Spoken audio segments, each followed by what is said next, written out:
In a parallel world in Huagua's Yanbei City inside apartment 301 of building 5 in Yushui Bay, Lu Ming was on the phone with his parents back in their hometown. Mom, I've got good news for you. My internship is over. Today I was made a full-time employee. That's wonderful, son. Your dad will be overjoyed when he hears it. Where's Dad? He went to the pharmacy. These past couple of days he's been anxious and irritated, and his toothache has flared up again. What's he so anxious about? Isn't it because the landlord of the restaurant shop wants to raise the rent again? From $3,000 a month straight up to $5,000, and he's demanding the whole year's rent in one lump sum. A jump that big all at once. Mom, tell Dad not to worry. I'll get my salary at the end of the month and send money back to you right away. Lu Ming had only graduated from university a few months earlier and had found a job as a trader at a private equity firm. He knew his family had no real savings. Most of their money had been spent on his university tuition. Silly child, you've only just started working. How much can you even earn? Besides, Yanbei is a big city and everything's expensive. Just keep your salary for yourself. Mom, now that I'm full-time, my salary is $6,000. Son, just focus on your work. Your father and I can handle things at home. All right, it's almost mealtime. I need to get busy. Only after that did Lu Ming hang up the phone. His parents ran a small restaurant back home, and they hardly made any money. If the rent went up again, they would earn even less. Thinking of his parents' hardships, Lu Ming felt a deep sense of shame. Mom, Dad, I won't let you down. I'll make a name for myself as soon as I can. Just then there was a sudden knock at the door. Knock, knock, knock. Who is it? Delivery. Lu Ming opened the door to see a courier hand him a package and then turned to leave. Could it be that the speakers I ordered have arrived? He shut the door and began to tear open the cardboard box. A few days earlier he had bought a set of speakers online. Huh, these aren't speakers. When Lu Ming opened the package, he realized that what was inside was not a set of speakers at all, but rather an adult toy clearly meant for a woman. Damn, did they mess up the delivery. Lu Ming was speechless. He picked up the cardboard box and looked at the label. The address printed on it was clearly Yushui Bay Apartment 303. I can't believe it. I opened the wrong package. Lu Ming felt his face burn with embarrassment. He rented 301 303 was the unit directly across the hallway. Hadn't that apartment across the hall always been empty? How could there suddenly be a delivery? Could it be that someone had just moved in? It had to be a lonely woman, he thought, otherwise why would she buy something like that? Knock, knock, knock. Just then his door was knocked on again. Could the courier have realized the mistake and come back? He opened the door on instinct and saw a woman in sportswear standing on the threshold. Beautiful, stunningly gentle, yet poised with an elegant bearing. That was Lu Ming's first impression of her. You are? Hello, I'm from 303 across the hall. The courier just delivered my package and said he dropped it off at your place by mistake. Oh. Lu Ming froze for a moment, then instinctively glanced back at the already opened box behind him. You. The beautiful woman saw the torn package and the exposed adult toy. In an instant her face flushed red with shame and anger. How could you open someone else's package without permission? Do you have any idea you're invading my privacy? Pervert. Shameless. She snapped, then shoved Lu Ming aside and snatched up her package. Hey, can you be reasonable? It was the courier who made the mistake. You didn't even ask what happened before you started cursing me. Lu Ming was exasperated. What had he done to deserve this? So what if I curse you? Isn't it a fact that you opened my package? Despicable. Pervert. Lu Ming flared up as well. This woman wouldn't even listen to an explanation. When I opened it, how was I supposed to know it was yours? What, you dare buy it, but you're afraid others might see. Vulgar. The beautiful woman's cheeks flushed an even deeper red. She shot him a glare, then turned and walked off with the package. Please, you bought that for vulgar purposes anyway, Lu Ming snorted, closing his own door with a huff. You. The beautiful woman ground her teeth in fury, then stomped back into 303. She pulled out her phone and called her best friend. So Sheng Sheng the great beauty, did you receive the package I sent you? You wretch, why on earth would you send me something like that? I've never even been in a relationship. Haha, that's exactly why I bought it for you. Relax, Sheng Sheng, this one is meant for external use. It won't break through your fortress of defenses. Do you realize a guy just saw it? You didn't see the way he looked at me, as if I were some kind of wanton woman. How am I supposed to face people now? Huh, what happened? Only then did Xia Yuxing describe what had just occurred. Haha, Xing Xing, what's there to be embarrassed about? It's just a normal human need. And that guy's a complete stranger. What are you afraid of? Let him think whatever he wants. You're right. By the way, is that guy good looking? Get lost. Meanwhile, on the other side, Lu Ming took frozen dumplings from the fridge, boiled them, and sat at the dining table to eat. He couldn't help thinking back to that breathtakingly beautiful woman from earlier. Damn that woman for cursing me, Lu Ming muttered with a crooked grin. One day I'll have you in my bed. Ding. Password confirmed. Damn that woman for cursing me, one day I'll have you in my bed. You have successfully unlocked the Life Winner Grand Lottery system. Would you like to bind it now? Huh. Lu Ming's eyes lit up. A system? He often read web novels and never imagined that a random sentence of his could actually unlock one. There had even been a novel protagonist who unlocked an evolution system with the password, damn it, one day I'll cuckold you. Host, would you like to bind now? Bind. Ding. Congratulations, host. You have successfully bound the Life Winner Grand Lottery system. Lu Ming immediately began to explore the system's functions. As the name implied, the Life Winner Grand Lottery system allowed him to complete system-assigned tasks, draw lotteries, and obtain all kinds of abilities. Open system. In the next instant, a virtual screen materialized before Lu Ming. On it was a colorful wheel of fortune, its circle divided into numerous sections labeled with different god-tier abilities. Photographic memory, super driving, god-level culinary arts, super X-ray vision. The dazzling list of abilities made Lu Ming's eyes burn with desire. He had actually bound a golden cheat shop of a system. Congratulations, host, you have received a newbie gift pack, 1 free draw. Would you like to draw now? Draw. The pointer at the center of the wheel immediately began spinning rapidly. Very soon the pointer besides super clairvoyance began to slow down, and Lu Ming grew incomparably excited. If he really obtained an X-ray vision ability, he would be overjoyed to death. Yet unexpectedly the pointer still slid past, and came to a stop on the ability listed beneath. Congratulations, host, you have obtained the God-tier stock prediction art. Lu Ming's eyes instantly lit up. The God-tier stock prediction art could make precise forecasts on stocks. He immediately flipped open his laptop and launched the trading software Great Wisdom. He was a trader at Jiaoying Capital, and company rules strictly forbade private stock trading. However, he still researched individual stocks every day. Lu Ming opened his watch list and silently recited in his heart to activate the stock prediction ability. Fenghua Pharmaceutical price change tomorrow 3, trend over the next 5 days 10, over the next 15 days 8, over the next 30 days 23, over the next 90 days 18. Prediction rationale: Fenghua Pharmaceuticals market sales have declined over the past 2 quarters, and its new drug research has failed. Long-term outlook bearish. Seeing this prediction, Lu Ming was utterly stunned. This system was absurdly powerful. Not only could it predict future price trends, it even provided the reasons behind them. He then went on to run predictions one by one on all the stocks in his watch list. Out of 20 stocks, 18 were forecast to fall in the future. Lu Ming cursed inwardly. Was his luck really that rotten? His judgment really that terrible? What was worse, the stock Leitang Technology was actually predicted to hit the down limit on the very next trading day. Leitang Technology price change tomorrow 10, trend over the next 5 days 35, over the next 15 days 56, over the next 30 days 63, over the next 90 days 75. Prediction rationale: Leitang Technology has falsified its financial statements, fabricated RD projects, carries an excessively high debt ratio, is embroiled in a scandal involving the CEO, keeping a mistress, and is being hit by new regulatory policies. Reading this, Lu Ming felt somewhat embarrassed. Leitang Technology was simply tragic. A string of negative events in 3 months, it would likely be marked with ST. By contrast, the 2 liquor stocks Damao Distillery and DeLiang Distillery were predicted to climb steadily over the next 3 months. He only did not know how accurate the system's forecast would be. He could verify them at work tomorrow. Ding system mission released: get promoted to fund manager. Mission reward upon completion: 1 lottery draw. The corners of Lu Ming's mouth curled upward. With the stock prediction art in hand, becoming a fund manager would be a breeze. In the future, he could completely open his own investment company. However, in the investment industry, one needed a solid reputation to start a business. Since that was the case, he could first treat Jiaoying Capital as the platform for his rise. Only after he had established prestige and renown in the industry would it not be too late to strike out on his own.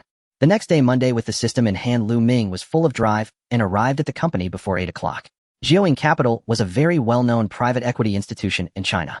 Hey Lu Ming, you're here so early today. Have you eaten? As soon as he stepped into the office, his colleague Dong Xiaojia was there eating a jianbingguozi. Old Dong, you're eating in the office again. Just wait for Cheng Yaojin to scold you, Lu Ming teased with a smile. He was a trader and Dong Xiaojia was a fund manager's assistant. Their mutual superior, the fund manager, was Cheng Yuanming, nicknamed Cheng Yaojin, a veteran at Jiaoying Capital. Precisely because of this, Cheng Yuanming was arrogant by nature. Except for the team's researcher Zhong Xiaomon, he often berated both Lu Ming and Dong Xiaojia. TCH, let him yell. He kept me working overtime until 11 last night. What's wrong with me eating a jianbingguozi? Dong Xiaojia spoke in annoyance. Huh, you worked overtime last night. What was going on over the weekend? Let me tell you, the company's newly appointed president is taking office today. All the fund managers had to prepare an investment research report for the first half of the year, so Cheng Yaojin dragged me in to work overtime. A newly appointed president.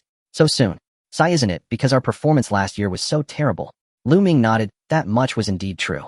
Dong Xiaojia went on. Hell, let me leak you something. Do you know the background of the new president? What background? They say she was recruited back from abroad with a sky-high salary and is hailed as the goddess of Wall Street. No way, the new president is a woman. Lu Ming was stunned. The financial industry was already male-dominated, and at the president level women were even rarer. Haha, Lu Ming, you're bold. You haven't even seen the beauty president yet, and you're already thinking like that. You must be pretty starved. Dong Xiaojia winked. Lu Ming said speechlessly, get lost, who's starved? Dong Xiaojia smirked nastily. Ah, Ming, you beast, my little sister is only in junior high, and you're already thinking of becoming my brother-in-law. Go away, who wants to marry your sister? Lu Ming shot him a glare. What are you two muttering about? Suddenly researcher Zhong Xiaoman approached in high heels swaying in a tight pencil skirt. Dong Xiaojie said excitedly, Xiaoman, you're here. Ming and I were just talking about the new president. She's coming to take office today, and she's a woman. The president is a woman. Seriously. Zhong Xiaoman, ever the gossip lover, asked like a curious child. Of course it's true. So fast. We're doomed, you men are doomed. She must be a ferocious female tyrant. Zhong Xiaoman began. Lu Ming laughed. Xiaoman, just now Xiaojie said she's a great beauty, the goddess of Wall Street. Wall Street, oh, and a goddess at that. You've got to be kidding me. Zhong Xiaoman did not believe it at all. Hey, you three, enough chatting. Hurry up and come downstairs with me. At that moment fund manager Chung Yuanming arrived, tossing his briefcase onto the desk. Dong Xiaojie asked in surprise downstairs. Manager for what? The new president is here. All employees are to go downstairs to welcome her. Move it, all of you. And you, Dong Xiaojie, eating in the office again. I'll deal with you later. Chung Yuanming shot him a Dong Xiaojie hurriedly stuffed the last bite of his jianbing guozi into his mouth. Soon they followed Chung Yuanming downstairs. By now the company lobby was already packed with people. At the front stood the company's vice president, Gu Hongfei, and investment director Guo Rui. By the way, old Dong, what's the new president's name? Xia Yuxing. Lu Ming nodded. For someone capable of becoming president, she was probably a female tyrant as well. Just then a Rolls-Royce Cullinan SUV pulled up at the company entrance. A woman in a black professional OL suit stepped out, exuding queenly dominance, with a bespectacled female assistant following behind her. Very soon they walked into the company lobby. Hello, President Xia. Everyone, let's warmly welcome President Xia. Hello, President Xia. Welcome, President Xia. Vice President Gu Hongfei and Investment Director Guo Rui took the initiative to step up and welcome her. A resounding wave of applause erupted throughout the lobby. But Lu Ming was dumbfounded. How could the newly appointed female president be her? The lonely woman from apartment 303 across the hall from him, the one who had bought an inflatable hopping ball online. Xia Yuxing walked into the hall greeting Vice President Gu Hongfei and the others with a smile. At the same time, Gu Hongfei introduced other senior executives of the company. Wow, our new president is a breathtaking beauty that could move the heavens and the earth. Dong Xiaojie whispered in discussion. How could there be such a beautiful woman? It's like she's taking away the chances for us other women to live. Zhong Xiaoman also sighed. Damn. Lu Ming was completely dumbfounded. How could such a coincidental thing happen? Just yesterday he had opened her package and was misunderstood by her. The scariest part wasn't that. What was frightening was that he had said something inappropriate to this woman yesterday. Now she had turned into his boss. How could he live like this? Would he be losing his job soon? Lu Ming felt that his life was so bitter. Dong Xiaojie was shocked by Lu Ming's exclamation. He whispered, Hey Ming, tone it down a bit, you just think it in your heart, don't say it out loud. Just then Vice President Gu Hongfei and Xia Yuxing approached. President Xia, this is our company veteran, Chung Yuanming. Hello, President Xia. Chung Yuanming, Xia Yuxing responded with a smile. Manager Chung, I've heard a lot about you. The three funds you manage have performed exceptionally well. Thank you for the compliment, President Xia. I will continue to work hard. Chung Yuanming immediately expressed his determination. Xia Yuxing nodded and then scanned the back. She suddenly spotted Lu Ming standing at the back. Xia Yuxing doubted her eyes and quickly blinked, realizing that she wasn't mistaken at all. It was this man. The very man who had opened her package yesterday and then insulted her with inappropriate words. How could this despicable man be here? Could it be that he was an employee of Jiuying Capital? Xia Yuxing suddenly thought if this man was a blabbermouth and revealed the incident about the package, how would she manage in the company? She had a plan ahead to keep this man quiet. Lu Ming had originally wanted to hide behind Dong Xiaojie, but it was too late. He had already been spotted. However, there was no sign of change on Xia Yuxing's face, and soon she went upstairs led by Vice President Gu.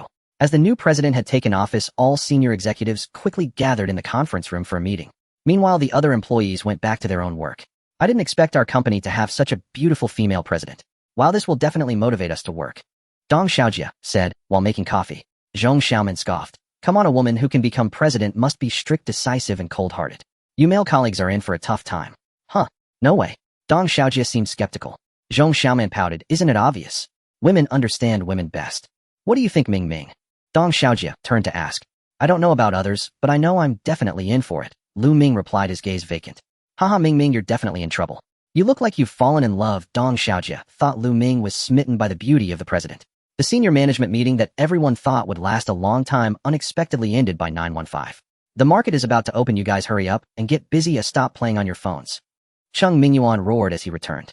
Lu Ming then opened his computer, booting up the company's trading system following the instructions from Chung Mingyuan yesterday to conduct stock trading.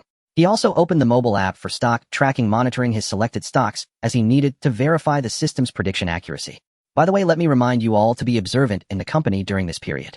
Behave yourself, otherwise if the scythe comes down on your necks, don't blame me for not warning you. Suddenly Chung Mingyuan said this to them. Huh. Lu Ming, Dong Xiaojia, and Zhong Xiaoman were all bewildered, not understanding what he meant. Zhong Xiaoman said, "Boss, please clarify." Cheng Mingyuan took out his water cup and brewed some goji berries, saying, "You three novices are just not getting it. Do you know what new official takes office with 3 fires means?" Moi. Lu Ming and the others suddenly began to understand. Dong Xiaojia chuckled, "Boss, we are just the lowest level employees. The fire shouldn't reach us, right?" "Not reaching you. President Xia just said that our company's performance in the first half of the year was very poor, so her first order of business is personnel optimization." Lu Ming's eyelids twitched. Personnel optimization. Layoffs. "Oh, Xiao Lu, your brain is still somewhat sharp." Cheng Mingyuan winked and smiled. "Oh my goodness." Dong Xiaojia quickly put away the fashion magazines on the table. Zhong Xiaoman packed away her small mirror, lipstick, and makeup tools. Lu Ming looked at the 2 walnuts and a bracelet on his desk, and also put them away. Then everyone in the office started. Lu Ming compared the predictions from the system. As expected, Fenghua Pharmaceuticals dropped once it opened, and Leitang Technology plummeted 8 within the first hour, likely to hit the limit down today. Looking at the stocks of Damao Liquor and Dagwan Liquor, they surged strongly once the market opened. Other predicted stocks also matched the system's predictions perfectly. At that moment, Lu Ming felt immensely excited. Suddenly, he wasn't afraid of Xia Yuxing causing trouble for him anymore. If he wasn't welcome here, there would always be a place for him elsewhere. Just then, Cheng Yuanming walked over and said, "Xiao Lu, we are going to buy 10 million of Leitang Technology with fund no. 3. Huh? Lu Ming was taken aback. "What are you still dazed for? Hurry up and buy 10 million. Manager, Leitang Technology is plummeting right now." "That's the point. We're buying because it's plummeting, though it's a great opportunity." "But manager, I feel Leitang Technology's future looks bleak." Lu Ming tried to persuade him gently, as the system predicted that Leitang Technology would drop 75 in the next 3 months. Cheng Mingyuan slammed the table angrily. "Hey, you little novice, what do you know? Are you the fund manager, or am I? Stop talking nonsense. Oh, just buy it." "All right, manager, I'll buy it now." Lu Ming nodded helplessly, as he was just a trader after all. Cheng Mingyuan recalled something and said, "By the way, this year our company's internal trader competition is about to start. You 3 should prepare yourselves." The Jiuying Capital Internal Trader Competition is mainly a promotion channel prepared for grassroots employees. As the name suggests, each contestant will be given a virtual capital of 1 million. Then contestants can buy stocks or bonds, and the competition lasts for 1 month. After a month, the contestant with the highest profit will be the champion. For securities professionals and public funds, the promotion channels generally start from grassroots traders and researchers, advancing to assistant fund managers, then to fund managers, and finally to investment department managers and investment directors. However, there are numerous workplace factors influencing this promotion path, such as interpersonal relationship certifications, obtained resumes, personalities qualifications, and so on. In contrast, for private equity institutions, ability is of utmost importance. After all, for clients in wealth management, the primary concern is how much money they have earned. Thus, Jiuying Capital holds a trading competition every year to identify talent. It must be said that trading competitions are indeed very useful. Many outstanding traders at Jiuying Capital emerged through these competitions. Among them are some traders who are not good with words, but are diligent and hardworking, while others are naturally gifted. For example, the company's investment director, Guo Rui, is a gifted trader who rose to prominence through the trading competition. There's no denying that life is like this. Some people's talents cannot be envied, and if heaven wants to provide boss, what are we preparing for? Isn't this year's competition champion still the PhD, Xiao Feiyang? Dong Xiaojia said with a pout.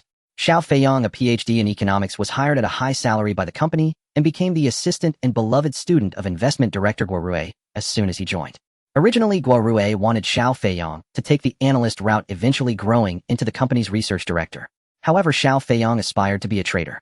Once this news broke, everyone knew that this year's internal trading competition champion would likely be Xiao Feiyang. This was not only due to Xiao Feiyang's high education, but also because he indeed had the capability along with multiple trading experiences under Guo Rui. In the past, Lu Ming would have thought so too. But now with the system in hand, winning the championship was just a matter of minutes. Lu Ming directly said, "What's there to be afraid of? He, Xiao Feiyang, is just another person like anyone else." Cheng Mingyuan, holding a cup of water, smiled and said, "Haha, that's right, little Lu is right, what's there to fear?" Moreover, this time General Xia has stated that all of you grassroots employees must participate. This surprised Lu Ming and the others a bit, as participation in the past was voluntary. At 3:30 p.m., when the stock market closed, Lu Ming observed the closing price fluctuations of his selected stocks, which were very close to the system's predictions. This time, the internal trading competition was assured. At 5:30 p.m., Lu Ming packed up and left work. Fortunately, on that day, the female tyrant Xia Yuxing did not seek him out. However, thinking about it, the high-ranking president probably would not bother with a small trader like himself. Lu Ming left the company and first rode a shared bicycle to the market. Now that he had the system, shouldn't he celebrate? 1 serving of ribs, 1 serving of chicken pieces, and 1 carp. Upon returning home, Lu Ming got busy as his father was a master chef and his culinary skills were extraordinary since childhood. If it weren't for him studying finance, his father would have insisted he stay at home to cook. So he made braised ribs, Yiming mountain stir-fried chicken, and family-style carp, putting in considerable effort before finally finishing and setting the table. I smile with my mouth, but my heart is full of joy. My sister doesn't speak, just looks at me and calls. I know she's waiting for my big bird. This guy was so happy that he hummed a little tune. Just as he was about to scoop rice, a knock on the door suddenly sounded. Lu Ming opened the door to find a breathtakingly beautiful woman standing at the door. Who else could it be but the female tyrant Xia Yuxing? Xia. General Xia. What was meant to come still came. Xia Yuxing nodded coldly, then walked into the room and sat down on the sofa in the living room. Still dressed in that black OL professional suit, it was clear she came straight here upon returning. Lu Ming walked over and asked proactively, General Xia, what can I do for you? Lu Ming, do you not know what I want from you, a trader under Cheng Yuan Ming? Xia Yuxing looked at him coldly, her expression. I don't know. Lu Ming began to play dumb. This woman must have proactively checked his file from human resources. She really held grudges. Xia Yuxing coldly replied, the express delivery matter. Since they see each other often, Lu Ming decided to apologize as he had opened the package by mistake yesterday. But unexpectedly, before he could say anything, the female tyrant spoke again. Forget about what you saw with the express delivery yesterday and keep your mouth shut at the company. Don't say anything indiscreet, otherwise I wouldn't mind firing a traitor. Lu Ming furrowed his brows. Hey, I was originally going to apologize, but what does the female tyrant mean by this? Oh, General Xia, what do you mean by that? Are you threatening me? Not a threat, but a warning. Isn't it just a matter of firing? If I'm not retained here, I wouldn't mind chatting about office gossip with colleagues when I'm fired, like the story of a lonely woman and so on. Lu Ming shrugged, looking indifferent. Xia Yuxing instantly raised her eyebrows, her teeth gritting in anger. What was going on today? Could she not suppress a mere company employee? That's right, being fired isn't a big deal, but what if something else is added to your resume? If you want to switch to another company, I don't need to tell you how important employee background checks are in the investment circle, right? If Geoing Capital puts you on the industry blacklist, do you think other financial companies will want you? Xia Yuxing asked 3 rhetorical questions in a row, employing her usual hardline tactics. Lu Ming was really stunned. Damn, how despicable and shameless. Indeed, she is the female tyrant. As Zhong Xiaoman said, she is decisive and cold-blooded. She is truly a femme fatale. No wonder she can be a president. The road to the presidency is probably littered with bones. Damn, do you think I was raised to be scared? Do you think I am soft? Do you think I am cowardly? Oh, General Xia, dear President, yesterday's express delivery was just a misunderstanding. It was all my fault yesterday. It's my fault for being too talkative. Rest assured, General Xia, I will keep my mouth shut and not speak recklessly at the company. How could a mere trader like me trouble you to review my resume? Besides, I haven't even had enough time to grind at the company yet. Lu Ming immediately changed his tune, flattering and fawning. After all, it's said that a real man can bend and stretch, being both long and short. Moreover, in this world, it's often the small women who are hard to please. Why provoke a woman unnecessarily? After all, they bleed nearly 21 liters throughout their lives, and yet they don't die. Xia Yuxing saw Lu Ming being suppressed, and a smile tugged at the corners of her mouth. Please remember your promise. After saying this, she stood up to leave, but then recalled something. Lu Ming, can you lend me some money? Huh? Lu Ming was completely taken aback. He suspected he had misheard. This female tyrant changed her face too quickly. Just a moment ago she was threatening him, and now she was borrowing money. The key point was that a high-ranking CEO was poorer than him. What a joke. Sir President, are you messing with me? I left my phone at the company and have no cash on me. Lend me some money, I want to go downstairs to buy something to eat. Oh, I see. Lu Ming quickly took out 200 yuan and handed it over. Xia Yuxing accepted the money and said, I'll pay you back tomorrow. After she finished speaking, she pushed the door to leave, but suddenly turned her head and saw 3 delicious dishes on the dining table. I just finished cooking. Summer, do you want to join me for a bite? All right. Xia Yuxing surprisingly agreed and walked over to sit at the table. Lu Ming was stunned. Great, he really wanted to give himself a slap. He was just being polite, and this woman was being too impolite. With it, what are you standing there for? Serve me some rice. Xia Yuxing suddenly glared at him. Oh, right away. Lu Ming hurried to the kitchen to serve the rice. Damn, this woman must be addicted to being in power. This is his home. She is eating her own cooking and glaring at him. What the hell? Power truly oppresses the common man. If it weren't for the fact that she was his superior, he would have flipped out long ago. In reality, Xia Yuxing was not someone who was overly familiar with others.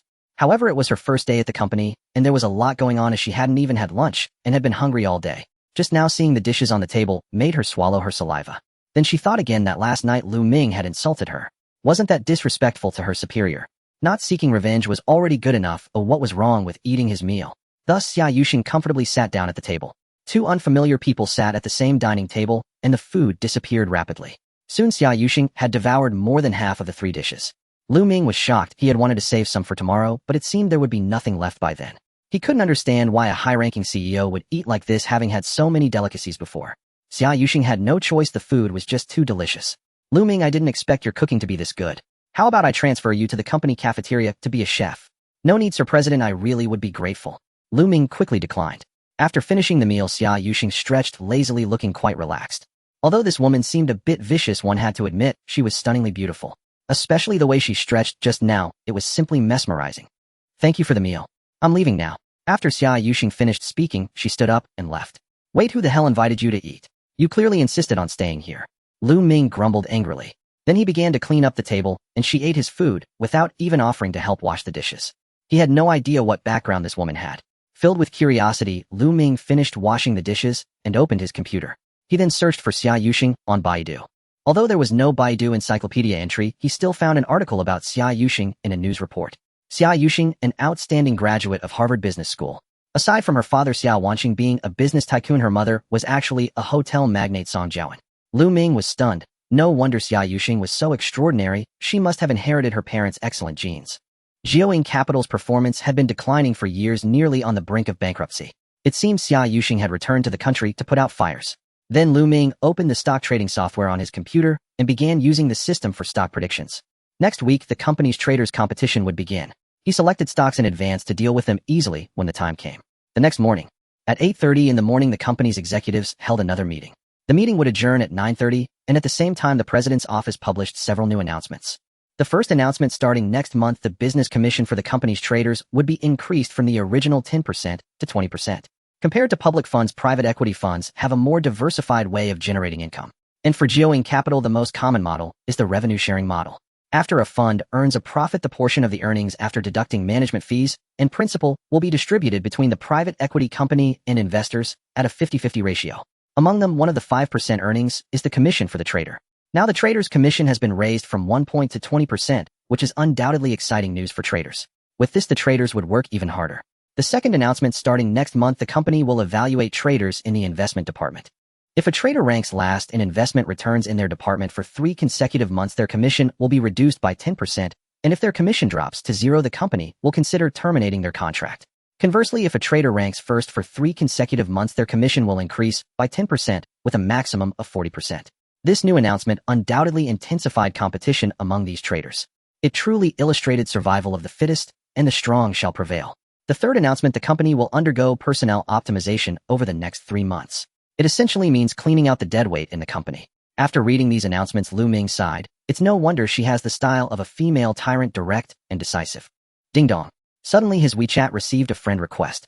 After agreeing, he saw a woman with the nickname A Little Silly Orange. A Little Silly Orange, I'm Xia Yuxing, here's your money back. Then she transferred 200 yuan to him. Lu Ming was stunned. Wow, that nickname is too funny. Clearly a female tyrant, why is she pretending to be Hello Kitty? But adding this woman's WeChat to check her moments wouldn't be too much, right? So Lu Ming clicked on her avatar and entered her moments. But to his disappointment, her moments were filled with reposted financial news, nothing interesting. Just then, Cheng Mingyuan suddenly slammed the table beside him. Damn, Thunder Tech has dropped again. Xiao Lu increased the position. This time at 20 million. What? Lu Ming's eyelids twitched. What the hell is Cheng Yaojin trying to ruin himself? Manager, it's been a continuous drop. Are you really going to increase the position? I think it's better to buy liquor stocks. Hey Xiao Lu, did I give you face? Are you questioning my judgment? Lu Ming helplessly shook his head. Cheng Mingyuan, this prudent veteran, might be about to lose his reputation. In the afternoon, the company held a meeting for all employees. During the meeting, the newly appointed president Xia Yuxing naturally had to give a speech. Finally, Xia Yuxing announced that the trader competition would be held tomorrow and the champion would be directly promoted to fund manager with a reward of 100 yuan. In addition, the runner-up and third place would also receive special training. This announcement instantly ignited excitement in the conference room. For the grassroots employees, it was undoubtedly an opportunity to soar. After the meeting, the executives left the conference room. Many employees were discussing among themselves. Hey Ming Xiaomon, looks like we need to work hard too. What if we get lucky and win the championship? Dong Xiaojie rubbed his hands excitedly. Haha, yes, 100 yuan. How many lipsticks can I buy with that? Zhong Xiaoman also looked dreamily. Lu Ming laughed and said, Hey Xiaomon, with 100 yuan, you're still thinking about lipsticks. Can't you aim a little higher? What's wrong with that?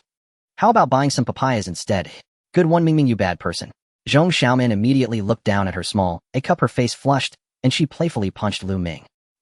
You 3 trash, still dreaming of winning the championship. Suddenly a sarcastic voice came from behind. My. Lu Ming and the others turned around to see Xiao Feiyong standing behind them with a disdainful expression. Which of you three are you calling trash? Dong Xiaojie glared and stepped forward. Who else but you three? With your little skills, how dare you talk about the championship? Don't you even look in the mirror? Do you think you're worthy? Xiao Feiyong arrogantly replied. At this moment, many employees turned to look. After all, Xiao Feiyong was notoriously arrogant in the company. But who could blame him? He was the assistant to the investment director Guo Rue, and even the company's fund managers treated him with respect. After all, the investment director was the third most important person in the company. Damn it. Dong Xiaojie was so angry he was about to strike. Lu Ming hurriedly pulled him back and stepped forward coldly saying, Xiao Feiyong, apologize. Yes, apologize to us. Zhong Xiaoman's face was flushed with anger. Xiao Feiyong snorted coldly, apologize. Who do you think you are to deserve that? Lu Ming spoke up, so you want to apologize. That's fine, or we can call Director Guo and President Xia to discuss the— Xiao Feiyong frowned. Sigh, I didn't expect a PhD student to have such poor quality. Exactly, I've learned something today. What can we do? They have a powerful backing. At this moment, other employees around began to murmur. Xiao Feiyang's expression also showed signs of embarrassment. He said, fine, I can apologize. Didn't you three just say you would win the championship? As long as one of you wins the trading competition, I will kneel at the company in trance to apologize. Shameless. This statement made Dong Xiaojie and Zhong Xiaoman grit their teeth. Okay, remember what you said. Lu Ming directly agreed. I Xiao Feiyong keep my word. After saying that, he left the conference room. Ming, are we just letting him go like this? Dong Xiaojie was somewhat displeased. Zhong Xiaoman said helplessly, what else can we do? If we really call Director Guo, that guy will protect his own, and he won't side with us. So, does that mean there's no hope of making him apologize? Dong Xiaojie glared. Not necessarily. Lu Ming narrowed his eyes and smiled. The next day, the trader every participating employee received their own account and password, then logged into the trading platform. This trading platform, aside from the money not being real, was quite similar to the company's actual trading platform. However, this platform included a trading leaderboard. This leaderboard was based on each trader's account, including the total funds with unrealized gains and losses. Of course, since it was a competition, the leaderboard only displayed the number of stocks held by each contestant, while the detailed holdings were not visible to ordinary employees. In addition, if a contestant hit a limit up or limit down, it would also be displayed on the leaderboard. At 9 o'clock, each contestant logged into their accounts, showing online status with funds of 1000. Ming, I'm so nervous. Dong Xiaojie, holding a coffee, was trembling slightly. Lu Ming replied, Xiaojie, what are you afraid of? This is virtual money. Exactly, Dong, let's have some spirit. We're going to be fund managers in the future. Zhong Xiaoman was quite calm. Time flew to 9:30 and the stock market opened. Lu Ming's eyes lit up. According to his system's predictions from yesterday, today's main target funds would buy 5 stocks: Dumal Liquor, London Environmental Protection, Blue Sky Technology, Kongha Pharmaceuticals, and Ruedo Lithium Battery. Of course, he would also purchase some other confusing stocks for variety's sake. After all, with the system as his golden finger, he couldn't expose it otherwise. If all his purchases hit the limit up, he might make headlines tomorrow. Wow, Ming, look. The rankings have refreshed. Suddenly, Dong Xiaojie shouted. Wow, what the heck? Xiao Feiyong hit a limit up in just 5 minutes. Hey, calm down, we just opened the market. Zhong Xiaoman also exclaimed. Lu Ming glanced over and saw that Xiao Feiyong had indeed reached the top of the leaderboard, but the fund changes weren't significant, indicating that this limit up hadn't earned much. Dong Xiaojie gritted his teeth and said, damn, that Xiao Feiyong. He really has some skills. What skills? It can't be that Director Guo is guiding him right. Zhong Xiaoman expressed her doubts. Just then the manager Cheng Yuanming said, you three should be more low-key. This is the workplace, and some things shouldn't be said carelessly. Especially foul language, bits too crude. Got it, manager? Dong Xiaojie replied. Unexpectedly, just after he finished speaking, Cheng Yuanming slammed the table and angrily said, damn it. JB Thunder Technologies' new project development failed, and that stock is going to drop today. Dong Xiaojie and Zhong Xiaoman exchanged glances and smiled. It was indeed quite crude. Lu Ming twitched his mouth and suggested, manager, I suggest you cut your losses and buy into liquor instead. Cut losses? That's not my style. It's just one project failure. I believe the technology sector is still stable. Today I'm going to increase my holdings. Cheng Yuanming remained stubborn. Lu Ming felt helpless again. He really couldn't persuade him. Just then Dong Xiaojie suddenly shouted, haha, someone surpassed Xiao Feiyong. Who? Zhong Xiaoman refreshed the trading platform to check. Wow, it's Lu Ming. Damn, it really is you. You. Hit 3 limit ups already. Dong Xiaojie's eyes widened in disbelief. Cheng Yuanming also switched to the trading platform with some doubt and gasped. Wow.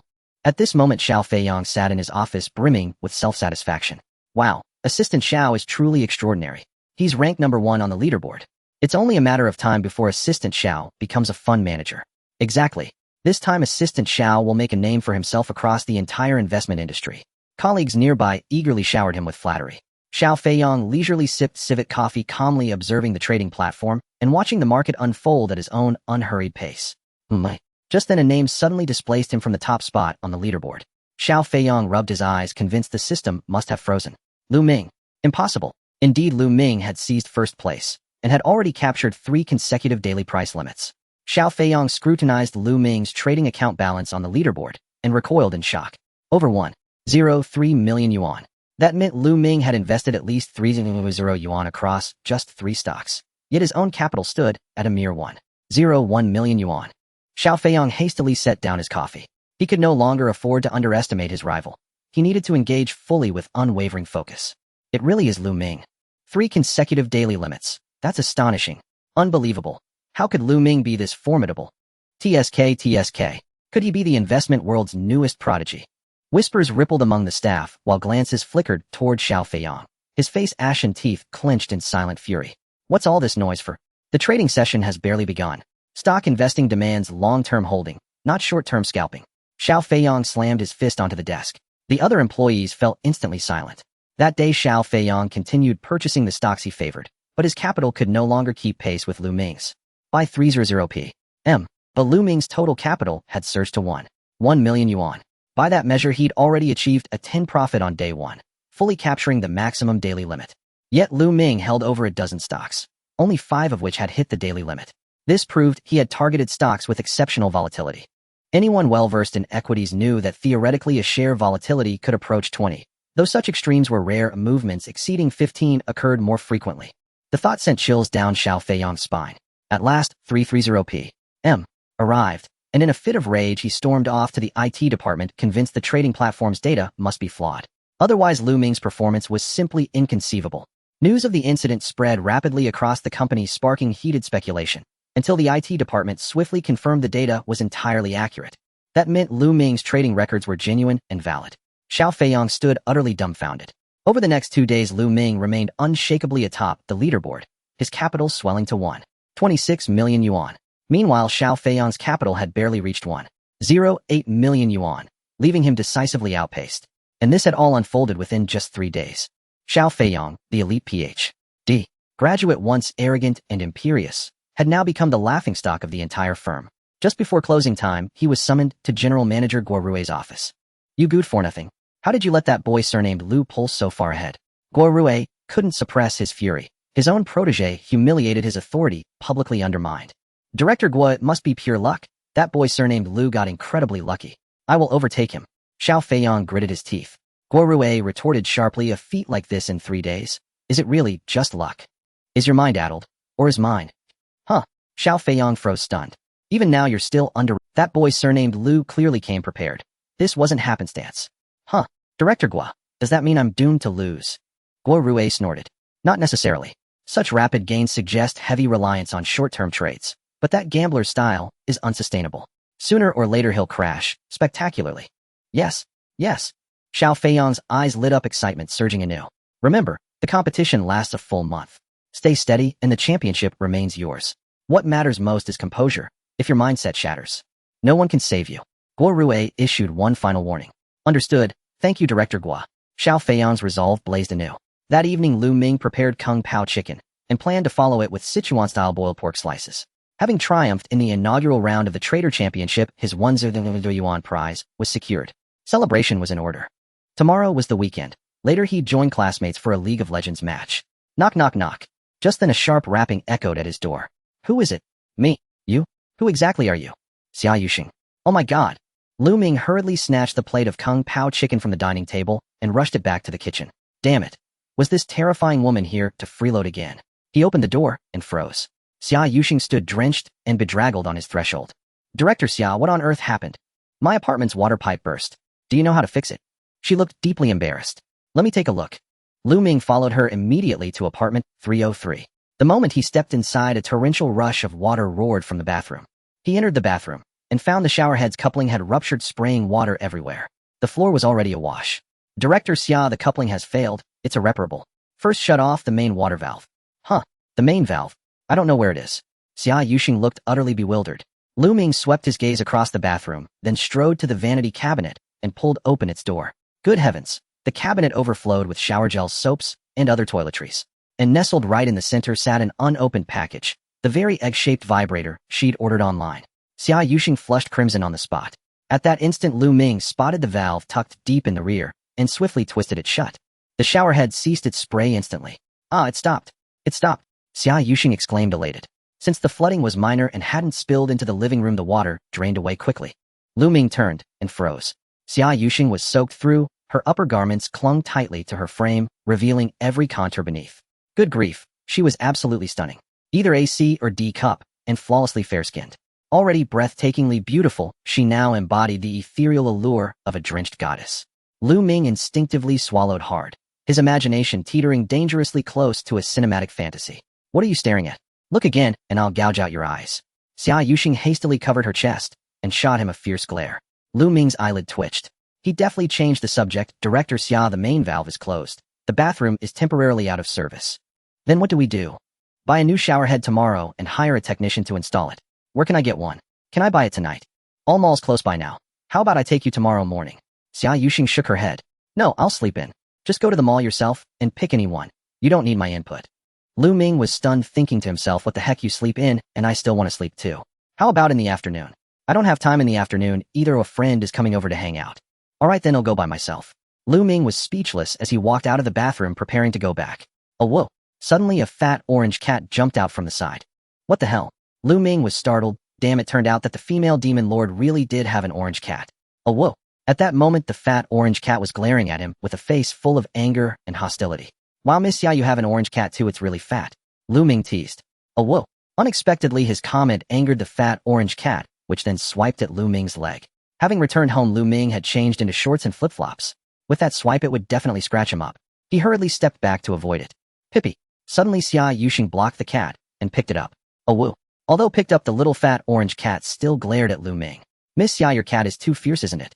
Pippi is a little fairy, of course. If you say it's fat, it would scratch you. Such a big temper, just like you, Miss Xia. Xia Yuxing stared at him intently. I'm leaving now. Lu Ming thought to himself, isn't it just fat? Why can't I say it? He then returned to his apartment, 301, to continue making boiled meat slices. Knock, knock, knock. Just as he was halfway through, his door was knocked again. Miss Xia, is there anything else? He opened the door, and sure enough, it was still Xia Yuxing. She was holding a small plastic basket with bathing supplies and a change of clothes inside. The water pipe at home burst. Ayo, I need to borrow your bathroom. Okay then. Lu Ming felt embarrassed to refuse. Xia Yuxing then entered the bathroom and looked around, her delicate brows furrowed. As a big man, Lu Ming's bathroom was naturally a bit messy. Especially since there was a pair of red briefs that Lu Ming had changed out of yesterday, still hanging on the towel rack. Can you take this away? I'll get it right now. Lu Ming hurriedly took it out. Is your bathroom door lock working? Xia Yuxing tried the door lock again. Lu Ming's face darkened. Damn, this female demon lord is really particular about everything. She came to borrow my bathroom to shower and is now doubting the door lock. The door lock is fine and it won't budge even when locked. He replied irritably. Bang. Xia Yuxing then closed the bathroom door. Lu Ming helplessly went to the kitchen to continue cooking. Just as the boiled meat slices were finished, Xia Yuxing emerged from the shower. I'm done showering. Lu Ming walked out of the kitchen. Xia Yuxing was wearing a conservative nightgown. Although she had something underneath, her graceful figure was still quite alluring. Seeing this, he almost saluted the woman. Lu Ming hurried back to the kitchen to avoid any awkwardness. I'm leaving now, Lu Ming. Your bathroom needs a good cleaning. There is dirt in the tile gaps. After saying that, Xia Yuxing left. Damn. Lu Ming came out holding a spatula and knocked on the door a few times. Damn it, my bathroom, I didn't ask you to use it, and you're saying it like you'll come over to shower again next time. He then directly locked the door. After that, he brought the kung pao chicken and boiled meat slices to the dining table. Looking at the two delicious dishes, Lu Ming's appetite surged. Bang bang. Lu Ming was speechless, thinking, is this never ending?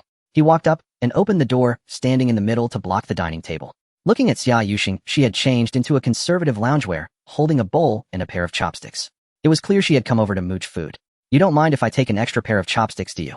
Xia Yuxing raised an eyebrow. Cough, cough, not at all. Lu Ming forced a smile. Damn, this female demon lord has a nose for food. So the two of them sat down at the dining table again. Xia Yuxing began eating without reservation, and unlike last time, she served herself rice this time. Miss Xia, although I'm your subordinate, it's after work hours now. Isn't it inappropriate for you to come over and mooch food and drinks all the time? With the system in my hands, who cares about you being my superior?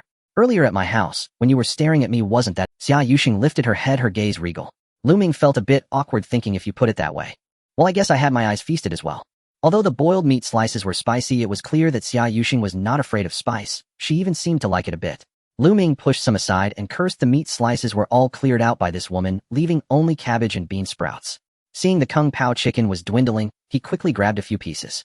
Miss Xia, eating so much at night, aren't you afraid of gaining weight? Is that so? That's great, I'm too skinny. Not skinny at all, Lu Ming said, and looked at a certain part of the female demon lord.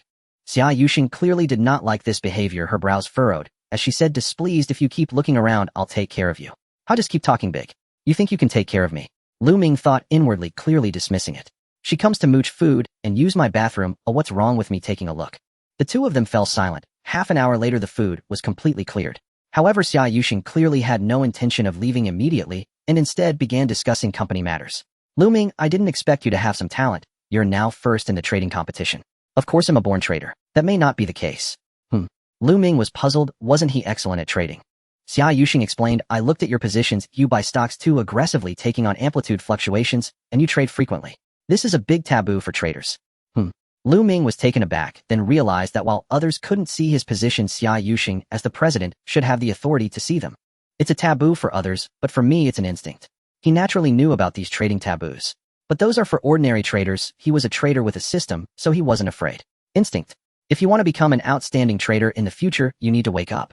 After saying that, Xia Yuxing took her bowl and chopsticks and left. Lu Ming shrugged and went to wash the dishes in the kitchen. A few minutes later there was another knock on the door. Damn it. Lu Ming angrily went to open the door, wondering what this female demon lord was up to now. It seemed endless. I'm not showing my power, do you really think I'm a sick cat? But unexpectedly when he opened the door, Xia Yuxing threw over a can of tea leaves. This is tea given to me by a friend. I don't drink it if it's for you. Lu Ming quickly caught the tea leaves while Xia Yuxing had already turned to leave. He picked it up to take a look. It was Huangshan mouthing, a very expensive tea. Hey, this female demon lord actually understands a bit of human relations. In the afternoon of the second day, Xia Yuxing received a call from her best friend Zhu Wanqing. Xing him downstairs, hurry down to get me. So soon. He'll be right down. Xia Yuxing quickly went downstairs and soon saw her friend's car. Zhu Wanqing got out of the car and waved to her. Wanqing, you came just in time. Did you bring me some? Xing, you truly are a lazy bug, sleeping all morning again. I packed your favorite braised pork ribs and boiled pork slices for you. As Zhu Wanqing spoke, she took the lunchbox from the car. Haha, Wanqing, you know me too well. Xia Yuxing happily took the lunchbox. Zhu Wanqing took several bags of clothes and then closed the car door. Let's go upstairs. Xia Yuxing took the initiative to link arms with her. Wait, Xing, there's a surprise. A surprise? What surprise? Come. Zhu Wanqing brought her to the back of the car and opened the trunk. Inside the trunk was a dog crate. Xia Yuxing looked down and saw a puppy Siberian husky lying inside. Ow! The husky pup wagged its tail excitedly upon seeing her, reaching out its paw. A husky. Haha, that's right, surprise. This is a gift I carefully selected for you. Xia Yuxing was immediately at a loss whether to laugh or cry. The two of them carried the dog crate upstairs. Xing, how is this house for me to live in? It's been empty for a long time. It's quite good. The two of them entered the room, and Zhu Wanqing quickly opened the dog crate to let the husky out. The excited dog began to run around in the room, showing no signs of being shy. Meow. Suddenly the fat orange cat, Pippi, jumped over, filled with hostility, towards the husky. Wow, Pippi, I've missed you so much.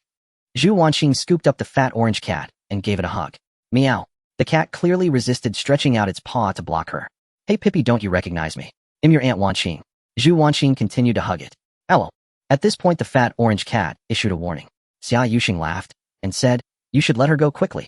She just returned to this new environment and has been quite temperamental lately. Alright then, Pippi, I'll hug you again tonight. Zhu Wanqing finally released the fat orange cat. Unexpectedly, the fat orange cat jumped down to the ground, dashed to the husky's side, and began scratching the poor puppy, which yelped in surprise. Ah, poor little husky. Zhu Wanqing went over to comfort it, stroking its head. Xia Yuxing helplessly said, Pippi is quite resistant to new creatures. How am I supposed to raise a husky that you gave me? In a couple of days they should get along fine. I'm just looking out for you since you're living alone. I thought a dog could protect you. Xia Wanqing, raising a husky to protect me. That's ridiculous. Hey Xing, I carefully selected this from the kennel for 10,000 yuan. Its parents are both excellent. Then why don't you take it back and raise it yourself? That won't work. You know my job requires me to travel often. I can't take care of it. Xia Yuxing glanced at the fat orange cat lying on the sofa, its eyes filled with a sense of despair, and couldn't bear it. However, this husky was a gift from her best friend, making it hard to refuse any further. Zhu Wanqing walked to the sofa and patted the fat orange cat, saying, Xing, how about this? If you're worried about Pippi getting depressed, you could give the little husky to a colleague or friend. I truly don't have time to raise it. Alright, let's discuss it later. I'm going to eat first, I'm starving. Xia Yuxing said as she approached the dining table, opened the lunchbox, and began to eat. Zhu Wanqing quickly sat down across from her. So how is it? Tasty. It's packed from that restaurant you like. Wait, Xingxing, why do you look less satisfied than before? Xia Yuxing smiled and said, Wanqing, let me tell you, it's because I've had even better braised pork ribs than this. Better than this. Which restaurant? Not a restaurant. It was made by a colleague from the company. Colleague? Male or female? Male. What? You went to a male colleague's house for dinner. Are you secretly in love? Zhu Wanqing was a bit excited. Xia Yuxing rolled her eyes and said, What are you talking about? Do you remember that thing you bought for me? Of course, use it. I haven't even unwrapped it. Why not? I've used mine, and it was amazing. Listen, what I wanted to say is that the package you sent me that night was opened by the guy who lives across from me. Coincidentally, the next day when I went to the company, he turned out to be an employee of Juing Capital too. What a? Zhu Wanqing's eyes widened in surprise. Xia Yuxing then recounted everything that happened with Lu. Zhu Wanqing laughed so hard while lying on the sofa that she nearly fell off. Alright, stop laughing. Is the braised pork ribs made by this Lu Ming really that good? Xia Yuxing nodded and said, Wanqing, you know, the flavor of his braised pork ribs is exactly the same as my grandma's. Oh, I see. No wonder you were eating with him again yesterday. Zhu Wanqing and Xia Yuxing were high school classmates. Xia Yuxing was raised by her grandmother with whom she had the closest relationship, and Zhu Wanqing knew this. Yesterday I smelled the water-boiled meat slices he made, and I just wanted to try if his taste was also like my grandma's. And what happened? It was quite coincidental, it was the same. Xia Yuxing spoke with a face full of happiness. So is this Lu Ming handsome? Hey Wanqing, why are you asking that? Xingxing, this might be fate the heavens have bestowed upon you.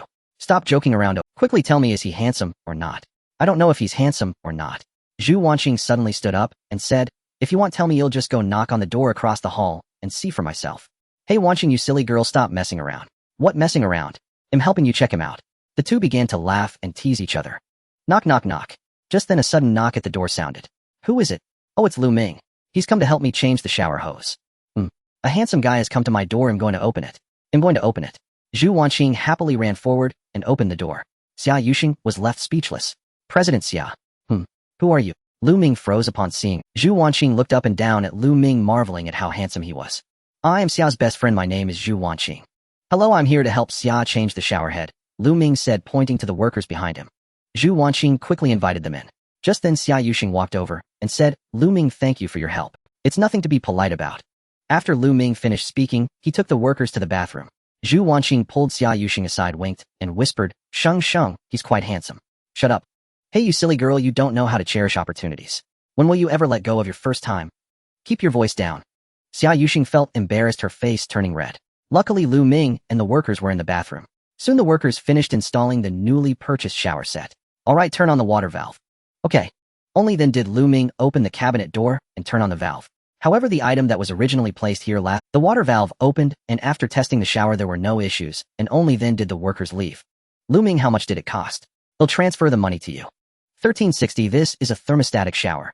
Good. Xia Yuxing quickly opened WeChat and transferred the money to Lu Ming. Xia, then I'll head back now. Lu Ming said. Xia Yuxing nodded. Alright, thank you, Lu Ming. Hey, handsome Lu, don't go. Sheng Sheng, Lu helped you buy the shower and brought workers to install it. He deserves a Zhu Wanqing said, pulling Lu Ming's arm. Right, Lu Ming, how about I treat you to dinner tonight? Xia Yuxing nodded. No need to trouble yourself, Xia. Lu Ming thought to himself, why would he want a meal when he had already arranged a game with Dong Xiaojie tonight? It's not a trouble, not at all. In the afternoon, Sheng Sheng and I will go grocery shopping, and you can come over to cook tonight, Zhu Wanqing said with a smile. Lu Ming was stunned. What? They were inviting him to dinner and asking him to cook. These two friends were quite clever. Xia Yuxing also didn't expect Zhu Wanqing to say that, and almost laughed out loud. I heard Sheng Sheng say that your cooking skills are excellent, and now I'm tempted. Lu, would you mind letting me taste your cooking? Zhu Wanqing blinked her big eyes at Lu Ming. Okay, no problem. Lu Ming could only agree.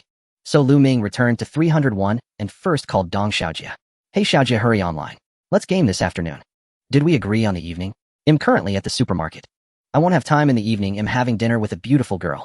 Which beautiful girl are you having dinner with? You must be joking. It's really a beautiful girl, someone you would never guess. I would never guess. Could it be our company's beautiful president, Xia? Indeed, you guessed correctly. Lu Ming's mouth twitched as he said, seriously, you got it right. Come on, Lu Xiaoga, let's toast together. After pouring the wine, Zhu Wanqing proactively raised her glass. The three clinked their cups together and then began to eat. At that moment, the excited Erha ran to Lu Ming's side, wagging its tail at him. Lu Ming tossed a piece of rib directly to Erha. Surprisingly, the little fat orange didn't come to the dining table to beg for food, but lay on the sofa instead. Lu Xiaoga, where did you learn your cooking skills? Did you go to New Oriental? The food is so delicious. Zhu Wanqing couldn't help but inquire.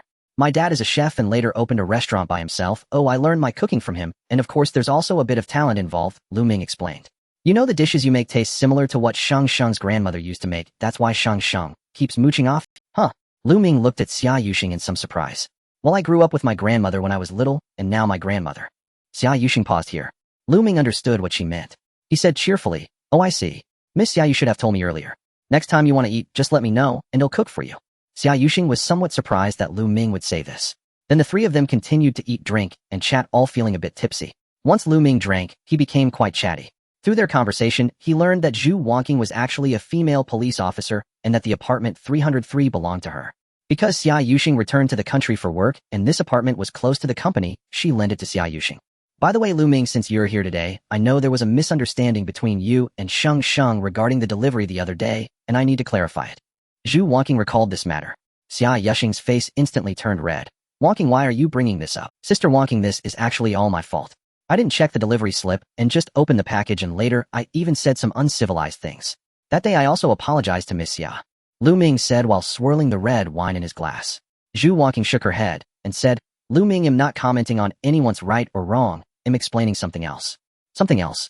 What are you explaining? Lu Ming looked puzzled. What was in that delivery? You saw it that day, right? Yeah, I saw it. Let me tell you, that toy was actually something I bought for Sheng Sheng. I wanted to surprise her. It wasn't something she bought herself. And that toy is for external use, you understand? Zhu Wanqing blinked her eyes. Oh dear. Xia Yuxing didn't expect her to say this and hurriedly covered her mouth, saying, Wanqing, shut up. Sheng Sheng, don't cover my mouth. Lu Ming, do you understand? What do you mean? Lu Ming was also confused. Was Zhu Wanqing out of her mind sharing this with him, as if he were a close friend? Wanqing, you're drunk. Why don't you go lie down for a while? Xia Yuxing said as she tried to pull Zhu Wanqing into the room. She knew her best friend too well. When drunk, that girl would spill everything. If they drank a few more glasses, she might turn into a female ruffian. Sheng Sheng, stop messing around. With this little bit of alcohol, how could I possibly be drunk? Lu Ming, do you really not understand? I really don't understand. Lu Ming shrugged. Zhu Wanqing urged, hey you idiot. That jumping egg is for external use, which means Sheng Sheng is still a virgin girl. Oh my. Xia Yuxing was so embarrassed that she immediately let go of her and covered her face. She was too ashamed to face anyone. That big-mouthed friend had spilled her secrets. Her little secret was completely exposed. And it was in front of a man. The key was that this man was an employee of Xia Yuxing wished she could find a hole to hide in. Oh, she was mortified. Sister Wanqing, this kind of thing is Miss Xia's privacy. You don't need to explain it to me. Lu Ming was also quite awkward. Damn, Xia Yuxing is my boss. Knowing such a secret might lead to a quick demise. But now that I think about it, no wonder I saw that toy still unopened yesterday. This enchanting yet deadly female devil was actually still a naive girl. Why not? Sheng Sheng is a good girl. I'm worried you might misunderstand, as Sheng Sheng is still a lifelong solo. Alright, Wanqing, just stop talking. Xia Yuxing's face was flushed. Okay, I won't say anymore. Sheng Sheng, you're so embarrassed. Look, your face has turned into a monkey's butt. Zhu Wanqing teased with a smile. Lu Ming glanced over and had to admit the female devil's shy appearance was truly beautiful, like a perfectly ripe peach. Usually she was so cold and indifferent at the company, but now she seemed like a completely different person. Zhu Wanqing asked again, Lu Ming, let me ask you, have you ever bought similar toys? Huh? No. Lu Ming hurriedly shook his head. Xia Yuxing was both amused and embarrassed. It was over. Her best friend's conversational level was about to be unleashed. No. Do you want me to recommend one? Cough, cough, no need. Lu Ming forced a smile and shook his head. Really no need. Really no need. That's true, you men don't need to buy toys, just use your right hand. Right, just skilled work. Lu Ming nodded awkwardly. But the toy I bought is also very good, it's indeed safe, and very suitable for women like us who have never been in a relationship and feel lonely. Zhu Wanqing became more and more reckless. Xia Yuxing quickly denied it, saying, You're the lonely one and don't drag me into this. Yes, you're not lonely, you're a workaholic. Zhu Wanqing then looked at Lu Ming. By the way, Lu Ming, let me ask you again, do you have a girlfriend? No, I'm like Miss Xia, a lifelong single. Then what kind of girl do you like? I can introduce one to you. Well, I don't know, just someone I get along with. What do you think of Sheng Sheng? Lu Ming immediately looked at Xia Yuxing, unsure how to respond. Hey, Wanqing, you little troublemaker, enough already. You're drunk, go to bed now. Xia Yuxing directly dragged her towards the bedroom. Lu Ming, also afraid of making Xia Yuxing awkward, quickly said, Miss Xia, I'm a bit drunk too, so I'll head back first. Alright then. Xia Yuxing quickly agreed. Hey Lu Ming, don't leave. Let's keep drinking. Zhu Wanqing wasn't finished having fun. No more drinking, I'm already drunk. Lu Ming said as he opened the door and left. This time Xia Yuxing didn't pay attention to Zhu Wanqing anymore and returned to the dining table. You big mouth, what are you saying in front of him?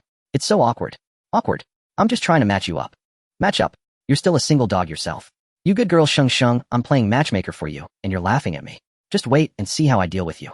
In room 303, only the sounds of the two women's playful banter remained. The next day, Xia Yuxing and Zhu Wanqing slept until noon. Zhu Wanqing had an important meeting, so she left early in the afternoon. The once lively room fell silent. However, Xia Yuxing felt a bit gloomy. Although Zhu Wanqing had left, the little husky pup remained. At this moment, the chubby orange Pippi looked dejected and had begun to refuse food since last night. Xia Yuxing knew that Pippi was usually averse to unfamiliar creatures, but she didn't expect such a strong reaction to the husky pup. Seeing Pippi like this made Xia Yuxing very heartbroken.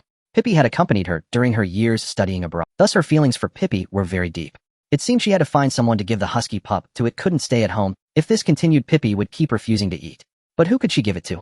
Xia Yuxing felt troubled. Oh, she had just started working at the company and didn't have many close friends. The only person she was familiar with was her assistant Li Xiaoya, who had returned with her from abroad. However, Li Xiaoya was allergic to animal fur, so it wouldn't be appropriate to give the pup to her. Aside from Li Xiaoya, the person she was most familiar with at the company, Xia Yuxing thought of Lu Ming as they had just sat together for drinks last night. She suddenly felt that giving the husky to Lu Ming for care was a good choice, especially since he lived right across the hall and she could see him often.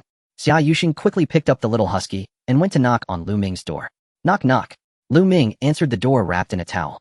He had been drinking last night, played games all night, and had just woken up after showering at noon. Huh. Xia Yuxing saw his bare upper body and immediately turned her head away in embarrassment. Why aren't you wearing any clothes? I'm not naked, I just finished showering. I need to discuss something with you. Alright, come in, we'll go change. Lu Ming returned to his bedroom, changed into shorts and a t-shirt, and came out. At this moment, Xia Yuxing was playing with the husky on the sofa. Xiaozong, what's up? Lu Ming, you know this husky was given to me by Wanqing, but my Pippi is very averse to unfamiliar creatures and has refused to eat since last night, so I want to give this little pup to you. Huh, give it to me. No way, Xiaozong, I can't take care of it. Lu Ming instinctively shook his head. Why can't you take care of it? You're all alone, it's perfect to have it as your companion. Xia Yuxing let go of the little husky, which excitedly ran to Lu Ming's feet. Xiaozong, you know I'm just a trader, and you also know my salary. It's barely enough for me to support myself, and I've never raised one of these things before. What's more, it's a husky, a notorious destroyer. I'm renting this place, and all the furniture and appliances belong to the landlord. If it destroys anything, you'll be in big trouble. Lu Ming was speaking the truth. Xia Yuxing said, Lu Ming, you don't need to worry. The genes of this little husky's parents are great, it shouldn't destroy things. Xiaozong, look, it's already chewing on something. Lu Ming suddenly pointed. Xia Yuxing looked down and saw the little pup excitedly gnawing on the table leg. Lu Ming hurriedly picked up the husky. Xiaozong, quickly take it back, give it to someone else. Lu Ming, you can't just focus on it destroying things that can also bring you joy. Just keep it. I won't keep it. Just keep it. I won't keep it. You keep it. I won't keep it. Lu Ming shook his head resolutely. For some reason, Xia Yuxing suddenly got angry. As a CEO, she had never begged someone like this before. Smack! Xia Yuxing slammed the table and said, Lu Ming, you're a grown man, why are you being so indecisive? What's wrong with raising a husky? It's just destroying things. Why are you so scared? As long as you take care of it, if it destroys anything, I'll reimburse you and replace it. Isn't that fine? Xia Yuxing said angrily. Xiaozong, are you serious? Lu Ming's eyes lit up. Xia Yuxing nodded and said, I'm serious. If it destroys anything, I'll reimburse you and replace it. If the landlord gives you trouble, I'll handle it. How does that sound? Then how about you also reimburse its dog food? Lu Ming cunningly suggested. Seeing how stingy you are, fine, no problem. I'll reimburse the dog food too. Good. I'll keep it. Lu Ming immediately hugged the husky and kissed it several times, saying, hee pup, from now on I'm your dad. Xia Yuxing was speechless for a moment. Then she brought over a bit of dog food that Zhu Wanqing had given and also fetched a dog crate. Feed it this brand of dog food first, and for the first month, don't give it a bath. Okay. Lu Ming thought that even a month was too lazy to bathe it. After Xia Yuxing finished instructing, she pushed the door open to prepare to leave. Awoo. The little husky wanted to follow. Lu Ming pressed it down and said, pup, your mommy doesn't want you anymore, you'll have to hang out with daddy now. Xia Yuxing stumbled and almost fell to the ground. In the following days, Lu Ming continued to perform steadily in the trading competition. Of course, he adopted a more low-key and steady strategy, not trading stocks as frequently. After all, Xiao Feiyang could not keep up anymore. A month flew by. Lu Ming secured first place on the leaderboard with his account funds reaching 1.8 million. Meanwhile, Xiao Feiyang ranked second with only 1.3 million in his account, falling behind by 500. On the day the trading competition ended, the whole company was in an uproar. Lu Ming had truly made a name for himself in one battle. 1 million in funds with an 8,000 profit. What does that even mean? An 80 profit in just 1 month. This achievement was truly extraordinary. Who would have known this was the result of Lu Ming's low-key approach? Meanwhile, Xiao Feiyang had suddenly become the subject of ridicule. His trading performance was quite good, but he had mocked others before the competition and ended up getting ruthlessly slapped in the face, which was the root cause of the ridicule. Finally, the rewards for the company's trader competition were announced. Lu Ming was promoted from trader to fund manager in the securities investment department, receiving a bonus of 1000. He also received a chance for a system lottery draw. Xiao Feiyang and the third-place contestant were all transferred to the research department as intern analysts. Of course, when Dong Xiaojia and Zhong Xiaoman went to find Xiao Feiyang to remind him to keep his promise and apologize at the company entrance, this guy chose to play tricks. In the end, he only apologized in the company's employee group. Lu Ming had anticipated this result long ago.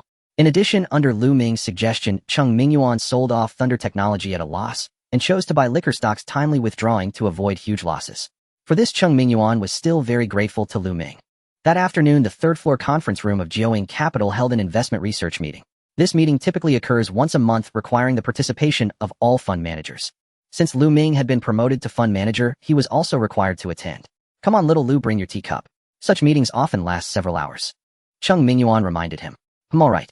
Lu Ming grabbed his water cup. Cheng Mingyuan suddenly asked, "By the way, are you prepared?" "Prepared? Prepared for what?" "Prepared for your speech, of course." Lu Ming's expression darkened as he said, "I have to give a speech." Cheng Mingyuan nodded, saying, "That's right. It's company policy for new fund managers to share their thoughts and research. Cough, cough, I'm not prepared at all." "It's fine if you're unprepared. Oh, just speak off the cuff." The two of them laughed as they made their way to the conference room. By this time, several people had already taken their seats in the conference room.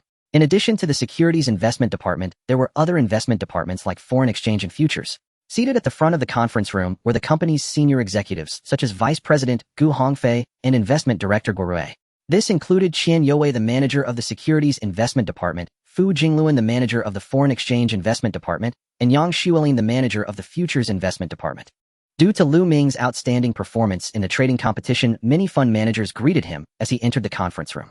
He and Cheng Mingyuan sat down at the back. "Little Lu, you should be a bit more low-key recently, especially in front of Guo Rui," Cheng Mingyuan whispered. "Manager, Lu Ming knew perfectly well that his position as fund manager had originally belonged to Guo Rui's disciple Xiao Feiyang, and now that it had been taken by him, Guo Rui would undoubtedly be displeased." Cheng Mingyuan smiled and said, "Hey little Lu, just call me Old Cheng from now on, you're just like me now."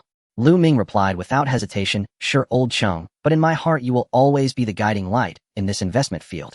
Flattering him like that nearly made Cheng Mingyuan float. At 3:30 p.m., President Xia Yuxing and assistant Li Xiaoyao arrived in the conference room. The conference room immediately fell silent.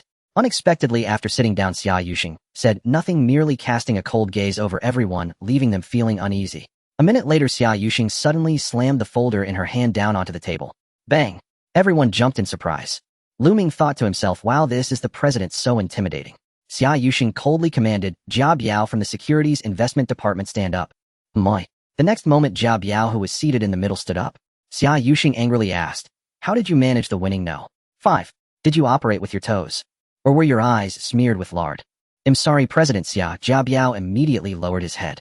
The winning series is a one-year fixed opening stable financial product launched by Jiaoying Capital, which has maintained an approximately 20% return rate for 4 consecutive years since its launch.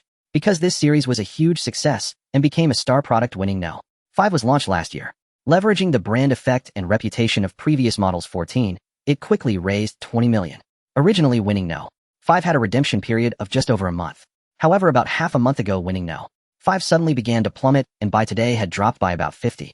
It's no wonder Xia Yuxing was angry. If winning no. 5's redemption period arrives, how would this performance be explained to the clients?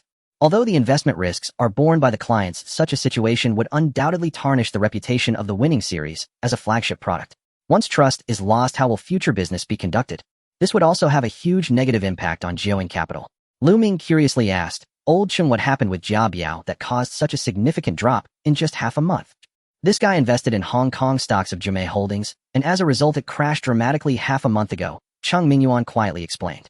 Lu Ming immediately understood that Hong Kong stocks are different from shares, as there are no limits on price fluctuations. It's normal for them to drop significantly in a short period. Xia Yuxing coldly said, "Sorry. Do you think this is a child's game? Can a simple apology make up for the losses you've caused to the company? I seriously doubt your trading ability. You need to pack your things and leave immediately." "Huh? President Xia, the company can't treat me like this." Jia Biao panicked upon hearing he was being fired. Investment Director Guo Rui's expression also changed and he hurriedly said, "President Xia, old Jia simply made a market judgment error. There's no need to fire him, right?" Yes, President Xia, it's not like fund managers can guarantee 100 profit. Old Jia's business performance from 2 years ago was quite good. The manager of the Securities Investment Department, Qian Yue, also stood up to plead. Lu Ming knew that Jia Biao had been promoted by Guo Rui, so it was expected that he would stand up to plead for him. Xia Yuxing coldly replied, market judgment error. What kind of financial product is the winning series? Jia Biao failed to strictly manage the trading risk of funds. When Zhomei Holdings was plummeting, he didn't find ways to stop the decline, but instead sold off other products, recklessly piling all his efforts into Zhomei Holdings. What kind of behavior is this? Is this managing funds? This is gambling. The conference room erupted in discussion.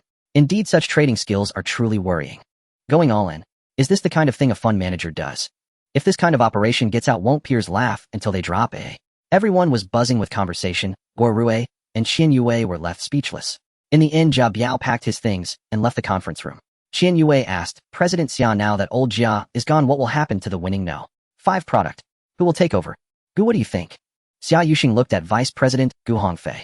Gu Hongfei, the old fox, smiled and said, why not let old Qian recommend someone? Qian Yue was somewhat speechless, saying, the managers for the stable 14 are probably not suitable. Oh, everyone's energy is limited, and winning No. 5 needs someone who can turn the situation around. Then the conference room fell silent. Xia Yuxing frowned. This indeed was a difficult problem. After all, winning No. 5 had become a mess, and no one wanted to take it over. Once the redemption period arrives, the fund manager will be the scapegoat, likely facing severe criticism. Who would want to take on such a situation? Investment Director Guo Rui suddenly smiled and said, currently, everyone present has their own trading business and is stretched thin. If we're looking for someone capable of rescuing the situation in the short term, there is indeed a very suitable candidate. Lu Ming from the Securities Department has just been promoted to fund manager, and his new business hasn't been assigned yet. Moreover, his trading competition results showed a monthly return rate of up to 50. I believe Lu Ming can definitely save winning No. 5. Lu Ming was taken aback, thinking, good heavens, Guo Rui is really shameless. Everyone knows this is a mess, a scapegoat, someone to be scolded. Now Guo Rui just wants me to bear the brunt. How devious. Xia Yuxing frowned upon hearing this. General Manager Guo Lu Ming is not suitable. He just got promoted to fund manager, and according to company regulations and past practices, he shouldn't be managing more than 1 million. Cheng Mingyuan quickly spoke up for Lu Ming.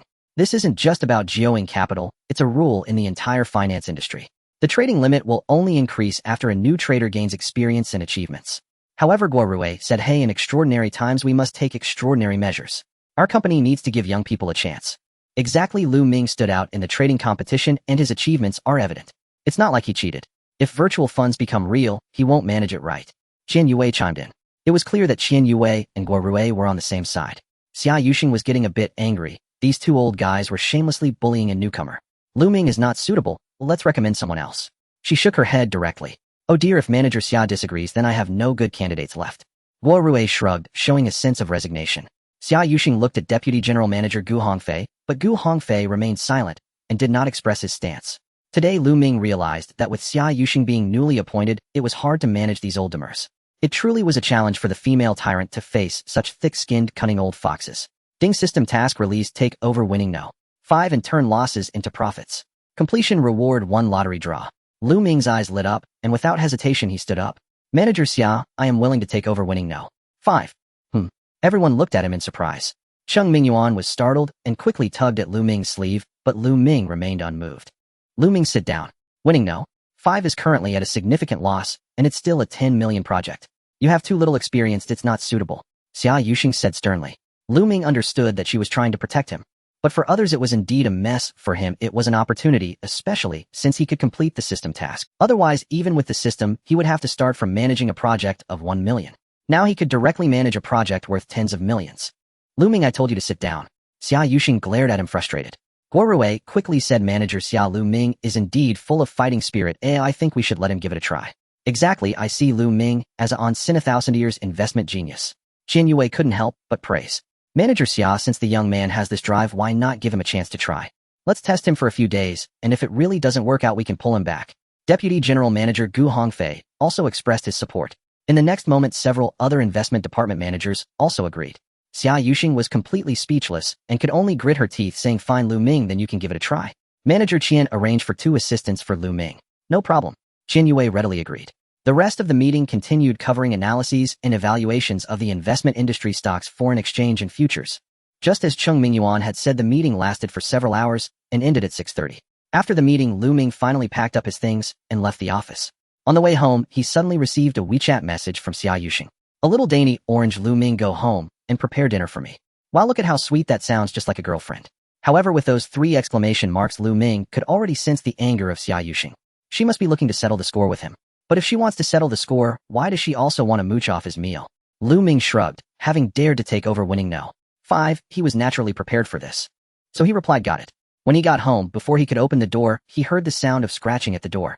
Damn it, Shui Zi, have you been chewing again? Lu Ming walked into the room and saw that one of the legs of the dining table had been bitten off halfway. Ever since he got this Siberian husky one day, he told the dog, you chew like a hammer. Unexpectedly, the husky got excited and jumped up, wagging its tail. It seemed that it was incredibly happy just to hear the word hammer. So Lu Ming named it Hammer. Recently, Hammer had entered a frenzied chewing phase, and the dining table was suffering badly. Now the table was wobbling precariously, and it wouldn't be long before it would have only 3 legs. Lu Ming was not angry at Hammer's destructive behavior and accepted it cheerfully. After all, with that female tyrant Xia Yuxing around to back him up, what was there to fear? It wouldn't be long before he could replace the dining table with a new one. Hammer, chew on this chair a bit more so the female tyrant can get a new one. We ought to replace the whole set, right? Lu Ming patted the dog's head, encouraging it. Oh woo. Hammer obviously was not pleased with its owner's command. It was supposed to be a hobby, but now it felt like work. Who would want that? So Hammer growled angrily and lunged at Lu Ming's shoes. Damn it, Hammer. These shoes are from Hongxing Urka brand name. Get away from me. Lu Ming pushed it aside with one foot and went to the kitchen to cook. At 8 o'clock, he heard the sound of a door unlocking next door. At 8:10, there was a knock on his door. Oh, Manager Xia, you're back. Get out of the way. Lu Ming stepped aside, and Xia Yuxing walked in, casually plopping down on the sofa, glaring at him in annoyance. Is dinner ready? It's ready. Lu Ming knew better and went to the kitchen to bring out the dishes and rice. Why are there only vegetarian dishes? Xia Yuxing sat down at the table and was taken aback. 1 sour and spicy shredded potato, 1 tomato scrambled egg, and 1 cold cucumber salad. Lu Ming rolled his eyes, inwardly thinking this female tyrant is even picky about mooching off meals. Boss, I can't afford to eat meat every day, and my wallet as a grassroots employee can't take it. Besides, I had no time to go to the market since I was busy with the meeting. Look how stingy you are. I'm only mooching 5 dinners a week. Lu Ming thought to himself, how could she have the nerve to say that? How about this, manager? If you really think my cooking is good, why not just pay for the groceries? He'll provide the labor, and we can share the meals. How does that sound? Sure, how much is it a day? He'll transfer a month's worth to you in advance. Lu Ming grinned, thinking that rich people are straightforward, so he would not hold back. It's not much, just $500 a day will do. Xia Yuxing took a bite of the shredded potato, and upon hearing 500 a day, she shot him a cold glare, saying, all right, Lu Ming, we agreed to share meals, but it seems you want to profit from me instead. Haha, boss, I was just joking, 200 is fine. Lu Ming began to laugh it off. Xia Yuxing raised an eye. Hey, boss, that's not much. Think about how expensive pork is nowadays. Do you know how much a portion of ribs costs? And if you want fish, 200 is really not much. All right then. Xia Yuxing thought for a moment and agreed. Lu Ming was overjoyed in his heart, setting a small target to eat vegetarian for a month. All right, I have a request too. There must be 2 dishes and a soup every day with both meat and vegetables. No problem, boss. Just transfer the money quickly. Look at you, so eager. Xia Yuxing picked up her phone and transferred 6,000 yuan to Lu Ming. Boss, don't we pay 1/3 in advance? I see you're trying to rebel. Haha, all right then, the boss doesn't lack money, just 1 payment for the month. Lu Ming quickly clicked to accept. After finishing the meal, Xia Yuxing stared at him coldly. Boss, enough already, stop acting tough, just say what you want to say. Lu Ming, you have quite the guts.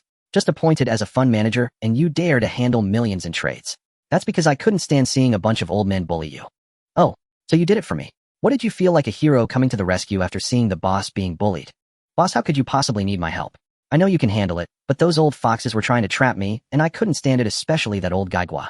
You know they were deliberately trying to trap you, so why did you charge in? Are you stupid? Do you think you're a hero? Boss, I know you're stopping me to protect me, but I believe that what seems like a crisis to others could actually be an opportunity for me. Opportunity? Oh, I underestimated you, Lu Ming. It turns out we have a little Buffett here. Boss, since it's already like this, just let me give it a try. Lu Ming thought to himself, what's wrong with Buffett? Does he have a system? Xia Yuxing was also helpless. After pondering for a moment, she said, Lu Ming, you might be put through some hardship this time. They are actually targeting me. Targeting? Lu Ming was taken aback. But don't feel too much pressure. I'll look into a few stocks for you later, and Xia Yuxing said again. Lu Ming was somewhat stunned. It seemed the female tyrant still had some humanity. By the way, boss, we're running low on dog food for Chuizi. I need you to buy some. Out of dog food?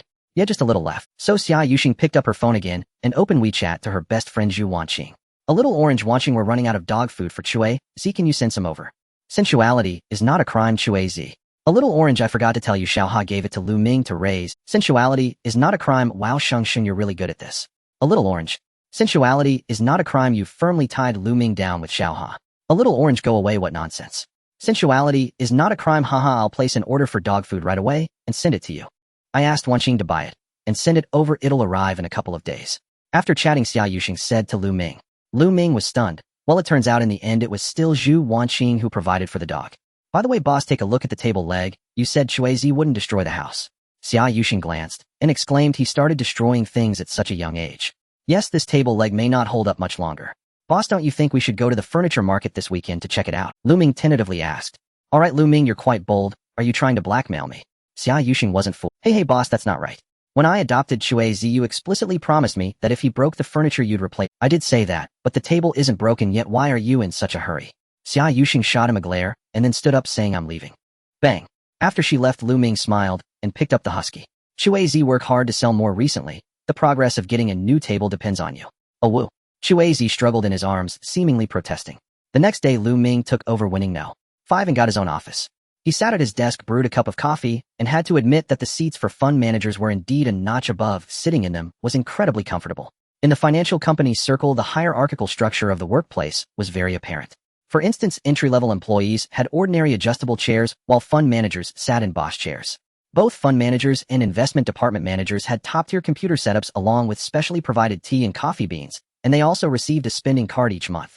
If one was promoted to the executive level of investment director, the company would provide a dedicated driver, and they could directly sign for expenses at a few designated hotels and clubs. This is privilege. Lu Ming grinned, with his golden finger in hand. How far could these privileges be? Originally, Qian Yue had promised to arrange 2 assistants for Lu Ming, but had been deliberately dragging it out. Lu Ming knew this old fox was doing it on purpose. It seemed that as Xia Yuxing had said, these people were deliberate. Xia Yuxing had just taken office during this critical period. If winning No. 5 experienced a significant drop during the redemption period, it would undoubtedly lead to a huge negative impact.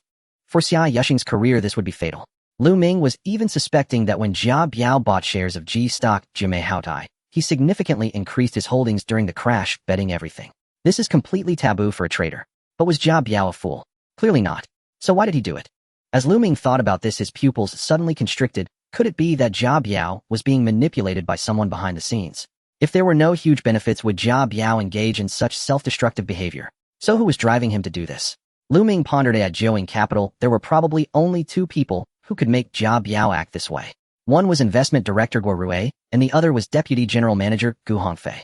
Among them, Gu Hongfei had the greatest suspicion, because before Xia Yuxing's arrival, Gu Hongfei was the one most likely to be promoted to president. Unexpectedly, with Xia Yuxing's arrival, Gu Hongfei's feelings could be imagined. Guo Rui was also a possibility, as Jia Biao was promoted by him, making him a direct subordinate. As Lu Ming thought about this, he smiled helplessly. Damn, this is the workplace. Lu Ming took a sip of coffee. As he pondered, a dark tapestry of workplace intrigue began to unfold in his mind. Since Qian Yue had not equipped him with an assistant or trader, he would take on the role of trader himself. He then opened his computer, logged into the trading platform, and clicked on the G-Stock page. Unlike a shares, G-Stocks operate on a T0 trading model, meaning one can buy and sell on the same day. However, the settlement is at T2. Moreover, G-Stocks do not have limits on price fluctuations, leading to the existence of some volatile stocks. For instance, it is possible for a stock to surge by 90 or plummet by 90 in a single day. This rule makes it even more challenging for traders. By past conventions, Lu Ming might have to muddle through 1 or 2 years before he could touch G-Stocks. Now for him, it was not about opportunity, it was about necessity. He immediately opened the G-Stock Jimei Hao, a stock that had caused the stable fund No. 5 to incur losses, and initiated system predictions. Jimei Hao Holdings today's fluctuation 2, future 5-day, trend 5, future 15-day trend 6, future 30-day, trend 11, future 90-day trend 15. Lu Ming felt a bit embarrassed. This worthless stock was projected to decline further in the coming month. Currently, a large sum of fund No. 5 was tied up in it, and he had no choice but to cut his losses. He then began scanning and predicting other G-Stocks. There was no choice. With only a month left, using G-Stocks to turn things around was the most convenient.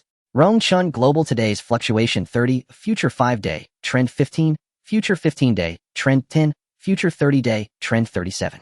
Lu Ming's eyes lit up. G-Stocks could be exhilarating. Rongchun Global was set for a significant rise today, then would drop, but by the end of the month, it would rebound to 37. Who could have anticipated that? The stock market is like this. When you think it's going up, it goes down, and after you cut your losses, it surges. Dafeng Digital today's fluctuation 15, future 5-day, trend 35, future 15-day, trend 28, future 30-day, trend 39. Lu Ming discovered another promising stock and added it to his watch list. Although he could bet a large sum of money now, that would be too ostentatious. Moreover, doing so would make him look like a gambler in others' eyes, indistinguishable from Jia Biao's reckless. Thus, Lu Ming's strategy was to buy stocks that had both gains and losses, but overall they were profitable. In the industry, this is referred to as risk hedging. On the first day, Lu Ming sold Jiu Mei Hao when it rebounded by 2 points, liquidating all his holdings. The remaining funds of Fund No. 5 were still over 10 million. Soon he invested this over 10 million into 10 different stocks. However, the day's performance under Lu Ming's control did not explode, and several stocks even declined significantly. As the end of the workday approached, Lu Ming was about to leave when he received a WeChat message from Xia Yuxing. A little orange cat, don't leave yet. A wild bull, what's up? A little orange cat, there's something, come to my office at 6. Lu Ming was speechless and could only wait until 6 to go to the CEO's office. At this time, most of the company had already clocked out. Knock, knock, knock. Come in. Lu Ming finally pushed the door and entered the CEO's office. At that moment, Xia Yuxing was sitting in front of the computer working diligently. You sit and wait for a bit. Lu Ming nodded and walked over to sit on the sofa nearby. He originally thought Xia Yuxing was busy with something important, but suddenly he saw her left hand resting on the A, W, and D keys of the keyboard. Hey! Lu Ming walked over to look at the computer. Sure enough, Xia Yuxing was not working at all. She was playing a team battle. What the heck? Boss, I thought you were working hard, but it turns out you were playing a game. What's the big deal? Xia Yuxing glared at him. How can I not be surprised? You are the company president, and it turns out you also slack off. It's after hours, the president is human too. Why can't I play a game? TSK tisk boss, but I see your skills are lacking. You're playing a tank, not properly supporting, but playing top lane. Lu Ming couldn't help but mock her. This was just taught to me by Wan Qing. What's it to you, are you good at it? I know. Alright then, next time call Wan Qing, let's team up, and let me see your skills. No problem. Lu Ming readily agreed. Let's not play anymore. Then Xia Yuxing put down the mouse, paused the game, and logged off. Lu Ming thought to himself that she was quite the slacker playing games without any decorum. Here you go. Xia Yuxing took out a printed document from her drawer. Lu Ming took it and saw it contained some stock codes and analyses. These are a few stocks I've selected, you might find them helpful. Cough, boss, no need, I've already chosen my stocks. Chosen your stocks? What do you mean? I've already bought 10 stocks today. What? Xia Yuxing stood up in shock and said, you've traded. You sold all of Jiu Mei Hao. That's right. So did you buy a stocks or G stocks? G stocks. Are you crazy? You still dare to buy? Xia Yuxing was furious. Boss, at this point, trying to recover losses within a month, G stocks are the best choice. Recover losses? Lu Ming, do you think you're Superman? Xia Yuxing undoubtedly felt Lu Ming was dreaming, slamming the table in anger. Boss, trust me, I am very confident in my research on individual stocks. That's called arrogance. It's a trader's taboo. Do you understand? Xia Yuxing shot him a glare. Boss, I'll send you my holding list tomorrow. Oh, just wait and see. Alright, I want to see what stocks you bought. Boss, did you ask me to come find you just for this? Xia Yuxing said ungraciously, just this? Alright, you can clock out now. Okay. Lu Ming hurriedly made his exit. Wait, what else is there? Xia Yuxing suddenly pulled out a key from her pocket and said, I need to meet a client tonight. I might be back a bit late. Please feed Pie for me. Oh, boss, a cat, is it really a problem if it misses a meal? Alright, is it okay if your salary is short 1 month? Lu Ming felt a bit embarrassed. That analogy was not appropriate. Helpless, he could only take the key and said, fine, I'll help you feed it, is that okay? By the way, Pie has quite the temper. Just put the cat food down, don't provoke her, alright? Otherwise, if you get scratched, I won't take responsibility. Got it. Lu Ming thought to himself, it's just a big fat orange cat, how could it scratch me? After returning home, Lu Ming snapped his fingers, and the foolish dog Hammer bounded over, tail wagging with excitement. Hammer, did you slack off today? I see the dining table leg looks exactly the same as yesterday. Yep. Hammer whined piteously as if deeply wronged. Listen carefully. I'm counting on you to chew up our new dining table. Slack off again, and your kibble gets halved. Understood? Yep. Hammer protested vigorously. When passion becomes duty, even joy loses its luster. Dogs are no exception. Alright, enough. Let's go. Today Dad's taking you to meet an old friend. Lu Ming clicked his tongue, pocketed Xia Yuxing's apartment key, and stepped out the door, Hammer leaping eagerly at his heels.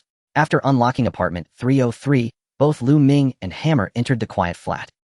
Where's that silly cat? Lu Ming placed the key on the entryway console and scanned the room, but the plump cat was nowhere in sight. Big fat cat, where are you hiding? Still no movement. Huh. Lu Ming suddenly turned, and there he saw the enormous orange cat Pippi perched atop the refrigerator, gazing down at him with feline intensity. Haha. Big orange Pippi, come down quick. I've brought your cat food. Your mommy's abandoned you. Once again his mouth ran wild with mischief. Yow. Pippi let out a disgruntled yowl. Woof. Woof. Woof. Hearing it, Hammer instantly sprang forward, barking fiercely to defend his master. Ha ha ha. Lu Ming chuckled warmly, scratching Hammer's head. Even this small pup understood loyalty, truly a promising hound. He then searched the apartment for cat food, having forgotten to ask the formidable woman where she'd stashed it. At last he found it tucked beneath the living room curtain in the corner. Here we go, dinner time, big orange. He lifted the cat bowl and beckoned Pippi. Pippi, spotting her feeding bowl, leapt down without hesitation. She knew precisely what it meant. Lu Ming opened the bag and scooped several generous spoonfuls of kibble. Hey, your fierce mommy clearly spoils you. These premium stick-shaped pellets must cost a fortune. But Pippi stared at Lu Ming as though he were utterly clueless and refused to eat. Go on, eat up. I won't harm you, he coaxed, scooping another spoonful, perhaps thinking she found the first portion too meager. Yet the plump cat remained motionless, eyes locked onto him in silent defiance. Just then Hammer, HSSSS. Pippi lunged, swatting Hammer repeatedly. Yip. Terrified, Pippi bolted straight to the front door. Lu Ming sighed in exasperation. Hammer, you're a dog, and you're getting chased off by a cat. Yep. Suddenly Pippi reared up and swiped at Lu Ming himself. Damn it. Lu Ming leapt back in alarm. Fine. Big orange, you ungrateful beast. I feed you and you claw me. Fine, goodbye. He promptly left, with Hammer trotting loyally beside him. Yet he didn't head straight home. Instead, he took Hammer downstairs, having trained him to relieve himself at this hour. After walking the dog, he returned home to cook and eat. Not until 11 p.m. did a soft knock sound at his door. Lu Ming knew instantly. It was Xia Yuxing. He opened the door, and there she stood, cheeks flushed, breath heavy with wine. Whoa, how much did you drink? Not much at all. Xia Yuxing beamed, swaying slightly as she stepped inside. Lu Ming hurried to steady her, muttering inwardly, not much. You'd collapse flat on the floor right now. She collapsed onto the sofa the moment they reached it. Dork, go fetch me a glass of water, she commanded, pointing. What the a? Lu Ming bristled. Dork. This formidable woman had just branded him a dork. Fine. I won't argue with a drunk. He went to pour a glass and handed it to her. She drained it in one thirsty gulp, set the glass down, and began unbuttoning her blouse. Hey, boss, what are you doing? Lu Ming froze in disbelief. What else? Going to sleep, obviously, she murmured, drowsy-eyed and unfocused. Indeed, her speed was astonishing, already revealing a flash of crimson beneath. Hey, boss, don't test me like this. I'm the worst at resisting temptation.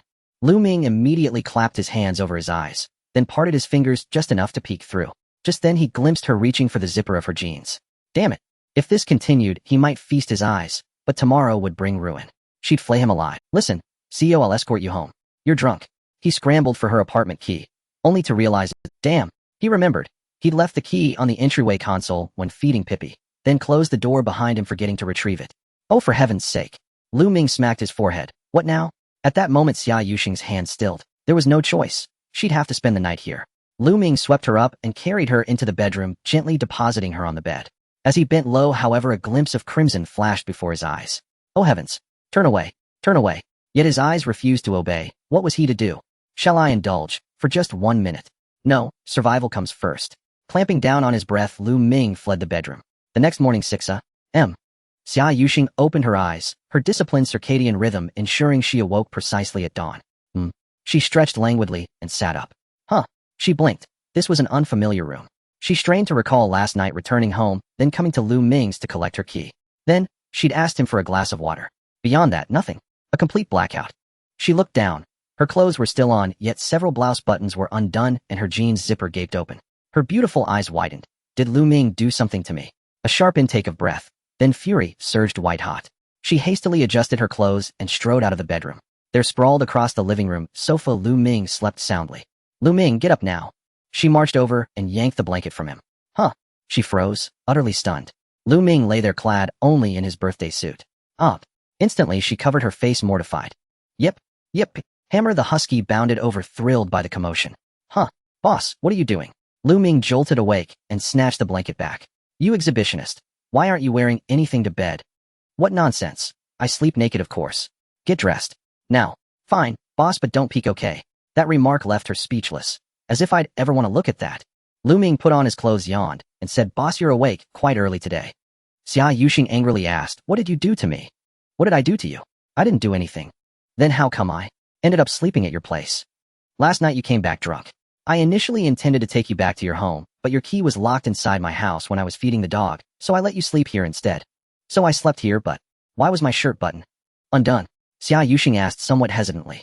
Lu Ming instantly recalled the unforgettable scene from last night, but he would never admit to having seen it, or calmly Lu Ming replied, How would I know? You were passed out on the sofa, and I just carried you to the bedroom bed. Really? Xia Yuxing raised an eyebrow. Lu Ming immediately snapped back. What's wrong, boss? Just because you have a bit of looks doesn't mean you can belittle others. Think about it in the state you were in last night. If I really wanted to do something sneaky, would I have left you evidence afterward? Am I stupid? My. Xia Yuxing pondered, realizing that she might have undone the button herself. She indeed disliked feeling constricted while sleeping. Alright, I was being petty. I didn't say anything inappropriate last night, did I? You did. Huh. What did I say? Boss, you confessed your feelings for me last night. You said you have a crush on me, that you like me. Get lost. Xia Yuxing glared at him, completely disbelieving his words. What client did you meet last night? You were so drunk. Do you know the U Group? The U Group that sells air conditioners? Exactly, Xia Yuxing said. I went to meet Yu Wenpei, the eldest daughter of the Yu family. They are reportedly looking for a private equity firm to manage their family finances. I see, boss, you want to secure a major client for the company. That's right. I just transferred to Jiuing Capital, so I need to achieve some noteworthy results, right? Then, boss, this family finance fund must be a substantial amount, right? What's it to you? You should focus on managing winning no. 5 properly. After saying that, Xia Yuxing opened the door, preparing to go home. Boss, your keys are locked in my house. Do you have a spare key? I still have one in my pocket. You have a spare? I should have checked last night and sent you home instead of making me sleep on the sofa. Lu Ming twisted his waist. Unexpectedly, Xia Yuxing returned to room 303, and within a few minutes he heard her roar. Lu Ming. What's wrong, boss? Lu Ming curiously asked. Come with me. Xia Yuxing shot him a glare. Following her to room 303, she pointed at the cat bowl and angrily said, Is this what you fed the cat? Yes. Lu Ming looked confused. At that moment, the fat orange cat was lying next to the cat bowl, glaring at him. Are you an idiot? Is this cat food? This is cat litter. Xia Yuxing was so angry that she swore. Cat litter. Damn, I really didn't know. Lu Ming was at a loss for words. He had never owned a cat and was truly unfamiliar with this. Besides, he had a husky named Chuizi who always went downstairs to do his business. You idiot. Pippi, scratch him.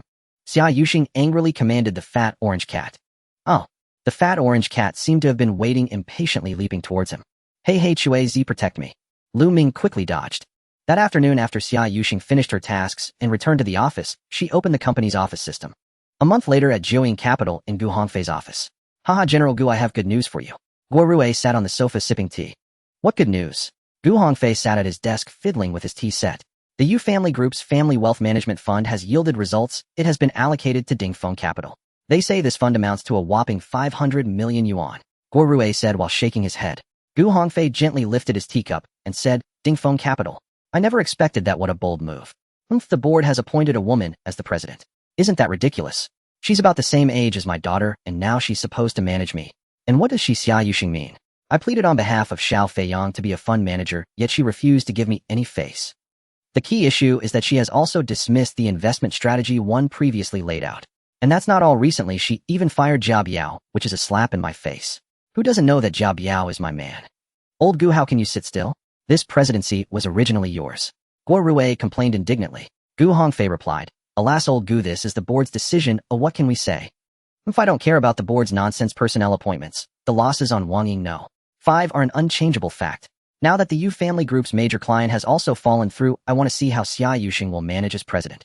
At this point, Guo Rue became pleased. Although Gu Hongfei didn't say anything, he was happier than anyone else inside. Because once the board removed Xia Yuxing from the presidency, he would have a chance. Knock, knock, knock. Just then there was a knock on the office door.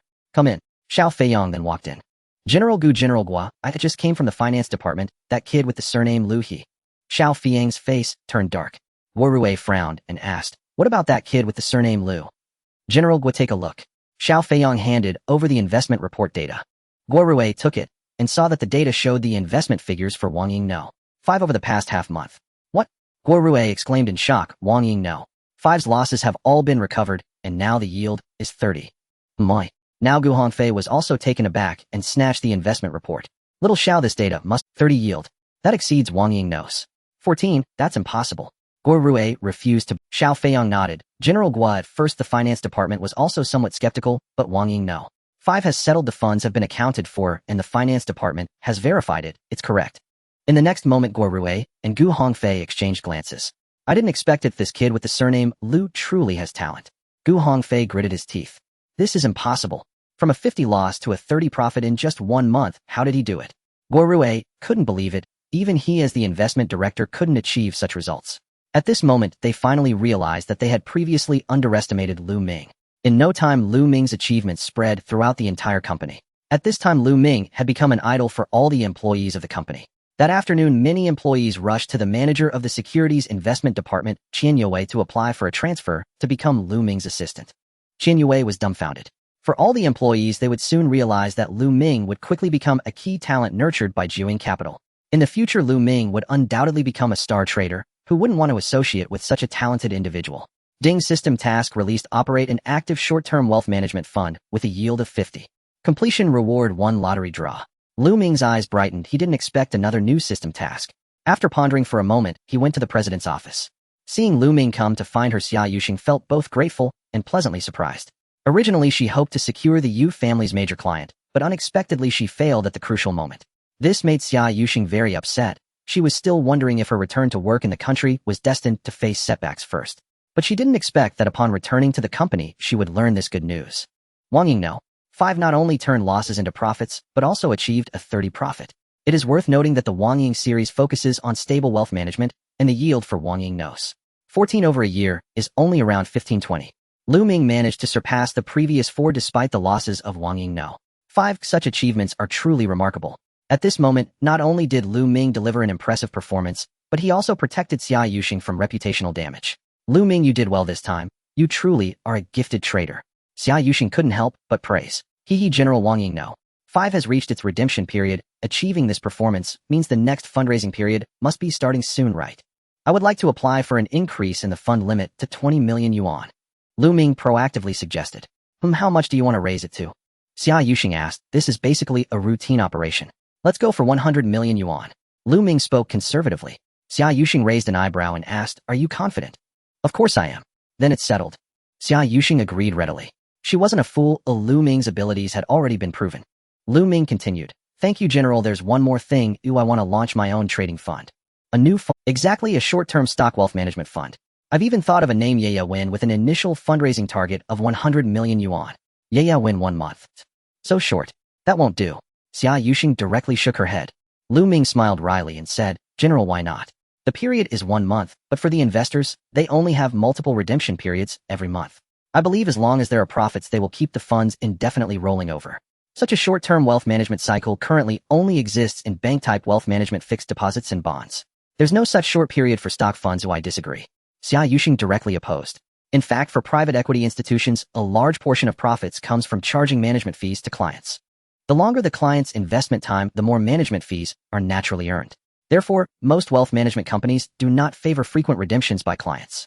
Xia, if you don't agree, then I'll have to resign and jump ship to another company. Lu Ming said with a mischievous grin. You, Lu Ming, how dare you threaten the president? You've gone too far. Xia Yuxing glared at him. General, that's right, I am threatening you. For a 1-month short-term wealth management, how much yield can you guarantee? At least 30 in a month.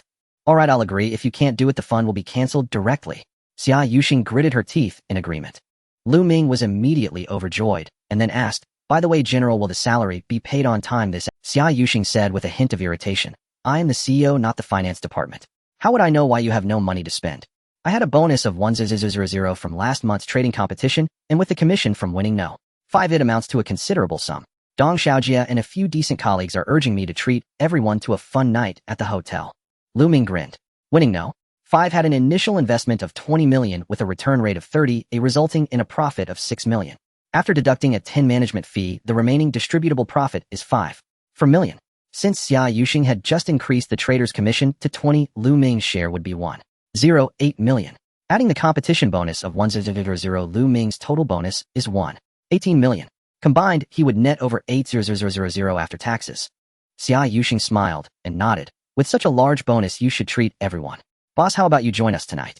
After all, tomorrow is Saturday. Me join? No thanks. If I go, can you all really enjoy yourselves? Boss, you shouldn't say that. I think you should go. Just think you just joined the company and need to interact more with the staff to understand each other better. All right, then I'll go tonight. Xia Yuxing thought for a moment and found some truth in Lu Ming's words. That afternoon, Jiuing Capital issued the salaries on time, and Lu Ming's bank account immediately became substantial. He first transferred 5,000 to his father. When his parents received the money, they were taken aback and quickly called to inquire. Upon learning that their son had been promoted to fund manager and the money was a bonus, they were overjoyed. Now Lu Ming had also completed the task of turning winning no. 5 from loss to profit, accumulating 2 chances for the system's lottery draw. System, start the lottery. Okay, host. The next moment, a virtual spinning wheel appeared, visible only to. This time, several new abilities appeared on the spinning wheel, such as drunkenness resistance and unfalling gold Q. However, these 2 abilities didn't hold much significance for him. Drunkenness resistance merely enhances one's alcohol tolerance. His tolerance was already quite high. Did he really need enhancement? As for unfalling gold Q, although he had never had a girlfriend, he believed he was strong enough, having built up experience for 23 years. Then the spinning wheel began to rotate. Ding. Congratulations, host, you have drawn the 1,000-mile tracking ability. 1,000-mile tracking. As long as you take a glance at a person, animal, or an item's photo, you can activate the ability to track its location. Lu Ming immediately understood it was akin to location tracking. However, this ability seemed rather useless to him as he was not a police officer. System, continue the lottery. Okay, host. Ding. Congratulations, host, you have drawn the super eavesdropping ability. Super eavesdropping, you can lock onto a target with your gaze and activate eavesdropping within a 10-meter radius of the target. Lu Ming couldn't help but smile wryly. Indeed, this was an ability favored by police. He might as well apply to be an auxiliary officer to solve cases. But of course that was impossible. Regardless, he would soon be launching the monthly winning financial fund with a 50 return rate. This level of difficulty was a piece of cake for him. Once he completed the task, he would have another chance for the system's lottery draw. Besides, the reason Lu Ming initiated the monthly winning short-term investment was also to make money quickly in the shortest time possible. The more he earned, the greater his commission would be. That night, Lu Ming, Xia Yuxing, and a group of colleagues arrived at the Grand Night Banquet Hotel. This place offered singing, dancing, drinking, barbecuing, and Western dining, making it a decadent spot for many corporate parties. The arrival of Xia Yuxing surprised the employees. Everyone admired Lu Ming even more for successfully inviting the CEO. At the dining table, everyone raised their glasses to toast Xia Yuxing. To Lu Ming's surprise, Xia Yuxing truly accepted every toast. It seemed this female tyrant had quite a drink. Hey, I say, everyone, are you trying to get me drunk with this will battle? Lu Ming raised his glass and didn't say, haha, Ming, you're still single, why fear getting drunk? No one's checking your post. Dong Xiaojie said with glee. Laughter erupted among the crowd. Zhong Xiaoman said, hey Ming, you're now famous overnight. You don't know, many female employees in our company have developed ill intentions towards you. Right, manager Lu, quickly tell us what kind of girl you like, asked colleague Gu Xiaojia curiously. Right, several colleagues echoed nearby. Lu Ming took the chance to put down his glass and said, what kind do I like? I'm rather superficial. Ooh, I like girls with big breasts and curvy backs. Zhong Xiaoman immediately patted her slim figure and said, alas, then I'm out. Huh. Everyone burst into laughter. Xia Yuxing couldn't help but chuckle at the side. Dong Xiaojie raised his glass towards Lu Ming. Come on, Ming, let's toast to our good fortune. No way, I need to go to the restroom first. Lu Ming seized the opportunity to slip away. Hey, I'm going with you. Dong Xiaojie followed, and the two left the private room. Ming, you better come clean. Among our female colleagues in the company, is there anyone you have your eye on? Yes, Lu Ming replied. Who? Xia Yuxing. Dong Xiaojie rolled his eyes and said, dude, your taste is quite large. You want to chase the female tyrant. The two laughed as they headed toward the restroom. Huh. Ming, that person looks familiar. Isn't that Jia Biao? Dong Xiaojie suddenly patted Lu Ming. Lu Ming looked towards the restroom and saw Jia Biao walking out, heading towards the corridor. Indeed, you go ahead to the restroom. I'll check it out. He curiously followed Jia Biao, who turned the corner and stood in front of room 203. To his surprise, in front of room 203 stood a man who was the investment director of their company, Guorue. Lu Ming frowned lightly. Jia Biao had been fired, yet the two were together again. Before they entered the room, he immediately locked onto Jia Biao and activated super eavesdropping. The next moment, he overheard the conversation between Jia Biao and Guorue. Jia Biao, Director Guo, I've been fired. You said you would find me a job. Oh, what's going on now? Guorue, old Jia, why are you so anxious? Jia Biao, how can I not be anxious? I have to support my family, and besides, I was fired by Geoing Capital because of you, Director Guo. Guorue, Jia Biao, be careful how you speak.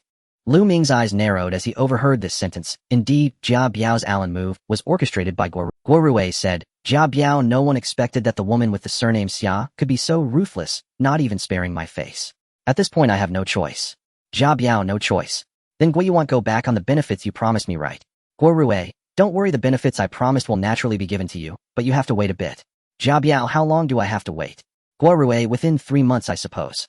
Jia Biao, alright Guo, I hope you can keep your promise. After that, Lu Ming heard that Jia Biao was leaving. Lu Ming immediately ended his eavesdropping and went to the restroom. He thought it necessary to inform the female tyrant about this. Upon returning to the private room, Lu Ming continued to drink with his colleagues. That night, he truly drank to the point of drunkenness.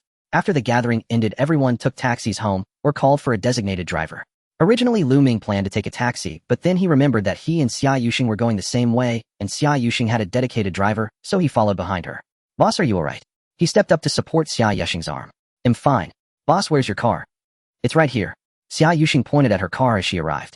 Lu Ming opened the door and climbed into the passenger seat first. Hey, you brat, get off. Who told you to get into my car? Xia Yuxing frowned. Boss, we're going the same way as should I really take a taxi? Huh, where's the driver? After getting into the back seat, she explained, I sent the driver back earlier. I called for a designated driver. Since she had called for a designated driver, Xia Yuxing thought for a moment and did not make Lu Ming get out. After a while, the designated driver arrived and took them both to the community. Lu Ming and Xia Yuxing got out of the car, swaying as they walked. Boss, you still say you're not drunk. You're walking all over the place. You have the nerve to say that, aren't you the same? Boss, I really am fine. This little bit of alcohol is nothing. I could drink another pound and still be fine. You just keep talking. What are you talking about? How about we go back and drink some more? Xia Yuxing also brought alcohol and said cheerfully while swaying her head, sure, I have good wine at home. So the two of them went to Xia Yuxing's 303, where she opened a bottle of XO and filled their glasses. Oh dear boss, we don't have any snacks. Are we just going to drink? Lu Ming couldn't help but complain. Who said we don't have any? Xia Yuxing opened a cabinet and took out 2 bags of chips. Seeing the chips, Lu Ming couldn't help but burst out laughing. What are you laughing at? I have fruit too. Xia Yuxing opened the fridge and took out 2 papayas. Wow boss, you even bought papayas. Are they for breast enhancement? Lu Ming, emboldened by alcohol, spoke recklessly. Nonsense. With what I have, do I still need enhancement? Xia Yuxing surprisingly wasn't angry. Instead, she became proud. Oh boss, you get all huffy when I say you're chubby, but is your size bigger than the papayas in my hand? Get lost. MAD cup. D. I don't believe it unless you let me measure it with my hands. In your dreams. You think I'm drunk enough to let you take advantage of me? I'm not even drunk yet, humph. Are you drinking or not? Drink. Drink. Lu Ming said as he raised his glass. So the two of them downed another bottle of XO. The next day at 9:30, Zhu Wanqing and a middle-aged woman arrived at the Yushui Bay community. Auntie, we're downstairs now. Should I call Sheng Sheng to come down and get you? No need, let's just go up directly. The middle-aged woman said coldly. She was none other than Xia Yuxing's mother, Song Jiawen, the chairman of the Yunding Hotel Group. All right then. Zhu Wanqing smiled wryly and nodded. Soon the two took the elevator to the 3rd floor. Zhu Wanqing hurriedly walked to the door of 303 and knocked, but to her surprise there was no response. Huh, Sheng Sheng hasn't gotten up yet. Zhu Wanqing guessed, knowing Xia Yuxing liked to sleep in. Song Jiawen said, Wanqing, it's your house, don't you have the key? Just open the door directly. Auntie, isn't that a bit inappropriate? What's inappropriate? I'm Sheng Sheng's mother, and you're her best friend. Oh, we're not outsiders, are we? Song Jiawen stared at Zhu Wanqing, her eyes revealing a sense of authority. All right then. Zhu Wanqing could only take out the spare key from her bag and unlock the door. Meow. The chubby orange cat Pai Pai saw someone enter and quickly hid behind the sofa. That Sheng Sheng even brought a cat back to the country. Song Jiawen glanced over. Sheng Sheng. Zhu Wanqing shouted, but no one responded. This girl must still be sleeping in. After saying that, Song Jiawen headed straight for the bedroom. Zhu Wanqing hurriedly followed her in. As a result, the two of them entered the bedroom and were left dumbfounded. On the bed in the bedroom lay a man and a woman, none other than Lu Ming and Xia Yuxing, both covered by a thin cloth. Zhu Wanqing was also stunned. She thought to herself, this girl Sheng Sheng has developed her relationship with Lu Ming so quickly, they've ascended to paradise. Seeing this scene, Song Jiawen's face gradually turned cold. Zhu Wanqing thought it was bad and hurriedly approached Xia Yuxing, saying, Sheng Sheng, wake up quickly. Hey, wake up. Xia Yuxing groggily opened her eyes and said, Ha Wanqing, why are you here? As soon as she finished speaking, she saw her mother beside her and widened her eyes in surprise. Sheng Sheng, hurry up and get dressed with Lu Ming. Annie, let's go out first. After Zhu Wanqing finished speaking, she pulled Song Jiawen out of the bedroom. Xia Yuxing was left confused by this sudden statement. She turned her head to look beside her and saw Lu Ming still fast asleep. Suddenly she sat up in shock. Xia Yuxing lifted the blanket and sighed in relief. Because both she and Lu Ming were fully dressed. Clearly nothing had happened, they just got drunk after finishing that bottle of XO last night. But how could she explain that to Wanqing and her mother? You jerk, get up. Xia Yuxing angrily slapped Lu Ming. Don't make a fuss. Lu Ming said groggily. Don't make a fuss, you bastard. Still sleeping. Xia Yuxing kicked Lu Ming out of bed in anger. Lu Ming fell and finally woke up. Boss, good morning. Why are you in my bed? You jerk. This is my bed, not your home. Xia Yuxing glared at him. Hiss. Lu Ming gasped as he recalled that they had drunk together last night. Could it be that the two of them got carried away after drinking? He quickly checked his clothes and said, fortunately. Xia Yuxing was filled with rage upon hearing Lu Ming's casual remark of not bad. What did that mean? It seemed as if something were to happen, this guy would somehow be the one at a loss. What nonsense. Hurry up and come out with me. My mom and Wanqing are here. They just saw us sleeping on the same bed. Your mom and Wanqing, what? Your mom? Lu Ming exclaimed, his eyes wide with shock. Feeling a wave of anxiety, the two of them stepped out of the room. At that moment, Zhu Wanqing was sitting on the couch in the living room. Lu Ming glanced at the formidable figure of his mother, Song Jiawen. Indeed, she was a businesswoman of great stature, exuding both grace and authority. Mom, what brings you here? What? I can't be here. Sheng Sheng, why didn't you tell me and your dad that you returned to the country?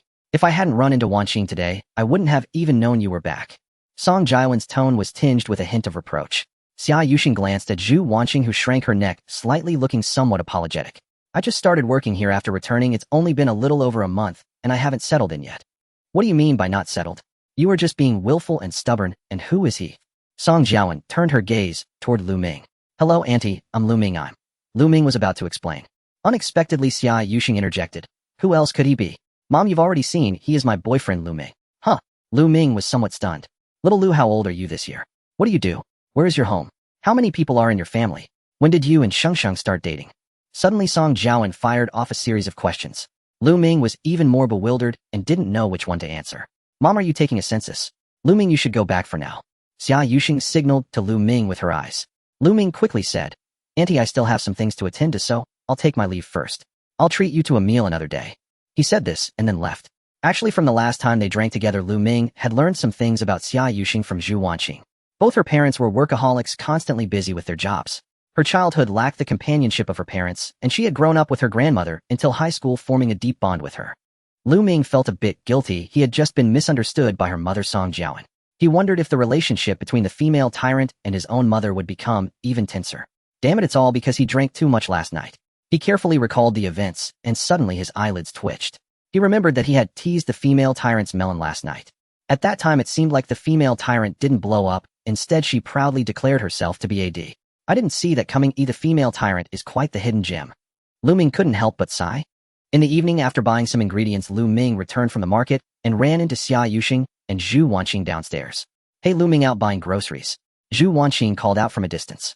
Lu Ming inwardly cursed, fearing that the ingredients he had just bought would be lost, so he pretended not to hear and walked on. But Zhu Wanqing, the female police officer, was too fast and quickly caught up to him. Lu, handsome. Did you sleep with Shengsheng last night? Are you feeling guilty? Zhu Wanqing grabbed Lu Ming's arm and asked intentionally. Lu Ming felt a bit embarrassed and helplessly said, Sister Wanqing, stop messing around. Wanqing, don't talk nonsense. Xia Yuxing blushed upon hearing this. Zhu Wanqing teased further, why you two are wearing the same pants so soon? Lu Ming didn't bother to respond to her and asked, Boss, has Auntie left? She has. Boss, why didn't you let me explain things to Auntie this morning? Xia Yuxing shot him a glare and said, do you think you could explain this situation?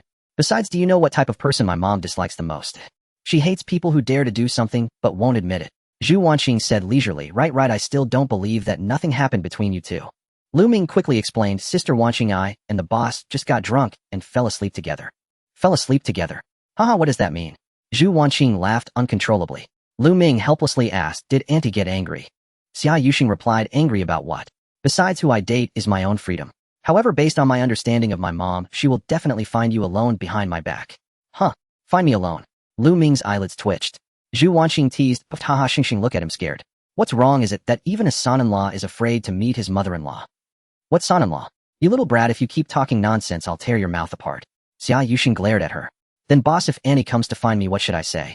You just tell the truth. All right. The three of them continued chatting as they made their way to the third floor. Lu Ming was carrying the groceries while Xia Yuxing and Zhu Wanqing followed behind, showing no sign of returning to their own homes. The 2 pounds of ribs he just bought would probably not last. Soon Lu Ming prepared a table full of dishes. I'll go home and grab a bottle of wine. Xia Yuxing looked at the table full of food, her appetite whetted, and wanted something to drink. Lu Ming, did you see? She's still drinking. Clearly last night's events had no effect on Shengsheng at all. Zhu Wanqing winked and smiled. Lu Ming was left speechless. But every minute Xia Yuxing hurriedly ran back. Oh no, something's wrong. What happened? Lu Ming and Zhu Wanqing were startled. Xia Yuxing anxiously said, this afternoon, when we went out, I forgot to close the window. Pippi is missing, it might have run out. Huh, that means it has been out for the whole afternoon. Zhu Wanqing's face changed. What should we do? Xia Yuxing was on the verge of tears. During her time abroad, she had always been accompanied by her large orange cat Pippi, who was even closer than her parents. Lu Ming immediately calmed her down, saying, boss, don't panic. Generally cats don't run too far, they mostly just wander around the neighborhood. Let's 3 of us search the neighborhood. Okay. Xia Yuxing immediately nodded. So the 3 of them quickly went downstairs and split into 3 directions to search. Not far into their search, Lu Ming suddenly slapped his forehead. He suddenly remembered that he had just drawn the ability of 1,000-mile tracking from the system, which could be used to find the fat cat. He hurriedly called Xia Yuxing. Hey boss, quickly send me a photo of Pippi. Huh, a photo? Yes, I'll send it to the community group and ask everyone to help look for it. Lu Ming found a reason. Okay. Xia Yuxing hung up the phone and quickly sent a photo of the big fat orange cat Pippi. Lu Ming received the photo and immediately activated the 1,000-mile tracking, quickly locking onto the location of the fat orange cat. I found it. Lu Ming, following the location pinpointed by his 1,000-mile tracking ability, soon arrived beside a holly tree where he heard the cries of a cat behind him. He turned around to see a big fat orange cat named Pippi, but there was also a blue cat nearby. Unexpectedly, his 1,000-mile tracking skill was remarkably precise and effective. Whoosh. Upon seeing someone approaching, the blue cat hurriedly dashed away. Meow. The big fat orange cat, upon recognizing Lu Ming, hissed at him in anger, as if he had interrupted her affairs. What on earth, Pippi, are you sneaking around with a tomcat? Lu Ming was astounded. Meow. Pippi let out an Hey, do you know that sneaking out has worried your mommy? As Lu Ming spoke, he stepped forward, preparing to catch the big fat cat. To his surprise, Pippi swiftly climbed up an old locust tree beside him. You damn cat, get down here. Lu Ming could hardly keep up. At this moment, the big fat orange cat perched atop a branch, squinting at Lu Ming with a proud expression, completely ignoring his words. Lu Ming helplessly called Xia Yuxing. Shortly after, Xia Yuxing and Zhu Wanqing came running over. Hey Lu Ming, where's the cat? Zhu Wanqing rushed forward, eagerly asking. Xia Yuxing also looked at him anxiously. Lu Ming pointed at the locust tree and said, It's up there, you try calling her, she won't come down for me. When I found her earlier, she was cozying up with a blue cat. She must be upset that I interrupted her good time. Zhu Wanqing burst into laughter and said, Sheng Sheng, so Pippi sneaked out for a romance. Lu Ming thought to himself, romance. What an elegant description, it was clearly just a rendezvous. Xia Yuxing stood beneath the locust tree and spotted Pippi, immediately feeling relieved. Pippi, come down quickly. Do you know how worried I was when you sneaked out? However, the big fat orange cat did not budge at all, ignoring her. Haha boss, it seems your pet isn't obedient at all. This big fat cat is too rebellious. Lu Ming found some amusement in this. Zhu Wanqing added, Pippi, your Aunt Wanqing, come down quickly. Oh, let me. Lu Ming was speechless, saying that would only make her less likely to come down. Pippi, if you don't come down, I'll count to 3, and if you don't come down, I'll go back. 1, 2, 3. After counting, the big fat orange cat remained sprawled on the branch without moving.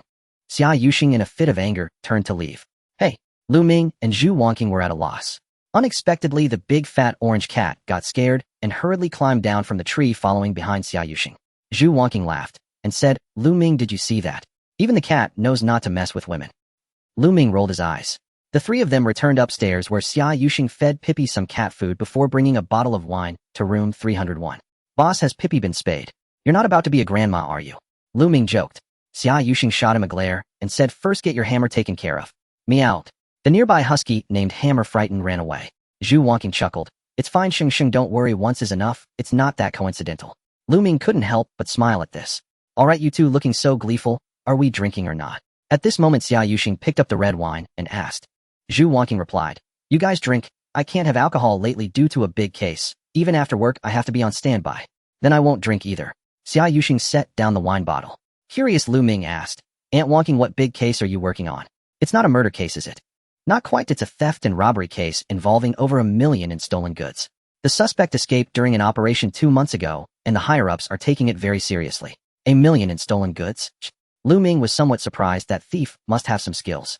Indeed, this thief is a habitual offender and familiar with counter-investigation tactics. There have been no leads for a month. He might have already fled Yanbei. Zhu Wanqing said helplessly. Aunt Wanqing, do you have a photo of the thief? I want to see what kind of person is so cunning. Lu Ming pretended to casually inquire. He thought of his own 1,000-mile tracking ability, which had helped him easily locate a cat, so surely he could find the hideout of a criminal as well. Xia Yuxing said, What are you looking at? There are confidentiality rules for case investigations that don't make Wanqing violate the rules. Lu Ming was taken aback. A thief also has confidentiality. Sheng Sheng, it's fine. Besides, our bureau's official account has previously issued a wanted notice calling on citizens to provide clues. Zhu Wanqing said as she picked up her phone and opened the official account. She quickly found the announcement and opened it to show Lu Ming. The suspect in the theft was named Peng San, with his real name unknown. At the end of the wanted notice, several photos of the thief were attached. Upon seeing the photos, Lu Ming immediately focused on activating his 1,000-mile tracking ability. In the next moment, he locked onto the location of the suspect Peng San in his mind. Cuizhu Yuan community. Lu Ming's eyelids twitched. This Cuizhu Yuan was only a 15-minute walk from his Yushui Yuan community. He didn't expect the guy to be hiding here. So he deliberately said, This person looks familiar. Lu Ming, have you seen this person before? Zhu Wanqing's eyes lit up.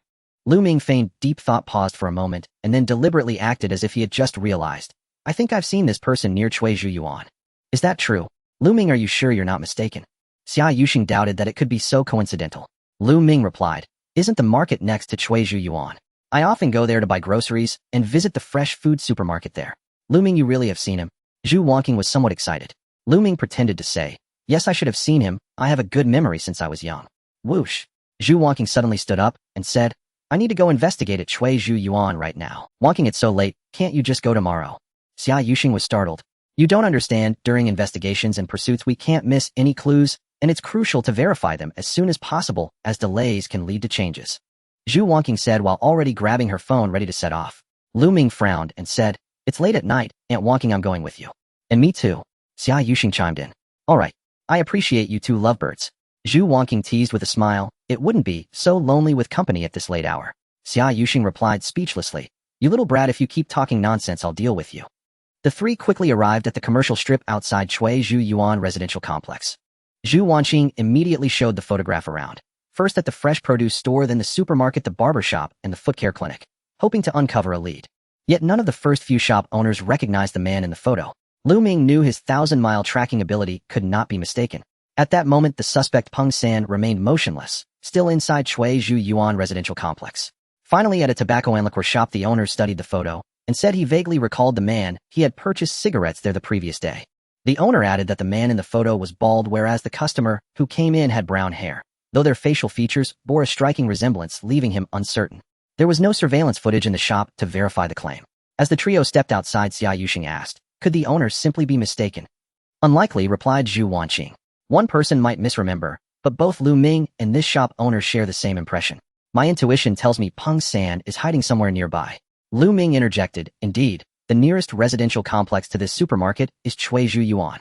Xia Yuxing sighed, but we can't possibly knock on every door. We're talking about hundreds of households. True, Zhu Wanqing mused. Since we now have a lead, I'll report it to our captain tomorrow and request official police assistance for a systematic sweep. Lu Ming couldn't reveal his ability outright, but he knew such an operation would likely yield results. Just as Xia Yuxing and Zhu Wanqing turned to leave, Lu Ming suddenly halted. His 1,000-mile tracking ability had just registered movement. Peng San was now leaving his residence. Shall we take a walk through Chuizhu Yuan? We might stumble upon something.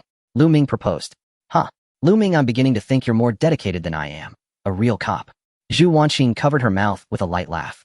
Lu Ming grinned. To be honest, ever since childhood, I dreamed of becoming a police officer. Solving cases feels thrilling. Then let's go, Zhu Wanqing agreed. The three entered the complex. Guided by the precise coordinates from his tracking ability, Lu Ming led them deliberately, steering them steadily toward Peng San's location.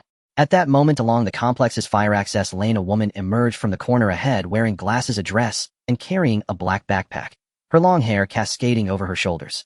Lu Ming's heart began pounding fiercely. The tracking system had locked onto her, yet she was unmistakably a woman. How could this be? The system never erred. Peng San must have disguised himself. Moments later, the three passed the woman, mere inches apart. Under the dim amber glow of the streetlights, Lu Ming stole a sharp, deliberate glance and confirmed that the long-haired woman was in fact a man in disguise.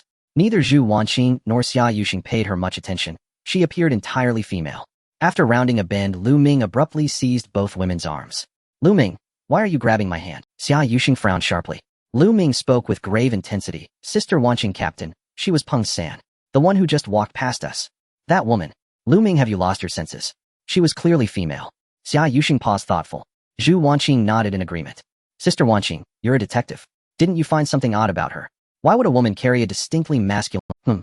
Yes, that is strange, Zhu Wanqing murmured. More importantly, did you notice her shoes? A size 43 athletic shoe. How many women wear footwear that large? Now that you mention it, it is highly irregular. Let's follow her, quietly. Zhu Wanqing instantly pivoted, stepping softly in pursuit. Lu Ming and Xia Yuxing fell in behind her. Within moments, they trailed Peng San, still disguised, as he strode purposefully toward a black sedan. He swiftly unzipped the backpack and withdrew burglary tools. He's breaking into the car, Zhu Wanqing exclaimed, her years as a detective making the motion instantly recognizable. Lu Ming frowned. Breaking in and carrying that black bag, he's planning to flee. A sharp intake of breath escaped Zhu Wanqing, her eyelid twitched involuntarily. The possibility was chillingly plausible. If he escaped now, recapturing him would become exponentially harder. We cannot let him get away. Zhu Wanqing surged forward without hesitation. Xia Yuxing gasped, Wanqing, don't act rashly. Hesitation means failure. She broke free from Lu Ming and Xia Yuxing, striding toward the vehicle. Night had fallen. Peng San, absorbed in prying open the door, suddenly froze. Footsteps echoed sharply behind him. He whirled around. and saw Zhu Wanqing closing in swift and resolute. Instinctively, he abandoned his tools and fled clutching the backpack. Stop where you are. Zhu Wanqing lunged, swift as lightning, and seized his shoulder. Peng San instinctively swung the backpack at her head. She dodged, then clamped down on his arm and executed a flawless shoulder throw. Thud. Peng San crashed hard onto the pavement. Lu Ming stood stunned. Zhu Wanqing possessed formidable skill. No wonder she was a homicide detective. Yet as Zhu Wanqing moved to restrain him, Peng San's right hand flashed to his waist and drew a gleaming dagger thrusting upward toward her torso. Ah! Xia Yuxing cried out horrified. Zhu Wanqing froze. This blade would pierce straight through flesh, leaving a fatal wound. In that razor-thin instant, a hand seized her arm from behind and yanked her violently backward. The dagger struck empty air. Zhu Wanqing shuddered, drenched in cold sweat, only then realizing Lu Ming had pulled her to safety. Xia Yuxing exhaled in relief, until in the next heartbeat, she froze again. Peng San had scrambled upright and charged straight toward her. Halt! Xia Yuxing instinctively raised her hands to block. Get out of my way, or die. Peng San lunged, slashing the dagger across her face. She tried to flinch, but her legs refused to obey. Eyes squeezed shut in terror, she braced for impact, yet felt nothing. Opening them, she saw Lu Ming gripping Peng San's waist from behind, holding him fast. Peng San wrenched violently, then slashed sideways with the dagger, slicing deep into Lu Ming's forearm. Zhu Wanqing rushed forward, and seeing the blood, fury ignited within her. Damn it all. With a ferocious kick, she struck Peng San squarely between the legs. Zhu Wanqing's kick landed directly on the man's most vulnerable spot. Peng San's strength dissipated in an instant, and he let out a howl, unable to stand. Lu Ming took the opportunity to bring Peng San down and pin him to the ground. Zhu Wanqing quickly helped by grabbing Peng San's arm from behind, pulling out handcuffs from her pocket and swiftly securing him. You dare to move again. Again. Zhu Wanqing was furious, delivering 3 solid slaps. Lu Ming, you're bleeding. At that moment, Xia Yuxing rushed over and suddenly saw blood flowing from Lu Ming's arm. Lu Ming looked down and finally realized, grimacing in pain. Damn it. You hurt me. He angrily retaliated with a few more slaps to Peng San. Zhu Wanqing quickly said, Sheng, go to the pharmacy across the street and buy some bandages to stop Lu Ming's bleeding. Okay. Xia Yuxing hurriedly ran to the pharmacy. When she returned with the bandages, she saw Zhu Wanqing and Lu Ming relentlessly punching and kicking Peng San. You still dare to struggle? Zhu Wanqing roared. Xia Yuxing quickly helped wrap the bandages around Lu Ming's. Zhu Wanqing gratefully said, Lu Ming, thank you. I owe you this time. Sister Wanqing, don't just thank me in words, buy me some supplements later, my arm hurts. Lu Ming made a joke while grinning. Zhu Wanqing quickly agreed, alright, I promise to buy them. Xia Yuxing chuckled, feeling her previously tense nerves finally relax. The dangerous scene from earlier still lingered in Xia Yuxing's mind. If it weren't for Lu Ming, both she and Wanqing might have been injured. At that moment, looking at Lu Ming, she felt a newfound respect and gratitude. Then Zhu Wanqing made a call to the captain. A little over 10 minutes later, 2 police cars arrived, and several officers got out to directly escort Peng San into the vehicle. Zhu Wanqing said, Sheng, I need to go back to the station with my colleagues to assist with the processing. Why don't you take Lu Ming to the hospital to treat his wound first? Sure, you go ahead, I'll take Lu Ming to the hospital. Xia Yuxing nodded. The two then arrived at the hospital, and after the doctor examined Lu Ming, fortunately the wound wasn't deep, but he would need a month to recover. After applying the medicine, wrapping it in gauze, and securing it with a bandage around his neck, Lu Ming sighed in relief, thankful that it was his left hand that was injured, as he was right-handed. By the time they returned home, it was already 11 p.m. Lu Ming, during your recovery, if you need help with anything, just let me know. It's inconvenient for you to do anything with just one hand right now. Xia Yuxing generously offered. Lu Ming couldn't help but make a joke. Hey boss, since I'm injured, how about you give me a month's leave? That won't do. Hey boss, that's too cruel. I'm injured, and you won't give me a break. You hurt your left arm, but your right hand is fine. It won't affect your ability to use the mouse. Lu Ming replied irritably. Hey Xia Yuxing, I'm your lifesaver. Is this how you treat your benefactor? Well, if you want to rest, take a few days off, but a month is out of the question. Xia Yuxing felt a bit guilty. If it weren't for Lu Ming holding on to Peng San in time, her face might have been scratched. Boss, if it weren't for me, your face could have been scarred. How would you find someone to marry then? TSK tisk, see how much I have done for you, you should repay me in kind. Lu Ming joked shamelessly. Get out of here. Xia Yuxing glared at him. Haha boss, were you being foolish at that moment? The thug had a dagger, and you didn't even think to dodge. I wanted to dodge, but my feet wouldn't cooperate. Xia Yuxing pouted. Lu Ming grinned. TSK tisk boss, you're such a fierce woman, but you don't have the guts.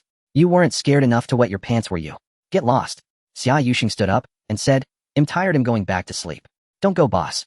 It's inconvenient for me alone, you need to help me change clothes. Change your clothes, you old man. Xia Yuxing was a bit angry. Lu Ming was really getting bolder.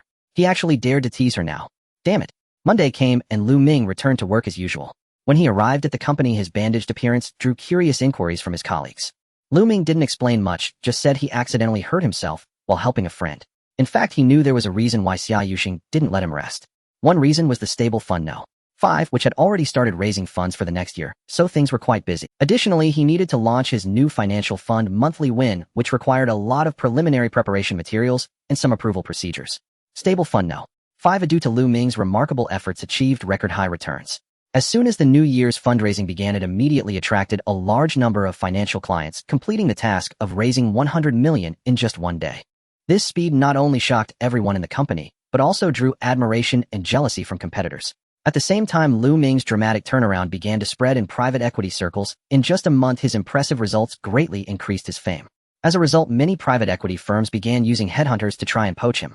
That day at the investment research meeting, Xia Yuxing brought up Lu Ming's plan to launch the new financial fund Monthly Win for discussion. Qian Yue, that sycophant, was the first to stand up and oppose it. I oppose it. In financial investment operations, besides personal judgment and analysis, there's always an element of luck. A trader's abilities must be validated through bear and bull market cycles. Lu Ming is a novice trader already managing the stable fund No. 5 and has just increased his trading quota. How can he continue to take on more? You should know that a trader's energy is limited. With multiple portfolios, Lu Ming clearly lacks experience. Moreover, he currently only has his right hand available. Qian Yui's mocking remarks drew laughter from everyone. Lu Ming heard this and mentally cursed Qian Yui's ancestors 18 generations back. Damn, there were many things he could do with just one right hand. He wasn't inconvenienced at all. Investment director Guo Rui also voiced his opinion. Old Qian is right, Ms. Xia. Even if Lu Ming is extraordinarily talented, he still needs time to prove himself. What if he turns out to be just a lucky fool? I think there's no need to discuss this matter at all. As soon as these words were spoken, many other managers from the financial department expressed their agreement. Lu Ming, sitting at the back, had a dark expression. Damn, this old fox's words were really damaging.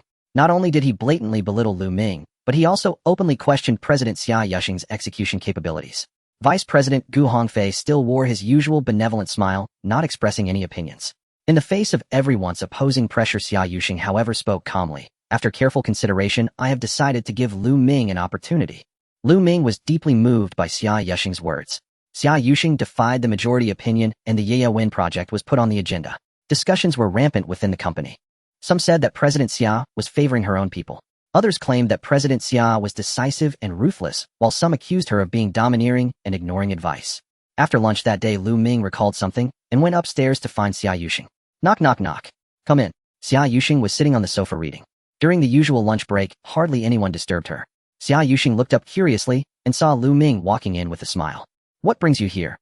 Boss, I came to discuss something with you. It's break time now. Boss, do you need to rest? Are you going to take a nap? Not really, I want to read.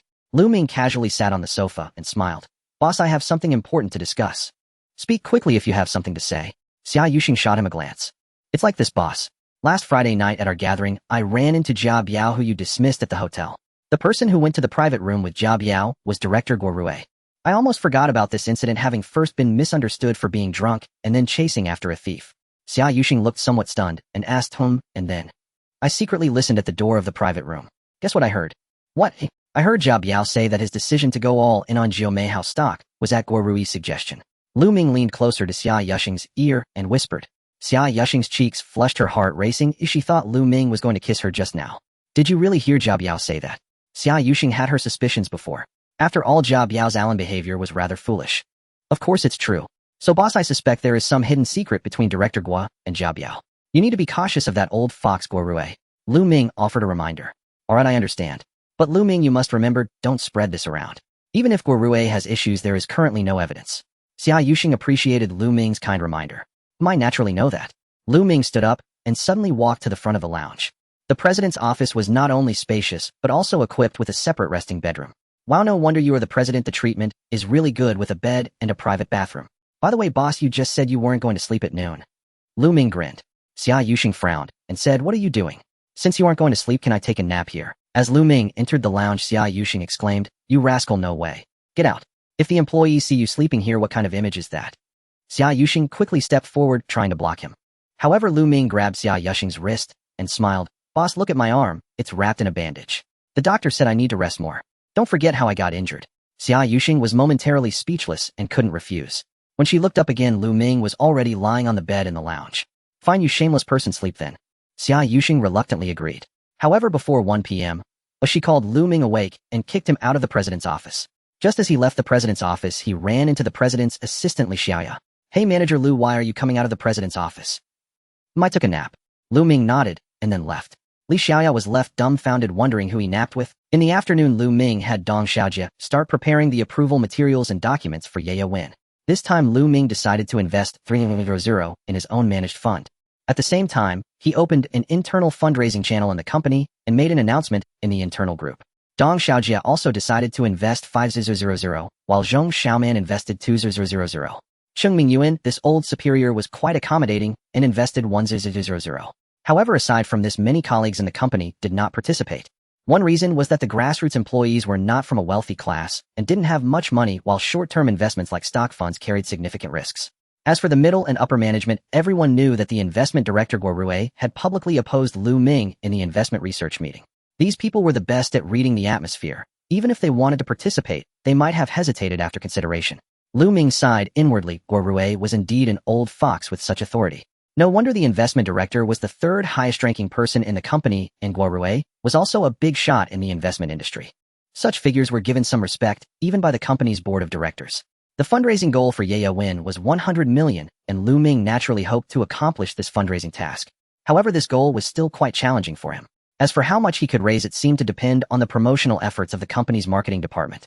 The sales and distribution channels for private equity funds mainly include self-sales, by private equity broker sales, third-party platform sales, bank sales, trusts, and limited partnerships. All these methods were managed and controlled by the company's marketing department. Just then the landline on Lu Ming's, he picked it up and was surprised to find it was Guo Rui, calling, inviting him to meet at the cafe downstairs. Lu Ming stroked his chin, thinking the old fox is treating me to coffee. This must be a weasel wishing the chicken a happy new year. Ugh, no way, I'm not a chicken. It should be a weasel wishing the dragon a happy new year. Lu Ming told Dong Xiaojie and then went downstairs. He arrived at the cafe and met Guo Rui. "Oh little Lu, you're here. Come, what would you like to drink?" Guo Rui smiled broadly. "No need, Director Guo. The company is quite busy. Did you need something?" Lu Ming sat down across from him. Guo Rui smiled and said, "Little Lu, I'm here to congratulate you. You made a stunning comeback with winning No. 5, and now you're going to issue a new financial fund. You could be considered a rising star in our company." Thank you for the compliment, Director Guo. I will certainly not disappoint the company." Lu Ming was even more puzzled. It seemed unnecessary for Guo Rui to flatter him. Guo Rui changed the subject, saying, Little Lu, what I said in the investment research meeting this morning was not aimed at you, it was actually to protect you." "Protect me?" "Of course. You see, your handling of winning No. 5 has yielded results. The most important thing at this stage is to solidify your current achievements. But now Xia Yuxing suddenly increased your stakes, focusing solely on revenue benefits, which is completely using you." Lu Ming was taken aback, realizing that Guo Rui had come to play a game of sowing discord. "Utilize me? How will you utilize me?" "Think about it, Xiao Lu. If your trading performs well, that's fine, but if it fails or incurs losses, Xia Yuxing will push you into an abyss, ruining your future." Guo Rui, regarding this, I actually took the initiative to suggest the issuance of a new fund to General Manager Xia. Lu Ming interjected. "You initiated it?" Guo Rui looked a bit confused. "That's right. I didn't expect Xiao Lu to have such ambition, or it seems I underestimated you before. Since you want to excel with the new fund, how about this? I will create some favorable conditions for you." "What favorable conditions?" "During this period of issuing the new fund, I'll find someone else to take over your winning No. 5, and you can focus entirely on managing the new monthly win fund." "Find someone else to take over?" Lu Ming was stunned, thinking to himself, this Guo Rui is really shameless. Isn't this just stealing credit? "Xiao Lu, don't misunderstand, a winning No. 5 will still belong to you. Once your new fund stabilizes, I will return winning No. 5 to you. This is safer." Guo Rui had, "I'm doing this for your own good demeanor." Lu Ming wasn't a fool. How could he possibly believe such grandiose words? Lu Ming knew that once he handed over winning No. 5, it would be difficult to reclaim it, and he would be at the mercy. "Director Guo, it's not necessary. 2 funds are nothing. I always have energy to spare. Don't say just 2. Even if you have a few more funds, it's fine. Director Guo, see if you have any extra deals that you can hand over to me as well." "What? Xiao Lu, what do you mean by that? Everything I said earlier was for your benefit." Guo Rui was clearly a bit angry. Lu Ming said seriously, "Director Guo, what I mean is that I am confident I can do well without needing your special care or concern." All right, Lu Ming, since you don't appreciate kindness, just take care of yourself in the future." Guo Rui's expression stiffened as he coldly snorted and left the cafe. One must admit that Guo Rui's revenge, cloaked under the guise of public interest, came swiftly. After the launch of Lu Ming's monthly, when the marketing department made no effort to promote or sell it through major channels, it was evident that Guo Rui was obstructing things behind the scenes. Consequently, the fundraising for monthly win was dismal. A week had passed, and it had raised less than 10 million. Of course, there was another layer of reason behind this. Although he had gained recognition from several clients through the winning no. 5 was a conservative financial product mainly appealing to conservative investors. However, his new fund monthly win was stock-based and a short-term investment, which was a significantly riskier financial strategy. Lu Ming stroked his chin contemplating a good solution. Ding dong. Just then his WeChat suddenly rang. Lu Ming picked up his phone to find that Zhu Wangqing had created a group adding both him and Xia Yuxing. Zhu Wangqing. Hey friends from Yuxue Bay, prepare some food and drinks. I'm coming over for a drink tonight. Xia Yuxing. Why you finally remembered us, you little rascal. Zhu Wangqing. Haha, I've been busy with interrogations this past week. I'm not ungrateful. Lu Ming. Humph Wangqing, what happened to the nutritional supplements you promised me? Zhu Wangqing. I've bought them. I'll bring them tonight. Don't forget to prepare food and drinks. Lu Ming. Sister Wangqing, are you speaking human language? I only have one right hand left. Are you asking me to cook? Zhu Wangqing. Oh dear, I forgot about that. So who's cooking tonight? Xia Yuxing. Definitely not me. Ooh, I might set the kitchen on fire. Zhu Wangqing. Then let's have hot pot tonight. Lu Ming. Sure, then I'll trouble Sister Wangqing to bring the ingredients. Xia Yuxing agreed. Zhu Wangqing, you two are quite something. Xia Yuxing. Zhu Wangqing, take note. Lu Ming. One more thing, I haven't showered in over a week. My one hand is inconvenient. Can either of you help? Xia Yuxing. It must be Wangqing, you helped catch the criminal for her. Zhu Wangqing. Shouldn't it be you, Shangsheng? Lu Ming hurt his arm saving you. Thus the two women began to deflect in the group. Lu Ming. Are you two serious? Just do it together if neither of you wants to. Xia Yuxing. Are you looking to die? Zhu Wangqing. My mom said I can't see a man's body before marriage. Lu Ming couldn't help but laugh, thinking this is just how women are. He was only joking. After work, Lu Ming took the initiative to wait for Xia Yuxing in the garage. Since she had taken a long leave for the dedicated driver after his injury, Xia Yuxing drove Lu Ming to and from work every day. Lu Ming rather enjoyed this. While on the road, Xia Yuxing proactively asked Lu Ming, how much has the fundraising for monthly win reached? Still less than 10 million.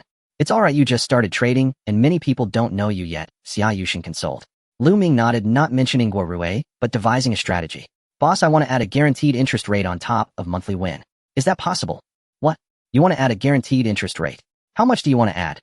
3. Xia Yuxing shook her head and said, Lu Ming, do you know what this means? Lu Ming naturally knew what it meant.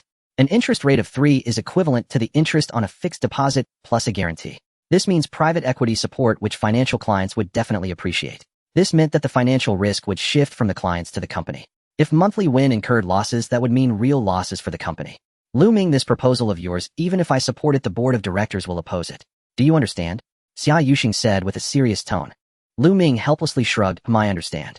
Xia Yuxing suddenly said, but don't be discouraged. I'll also invest 10 million. You raise another 10 million, and with 20 million in funds, let's get the project started. Lu Ming was astonished, then thought to himself that the female tycoon had been in Wall Street for years, so having 10 million in savings wasn't surprising. Moreover, her parents were business magnates. He couldn't help but tease, boss, aren't you afraid I'll lose all your money? If you lose it, you can be my servant and cook for me for the rest of your life. How about that? Xia Yuxing replied. Oh boss, is this a confession to me? Lu Ming couldn't help but joke. Xia Yuxing's face flushed as she said, stop being so narcissistic. I simply meant that you cook well. Lu Ming readily agreed. Okay, no problem. If I lose money, I'll cook for you for the rest of your life. Xia Yuxing smiled to herself, thinking that having Lu Ming cook for her for a lifetime might not be such a bad idea. Oh no, how could I think like that? Wouldn't that be hoping I lose money? Unless there's another way. By the way, you could also try a bit harder tonight. Land a major client. Tonight. A major client. Senior Sister Wangqing. Exactly. She's a detective. How much disposable income could she possibly have? Xia Yuxing couldn't help but chuckle. Do you know why I always ask Wangqing to buy dog food? Why? To lean on a wealthy patron. Senior Sister Wangqing. She's the wealthy one. Indeed. Her mother runs a fashion business and gives her over 1 million yuan in pocket money each month. Whoa. Lu Ming. My dearest Lu Ming. Come here, let's hug. Wangqing rushed forward enthusiastically. Lu Ming nearly leapt backward in alarm. Senior Sister Wangqing, don't scare me like that. I haven't committed any crime. Seriously, this is a public place. Oh, please mind your decorum. Xia Yuxing reminded her gently. Oh, Yuxing, is that jealousy I detect? Jealousy? Of what? Huh. I'm simply expressing my heartfelt gratitude toward Lu Ming. You do know I've been promoted. Wangqing beamed with exhilaration. Promoted? Yes, indeed. I apprehended Peng San and earned commendation. I'm now head of Criminal Investigation Team 3. Wangqing swelled with pride. Lu Ming raised a thumb. Wow. Congratulations, congratulations. Xia Yuxing smiled. No wonder you're so radiant today. The three of them chatted merrily as they ascended to apartment 301. Since Lu Ming's left arm was immobile, Xia Yuxing and Wan Qing cheerfully took charge of the kitchen. Of course, since they were having hot pot, all that was needed was to rinse the ingredients. Here, we'll start with a toast to Lu Ming. Thank you for stepping in so courageously that day. Without you, I'd have taken a knife/2. Wan Qing lifted her glass. Has senior sister Wan Qing no need for such formality. If you truly wish to thank me, there are other ways. Lu Ming winked playfully. Wan Qing blinked in surprise. Other ways? What ways? I hear senior sister Wan Qing is quite the little heiress. Wan Qing instantly turned to Xia Yuxing. Oh ho! Yuxing, was it you who spilled my secrets? I didn't say a word. Xia Yuxing burst into laughter. Go on, Lu Ming. Do you need a loan? Not a loan. I'd like to manage your investments, senior sister Wan Qing. And Lu Ming proceeded to explain his new. After hearing him out, Wan Qing declared without hesitation. That's simple. Just investment management. I'll commit 10 million yuan. Thank you, senior sister Wan Qing. Here's to you.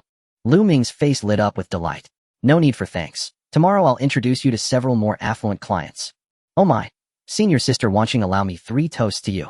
Lu Ming, you must handle my investments with utmost diligence. That's my monthly allowance. Wan Qing suddenly recalled. Lu Ming's expression darkened. How absurd! Her allowance amounted to 10 million yuan. Just as the 3 were enjoying their wine, a sharp knock echoed at the door. Xia Yuxing said, Lu Ming, someone's at the door. Who could it be at this hour? Curious, Lu Ming opened the door and froze. Standing there was landlady Auntie Lu, accompanied by a young couple. Auntie Lu. Xiao Lu, you've got guests, and quite the lively gathering. Well, I've decided to sell this apartment, so I brought prospective buyers for a viewing today. I see. Please come in. Lu Ming sighed inwardly. His landlady hadn't even given him advance notice. Upon entering, Auntie Lu was momentarily taken aback by the 2 stunning women. Just then, suddenly, Hammer the husky lunged straight at her. Yip yip. Oof.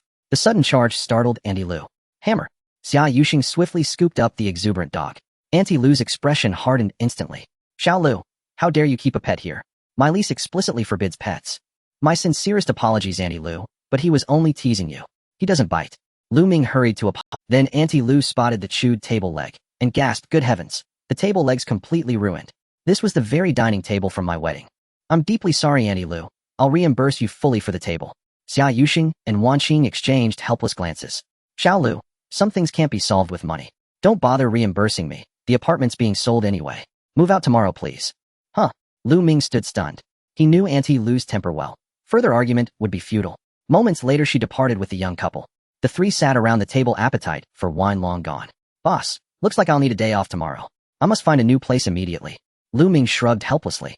Xia Yuxing furrowed her brow. But your left arm is injured. How will you manage moving all your belongings? Oh, forget searching for another place, Yuxing. My apartment has 2 bedrooms. Why not just let Lu Ming move in? Besides, Pippi and Lu Ming are already thick as thieves. Wan Qing interjected brightly. Lately, not only had Lu Ming grown close to Pippi, the orange cat, but Pippi and Hammer the husky had become inseparable playmates. My. Xia Yuxing was flustered. Sharing a roof with Lu Ming. Unthinkable. Yet she couldn't refuse. Not after provoking Auntie Lu, and not when Hammer, her own responsibility, had caused the entire mess. Moreover, Lu Ming's left arm had been injured, saving her. Lu Ming's eyes gleamed. What perfect timing. No more rent to pay. Would it really be appropriate for me to move in? If you're willing, then yes, go ahead. Xia Yuxing Wan Qing clapped delightedly. Wonderful. Problem solved. Let's raise our glasses once more. And so they resumed drinking, until 11 o'clock. Naturally, Wan Qing stayed the night, sharing quarters with Xia Yuxing. As soon as they returned to apartment 303, Wan Qing blurted, Yuxing, you owe me thanks. You and Lu Ming are practically cohabiting already. You incorrigible girl, don't call it cohabitation. It's shared renting. Don't you realize how inconvenient it is for a man and woman to live under one roof? I know. Aren't you the one who sleeps nude? Oh, you big mouth, keep your voice down. So tell me, Yuxing, do you feel anything for Lu Ming? Wan Qing held her gaze earnestly. Xia Yuxing was taken aback and said, I don't know either. Haha, that means you have feelings for him. Not necessarily. Xia Yuxing had never been in a relationship, so how could she be sure what was infatuation and what was love? Xingxing, I think Lu Ming is quite remarkable. Just look at how handsome he is and the courage he displayed when facing the thugs. You should cherish such an outstanding man. On matters of the heart should be left to nature. That's true. Since you two will be living under one roof, you can take your time to get used to each other. Get used to each other? Of course, you both need to test each other's strengths and weaknesses. Wonking, you little pervert. The 2 girls began to playfully wrestle again. The next day was Saturday, so Lu Ming tidied up his belongings. In the afternoon, Xia Yuxing helped Lu Ming move everything over. However, for Lu Ming, his entire possessions amounted to very little. Finally done moving, Lu Ming, drenched in sweat, picked up a glass of water from the table and gulped it down. Hey, Lu Ming, that's my cup. Xia Yuxing's cheeks flushed. Lu Ming grinned and said, "Oh, why didn't you say so earlier?" Xia Yuxing shot him a glare and then angrily plopped down on the sofa. "Lu Ming, although I agreed to let you move and we need to establish some ground rules." "What rules?" "First, we can't disclose our living arrangement at work." "That's fine." "Second, at home, you need to be mindful of your attire and cannot expose your body." Lu Ming nodded and asked, "No problem, but can you expose yours?" "Pa, you're the one who should be exposed." "Haha, anything else?" Xia Yuxing continued, "Third, without the other's permission you cannot enter their bedroom." That's acceptable." "Fourth, you cannot tamper with the other's belongings like personal items, toothbrushes, towels." "That's fine." "Fifth, when your arm is healed, all the cooking, cleaning, and washing dishes will be your responsibility." "Hey boss, I can cook, but why is all the housework on me?" "At the very least we should split it evenly." Lu Ming immediately became displeased, feeling like he was about to become a maid. Xia Yuxing frowned and said, "Don't forget, I pay you 6,000 yuan for food every month." "What do you, don't think I'm foolish? Oh, can 6,000 yuan really cover the grocery expenses?" "Hey boss, your argument is flawed. Grocery expenses are just one part of my energy, and effort are also part of it. Besides, after you eat, I still have to wash the dishes. So how do you want to split it? How about this'll handle the groceries and cooking, and you take care of the rest of the housework?" "No way. If that's the case, we'll just eat separately and not share meals anymore." Lu Ming pretended to be you. Xia Yuxing was so annoyed that her teeth were itching, yet she couldn't do without Lu Ming's cooking. His meals were simply delicious, and every time she ate she felt utterly happy. There was even a period when the thing she looked forward to the most each day was the dinner Lu Ming prepared. It had to be said that Lu Ming's words struck a chord deep within her. Fine, I'll do the housework." Xia Yuxing angrily agreed. Lu Ming didn't expect the fierce girl to really agree. It was unexpectedly easy to handle her. That night, since Lu Ming couldn't cook, the two of them could only order takeout. After dinner they sat in the living room, watching a soap opera on television. Lu Ming was playing with the dog, while Xia Yuxing was teasing the cat. "Boss, I worked up quite a sweat moving things today, and I haven't showered in over half a month. I smell bad, can you help me take a bath?" This guy was getting bolder. "Why should I help you take a bath?" Hey boss, how do you think I hurt my arm?" "But I am a girl, how can I help you?" Xia Yuxing felt a bit guilty. Lu Ming pretended to be serious and said, "Boss, look at how red your face is. I'm just asking you to help me with a bath, not saying I want to be naked for you to scrub me." "Then how, eh?" Xia Yuxing's cheeks flushed. She thought to herself, what kind of mouth does this guy have, always bringing up nudity, just like her friend Zhu, walking so vulgar. Lu Ming's eyes lit up. He thought there was a chance. "Just let me wear shorts, and you can help me wipe my back and stuff." "Well, fine then." Xia Yuxing pouted but agreed, as she thought of how Lu Ming got hurt, while saving Zhu Wonking and herself. "Alright, I'll go change clothes. You find a towel, fill a basin with water, and get ready." Lu Ming hurried to his room to change clothes, fearing she would back out. Xia Yuxing felt dazed, but how did she agree to this? After a while she filled a basin with hot water and took a towel, sitting on the sofa to wait. Lu Ming quickly emerged wearing a pair of sports shorts. Wow. Xia Yuxing felt a bit shy. Throughout her life, she had never looked at a man this clearly. "Boss, do you think my abs look good?" Lu Ming teased on purpose. Xia Yuxing glared at him. "I don't know." Lu Ming brought a small stool and sat down in front of the sofa, saying, Alright, you're still shy? Boss, just treat me like a guest, and yourself as the technician." "Get lost, you're the technician." Xia Yuxing angrily grabbed the towel and gave Lu Ming's back a swipe. "Ow." Lu Ming grumbled, "I was just joking." At that moment the fat cat Pippi and the husky Chuizi excitedly ran over, lying beside them, acting as the audience. "Get out of here, what are you two looking at?" Xia Yuxing glared at them. Pippi and Chuizi obediently moved to play elsewhere. The bath scrubbing began, and although Xia Yuxing felt a bit shy at first, she quickly loosened up. There was no one else at home, so what was there to fear? As for Lu Ming, he likely wouldn't dare to speak of it outside. Hey, it must be said that Lu Ming's skin was quite fair. Moreover, he actually had nice abs, though she was unsure what they felt like. Just thinking about it made Xia Yuxing's cheeks heat up, feeling embarrassed. At that moment Lu Ming glanced at Xia Yuxing. This enchanting girl at this moment looked quite gentle, with a fair and rosy complexion that truly made one's heart race, almost wanting to kiss her. It is said that the beginning of love often stems from physical attraction. Perhaps that was the case, as Lu Ming suddenly felt a desire to have this woman as his wife. Just a glance was a delight. If they were to lie together and embrace, wouldn't there be a spark of passion? At that moment Xia Yuxing looked up with the towel in hand, and their eyes met. "What are you looking at?" "Boss, you're really beautiful." "Shut up." Xia Yuxing's cheeks flushed, her heart inexplicably. Lu Ming looked at Xia Yuxing's blushing face, akin to a ripe peach, mouth-watering and tempting, making him want to. "What are you staring at me for?" Xia Yuxing glared at him. "Boss, your technique is quite impressive. Why don't you run me a basin of foot bath water and give my feet a massage?" This guy was becoming increasingly shameless. Xia Yuxing threw the towel in her hand into Lu Ming's arms and said, "With such thick skin, do you have no shame? Do you really think I'm your technician? Haha, if the spa had a technician with your looks, all the men in the world would fall in love with foot baths. A dog's mouth cannot spit out ivory. I'm ignoring you." Xia Yuxing rolled her eyes and flicked her hair, heading back to her room. Lu Ming grinned. It was rather amusing to tease this female tyrant daily. The key was that he discovered this female tyrant could also be shy and bashful. Tisk tisk, her face when shy was truly enchanting. Not only that, but even her eye rolls were captivating. After a while, Xia Yuxing came out wearing a conservative, strawberry-patterned pajamas. She was also carrying a small basket specifically for bathing filled with various shower gels, facial cleansers, and skincare products. Lu Ming couldn't help but twitch his mouth. For his own shower, 1 bar of soap was enough. This woman brought a whole basket every time she bathed. Boss, do you really need so many things for a shower? Aren't you afraid of over-scrubbing your skin? What's it to you? Xia Yuxing shot him a glare. Lu Ming smiled helplessly. The soap opera was no fun, so he returned to his room. With his left arm injured, he couldn't forget it. After a day of moving, it was better to sleep early. An hour later, Xia Yuxing finished her shower and came out of the bathroom, wearing her pajamas and drying her hair. She entered the room to blow-dry her hair and was ready for bed. But she realized that her sleeping partner Pippi was not in the room. Usually at this hour, her large orange cat Pippi would be in the bedroom, lying on the bed waiting for her to sleep. During the first few days abroad, Xia Yuxing had some insomnia. But ever since she adopted the large orange cat Pippi, the sound of its purring always helped her sleep well.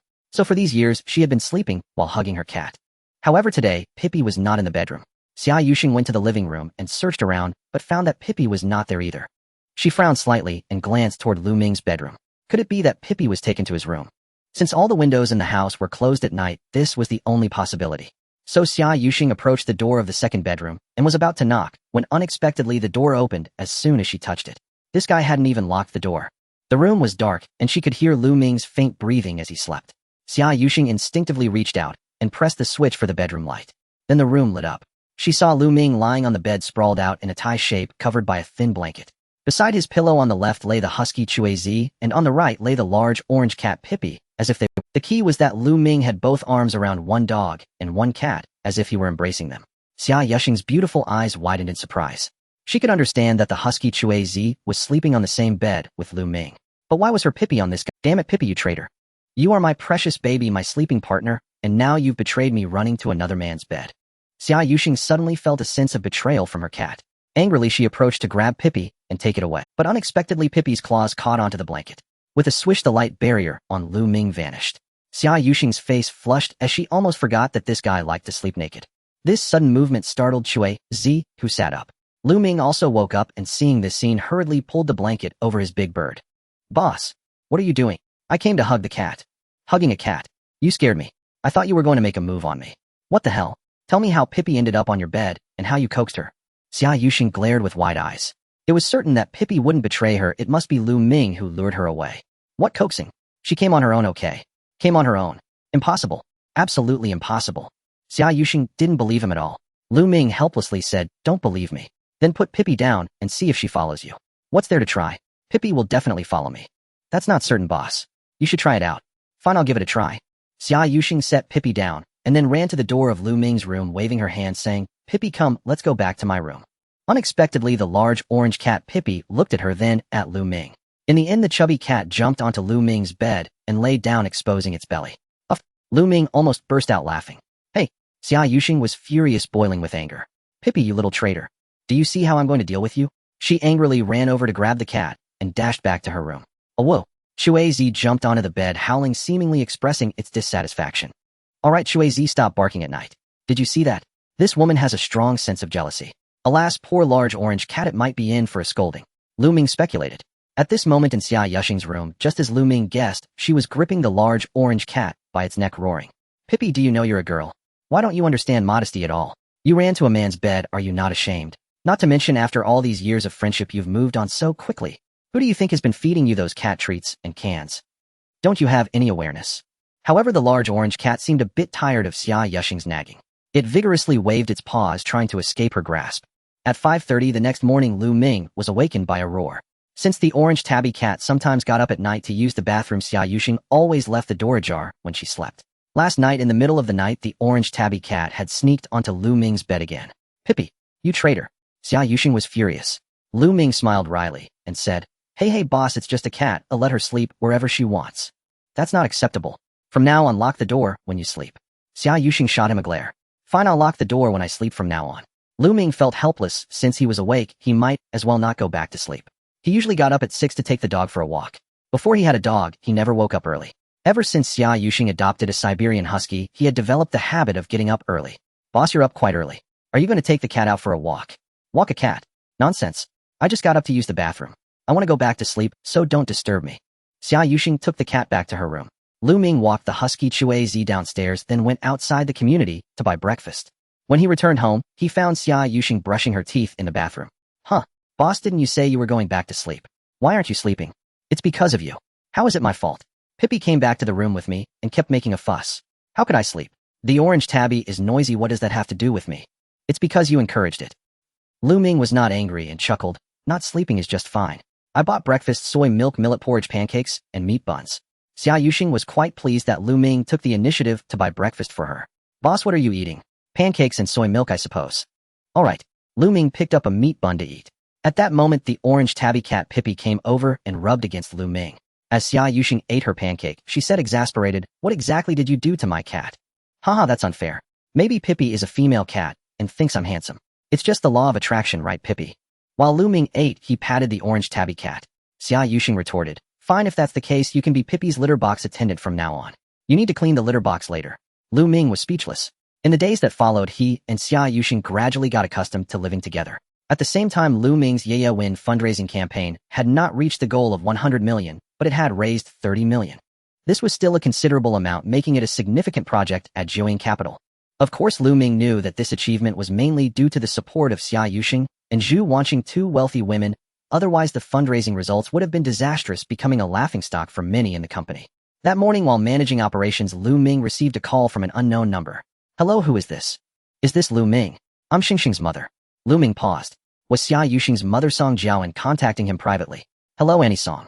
Do you have some time now? I'd like to treat you to a cup of coffee. I'm at the Kevin Cafe across from your company." "Sure, Auntie. Please wait a moment, or I'll head downstairs right now." Lu Ming knew he couldn't avoid this kind of situation. Since that was the case, he might as well explain things clearly to Xia Yuxing's mother in person to avoid affecting Xia Yuxing's relationship with her parents. When he arrived at the cafe, Lu Ming immediately spotted Song Jiaoan sitting by the window. "Auntie Song, have a seat." She gestured to the seat across from her. Lu Ming sat down. "Xiao Lu, I didn't know what you like to drink, so I ordered you a Mojiana." "Thank you, Auntie." Lu Ming thought to himself that this was made from top-grade coffee beans. He usually only drank instant Nestle coffee. Just as he was preparing to explain his relationship with Xia Yuxing, Song Jiaoan spoke up first. "Xiao Lu, I don't care how long you and Shengsheng have been dating you. I hope you can break up with her soon." "Huh?" Lu Ming frowned, feeling inexplicably displeased.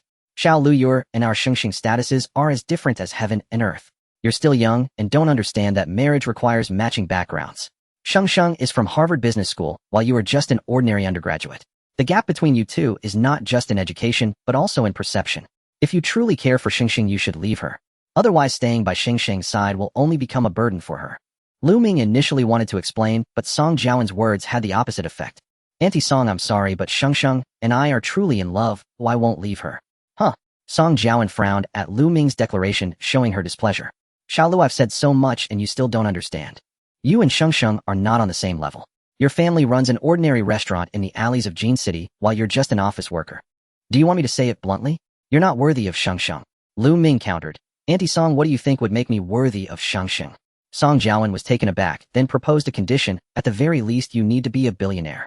She was confident that this single condition would be something this kid would never achieve in his lifetime. This condition surprised Lu Ming. He thought it would be something more demanding. "So all I need is to be a billionaire." In the past, this condition would have seemed as impossible as landing on Mars, or as absurd as change marriage. A billionaire represented the pinnacle of social status in the country.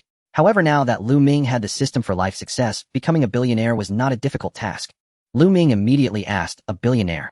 So Annie Song, does that mean as long as I become a billionaire I can be—" "Exactly. Then alright, if I don't become a billionaire within a year, I will automatically leave Shengsheng." Song Jiaoan didn't expect Lu Ming to say this, and didn't know how to respond. "Alright, Xiao Lu, I hope you keep your word." After that, Song Jiaoan left the cafe. Lu Ming shook his head helplessly and took a sip of coffee. Ding, system task released, achieve a net worth of 1 billion. Task completion, reward 1 lucky shard. Oh, the system has a new task again.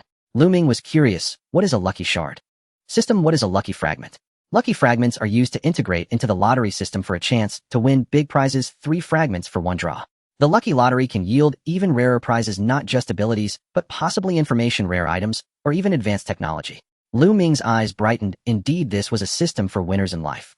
In the afternoon at the company's investment research meeting, Lu Ming reported on the fundraising situation of Yaya Win, announcing that it would officially start building its portfolio next month. In the meeting, the person with the worst expression was undoubtedly Guo Rui. He had already contacted the marketing department, so they had not put much effort into promoting Lu Ming's Yaya win, resulting in poor fundraising outcomes. According to Guo Rui's plan, when Lu Ming's Yaya win had too little funding, he could propose to cancel the portfolio. However, his little scheme had failed. At that moment, the manager of the Foreign Exchange Investment Department, Fu Jingluan, was giving a report on foreign exchange investments. Suddenly, Guo Rui's phone rang. Hey, you are my baby. Missing you is haunting me. Baby, let's have a drink. This is your favorite. Spade A. The people in the office were stunned. Guo Rui quickly picked up his phone and silenced the incoming call. Xia Yuxing frowned and allowed Fu Jingluan to continue his report. Lu Ming, sitting in the back, couldn't help but smirk, thinking that Guo Rui at his age had a rather trendy ringtone like a toad sleeping with a frog. However, shortly after Guo Rui silenced his phone, it clearly rang again, this time switching to vibration mode. Guo Rui hurriedly silenced it again. But not long after, the vibration rang again. He lightly frowned, showing impatience, and walked out of the conference room. Lu Ming was curious, wondering who was calling this guy. He immediately focused on Guo Rui and activated his super. Next, he heard Guo Rui's footsteps, and then the sound of an elevator. Lu Ming became even more curious. Why was this old fox taking an elevator just to answer a phone call? After a while, he heard the sound of a door closing. Lu Ming inferred that Guo Rui must have returned to his office. Then he overheard Guo Rui's voice. Hello, Jiao, I'm in a meeting. What's going on? You've been avoiding me for a month. Guo Rui, I'm not avoiding you. I've just been busy this month. Busy with what? After you took advantage of me, you act like you don't know me. Guo Rui, Jiao, how could that be? Yes, I miss you. I can't sleep at night. You heartless one, don't you miss me? Guo Rui, haha, you little vixen, so you want me to— Yes, come and pamper me tonight, or I won't be able to sleep. By the way, I bought some popping candy today. Alright, tonight you go to No. 9 Guan Yuan, wash up and wait for me. Jiao, okay, my dear Rui. After hanging up, Lu Ming was stunned by what he had overheard. What the hell? This Guo Rui really knows how to play. This must be a mistress situation, and calling him Rui baby is disgusting. Soon Lu Ming overheard Guo Rui making a call. Hello wife, I won't be home tonight. The company has new fund planning, and I have to work overtime. Oh, husband, you're a director now, and still working so hard. Yes dear, who made me such a capable director? But husband, didn't we agree you would accompany me back to my family tonight? Sai, I promise I'll take you back in a couple of days.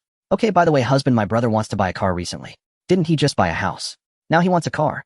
Oh husband, it's inconvenient for him to go to work without a car. Okay, in a few days have Zong Kai pay attention to it. Okay husband. By the way, next time discuss these things at home, don't talk about them on the phone. Guo Rui then hung. A few minutes later, Guo Rui returned to the conference room. Lu Ming stared at him, contemplating the earlier conversation with Guo Rui's wife. Guo Rui's wife's brother needed money to buy a car, and Guo Rui told her to let Zong Kai pay attention to it. What did that mean?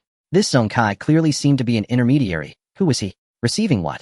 Money. If it was money, why not just say so instead of using receive?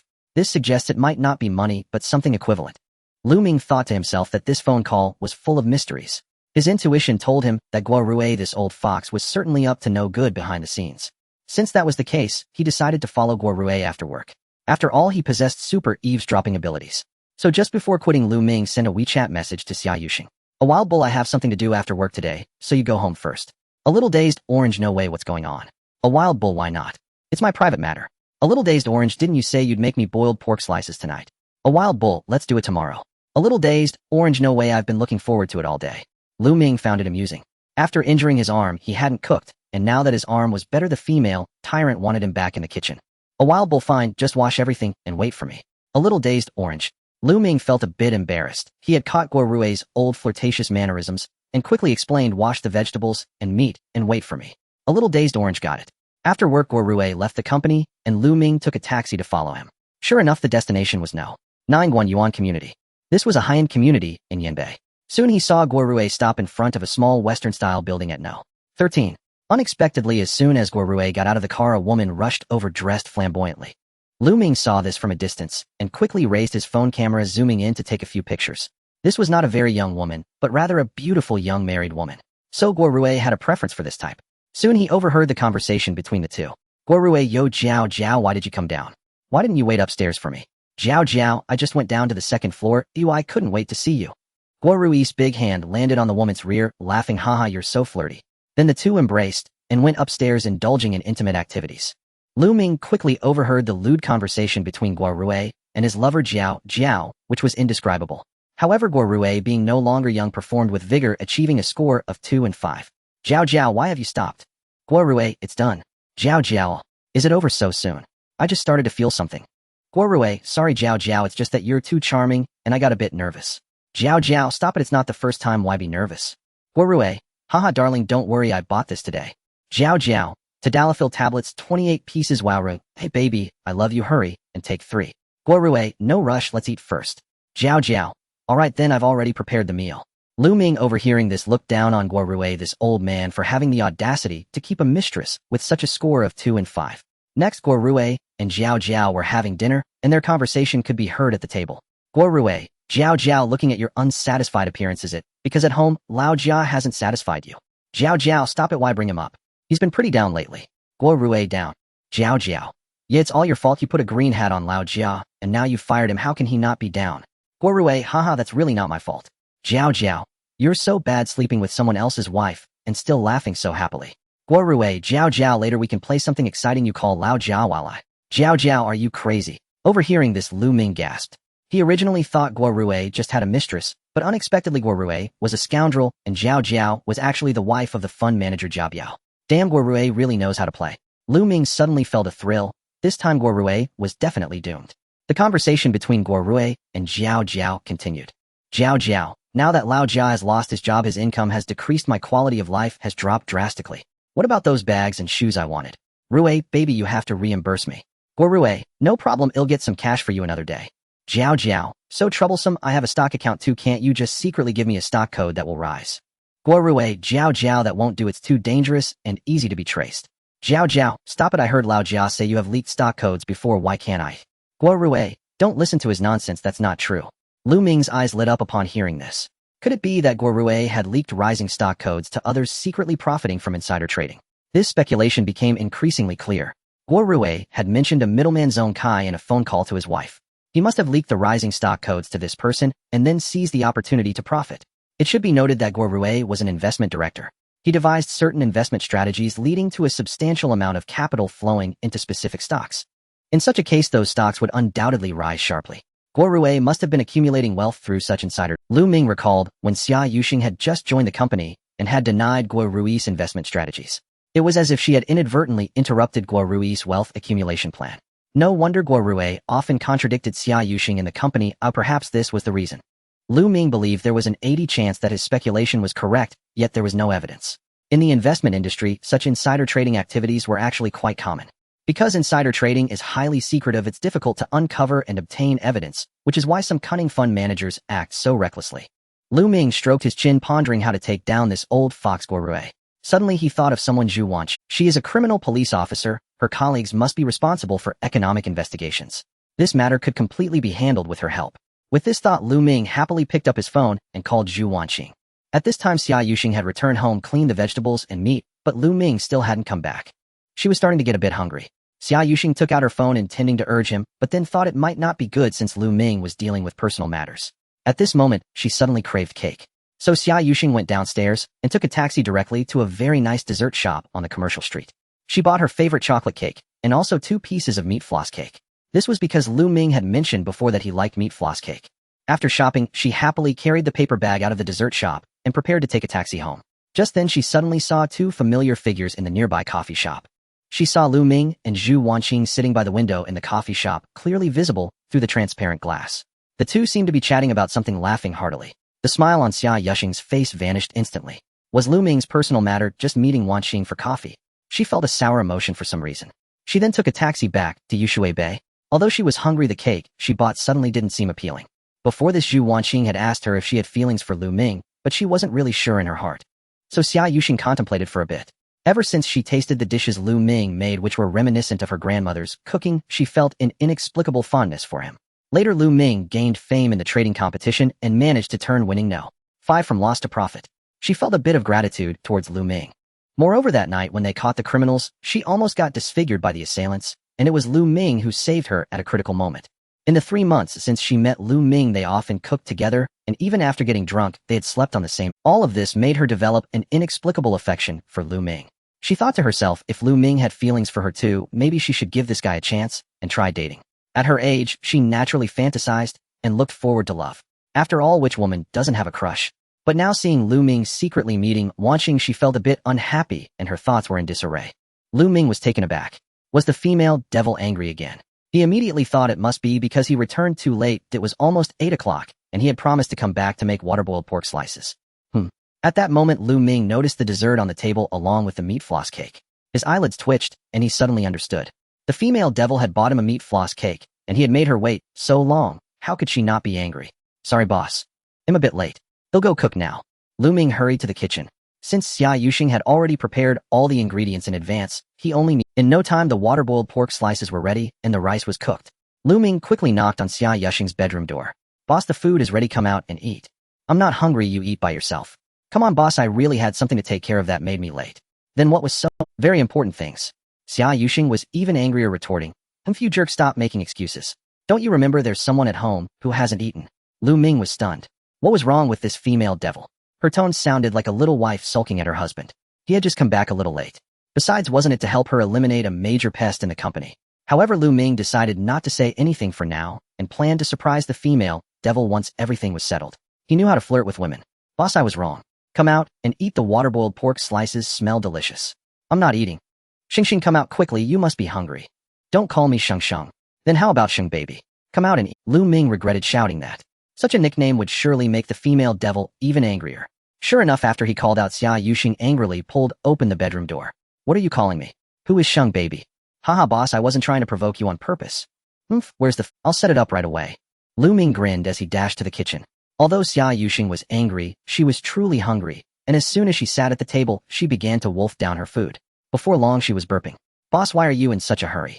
Here, drink some water. Lu Ming poured her a glass of. Xia Yuxing frowned, looking at him coldly, thinking that this jerk still called her Sheng baby and was secretly dating Wan Qing. Could he be a big pig hoof? Boss, are you on your period? Lu Ming felt that the female devil's mood was a bit off tonight. You're the one on your period? Lu Ming thought for a moment. Right, it's the 20th for you. It's not that time yet. Xia Yuxing's pretty face turned red. He was indeed a big pig hoof, remembering her period date so clearly. At that moment, Lu Ming looked at the time. It was almost 9 o'clock. Oh no, it's 9 o'clock. I forgot an important matter. What important matter?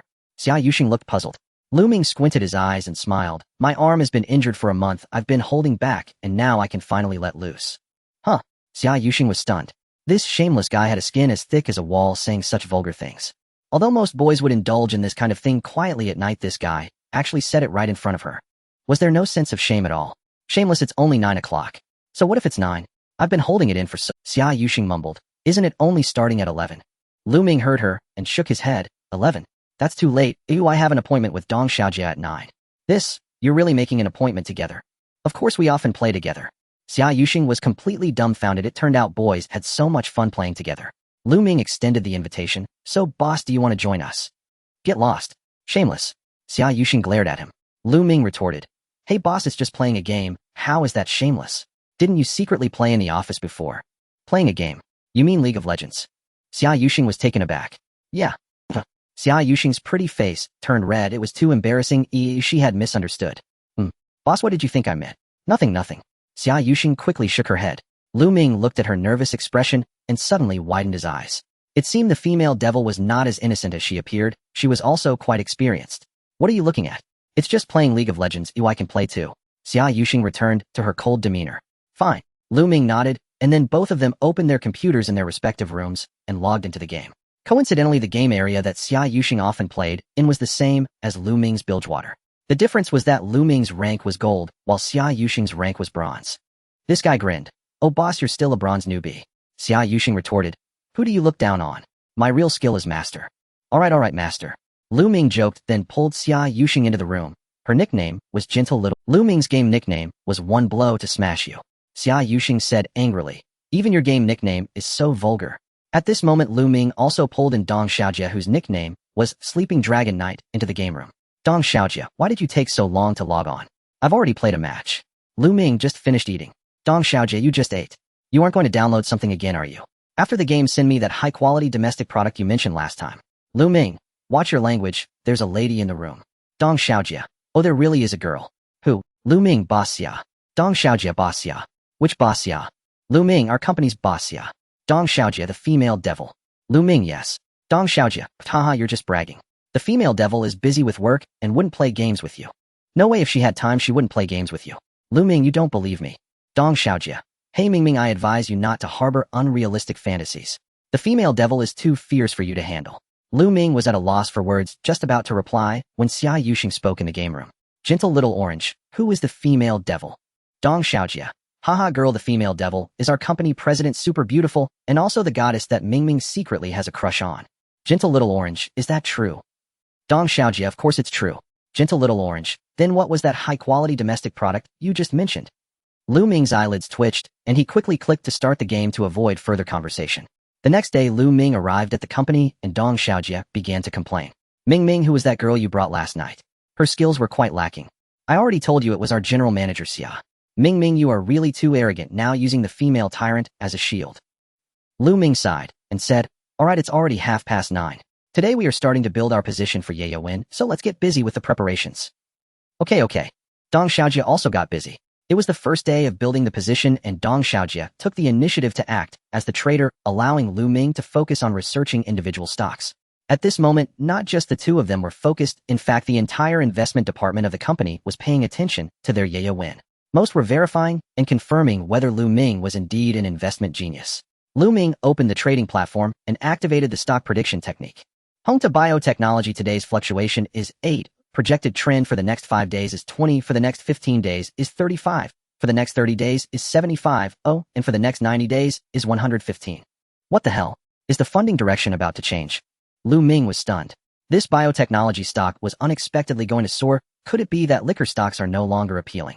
He immediately started predicting the stocks of Damao Distillery and Dalian Distillery. As expected, the market for liquor stocks ended after 3 months, and the two representative liquor stocks would enter a downward trend after today's opening. Lu Ming continued to predict and found that the funds had not shifted into technology, healthcare, or renewable energy, but rather were dispersed across several sectors. These sectors included biotechnology, real estate, and agriculture. What cunning funds!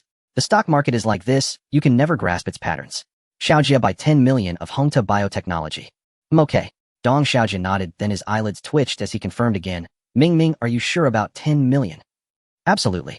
Lu Ming replied. Dong Xiaojia secretly marveled at Lu Ming's boldness. It was truly remarkable. Out of a total of 30 million, he dared to invest 1/3 in a single stock. Longhai Real Estate, by 1 million. Nongxia Agriculture, by 1 million. Growth Enterprise Market, Xinghe Biotechnology, by 10 million. Then Lu Ming bought several stocks across the biotechnology, real estate, and agriculture sectors. Finally, at 3:30 in the afternoon, the results for the first day of Ye Win were out. The yield was a striking 12. This achievement directly shocked everyone in the company. Although the daily fluctuation limit for a shares is 10, the limit for the growth enterprise market is 20. Averaging this out, Lu Ming's performance exceeded 10. As a result, all the employees in the company began to regret not investing in the Ye Win fund. Many even started to secretly blame Guo Rui, because if it weren't for Guo Rui, many would have invested a little bit. The happiest were undoubtedly Dong Xiaojia and Chengming Yuan, who had invested in just one day. The two of them had made quite a bit of money. Of course, the happiest person was Xia Yuxing. Seeing Lu Ming's impressive results, she felt an immense pride. She sent a WeChat message praising Lu Ming.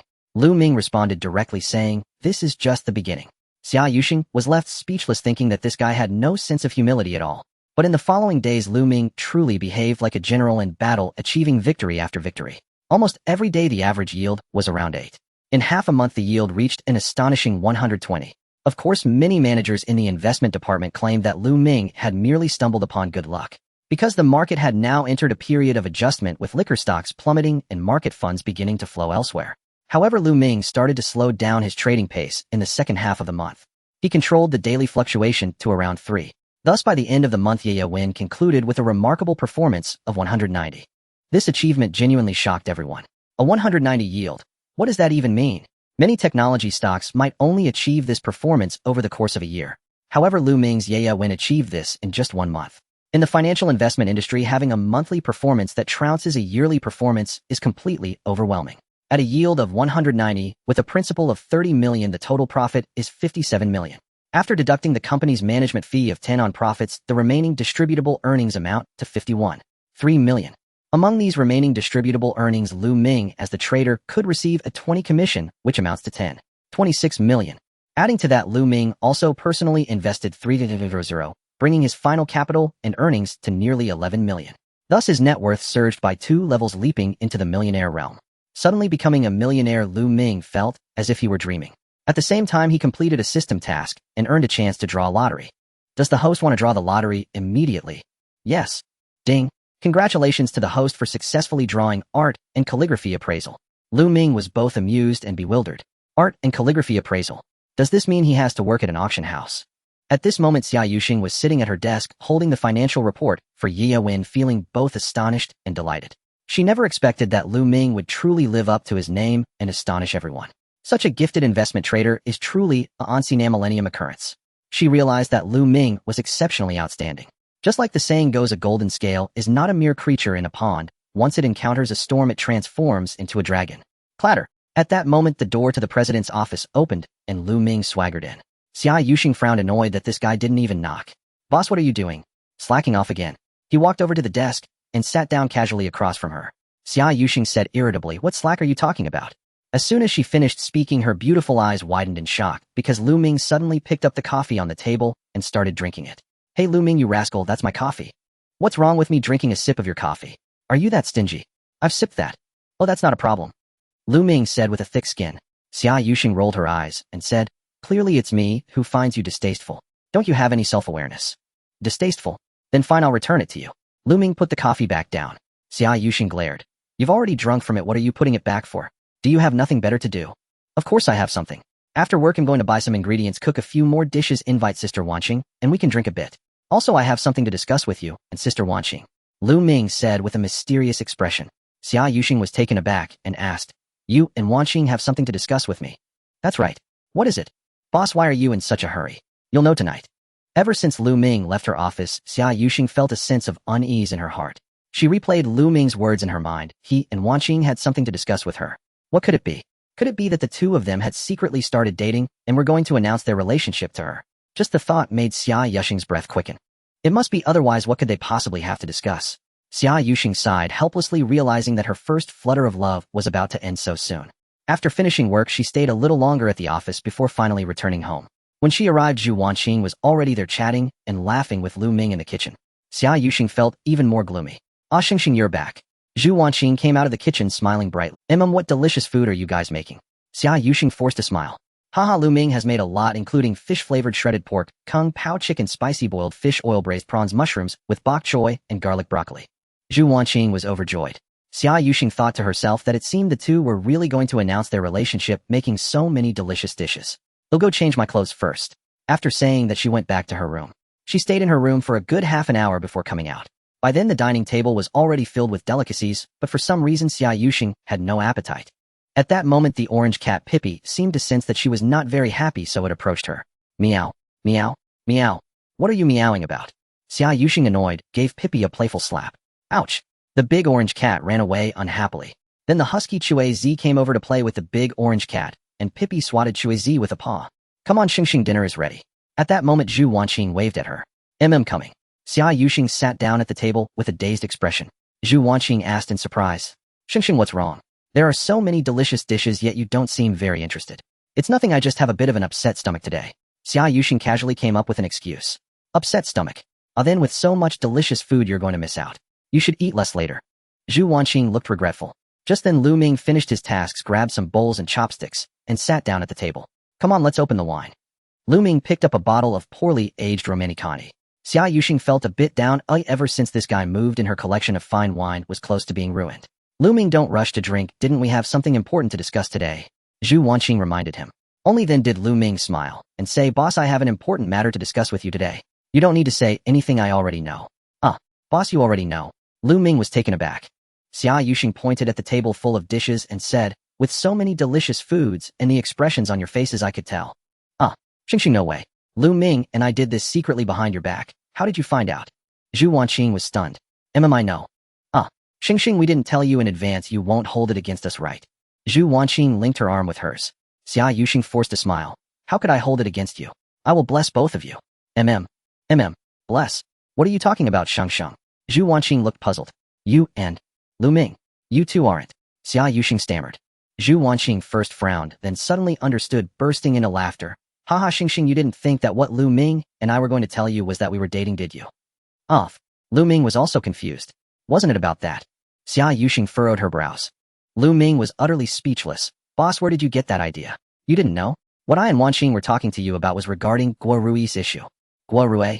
Xia Yuxing was even more puzzled. Zhu Wanqing quickly explained, Shengxing Heirace, the thing Lu Ming discovered that Guo Rui from your company had some issues, so he asked my colleagues from the economic investigation team to look into it. After a brief description, Xia Yuxing finally understood. So it turned out that Lu Ming and Zhu Wanqing were doing this behind her back, and she had been thinking in the wrong direction all along. Xia Yuxing felt a wave of shame. She quickly changed the topic. So, is Guo Rui really in trouble? That's right. Let me explain the situation to you in detail. Zhu Wanqing recounted the events. After Lu Ming provided the leads to Zhu Wanqing, she had her colleagues from the criminal investigation team quietly begin their investigation. The results showed that on the surface Guo Rui and his wife's bank cards and financial accounts were all fine. However, after Lu Ming provided an important name, that was Zhong Kai. After further investigation by the economic investigation team, they made a significant discovery. Zhong Kai was a laundromat owner, yet he drove luxury cars and lived in luxurious houses. His laundromat couldn't possibly earn that much money. It turned out that this guy's income primarily came from stock trading. But what connection did Zhong Kai have with Guo Rui? It turned out that Zhong Kai had a girlfriend named Luo Tong, who was a childhood friend of Guo Rui's wife. Following this lead, they finally discovered the chain of interest between them. Guo Rui had a daughter studying abroad, and the funding for her education came entirely from an overseas trading company whose shareholder was none other than Zhong Kai. Xia Yuxing was astonished. So you're saying Guo Rui provided Zhong Kai with the stock codes? Zhu Wanqing nodded. That's right. Currently, our colleagues in the economic investigation team have officially filed a case and are securing evidence. Guo Rui will be formally summoned tomorrow morning. Smack! Xia Yuxing slammed the table in anger, saying, this Guo Rui, as the investment director, actually did something so shameless. All I can say is that he was blinded by profit. Zhu Wanqing shook her head helplessly. Lu Ming laughed and said, boss, now you understand why Guo Rui targeted you after you dismissed his investment strategy, right? Xia Yuxing finally understood. Oh, she had blocked Guo Rui's path to wealth. Oh dear, why didn't you tell me about this sooner? Why were you keeping it from me? She felt a sense of relief in her heart, realizing that she had misunderstood. Zhu Wanqing explained, Shengxing, I wanted to tell you in advance, but Lu Ming said the matter wasn't certain yet, so we decided to keep it from you for now. Xia Yuxing shot Lu Ming an annoyed glare, thinking about how he had deliberately kept this from her. Lu Ming looked confused, utterly bewildered as to why she was glaring at him.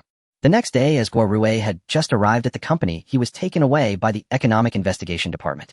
In no time, rumors about Guo Rui quickly spread throughout the company. Since it was the economic investigation department, everyone could guess that Guo Rui must have encountered issues related to finance. Meanwhile, the department also informed Xia Yuxing about the situation. Naturally, Xia Yuxing insisted on keeping Guo Rui's matter confidential.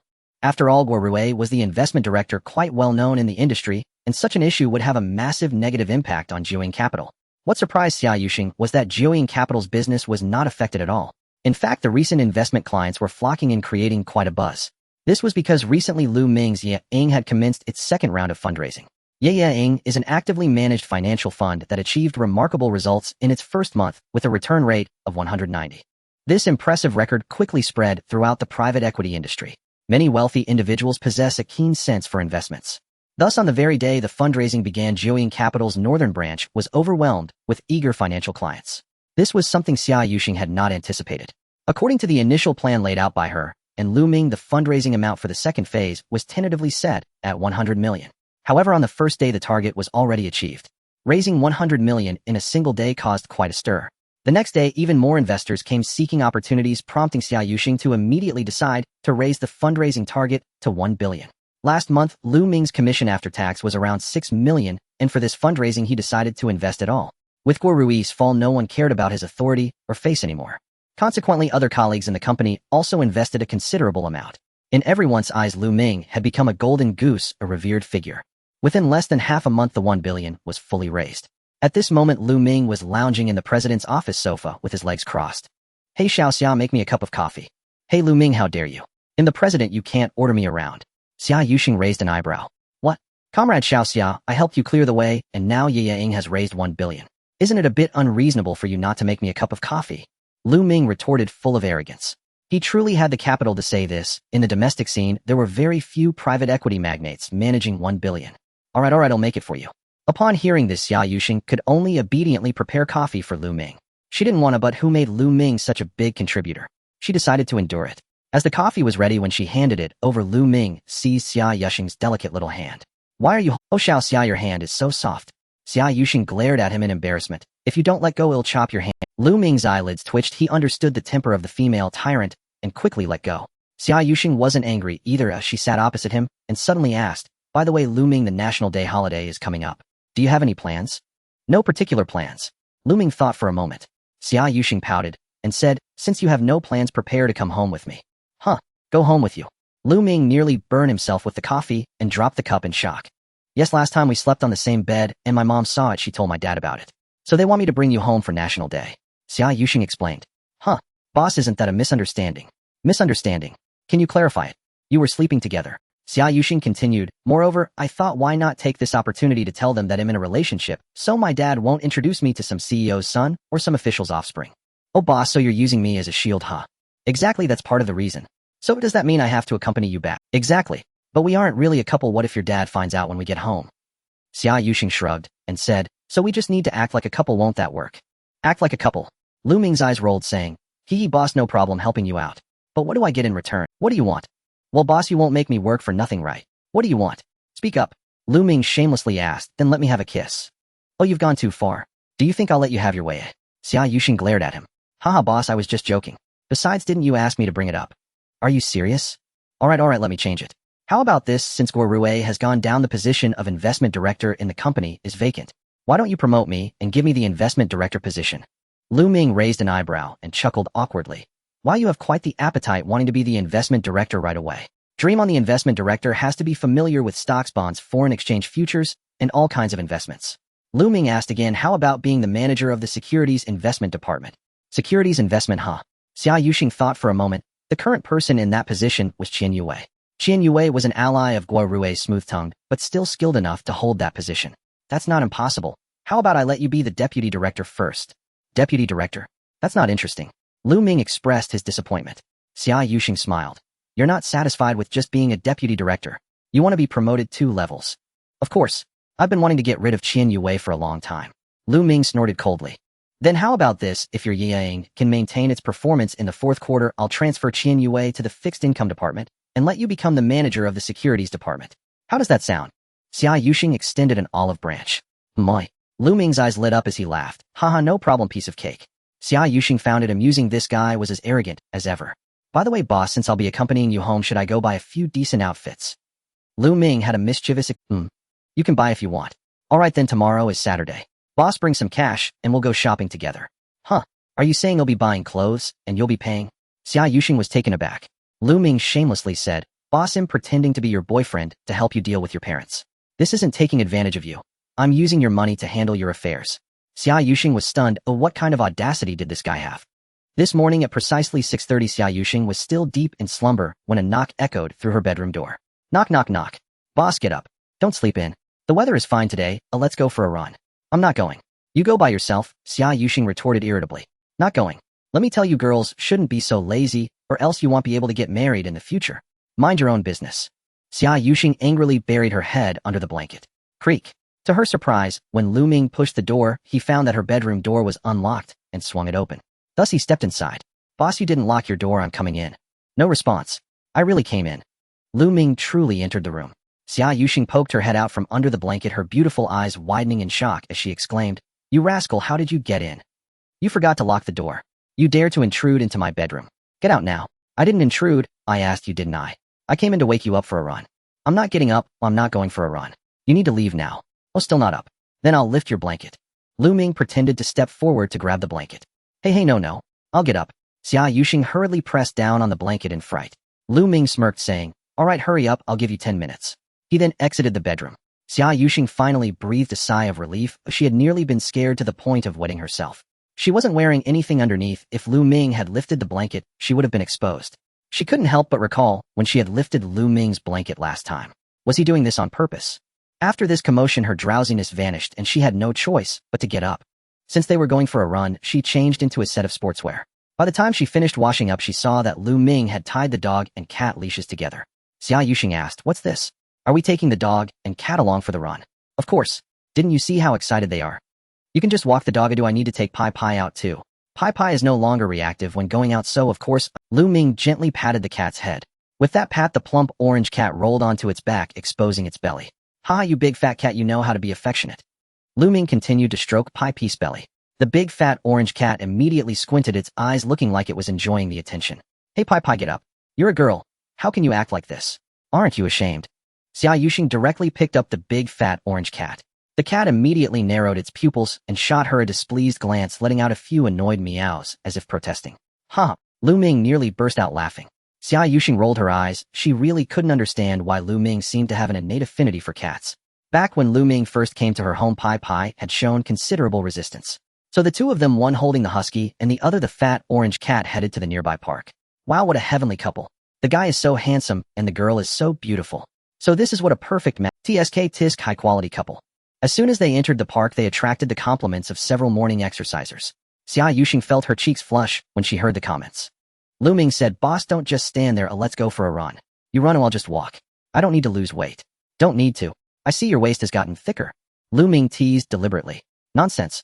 There's not an ounce of flab on my waist. I absolutely do not." Xia Yuxing shook her head. However, she felt a bit guilty because over the past few months with Lu Ming cooking, her appetite had visibly increased. Could it be that her waist really had thickened? Not an ounce of flab. Is that true? I don't believe it unless I get to feel it. Lu Ming winked with a smile. Xia Yuxing shot him a glare. "Side boss, this is where you're wrong." "Why is that wrong? I ask you, in a few days aren't we going to meet your parents as a couple? "Yeah, that's right." "Then let me ask you, do you know what a couple looks like?" "I don't know." "Exactly. So don't we need to practice a bit in advance? So we don't end up with zero chemistry when your parents see us." "Practice? How do we practice?" "I'll teach you." Xia Yuxing teased. "You're going to teach me? You've been single for 23 years. Lu Ming was speechless and suddenly pointed at a couple ahead, saying, "Aren't they a ready-made example?" "My." Xia Yuxing looked ahead. Indeed, there was a couple walking in front of them. At that moment, the guy had one arm around his girlfriend's waist while the girl leaned against him, appearing particularly affectionate. "Come on, boss, let's learn from them." Lu Ming grinned wickedly and stepped forward to wrap his arms around Xia Yuxing hurriedly took a step back, embarrassed, saying, "No waist hugging. I'm ticklish, and besides, that's too intimate. I can't handle it all at once." Lu Ming helplessly said, "Then holding hands will be fine, right?" "Holding hands? Xia Yuxing hesitated a bit. Lu Ming didn't care about that. He stepped forward and took her left hand. Wow, it was really soft and smooth. Truly, she had delicate fingers, fair and tender. Xia Yuxing was suddenly a bit dazed, feeling a warm hand grasp hers. Her heart raced like a startled deer, pounding faster and faster. Lu Ming boldly held her hand and walked forward. Xia Yuxing was led along, saying nothing. "Boss, your hand is a bit cold. Are you low on vitality?" Lu Ming broke the awkwardness. That shouldn't be the case. I'll cook you some nourishing meals to boost your vitality later. You know how to do that. It's a small matter." Lu Ming chuckled, saying, "Boss, look at that couple in front holding hands and swaying. Shall we? If you want to sway, go ahead." Xia Yuxing glanced at the couple in front, who were indeed swaying their arms. With permission granted, Lu Ming boldly began to sway Xia Yuxing's arm. Xia Yuxing suddenly felt a wave of happiness in her heart. Not to mention, this feeling was genuinely like being... She glanced at Lu Ming's face, wondering whether he was holding her hand to take advantage, or if he genuinely wanted to hold her. At that moment, the couple ahead reached the edge of the park's small river, and suddenly embraced each other, lost in Lu Ming and Xia Yuxing followed behind, and upon seeing this scene, they involuntarily stopped in their tracks. Xia Yuxing's face turned beet red, reaching all the way to her neck. Lu Ming, thick-skinned, said, "Boss, how about we continue to learn from them?" Xia Yuxing cast him a sidelong glance, and said, "Lu Ming, don't take advantage of the situation." Lu Ming cunningly replied, "What I mean is, let's try hugging, not kissing. Of course we need to try it, otherwise when we get home we'll be exposed. If we get exposed, so be it." Xia Yuxing thought that holding hands was already pushing the limits. Lu Ming leaned on his sharp tongue, trying to persuade Xia Yuxing, but she wouldn't fall for it. "Lu Ming, I asked you to pretend to be my boyfriend, not to take advantage of me." Xia Yuxing shot him a glare. Lu Ming thought to himself, the female devil is indeed a female devil, inherently cold and ruthless. The two of them strolled around the park, bought some breakfast, and returned to Yushui Bay. After having breakfast, the two finally went to the parking lot, preparing to buy Lu Ming a few outfits. Xia Yuxing tossed the car keys to Lu Ming and said, "You drive." Lu Ming took the car keys and sat in the driver's seat of the Cullinan. His mood was slightly excited, although he had driven before. This was a Cullinan. A Cullinan is a symbol of supreme status for a man. He started the car. Lu Ming felt like he wasn't driving, he was piloting an airplane. Wow, the feeling of this luxury car is just different. "Boss, can you get me one too?" Xia Yuxing replied, "You wish. There's only one in the company, and it's for me, the CEO." Lu Ming squinted and said, "But I'm now the star manager of the company. Isn't it reasonable to equip me with a car? Just get me one. I don't need a driver, I can drive myself." "You're not foolish, but the company's rules can't be broken. Only directors and vice presidents are eligible. Aren't you the CEO? You can change the rules." "I'm not omnipotent as the CEO. I have a board of directors above me. So if I don't get a car when those headhunters come to poach me, I'll bring this up first." Lu Ming shamelessly made this comment. Xia Yuxing couldn't help but laugh. "Oh well, that was an outright threat. It's just a car. Your commission last month was so high you must have made several millions just by one yourself. But that's different for the boss. A company car symbolizes status and identity. Besides, if I buy a car, I have to fill it up with gas myself. It's better to milk the company for benefits." Xia Yuxing was speechless. Why are you so stingy? It's not about being stingy. I've invested all my money in funds and need to save up. You're saving money. How much? 100 million. 100 million. Are you kidding? What do you need so much? Hee, that's a secret. A secret? You're not in debt from gambling, are you? Boss, do you really think so highly of me? Do I look like someone who frequents casinos? Xia Yuxing raised an eyebrow and teased. Not gambling debt, then are you saving money to marry a wife? Oh, boss, you're impressive. Lu Ming gave a thumbs up and said you're too good, you guessed it right. Upon hearing this, Xia Yuxing rolled her eyes. Wow, who do you want to marry? It takes 100 million to secure a wife. Oh boss, you don't know. She's not just any beauty, she's stunning. Lu Ming squinted. Stunning? Such a woman must be promiscuous and greedy for money. Why would you want to marry such a woman? Exactly, the boss is right. I need to think this through carefully. Lu Ming chuckled while stroking his chin. Don't laugh, I'm serious. Men shouldn't just look at appearances but men like pretty ones. Isn't that just being lustful, eh? Boss, look at what you're saying. That's just the nature of... Lu Ming grinned. Xia Yuxing thought to herself, this guy may or may not be serious. Is there really such a woman? Then she thought Lu Ming must be joking. Why am I getting so nervous? Could it be that I really have feelings for Lu Ming? No, it's impossible. I only have a slight stir of emotions, just a little fondness for him. Right, a stir of emotions doesn't mean being in love. It can only barely be considered a bit of liking. Besides, I don't even know what kind of girl Lu Ming likes, or if he has any feelings for me. By the way, boss, where are we buying clothes? I'm not familiar with the malls here. Just pick one at random. This is what you said, boss. Lu Ming's eyes lit up as he stepped on the gas, and in the blink of an eye they arrived at the SKP shopping center. Although Xia Yuxing had spent a few years abroad, she still knew about SKP in Yanbei. It's one of the top malls in Yanbei, a gathering place for luxury brands. At SKP, there are no mass-market consumption brands. Here, clothes, shoes, bags, watches, skincare products, etc. are all high-end luxury brands. Xia Yuxing smiled and said, well, Lu Ming, you're not stupid. Coming here to shop means you're planning to take advantage of the situation. Boss, look at what you're saying. As someone of your level, shopping must start with luxury items. How could I take you to those small trade markets? Lu Ming shamelessly said. Stop flattering me. Haha, boss, think about it. When I visit your place, I can't go dressed too... Xia Yuxing thought about it and didn't say anything more. The two then walked into the mall. With someone to pay, Lu Ming was ready to show off. To his surprise, upon entering the mall, Xia Yuxing first walked into a Chanel store. She looked at perfumes and lipsticks. This browsing lasted an hour. Lu Ming was stunned. It turned out that trying on lipsticks and perfumes took so much time for women. Finally, after an hour and a half, Xia Yuxing came out of the Chanel store with 2 sets of perfumes and 2 lipsticks. The boss is really extravagant, buying 2 sets at once. One set is for Wanqing. Her birthday is coming up soon. So that's how it is. Lu Ming smiled and said, boss, isn't it time for you to pick out clothes for me? Xia Yuxing smiled and replied, you're so eager. Let's go to Prada and buy you a suit. All right. Lu Ming grinned. The two of them walked into the Prada store. At this moment, 2 salespeople enthusiastically came over to attend to them. Soon Xia Yuxing picked out a suit and trousers for Lu Ming, who then went to the fitting room. Xia Yuxing looked at women's clothing and saw a beautiful color block dress, so she took it to try on as well. After a while, Lu Ming walked out of the fitting room in his suit. Just then a young couple walked into the store arm in arm. Hey, Lu Ming. The girl with a ponytail saw Lu Ming and looked surprised. Chu Qianqian. Lu Ming was a bit astonished. Chu Qianqian, his classmate from university, the class flower. She was also the first girl Lu Ming pursued, who eventually rejected him in front of the entire class with mockery. Qianqian, who is this guy?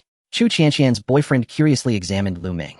Darling, I told you about him. He is the classmate who confessed to me in university and was rejected by me on the spot in the classroom. Lu Ming. Oh, so this kid is the country bumpkin you mentioned. Chu Qianqian's boyfriend displayed a mocking expression. Lu Ming frowned, feeling a surge of regret and pain in his heart. He truly did not understand why he had ever liked a woman as vain as Chu Qianqian. Chu Qianqian chuckled softly, looking at Lu Ming, and asked, Lu Ming, weren't you working as an assistant at an investment company? What brings you here? I came here to buy clothes. Buy clothes? How much can an assistant earn in a month? The cheapest clothes here cost at least tens of thousands. Can you afford it? Chu Qianqian still maintained her haughty demeanor from school, relishing in belittling others to show off her superiority. Lu Ming replied coldly, whether I can afford it or not is none of your business. Chu Qianqian retorted with a light snort. Oh, are you unhappy because I said that? I meant it for your own good. With your salary, you shouldn't come here and embarrass yourself. Can you even afford it? Haha, Qianqian, don't say that. Maybe he is buying a luxury item to impress someone for a date. Chu Qianqian's boyfriend chimed in, laughing. Isn't that just putting on a front? Besides, with his salary as an assistant, he doesn't deserve to be in a relationship. What girl would like him? Chu Qianqian cast a cold glance, her face filled with mockery. Lu Ming felt somewhat speechless. Were these 2 petty individuals really that sick? Just as he was about to explode, Xia Yuxing walked over. Oh, darling, that suit looks so good on you. Xia Yuxing approached with a gentle smile, affectionately linking her arm with Lu Ming's. Lu Ming was truly taken aback. The term darling sent a shiver down his spine, nearly rendering him paralyzed. My. At that moment, Chu Chanshan and her boyfriend were stunned upon seeing Xia Yushing approach. Xia Yushing's angelic beauty and devilish figure made her appear like a fairy from a painting. With her newly donned dress, every gesture exuded her queen-like aura and elegance. Especially Chu Chanshan, who had just been mocking others for not being able to find a girlfriend, now found her face smacked in reality. Not only had Lu Ming found a girlfriend, but his girlfriend was even more beautiful than herself. For the first time, Chu Chanshan felt utterly lacking in confidence in front of another woman. Her former sense of superiority shattered in an instant. Oh darling, who are these two? Xia Yushing looked at Chu Chanshan and her companion. Earlier, as she had stepped out of the fitting room in her dress, she had intended to show it to Lu Ming. Little did she know she would overhear Chu Chanshan's sarcastic remarks. At that moment, Xia Yushing was infuriated. She had come over to support Lu Ming. University classmates, I didn't expect to run into you here. With her arm linked with Lu Ming's, that overwhelming sense of pride filled him with joy. University classmates. What a coincidence. Hello. Xia Yushing waved at them with a flourish, then added, darling, this suit looks perfect on you. Waiter, please wrap it up for us. Sure, ma'am. The store attendant happily agreed. Darling, take a look at my dress. Doesn't it look beautiful? As Xia Yushing spoke, she pulled Lu Ming's hand and twirled in front of him. Beautiful, Lu Ming. Xia Yushing cheerfully said, waiter, I'll take this dress too. Darling, pick out a few more for me. Okay. Lu Ming nodded. At this moment, Chu Chanshan's face turned pale as she hurriedly pulled her boyfriend away in defeat. Soon after, Xia Yushing chose a shirt, and the two finally left the Prada store. Lu Ming gratefully said, thank you, boss, for earlier. For what? Xia Yushing shot him a glare and said, I really didn't expect this. Your taste in school was quite poor. You aren't planning to marry this one with your billion, are you? Ahem, how could that be? The one I plan to marry with a billion is 1,000 times more beautiful and gentle than her. Go away, stop being cheeky. Haha, boss, now that I have a suit, shouldn't I go buy a pair of leather shoes? Lu Ming suggested with a smile. Look at, all right, buy the leather shoes yourself. The two continued to joke and shop. On National Day. In the morning, Lu Ming first called his parents. Mom, it's National Day. Oh, I'll be back in a few days. Why aren't you coming back? Working overtime. Not working overtime, just have something going on. What is it? You little rascal, you aren't in love, are you? His mother Su Yufan asked curiously. No, just a gathering with classmates. Lu Ming fabricated an excuse. A gathering with classmates. I thought you were in love. If I were in love, I'd definitely tell you both, Mom and Dad. You should work hard outside and strive to bring back a daughter-in-law sooner. Sure, no problem. After chatting for a while, Lu Ming hung up the phone with his mother. Before long, his phone rang again. It was his university roommate, LV Feihong. Ming, since it's a holiday, let's all get together if you have time. Oh, I'm a bit busy these days with something going on. What's going on? You're not going to meet your future mother-in-law, are you? Meet what future mother-in-law? Nonsense. Lu Ming felt a bit embarrassed. Damn, it had LV Feihong's mouth been opened by a spell. LV Feihong laughed. Ming, are you seeing a girlfriend? No. Stop pretending. Ooh, everyone in our class group knows you're dating someone. Everyone knows. What does that mean? Lu Ming was confused. Oh, didn't you check WeChat? No. Then take a look. Chu Chanshan said in the group that you're with a rich woman and being supported. Lu Ming was speechless. After hanging up the phone, he opened the group chat, and sure enough, Chu Chanshan had said last night that she was with a rich woman and was being supported. She even mentioned meeting at SKP, where the rich woman bought Lu Ming many luxury items. Someone jokingly asked what kind of wealthy person it was and how old she was. Someone joked that maybe it was a 300-pound rich woman. Another person joked that maybe it was the type of rich woman who sat on a dead body. Others enviously Lu Ming asking him to introduce them to a rich woman so they wouldn't have to work hard for a few years. With everyone chattering, it seemed that the rumor about Lu Ming being supported by a rich woman was set in stone.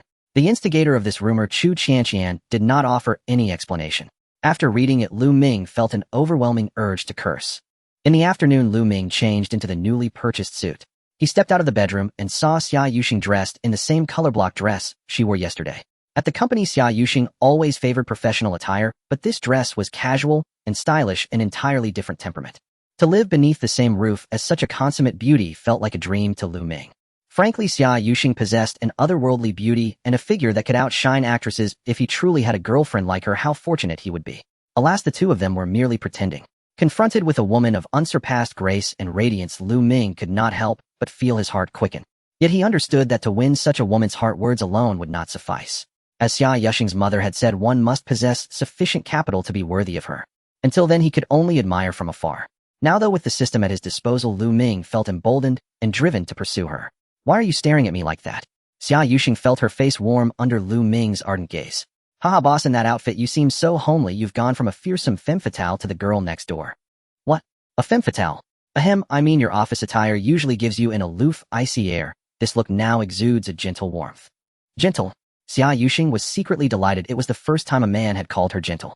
Lu Ming recalled one thing and said, right boss, we're about to meet the future in-laws. Let's rehearse our romance. How we met, how we fell in love, so we don't contradict each other later. Future in-laws. Xia Yuxing felt like laughing. He slipped into character rather quickly. All right, go on. Lu Ming said, let's start with how we met. That shouldn't require a lie, right? No need to lie, but don't mention the courier incident. Xia Yuxing offered. Why not? The parcel wasn't even... Still don't mention it. That was from my parents. If they find out, how will I face them? Xia Yuxing glared at him. Lu Ming smiled inwardly. The cold, ruthless she was at work was simply a woman like any other behind closed doors. Fine, we won't mention it. By the way, what happened to the parcel? Did you throw it away? He asked inquisitively. None of your business. You're getting off topic, Xia Yuxing replied, more than a little exasperated. Lu Ming laughed awkwardly and proposed. All right, well, say we first met when a pipe burst in your bathroom, and I helped fix it. The next day at the office, I discovered you were my boss. That will do. Later, you came to my home for dinner, were enchanted by my cooking, and then captivated by my masculine charm, and before we knew it, we ended up in bed together. Xia Yuxing, annoyed, said, enough, no need to be so explicit. My parents won't ask for such details. Then that's settled. We'll go over the rest on the way. Okay. They set off by car. Yanbei Wanxing Villa District. It was the latest villa development launched 2 years ago by the Wanxing Group. The entire community comprised only 18 villas. Each villa boasted a private swimming pool garden and even a small sports court. The Wanxing development was more akin to an estate than a mere residential complex. Every villa there was worth at least 500 million. Crucially, the Wanxing villas were not open for public sale. Purchasers were among society's most elite. The debut of the Wanxing estate propelled the Wanxing Group to the pinnacle of the real estate industry. Xia Wanxing himself became a leading magnate in Huaguo's business world and a foremost figure in real estate. At that moment, Xia Wanxing sat in Villa No. 18, sipping tea. Opposite him, Song Jiawen held an international hospitality industry magazine. I'm asking, Xia, your daughter is bringing a boyfriend home. How can you still be so calm sipping tea? Song Jiawen asked without looking up. Xia Wanxing smiled and said, let them come. It will be a chance to see what taste our Xia Yuxing has. Song Jiawen angrily retorted, what? Xia, you really are something. Your daughter has been taken in by a poor young man, and you show no concern at all. Taken in? How can you say that? I've already told you about Lu Ming's family situation. Xia Yuxing has only just returned, and they already slept together. Wasn't she deceived? Xia Wanxing responded, Jiawen, you seriously underestimate my daughter. I'm not underestimating her. Do you know that? Don't tell me those internet buzzwords. You know, I don't use Douyin. PUA is psychological brainwashing, emotional manipulation. Xia Wanxing put down his teacup and smiled. You mean my daughter was brainwashed by that Lu boy? Men these days have a whole set of tactics to seduce women. I'm afraid she's been deceived. Jiawen, I think the one deceived is you. Deceived? Xia, what do you mean? Song Jiawen looked bewildered. Xia Wanxing said, I suspect this romance may not be genuine. Not genuine. Song Jiawen replied incredulously, Xia, it's not genuine. I saw my daughter and that Lu boy sleeping together. Xia Wanxing explained, sleeping together does not necessarily mean they are lovers. Song drew a breath and snapped, what are you implying? That my daughter and that Lu boy had a casual fling, a one-night stand? Don't be absurd. My daughter would not behave like that. Song asked, then what do you mean? Xia Wanxing answered, what you saw may not have been what you think. When you say you saw them sleeping together, did you see them naked? No, they were covered by a blanket. And under that blanket were they wearing clothes? Song Jiawen fell silent, stunned. That day when she went over, the two were under the quilt, and later Zhu Wanxing pulled them out into the corridor. Could it be that nothing of that sort actually happened between my daughter and that Lu man? Xia, are you saying Xia Yuxing never truly fell in love and purposely asked Lu Ming to pretend to be her boyfriend to fool us? Song Jiawen considered that possibility and found it plausible. After all, it was Zhu Wanxing who had brought her to the residence. Wanxing and Xia Yuxing were close friends, or perhaps they had conspired in advance to stage a performance for us. Xia Wanxing continued, our daughter has only been back for such a short time, and she has only known that young man with the surname Lu for a little while. How could they have fallen in love so quickly, let alone have a relationship? Old Xia, your analysis makes some sense. So it's very likely that Sheng has found a fake boyfriend to fool us. Oh dear old Xia, after what you've said, it turns out our daughter isn't in a relationship after all. Regardless of whether she's in love or not, the fact that she has asked that young man with the surname Lu to pretend to be her boyfriend proves one thing. What is it? Our daughter might have some feelings for that young man with the surname Lu. Song Jiawen nodded in agreement. Xia Wanxing said, but based on your investigation, that young man with the surname Lu indeed isn't worthy of being my son-in-law. Song Jiawen asked, what do you plan to do then? Jiawen, I've invited Jiaming over today to discuss some matters. Jiaming, are you trying to match our daughter with Jiaming? Right now, Du Jingshan's health isn't great, and Jiaming is in charge of all the affairs of the LVK Group. LVK Group is a well-known travel company in the country. Recently, Wanxing Group has been negotiating a business cooperation with LVK Group. Old Xiao, what do you mean by this? You want to sacrifice our daughter for a business marriage? Song Jiawen put down the magazine. She was holding her face, showing displeasure. Jiawen, you're mistaken. My Xiao Wansheng's Wanxing Group doesn't need to engage in a business marriage with anyone. I just think that Du Jiaming is quite a decent fellow. In terms of family background, the Du family is good, but at this critical moment, how do you think Shengsheng would feel about you introducing her to Jiaming? I believe over time Shengsheng will understand. Besides, young people should get to know each other first. Once they are familiar, who knows, they might develop mutual attraction. I'm telling you, old Xiao, our daughter is bringing her boyfriend home today, and you invite Du Jiaming over to discuss matters. Aren't you afraid of upsetting our daughter? Only in this way can we make that young man with the surname Lu retreat. Let's hope it goes as we wish. At that moment, a young man walked down from upstairs. Dad, Mom, when will my sister be home? The young man wearing a floral shirt and shorts was Xia Yushing's younger brother. Song Jiawen said, she should be home soon. Xia Hanyuan laughed. I want to see what kind of brother-in-law my sister. You little rascal, go upstairs and change your clothes. What kind of appearance is that in a floral shirt and shorts? Xia Wansheng glared at his son. Got it. Xia Hanyuan reluctantly went upstairs, muttering that there was nothing wrong with how he dressed at home. At that moment, Lu Ming had already arrived at the Wansheng villa area. The sight of these villas made Lu Ming feel inexplicably excited. The villas where the wealthy lived were quite similar to castles. They had gardens, swimming pools, and sports courts. In this concrete jungle, not everyone lived in crowded high-rises. It turns out that one can also enjoy the highest level of comfort in a big city. Even though Lu Ming now possessed the system of a life winner, he still felt he was far from true top-tier individuals and the elite of society. In the blink of an eye, the Cullinan came to a stop in front of villa number 18. In front of the villa, there were 3 parking spaces on each side. Lu Ming initially wanted to park at the entrance, but Xia Yushing directly said to drive into the yard. Arriving at the entrance, Xia Yushing directly lowered the car window. Ding! The gate of the estate opened automatically. Lu Ming glanced and saw that a facial recognition system was installed at the side of the estate gate. Driving into the yard, which was quite spacious, there were 5 parking spaces inside, and behind the parking spaces there was a garage. Lu Ming got out of the car and took out the gifts he had purchased in advance. Xiao Wansheng is a business magnate, so the gifts naturally weren't measured by their value. That day, while shopping, Xia Yushing had already bought a tie for her father and a silk scarf for her mother. Sister. At that moment, Xia Hanyuan ran out from the house, now dressed in sportswear. Oh, you're back. Xia Yushing was somewhat surprised. Before Lu Ming arrived, she had learned about her family from Xia Yushing. Xia Yushing's younger brother, like her, was sent abroad to study after graduating from high school by Xiao Wansheng. The difference was that Xia Yushing had entered Harvard University due to her excellent grades, while her brother Xia Hongyuan was a poor student who relied on Xia Wansheng's connections and some donations to attend a university in Los Angeles. Xia Hongyuan winked and said with a smile, "Isn't it the National Day holiday? I just flew back."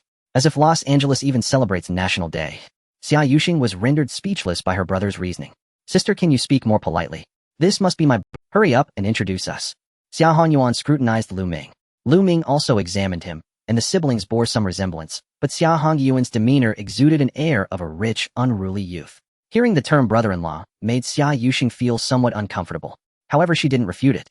Lu Ming, this is my brother Hanyuan. Hello, Hanyuan. I've heard your sister mention how handsome her brother is. Now that I've met you, indeed you are quite handsome. Lu Ming complimented with a smile. Haha, thank you for the compliment, brother-in-law. Come on, brother-in-law, let's go inside. Xia Hanyuan was quite enthusiastic. The few of them entered the villa, and Xia Hanyuan shouted, Dad, Mom, my sister and brother-in-law are here. Hearing the term brother-in-law, Song Jiawen corrected him. Hongyuan, don't call him that recklessly. Xia Wansheng assessed Lu Ming, thinking that this young man's appearance and temperament were indeed good, reminiscent of his youth. At that moment, Xia Yushing hurriedly introduced, Dad, this is Lu Ming, my boyfriend. Hello, uncle. Lu Ming extended his hand proactively. Xia Wansheng did not extend his hand, but merely nodded lightly, saying, take a seat. Lu Ming was taken aback. Such a simple action, even though he was pretending, still pricked at his heart. However, Xia Yushing, noticing the situation, directly took Lu Ming to the living room sofa to sit down. Darling, are you thirsty? They'll make you some tea. Xia Yushing enthusiastically linked her arm, with Lu Ming heading to make tea. Lu Ming was initially somewhat reserved, but seeing Xia Wansheng's arrogant attitude and realizing he was just pretending to be her boyfriend, he thought, why be nervous? I actually am a bit thirsty. Then just wait, I'll go make tea for you. Xia Yushing hurriedly went to the tea room. Xia Wansheng, who had been calm just a moment ago, felt embarrassed and somewhat uncomfortable seeing their intimacy. Song Jiawen, hearing Xia Wansheng's words, just regarded it as watching the two perform. Xingxing, let Annie make the tea. Xia Yushing replied, no, Annie doesn't know what kind of tea Lu Ming likes. Song Jiawen was amused, thinking, my dear daughter, you're acting as if it's real. At this moment, Xia Hanyuan sat beside Lu Ming and smiled. Brother-in-law, how did you and my sister meet and fall in love? Please tell me. Ahem. Lu Ming felt a bit awkward as his father-in-law was still nearby. Xiao Wanqing shot a glare at his son and said, Xiao Lu, I heard your family is from Jincheng. Yes, uncle. What do your parents do for a living? My parents run a small restaurant at home. A restaurant, huh? Not bad. What star rating is it? Huh? Lu Ming was taken aback. Clearly Xiao Wanqing was asking this on purpose. From his previous conversation with Xia Yuxing's mother Song Jiawen, they had already investigated his family background. His parents indeed ran a small restaurant in Jincheng. Now Xiao Wanqing was asking about the star rating of the restaurant, which was clearly aimed at undermining his self-esteem. Lu Ming, however, wasn't embarrassed at all, and said generously, Uncle, my parents just run a small diner, not an international hotel. Oh, brother-in-law, you're from Jincheng. I've heard the mahua and dog-biting biscuits, they're pretty good. Xiao Hongyuan's eyes lit up. Lu Ming said, well, to be honest, the mahua and dog-biting biscuits are mostly sold to outsiders. Haha, Xiao Hongyuan laughed. Isn't that how local specialties are? By the way, I've also heard there's a snack street in the northwest corner of Jincheng. Yes, that's right. My parents' restaurant is in the northwest corner where there are various breakfast options every day. Really? What a coincidence. Next time you go to Jincheng, it'll take you to eat Zhangji Sanqing pancakes and Dingji rolled pastries, and then we'll have a bowl of authentic Xinwei's high GABA vegetables. Oh, brother-in-law, you're making my mouth water. Xiao Hongyuan was a foodie excited at the mention of food. Xiao Wanqing, somewhat speechless, interrupted their conversation and asked, I heard your job is as an assistant at Jiuing Capital. Currently, Lu Ming is already a fund manager. Xia Yuxing brought a cup of hot tea over and placed it in front of Lu Ming. Xiao Wanqing was taken aback for a moment, and then said, Shengxing, you didn't even tell your parents when you returned home, and now you're working at Jiuing Capital. Why didn't you join your family's company? I heard that investment company is about to go bankrupt. Dad, Jiuing Capital did have some issues before, but now the company is operating well and won't go bankrupt. Xia Yuxing directly retorted. Xiao Wanqing said, I know you want to achieve something, but in our own company the platform would be larger, which would be more beneficial for you to showcase your talents. Dad, I don't want to go to your company, and you should understand the reason. Everyone knows I'm your daughter, and all I would get there is flattery and sycophancy. Even if I achieve something, no one would say it's due to my talent and ability. Xia Yuxing's expression was serious. Lu Ming was somewhat surprised to learn that this was the reason behind her refusal. Song Jiawen interjected, Shengxing, if you don't want to go to your dad's company, you can come to mine. They'll keep your identity a secret so that no one knows you're my daughter. Right, going to your mom's company is also an option, Xiao Wanqing agreed. Xia Yuxing replied, Mom, I have no interest in the hotel business. All right, daughter, you're still young. It's good to explore more, but compared to your career, I believe personal relationships should be taken more seriously. Right, Xiao Lu? That's right, Lu Ming did not object. Xiao Wanqing then asked, Xiao Lu, did you graduate from Peking University or Tsinghua University? Uncle, I graduated from Nankai. Nankai, huh? That's not bad, Xiao Wanqing nodded with a smile and added, but it still pales in comparison to Shengxing's Harvard. Dad, why bring this up? Xia Yuxing was somewhat displeased. Xiao Wanqing picked up his teacup and said, I was just chatting with Xiao Lu. Lu Ming thought to himself, you cunning old fox, this isn't chatting, this is a jab at me. First he talks about family differences, and now about the gap in education. At that moment the sound of a car could be heard from outside the estate. Song Jiawen glanced outside and said, Oh Lao Xiao, we have guests. Shengxing, quickly come out to greet the guests. Xiao Wanqing stood up. Xia Yuxing frowned. Guests? Which guest? It's your uncle Du's son Jiaming. You haven't seen each other for several years, right? Jiaming came specifically to see you since he heard you were back today. Xiao Wanqing's words clearly indicated that he had invited Du Jiaming to their home. After hearing this, even though Lu Ming was pretending to be her boyfriend, he felt embarrassed. Xia Yuxing frowned and felt a bit angry. Previously, her father often introduced her to some talented young men. But today she clearly brought her boyfriend home, yet her father invited Du Jiaming over, which made her somewhat angry. At this moment, Xiao Wanqing and Song Jiawen walked out of the villa. Xia Yuxing grabbed Lu Ming's hand and whispered, Sorry for putting you in a difficult position today. It's not that bad, but your dad is quite cunning. Lu Ming squinted. Xia Yuxing shot him a glare. Lu Ming smiled and said, What's wrong? We have guests at home, aren't you going to take a look? You're also a guest, right? I'm just accompanying the guests. Here, let me pour you some tea. Xia Yuxing picked up the teapot. At that moment, Xiao Honyuan ran over and said, Brother-in-law, my dad is just like that, don't mind him. Lu Ming thought to himself that this little brother-in-law was much better than his father-in-law. At this moment, a Maybach stopped outside the estate. The driver got out and opened the back door, and a young man wearing silver-rimmed glasses dressed in a suit stepped out of the car. Uncle Xia, Aunt Song, Du Jiaming said as he hurried forward to greet them upon seeing them come out. Song Jiawen smiled and said, Oh Jiaming, it's been years and you really are a handsome young man. Aunt Song, you're looking younger every day. Du Jiaming's words warmed Song Jiawen's heart, making her beam with joy. Xiao Wanqing smiled and asked, Jiaming, how's your father's health? Well, he's been recovering, while lately able to eat and sleep. That's good. Come in, please. Xiao Wanqing welcomed them. As they walked into the villa, Xiao Wanqing quickly said, Xingxing, Jiaming came specifically to see you. How come you didn't come? Du Jiaming scanned the room and quickly spotted Xia Yuxing sitting on the sofa. His eyes lit up, and he felt a surge of emotions. After years apart, Xia Yuxing looked even more beautiful and feminine than in their childhood. Now that Du Jiaming was at the helm of Wolf Keck's group, he naturally wanted to make a name for himself, and collaborating with Wanqing Group was a good choice. If he could also marry Xia Yuxing, the daughter of Xia Wanqing, it would truly be killing two birds with one stone. He suddenly noticed the man sitting next to Xia Yuxing. Xia Yuxing linked her arm with Lu Ming's, and together they stood up. "Hello, Jiaming," she greeted politely. Du Jiaming smiled, saying, "Xingxing, it's been a long time. You are becoming more beautiful by the day." "Thank you," she replied. "And who is this?" Du Jiaming turned to Lu Ming. Xia Yuxing nestled against Lu Ming and proactively introduced, "This is Lu Ming, my boyfriend." "Oh, so it's Mr. Lu. Hello, I am Du Jiaming." Du Jiaming stepped forward to offer his hand. Although he felt a twinge of anger and jealousy inside, he still maintained a gentlemanly demeanor. "Hello." Lu Ming extended his hand. Despite Du Jiaming's smiling face, he sensed a hint of hostility. "Jiaming, please have a seat." Xia Wanqing invited Du Jiaming to sit down, then said to the servant, "Bring out my treasured Jingguo tribute tea and brew some." "Yes, Mr. Xia." The servant hurried off to brew the tea. Upon hearing this, Xia Yuxing grew even angrier. The tea she had just brewed for Lu Ming was a mother tree to Hong Pao, and it turned out her father had also kept Jingguo tribute tea. The group settled down and began to chat. Du Jiaming took the initiative to talk to Lu Ming.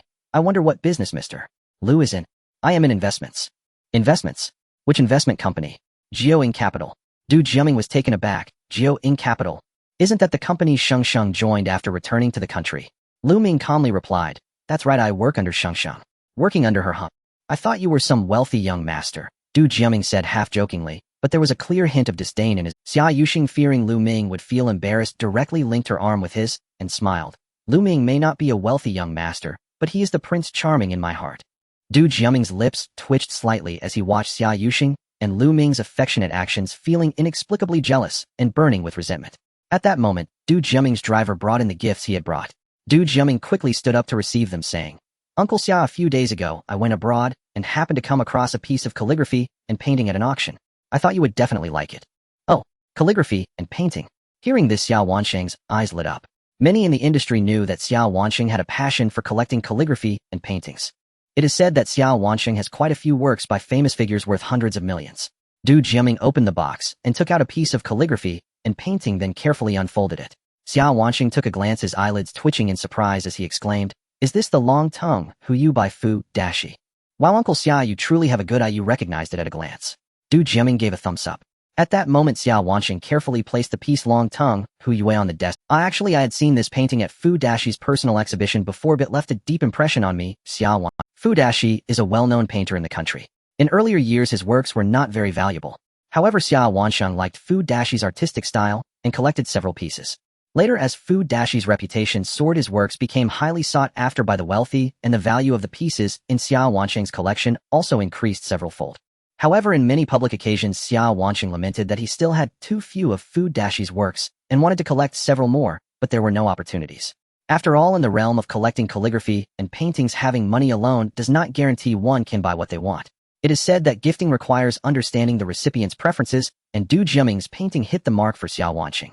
"Haha, Uncle Xia, I can see you really like this gift, which puts my mind at ease," Du Jiaming said, knowing that presenting this painting would also promote cooperation with Wanqing Group.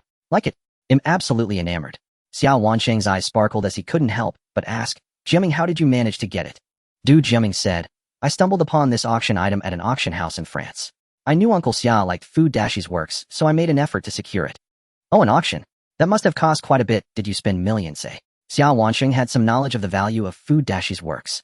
As long as Uncle Xia likes it, a few million is nothing. "Unlike some people who want to honor you but lack the capital," Du Jiaming said proudly. While saying this, he looked towards Lu Ming. The meaning of boasting was quite obvious. Lu Ming thought to himself, what a show-off, stepping on my toes to show off. However, this guy was quite willing to spend millions on a gift for Xia Wanqing. Ding! The system has detected a celebrity painting. System task release: try out the calligraphy and painting appraisal skill for the first time. Suddenly, the voice of the system echoed in Lu Ming's mind. Appraisal task.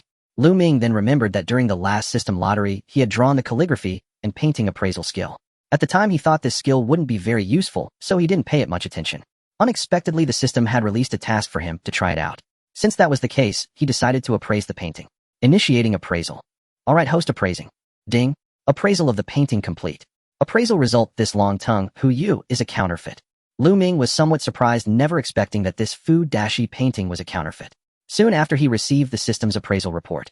Seeing Du Jiaming's smug expression, Lu Ming's lips curled up as he immediately said, "This painting looks nice, but unfortunately, it's a counterfeit." Moi. With this one sentence, everyone was taken aback. Xia Yuxing also showed a look of astonishment. Du Jiaming hurriedly interjected, "Lu brother, what do you mean by that? Would I gift Uncle Xia a fake painting? I paid 8 million for it from an auction house in France." Lu Ming smiled, saying, 8 million. Oh dear, looks like Du brother is quite the fool here. Lu brother, are you jealous that I gifted Uncle Xia such a painting? Do you know that this painting comes with a certification from the auction house's appraisal experts? Du Jiaming's face revealed displeasure.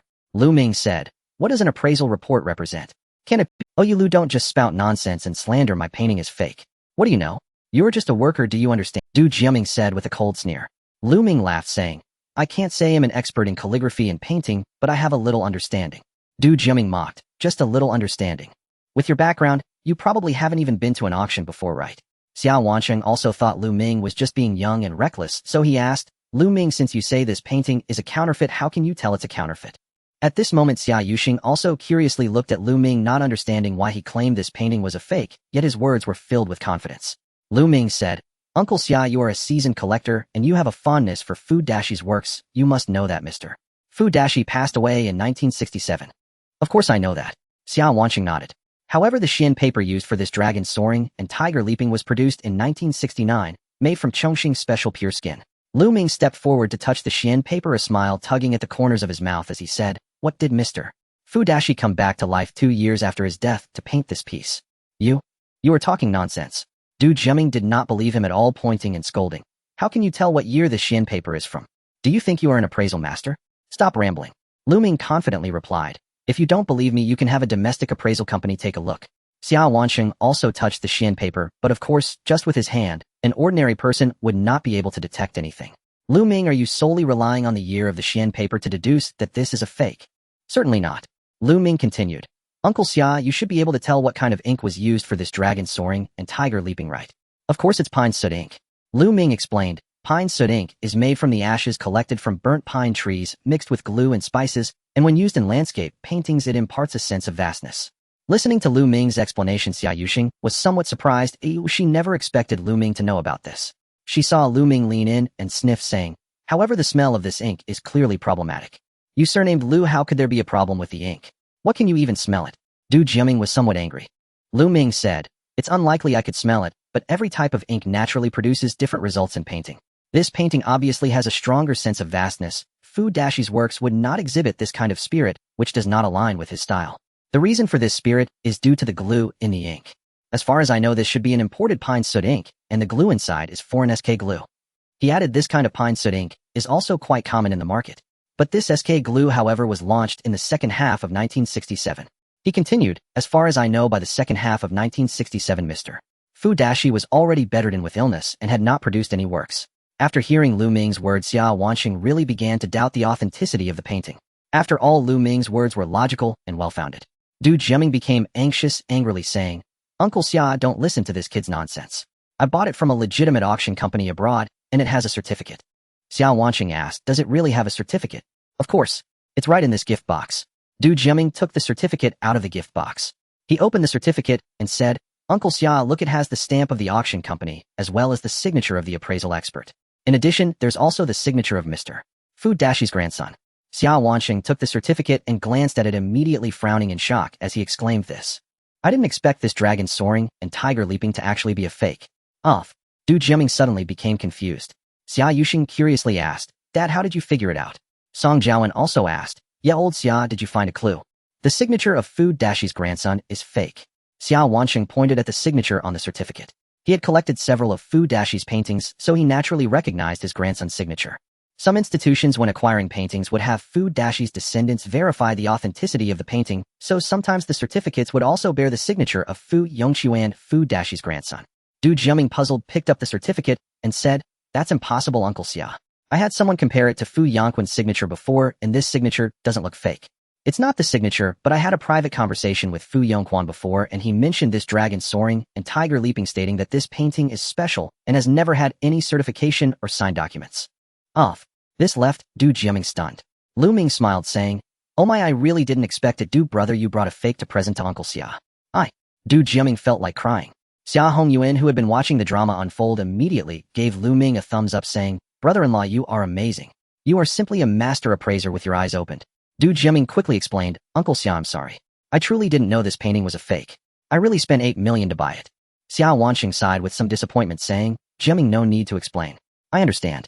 I'm just a bit regretful. I didn't expect this to be a fake. Sigh. Uncle Xia, I am very sorry about this." Xia Yuxing immediately said, "Du Jiaming, take this painting back. My dad cannot collect Mr. Fuss fakes. This is not only a disrespect to Mr.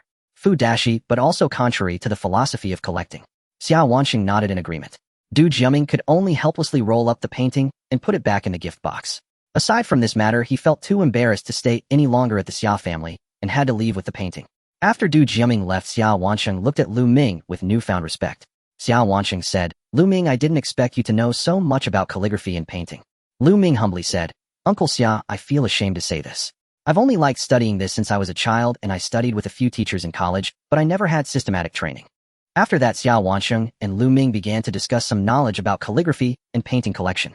Lu Ming had already mastered the art of appraising calligraphy and painting, so he was naturally very clear about the mysteries and knowledge contained within. This discussion opened Xia Wanqing's eyes.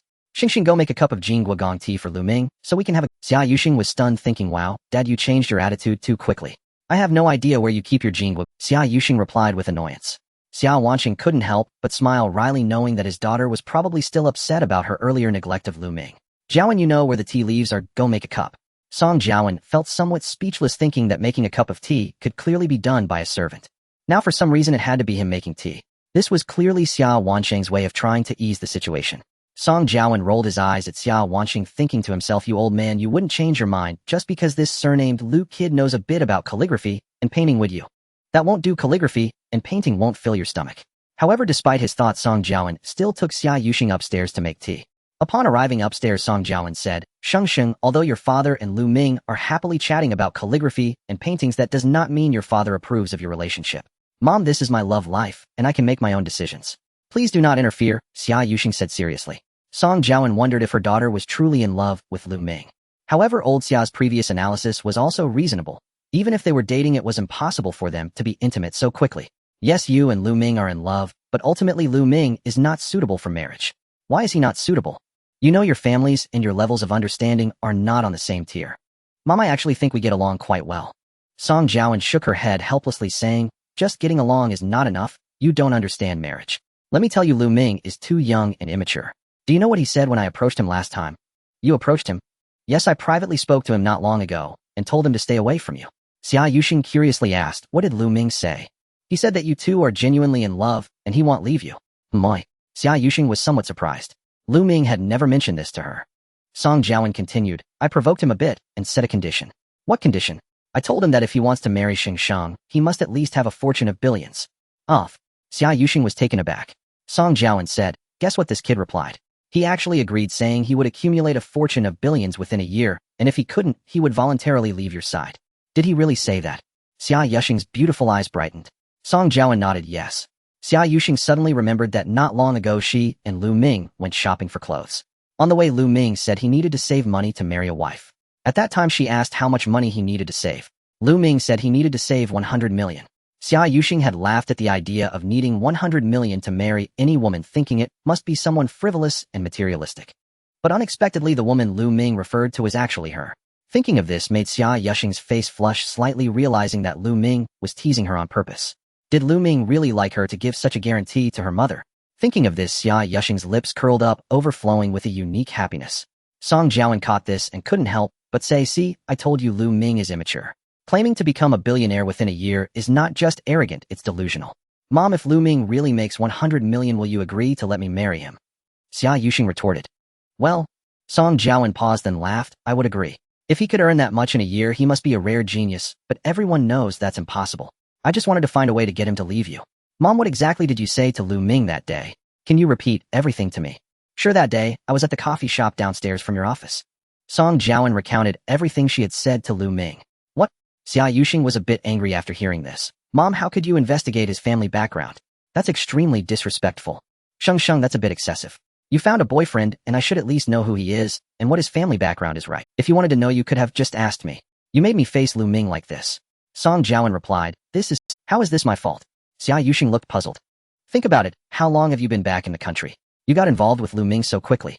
I need to know if this man is a romantic fraud. I worry about you getting hurt. Xia Yuxing was stunned. Well, if you put it that way, it's blaming yourself. Song Jiawen noticed her daughter's reaction and thought she really cared for Lu Ming. Could it be that they were genuinely in love? Even if their previous intimacy was feigned, as long as their love was real, they would inevitably end up in bed. Tell me honestly, are you and Lu Ming truly in love, or just pretending? Song Jiawen couldn't help but ask. Pretend love? Mom, why would you think we are pretending? Xia Yuxing felt a bit guilty instinctively. Could it be that she and Lu Ming had been exposed? Impossible. Song Jiawen said, I don't see the kind of affectionate intimacy that young couples usually have between you and Lu Ming. Your aunt's cousin recently got a girlfriend, and she said that couple is all over each other kissing and cuddling. I also get close to Lu Ming normally. How could we be intimate in front of you the first time he comes to our house? Xia Yuxing quickly explained. It seemed fake couples really were, just that their affection was still lacking. Sheng, let me remind you, men are good at sweet talk. Don't let love cloud your judgment. You need to learn to discern whether a man truly loves you or is deceiving you. Oh mom, do you think I'm a 3-year-old child? Love lowers a person's intelligence, especially when a woman falls deeply, she can easily be deceived. I too was fooled by your father back in the day. How did dad fool you? Back then your father said there were mice in his rented apartment and borrowed my cat to catch them. I took the cat over, but there were no mice at all. Instead, he dragged me to watch pirated DVDs. Xia Yuxing was stunned. Well, dad was quite something. This pirated DVD was pure and innocent. Song Jiawen reminded her. By the way, Sheng, now that you are in love and understand matters between men and women, you must ensure safety measures, understood? Oh mom, I know this already. Xia Yuxing's face turned red. Not only do I need to know, but I also need to put it into practice. Alright, I understand. After the two went downstairs, Lu Ming and Xia Wansheng were laughing heartily. Xia Yuxing thought to herself that Lu Ming was quite impressive, making her dad so happy so quickly. They chatted for an entire afternoon. At dinner, Xia Wansheng asked the maid to prepare a sumptuous meal. After eating, he originally wanted to discuss some ancient calligraphy and painting issues with Lu Ming. Only then did Song Jiawen remind him. Alright, old Xia, no more chatting. It's getting dark and little Lu and Sheng need to go home. Okay, then let's not chat today. Xia Wansheng felt a bit reluctant. Unexpectedly, Xia Yuxing said, Dad, Mom, today Lu Ming and I are not going home. We will stay here. Xia Wansheng was delighted to hear his daughter would stay, saying, Alright, let the maid prepare a guest room for Lu Ming. Xia Yuxing replied, No need to prepare, a Lu Ming can just sleep in the same room as me. My. Xia Wansheng and Song Jiawen looked surprised. Upon hearing Xia Yuxing's words, not only did her parents freeze, but Lu Ming was also taken aback. That evening, while chatting with Xia Wansheng, Lu Ming noticed the old man had a lingering displeasure about him. At 10 o'clock, everyone returned to their rooms to rest. The villa was 3 stories tall, and only Xia Yuxing's bedroom was on the 3rd floor, which relieved Lu Ming. After returning to his room, Xia Yuxing locked the bedroom door. Lu Ming's eyelids twitched as he looked at her with a strange expression. Xia Yuxing turned around and said, Why are you hiding so far from me? Lu Ming replied cautiously, Boss, we agreed that I'd pretend to be your boyfriend, but you never mentioned I had to sell my body. Xia Yuxing was speechless. What does he mean? Is he afraid that I might take advantage of him? Go away, you jerk. What are you thinking? Do you think I can manipulate you? Didn't we agree to go back after dinner? Why are we staying here? My parents suspect that our relationship is fake. What? Lu Ming's eyelids twitched, saying, How could they suspect? They saw us sleeping together. I find it strange too, Xia Yuxing said. When I made tea for you today, my mom said we don't look like a couple. Why not? She said we aren't affectionate enough. Lu Ming was both amused and exasperated. Xia Yuxing continued, Also, when we got home today, my dad's attitude towards you was too calm, even though he said some sarcastic things. That's true, Lu Ming agreed. I thought when we arrived at your house your dad would tear me apart, especially since your mom saw us sleeping together last time. All of this indicates that my parents might suspect we are just acting. So is that why you deliberately wanted to stay here? And yes, only this way will they believe it. You saw today, if I were single tomorrow, they'd introduce me to some Du Jiaming, Lu Jiaming, or Song Jiaming. I can't help but laugh and say, Boss, if Xia's parents are suspicious, even if we sleep in the same room, they wouldn't believe. How could that be? Think about it, we could sleep on the same bed and one on the sofa. Lu Ming pointed at the bed and sofa. One must admit this villa is different. A bedroom can even fit a sofa. The space is truly large. What can we do? Xia Yuxing shrugged helplessly. Lu Ming grinned and said, I have a great idea. What idea? We can create some noise for your parents to hear. What kind of noise?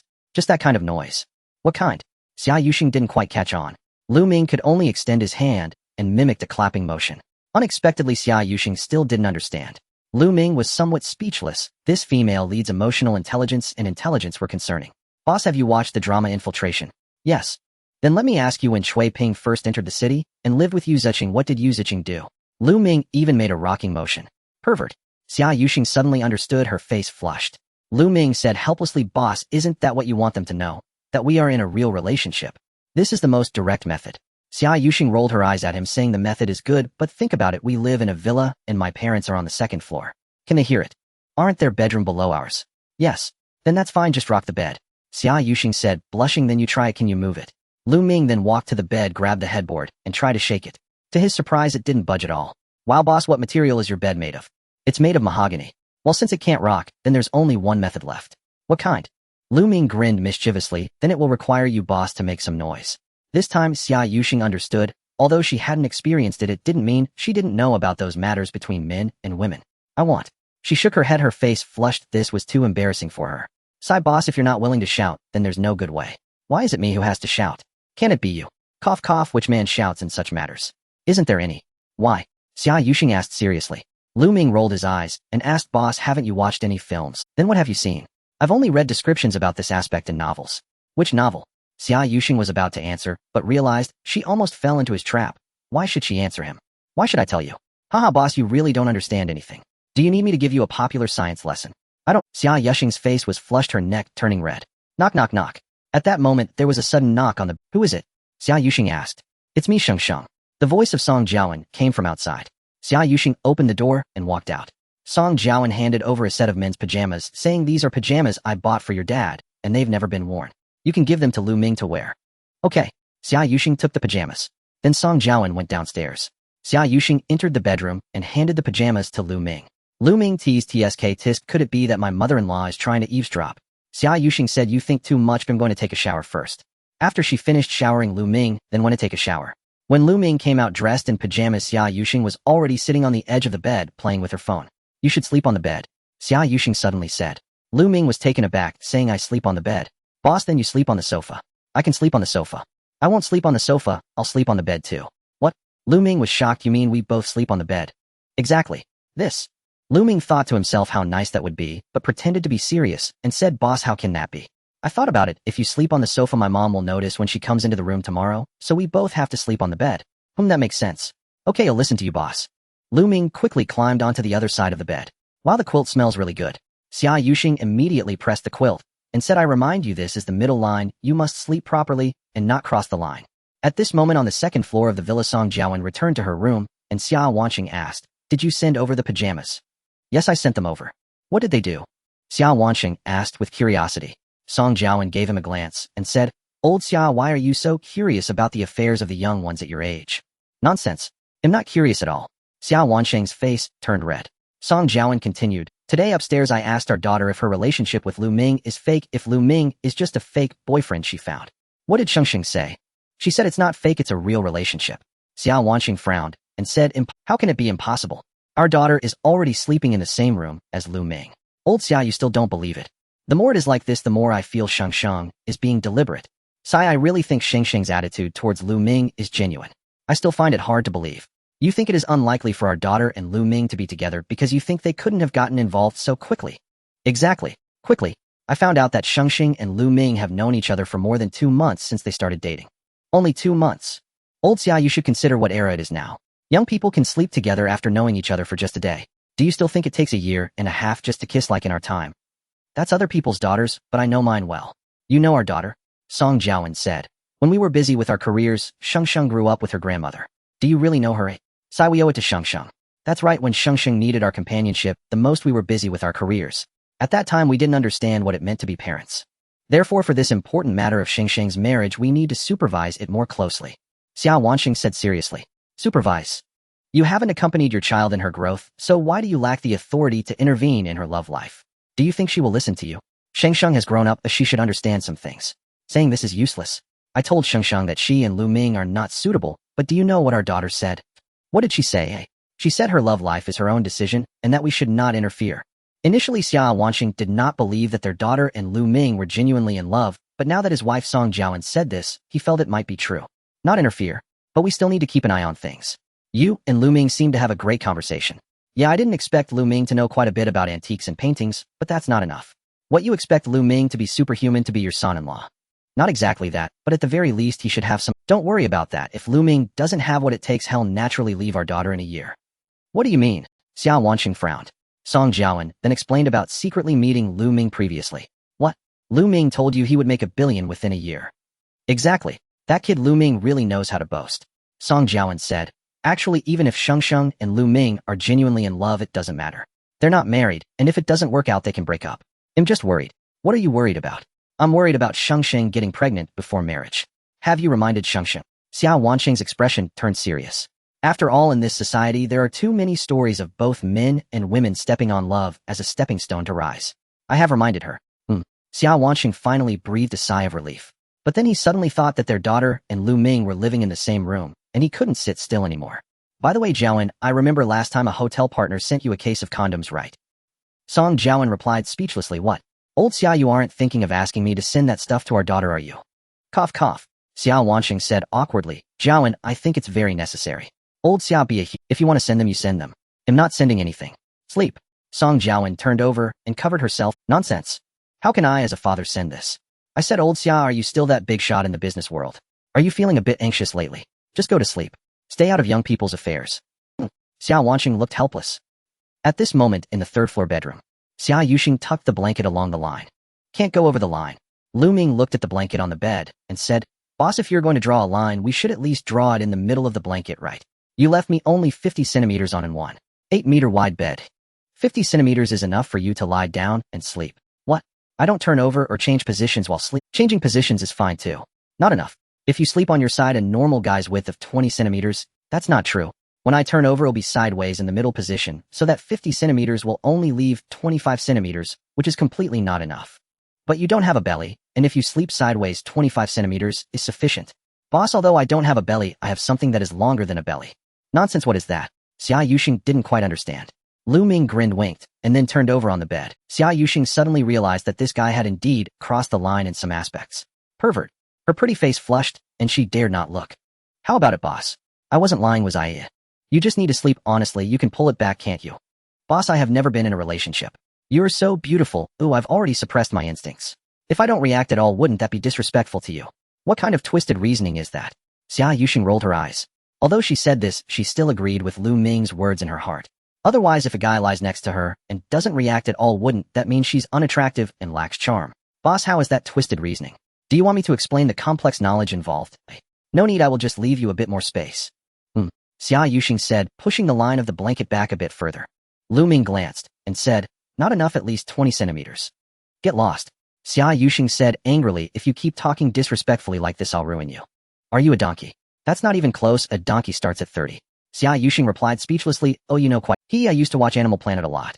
I really miss that phrase, when spring arrives, everything comes back to life, and it's the season of animals. Stop right there, why are you talking to me about this? Xia Yuxing's face turned red, thinking, how did the conversation take such a turn? If they kept talking about this, she wouldn't feel sleepy anymore. Fine, let's not talk about this. By the way, boss, could you move a bit further back and give me some space? Otherwise, if I roll over in my sleep, I might poke you. Poke me. With a toothpick, As soon as Xia Yuxing finished speaking, she burst into laughter. Lu Ming had a dark expression. Clearly what he meant was something else, alright. TSK tisk, boss, I underestimated you before. You're a hidden expert. When you drive, I'm left defenseless. Then just stop talking dirty. Xia Yuxing said, shifting her body back a bit. Is this okay? I'll leave you 80 centimeters. Alright. Lu Ming warned, but boss, I should tell you in advance, I might practice martial arts in my sleep. If I roll around in bed and accidentally grab something, please be understanding. Xia Yuxing wasn't worried at all, saying, don't worry, the knife I use to chop fish can chop other things too. Lu Ming felt a chill run down his spine. Boss, I have a question for you. What question? Are you afraid of the dark? Not afraid of the dark. If you're not afraid of the dark, why don't you turn off the light? You fool, the switch is on your side. Lu Ming turned his head to take a glance, then reached out his arm to turn off the light. The room fell silent, and in the darkness both of them could hear each other's breathing. Two singles who had never been in a relationship found it hard to fall asleep at this moment. Boss, are you asleep? No. Why aren't you sleeping? Can't sleep. I can't sleep either. How about we do something? I warn you, don't move around randomly, and don't have any strange thoughts. I've studied grappling. Pooh, boss, you can't even lie well. Last time, when you helped Sister Wanqing catch the criminal, you stood there nearly wetting your pants. I was too scared at that time. Oh, I really have studied grappling. Fine, I believe you. I've studied fighting too. Lu Ming boasted as well. By the way, why weren't you scared at that time? I'm a man. Upon hearing Lu Ming's answer, Xia Yuxing recalled the scene where Lu Ming saved her, and a warm feeling surged in her heart. After a while, she took the initiative to ask, why aren't you speaking anymore? Are you asleep? No, I noticed you were quiet, and thought you were sleepy. I'm not sleepy. It's my first time lying on the same bed with a guy, so I can't sleep. It's my first time sharing a bed with a... Xia Yuxing asked, did you really not have a relationship in college? No, after my confession failed in college, I became obsessed with gaming, thinking that women only slowed me down. I never played games in school, or it was after I started working that Wanxing taught me how to play. Boss, you're so beautiful and excellent. How come you didn't have a relationship abroad? Lu Ming couldn't contain his curiosity. Xia Yuxing said I was focused on my studies abroad, so I had no time for relationships. Besides, most of the people around me were foreigners, which I liked even less. But surely there were compatriots, right? Of course, but at that time I didn't want a relationship, and even felt somewhat resistant. Resistant? Boss, you're not a lesbian, are you? You're the lesbian. My orientation is perfectly normal, okay? I just think relationships are a waste of time. So why did you decide to come back to develop in China? I went abroad to study, never thought about staying there. Of course I had to come back. I just wanted to gain experience after working abroad for a few years. By the way, I have a question. How did you choose to come to Jiuying Capital? Lu Ming was a bit curious. After all, Jiuying Capital's performance was very poor in the first 2 years. Xia Yuxing replied, a friend recommended it. Jiuying Capital's poor performance is more challenging for me. They continued their conversation for a while. It was getting late, so they stopped talking and went to sleep. However, Lu Ming couldn't sleep at all, lying there and fantasizing about some beautiful things. Later he remembered that he had a system lottery chance from trying out the art of identification in calligraphy and painting. He immediately activated the system lottery. In the next moment, the familiar system lottery wheel appeared again. This time Lu Ming saw many exciting skills.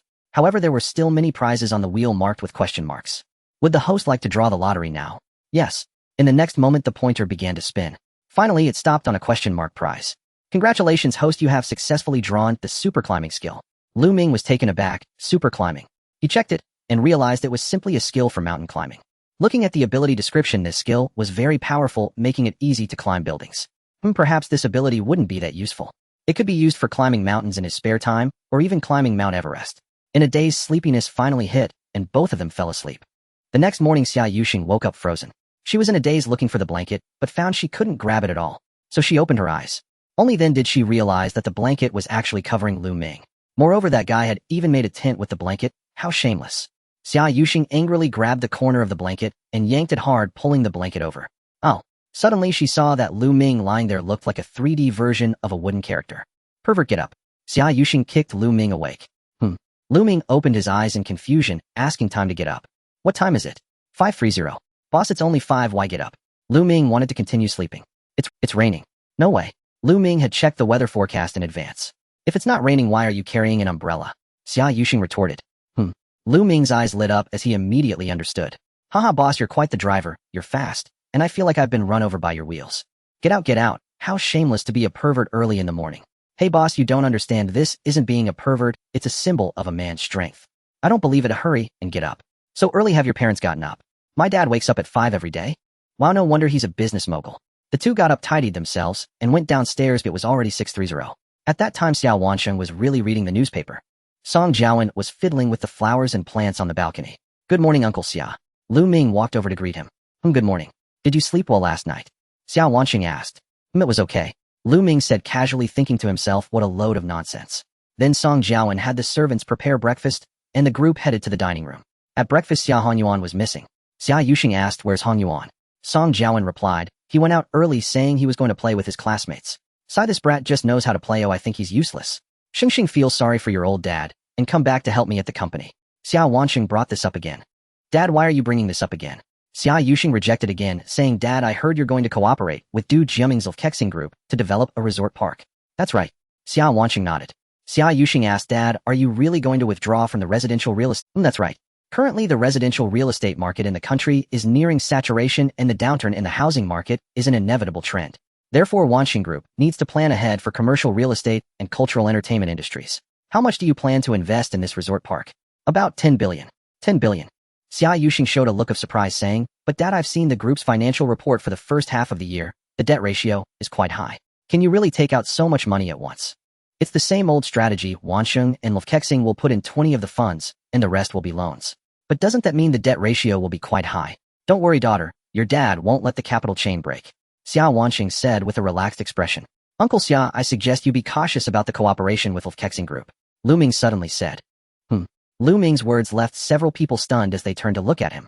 Xia Wansheng asked in confusion, Lu Ming, do you know about the K Group? To be honest, Uncle Xia, I previously managed investments in the stock market, and the K Group is in the tourism industry, so I have indeed paid attention to it. Lu Ming had made predictions about K's stocks before. It was only during their chat that Lu Ming learned that Du Jiaming was the helmsman of the K Group. Thus, he started to make predictions about this stock again. To his surprise, the short-term performance of this stock was indeed quite good. However, 3 months later, the trend of the stock began to reverse, starting a downward trajectory. The reason given by the stock prediction technique was that the aloof group would encounter financial issues. Ming understood the stock prediction technique well, and its accuracy was very high. Since such a prediction was made, it indicated that the aloof group was definitely facing financial problems. Therefore, it might blow up in 3 months. The longer the prediction period of the stock prediction technique, the less reasoning it provided. Hence, Ming did not know exactly which aspect of the aloof group's finances was problematic. Ming, is there a problem with the aloof group stock? Xia Yuxing asked curiously. Ming replied, I have reviewed the financial reports of the aloof group for the past 3 years, and the data regarding their business revenue and profits during these 3 years is quite strange, with an inexplicable issue. So you think there's a problem with the aloof group's finances? Xia Yuxing asked. Ming nodded exactly. Xia Wanqing chuckled upon hearing this and said, so Ming, do you think the aloof group has financial issues based merely on intuition? Or is it just a guess? You could say that. Ming did not refute. Hey Ming, you really are quite reckless. The finances of a listed company have to be reported, made public, and are also regulated. It's not something you can just guess. Song Jiawen could not help but interject. Ming's face showed embarrassment. He couldn't exactly say I have a connection. Xia Wanqing smiled and said, Ming, whether it's the aloof group or other companies, any firm that collaborates with the Wanqing group needs to have the group's professional team manage risks. As a trader, you must remember that many things cannot be discerned just by looking at financial reports. Dad, but Ming is a gifted trader. His intuition is highly accurate. Xia Yuxing defended. Sheng, you study finance. Finance can be quantified, can be data-driven, and can be technical, but it absolutely cannot rely on any nonsense like predictive intuition. Xia Wanqing had a serious expression. Xia Yuxing was momentarily speechless. In fact, her father's words were not entirely incorrect. However, Ming's talent in finance was indeed real. In this world, perhaps everyone possesses a gifted ability for survival from the moment they are born. Some people are fortunate enough to unleash their talents and discover their potential, thriving in life. Yet some may spend their entire lives stumbling through, doing things they do not enjoy, engaging in tasks they are not inherently. In fact, the greatest injustice in this world is that every individual born has different levels of intelligence. Your maximum effort in a lifetime could very well be someone else's starting point. Then Xia Wanqing asked about Jiuying Capital. Sheng, how is it going at Jiuying Capital? Is your work going smoothly? I encountered a minor difficulty, but with Ming's help it has been resolved now. Xia Yuxing glanced at Ming beside her as she spoke. I heard you even visited the Yu Group. Yes, the Yu family is planning to do family wealth management, but in the end this business was snatched away by Dingfeng Capital. Don't be disheartened. Yu Wenpei is getting old, and the group has been handed over to his daughter. That daughter is completely profit-driven. If you still want to do family wealth management, I can share a piece of news with you. What news? Xia Yuxing asked curiously. Xia Wanqing said, last time I was at a gathering with a few old friends, I heard that Shun Huaiwen's eldest daughter is planning to handle a 1 billion family wealth management project. You might want to keep an eye on it. Okay, I got it. Thank you, Dad. Xia Yuxing felt a bit excited and raised her eyebrows at Ming. After having Ming and Xia Yuxing set off to return. Just like the way they came, Ming was still the one driving. On the way, Ming couldn't help but ask, boss, who is that Shun Huaiwen that Uncle Xia mentioned just now? Have you heard of Shun Dafeng Jewelry? Shun Dafeng. Ming's eyes lit up. Shun Dafeng Jewelry is a leading enterprise in the domestic jewelry industry. Boss, if we could secure this family investment fund, the management fees we'd earn each year would be quite substantial. The Shun Group is a listed company with a market value of hundreds of billions, while the Yu Group's family wealth management amount is 500 million and the Shun family's is a full 1 billion. The Shun family has vast assets and invests a certain amount in family trusts every year. You could say that several well-known investment companies, both domestically and internationally, have the Shun family's money. However, based on past experience, Jiuying Capital's scale wouldn't catch the Shun family's eye. Ming suddenly understood. Yet one could also understand that someone of Shun Dafeng's stature would surely seek to collaborate with the most qualified and powerful investment firms for family wealth management. Ding. System task released. Manage a family wealth management fund. Task completion. Reward 1 lottery chance. Ming's eyes brightened. Well, here comes the task. Boss, although Jiuying Capital is slightly weaker, we still have to strive for it. If we can secure it, I'll manage it. You'll manage it. Xia Yuxing said, you already have winning no. 5 and monthly win. Aren't you afraid of the heavy workload and limited energy? What are you talking about? Many public fund managers manage over 10 funds, and some even handle more than 20. Can you really do it? Of course, if I can't, boss, you'll find out when you give me a chance. Xia Yuxing glared at him with beautiful eyes, saying, Ming, are you getting a bit too ambitious again? Ming chuckled unashamedly. At that moment, Xia Yuxing's phone rang. It was Zhu Wanqing calling. Hey Sheng, how's it going with the new son-in-law visiting for the first time? I'll tell you tomorrow. Xia Yuxing had made plans with Zhu Wanqing to go for a beauty treatment together the next day. Sai Sheng, I was just going to tell you this, but suddenly a big case came up, and I won't have time tomorrow. Oh, is that so? Well, that's fine. Xia Yuxing felt a bit disappointed, but could understand as Zhu Wanqing being a criminal police officer usually had no holidays. Haha, if I don't go you can go with Lu Ming. With him? Forget it. Why haven't you two slept together yet? Xia Yuxing said speechlessly. Hey you little brat, how come you're just like him? What do you mean? Always talking about such lewd things. Oh Xingxing, have you tasted the flavor of Lu Ming's mouth? Disgusting, how inappropriate. Oh, is Lu Ming driving? Afraid he might hear. Get out of here. By the way, is Aunt Xian in Yanbei recently? I haven't visited her in a while. Xia Yuxing proactively changed the topic. Not in Yanbei, she's in Donghai. Hey, why did you suddenly think of visiting my mom? Is there something up? Zhu Wanqing's mother is Shui Jingshuan, whom Xia Yuxing affectionately refers to as Aunt Xian. Actually, there is something. I remember last month Aunt Xian's Jinglan Fashion and Shun Dafu Jewelry jointly held a fashion crossover exhibition in Donghai, right? Yes, that's correct. I heard that the person in charge of the Shun Dafu Jewelry exhibition is Shun Ange. I see, Xingxing, you want to meet Shun Ange. Xia Yuxing chuckled. TSK tisk, as expected from someone in criminal investigation, you guessed it right away. That's simple. My mom is quite familiar with Shun, and let her introduce you too. That's great. Why would you want to meet Shun Ange for? For a financial deal. I see. By the way, you and Shun Ange are quite alike, both strong women and stunning beauties. The two of them chatted for a while before hanging up the phone. At this moment, Lu Ming, who was nearby, happily said, Boss, does this mean that with the connection to Sister Wanqing's mom we have a better chance? Xia Yuxing said, chance. It should be said that because of this connection, we have the opportunity to compete. By the way, let's go to the company to work overtime tomorrow. Huh, overtime. We've just had 2 days off. We need to meet Shun Ange. If we want to do this business, we must understand what kind of person Shun Ange is, study the style and strategies Shun's family has preferred in financial management over the years, and then formulate a tailored financial plan for Shun's family. That makes sense. So time is tight, we must work overtime. Lu Ming said with a wry smile. Alright, overtime it is, but you have to pay me triple wages. Hey, I say, Lu Ming, you're the one managing funds making millions, so I don't earn as much as you. Are you really worried about that little triple wage? Haha, boss, you sound just like a wicked capitalist. Just because I make more money doesn't mean I shouldn't get what's mine. We must respect labor laws. Okay, I'll pay you 5 times the wage. Boss, you're so generous. Please say that again, I'll record it. Lu Ming gave a thumbs up and pulled out his phone. Xia Yuxing was directly amused. This time the overtime wouldn't just be for Lu Ming and Xia Yuxing. Dong Xiaojie was in on it too, and Xia Yuxing had also assigned Zhong Xiaoman to assist Lu Ming. During the regular meeting, Xia Yuxing, as the company president, naturally announced the matter regarding the Shun Group's Family Wealth Management Fund. In theory, this matter can completely be considered under the principle of self-recommendation. Every fund manager has the right to participate. However, the daunting task ultimately fell to Lu Ming. Because clients like the Shun Group, most fund managers in the company believe the chances of securing a deal are slim. Not only the fund managers in the company, but even Xia Yuxing herself lacked confidence, even though she had a talented trader like Lu Ming by her side. However, clients focused on family wealth management tend to emphasize future benefits, and there are many factors to evaluate. Of course, there are also factors like connections and personal relationships. Thus, it is not merely good performance that can secure a deal. Finally, Zhu Wanqing's mother Shui Jingshuan made arrangements and set a time for Shun Ange to meet. However, the meeting point was in Donghai, so Xia Yuxing and Lu Ming were set to travel to Donghai. Before heading to Donghai, Xia Yuxing encountered a dilemma. The dog and cat were left at home unattended. A couple of days ago, Xia Yuxing had been home briefly, so she left the dog and cat at home, thinking it wouldn't be a problem. But this time, Lu Ming and Xia Yuxing would be going to Donghai for business, possibly for 3 to 5 days, or even a week. Boss, that's simple. Just have your secretary Li Xiaoya come by every day to feed them, Lu Ming suggested proactively. Xia Yuxing rolled her eyes at him and said, stop talking nonsense. If we live together, wouldn't the whole company know? So what if they know? Are you afraid of being rumored to be in a relationship with me? Lu Ming winked. You're overthinking it. I'm doing this for you.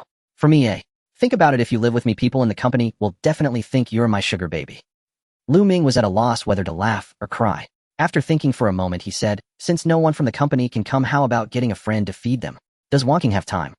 I asked Wanqing. She's busy with cross-regional cases these days and is not in Yanbei. How about sending them to a classmate of mine for a few days? Is your classmate reliable? Very reliable. He has 2 cats too and posts daily on Douyin with over 100,000 followers. Alright then, ask him. Xia Yuxing agreed.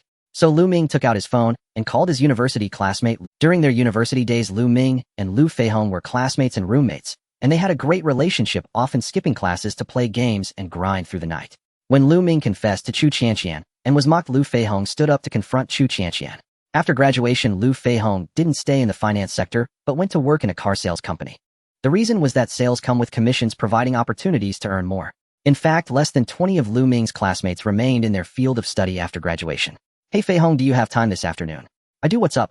Lu Ming then explained the situation about sending his dog and cat to stay with him for a few days. Oh Ming, when did you get pets? A few months ago. Great, bring them over. By the way, what breed of dog do you have? A husky. Oh, a silly dog. Haha, hurry and bring it over. Oh, I love this kind of dog. Lu Feihong was So in the afternoon, Lu Ming drove a Cullinan delivering the husky and a ginger cat to Lu Feihong's neighborhood. When Lu Feihong saw Lu Ming driving a Cullinan, he was instantly shocked. Whoa Ming, are you really being kept by a rich woman? What kept? This is the company car. The company lets you. He am now a star fund manager in the company. Oh, what's wrong with driving a car? You're doing well. Lu Feihong took Lu Ming upstairs. The apartment Lu Feihong rented was a 2-bedroom unit. In Yinbei, where every inch of land is precious, this 80-square-meter apartment costs several thousand in rent. However, Lu Feihong earned a lot from sales, otherwise he couldn't afford to keep pets. As soon as Lu Ming entered the room, Lu Feihong's golden short hair and cheese cat were immediately frightened and darted under the sofa. Before this, Lu Ming often watched Lu Feihong's Douyin, where these two cats, one named Donkey Roll and the other Cow Roll, were featured. The golden short-haired Donkey Roll was often compared to Donkey de Shui by netizens due to its silly demeanor. Hey Ming, look at these two silly cats. They usually scratch and bite me, but they're scared of strangers like this. Lu Feihong walked over and laughed. Old donkey, old cow, come out quickly, we have guests. At this moment, Lu Ming released Chuizi and Pai Pai. Chuizi excitedly began to run around the room, while Pai Pai wagged its tail and started exploring. Hey Ming, your dog and cat are streetwise, huh? Not afraid of strangers. Lu Feihong was astonished. You guessed it right, I often take them out shopping. TSK tisk, this time I have new material for my short videos. Lu Feihong said as he took out his phone, and Lu Ming asked, with over 100,000 followers on your short videos, have you made quite a bit of money? Oh, it's not as easy as you think. Although pet influencers seem to have a lot of followers, monetization is poor. I mainly get some advertising from Xing2 and sell pet products through my storefront. You're quite the talker, you could try live streaming for sales. Live streaming for sales is even harder, but I could give it a... Lu Ming smiled and asked, by the way, why isn't your girlfriend Xueping here? Is she working late? Lu Feihong's girlfriend Pei Xueping was also a classmate. Yes, she's working late. We just had a fight this morning. Lu Feihong sighed. What happened? She was upset that I bought a PS5 without discussing it with her. Lu Feihong pointed to the PS5 console in the living room. Lu Ming said, I have to say you should have mentioned it to her before buying it. Yeah, I apologized, but you know how Xueping is, she can be mad for 3 to 5 days. In a relationship, you need to pamper her. Women are meant to be pampered. Buy her a bag or something. Lu Ming offered his advice. Yeah, so I ordered her a set of lipstick online.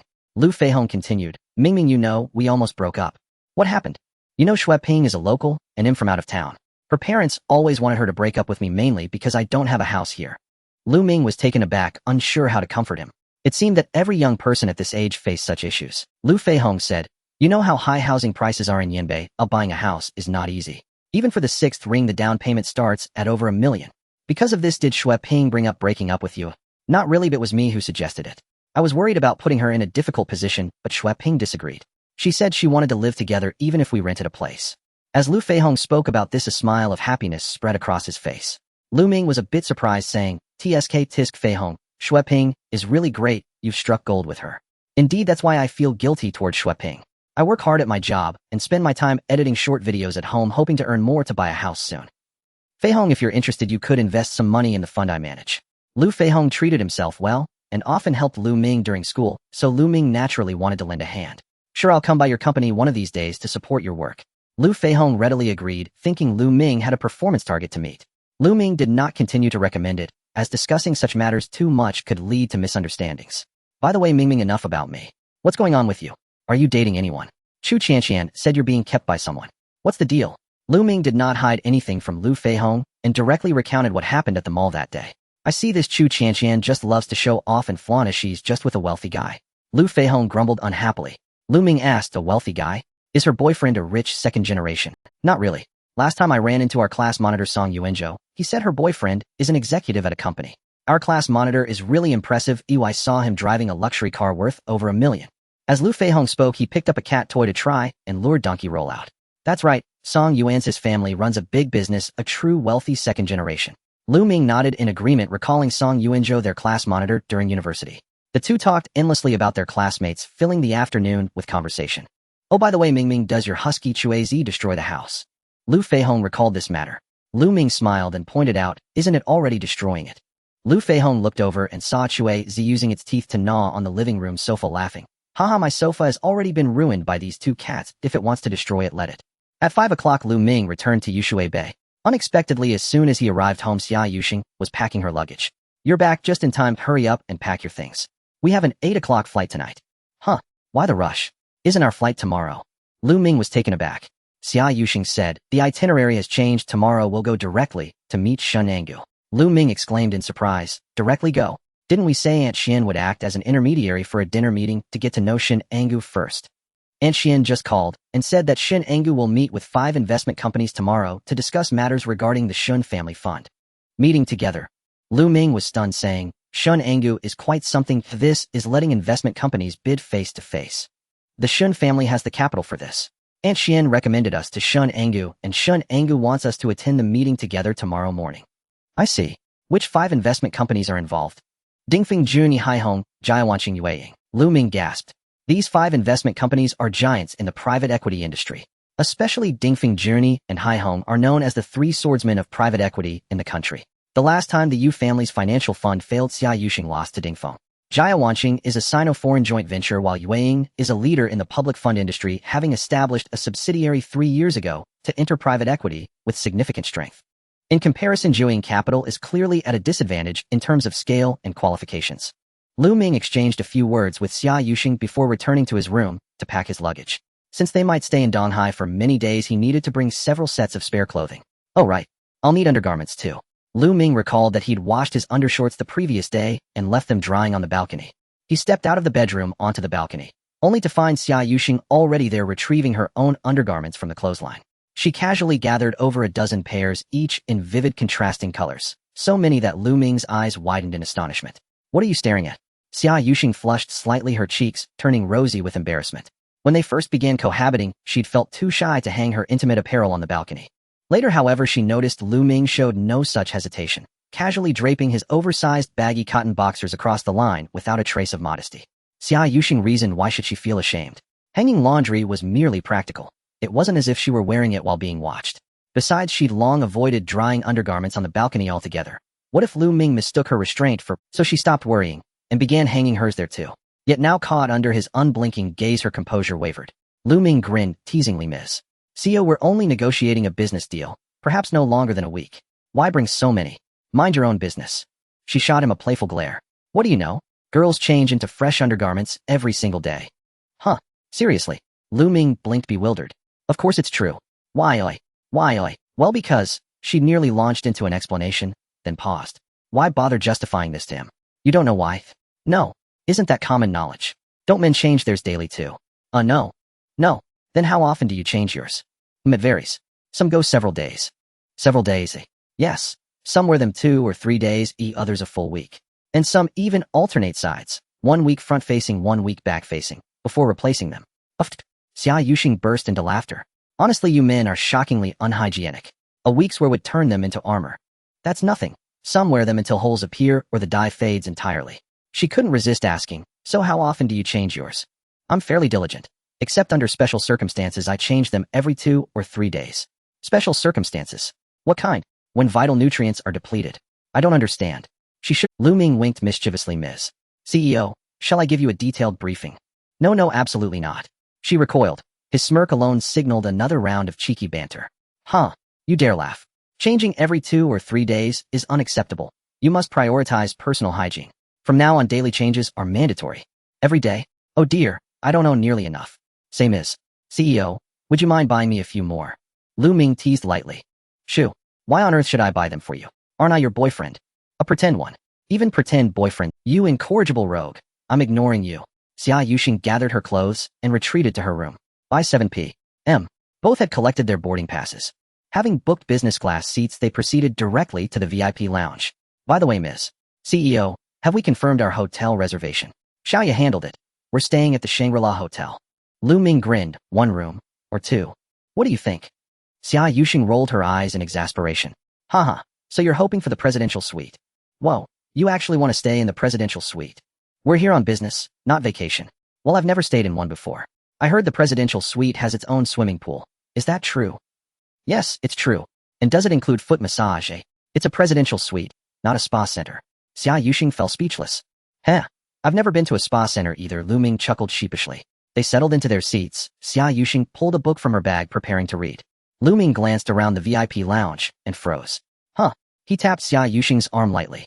She assumed he was groping her and snapped, "What are you touching? Ms. CEO, look over there. Doesn't that man seem strangely familiar? Could he be my brother-in-law?" He pointed toward a nearby massage chair. Following his gaze, Xia Yuxing gasped in surprise, "Hey, it really is Xia Hongyuan." She sprang up immediately and strode toward the chair. Lu Ming hurried after her. Xia Hongyuan lay reclined, eyes closed, savoring the soothing vibrations. Beside him sat a young, striking woman. Smack! Xia Yuxing landed a sharp pat on Xia Hongyuan's shoulder. My. Xia Hongyuan's eyes flew open. "Xia Hongyuan, what are you doing here?" "I." The pretty girl beside him asked curiously, "Hongyuan, who's this?" Xia Hongyuan hastily introduced, "Rumen, this is my elder sister." "Sister, this is Lin Rumen, my high school classmate." "Hello, elder sister." Lin Rumen offered a polite greeting. "Where are you two headed?" Xia Yuxing asked. "We're off to Donghai Disneyland." "Oh, brother-in-law, you're here too." Xia Hongyuan had just spotted Lu Ming behind his sister. Lu Ming smiled, "What a coincidence. We're also traveling to Donghai." Xia Hongyuan's eyes lit up, "Really? Perfect. Sister, brother-in-law, let's all go to Disneyland together. We're conducting business, not sightseeing," Xia Yuxing retorted, shooting him a stern look. "Oh, I thought you two were on your honeymoon." "Honeymoon? We're not even married." "So what? You're clearly in the throes of passionate romance." "Enough. Did you tell mom and dad you're going to Donghai for fun?" "Ah, sister, please keep this a secret. Don't tell them anything." Xia Hongyuan cringed, looking utterly cowed. "You truly give me no peace." Xia Yuxing glared once more, then turned and walked back to her seat. Xia Hongyuan quickly grabbed Lu Ming's arm. "Brother-in-law, please help me. Don't let sister tell our parents or my credit card gets frozen tomorrow." "Consider it done. I'll speak to her." Lu Ming clapped him reassuringly on the shoulder. Returning to his seat, he leaned towards Xia Yuxing. "That kid Xia Hongyuan. He's dating an internet celebrity, isn't he?" Xia Yuxing paused, startled. "An internet celebrity? Which one?" Lu Ming leaned close to Xia Yuxing's ear and whispered, "It's the girl next to Hongyuan." Xia Yuxing was somewhat taken aback. At that moment, Lu Ming pulled out his phone and opened his Douyin. He then clicked on his following list, which was filled with beautiful female streamers. Xia Yuxing gave him a strange look. Ahem. Lu Ming's face turned red, and he quickly scrolled down to find a streamer named Ruman. He then opened Ruman's personal homepage and saw the short video she had posted. Lu Ming casually clicked on one, which was a video of Ruman dancing. Xia Yuxing took a glance, and indeed it was Ruman's Douyin. This Douyin was filled with videos of her dancing with a shaking butt, and she had 1.2 million followers. She really is an internet celebrity. This Xia Hongyuan is impressive, dating an internet celebrity. Xia Yuxing gritted her teeth in anger. Lu Ming asked again, "By the way, boss, do you have your brother's Douyin account?" "Yes." "What's his name?" "Yuanzi." "Oh, isn't he the top supporter often hanging out in Ruman's?" "Top supporter?" "Yes, the one who often gives gifts in the live stream." Upon hearing this, Xia Yuxing became even angrier and said, "That brat is not learning well. Hey boss, shouldn't you tell your parents about this? A lot of internet celebrities like to lure rich guys and play tricks." Lu Ming, being mischievous, quickly sold out Xia Hongyuan. "I definitely can't tell them. If my parents find out about this, that would be a disaster." Xia Yuxing crossed her arms angrily. That's true. Lu Ming, go tell Xia Hongyuan to break up with this girl." "Huh? Me say it. Isn't that a bit inappropriate?" Lu Ming felt a bit embarrassed. Xia Yuxing said, "Why is it inappropriate? Aren't you his brother-in-law?" Lu Ming was stunned and helplessly said, "Boss, let's not rush into this. He'll help you investigate first. What if this Lin Ru man is really Hongyuan's classmate? What if we misunderstood and they aren't dating?" Xia Yuxing thought for a moment and agreed that they needed to clarify the situation. An hour later, a few of them boarded a plane. The flight from Yanbei to Donghai took 2 hours. After getting off the plane, Xia Hongyuan hurriedly came over and asked, "Sister, which hotel did you and brother-in-law book?" "Shangri-La Hotel." "All right, Ruman, and I will stay at that hotel too." Soon Xia Hongyuan called a special car, and they arrived at the hotel. While checking in, Xia Yuxing suddenly remembered that she had previously asked her assistant Li Xiaoya to book 2 rooms, one for her and one for Lu Ming. But now that Xia Hongyuan had come along, she and Lu Ming definitely couldn't stay separately. They could only book one room at the front desk and cancel the other. Then Xia Hongyuan and Lin Ruman also checked in, each getting their own room. At this moment, Lu Ming went over and put his arm around Xia Hongyuan's shoulder, saying, "Hongyuan, let's go out and buy some late-night snacks for your sister and your classmate." "All right." Xia Hongyuan readily agreed. The two of them went to a barbecue place and ordered a lot of skewers. While waiting, Lu Ming said seriously, "Xia Hongyuan, you're finished." "Huh? What's wrong, brother-in-law?" Xia Hongyuan was confused. Lu Ming pulled out his phone, opened Douyin, and then clicked on Ruman's personal homepage. "Oh, brother-in-law, you're also a fan of Ruman." Xia Hongyuan looked surprised. "Yeah, I came across her before." "Haha, then brother-in-law, do you watch Ruman's live streams?" "I watch regularly." "I know you're the top supporter." "Oh, you know about that too. So brother-in-law, did you give Ruman?" "No, I never give gifts to streamers." "Huh. So you're a freeloader, brother-in-law." Xia Hongyuan couldn't help but Lu Ming replied speechlessly, "Hongyuan, you still haven't realized the seriousness of the situation. Your sister already knows that Ru Man is an internet celebrity, yet you lied to her saying she's your high school classmate. Brother-in-law, I didn't lie to my sister. Ru Man is indeed a streamer, but she is also my high school classmate. Regardless of whether it's true or not, you're dating an internet celebrity, and your sister is very angry. What? Xiao Hongyuan quickly said, brother-in-law, what do you mean by dating an internet celebrity? Ru Man and I are serious. Whether you are serious or not, your sister will tell your parents. Huh. Then I'm done for. Xiao Hongyuan suddenly wilted. If his father Xiao Wanqing found out, his monthly allowance would definitely be gone. Lu Ming shamelessly said, but thanks to me strongly stopping your sister, she agreed not to tell your parents for now. Really, brother-in-law? You're so nice. Xiao Hongyuan was very touched. But stopping is one thing, you have to tell me what exactly happened between you and Ru Man, how it developed to this point, and how it all started. Tell me everything. Brother-in-law, that's our private matter. You want privacy, huh? Fine, I can't stop your sister. Okay, I'll tell you. Then Xiao Hongyuan recounted his relationship with Lin Ru Man. Half an hour later, Lu Ming returned to the hotel room, carrying skewers. At this time, Xia Yuxing had already finished her bath and changed into a set of pajamas. Here, boss, the late-night snack is here. What late-night snack? Skewers. Skewers, eh? This is a late-night snack. Xia Yuxing couldn't help laughing and crying. Of course, don't you love eating it, boss? It's not that, but eating this late at night feels a bit wrong. What's wrong with it? Just eat it. Anyway, your figure is so perfect, boss. Where is it perfect? If I keep eating your cooking, I'm going to gain weight around my waist.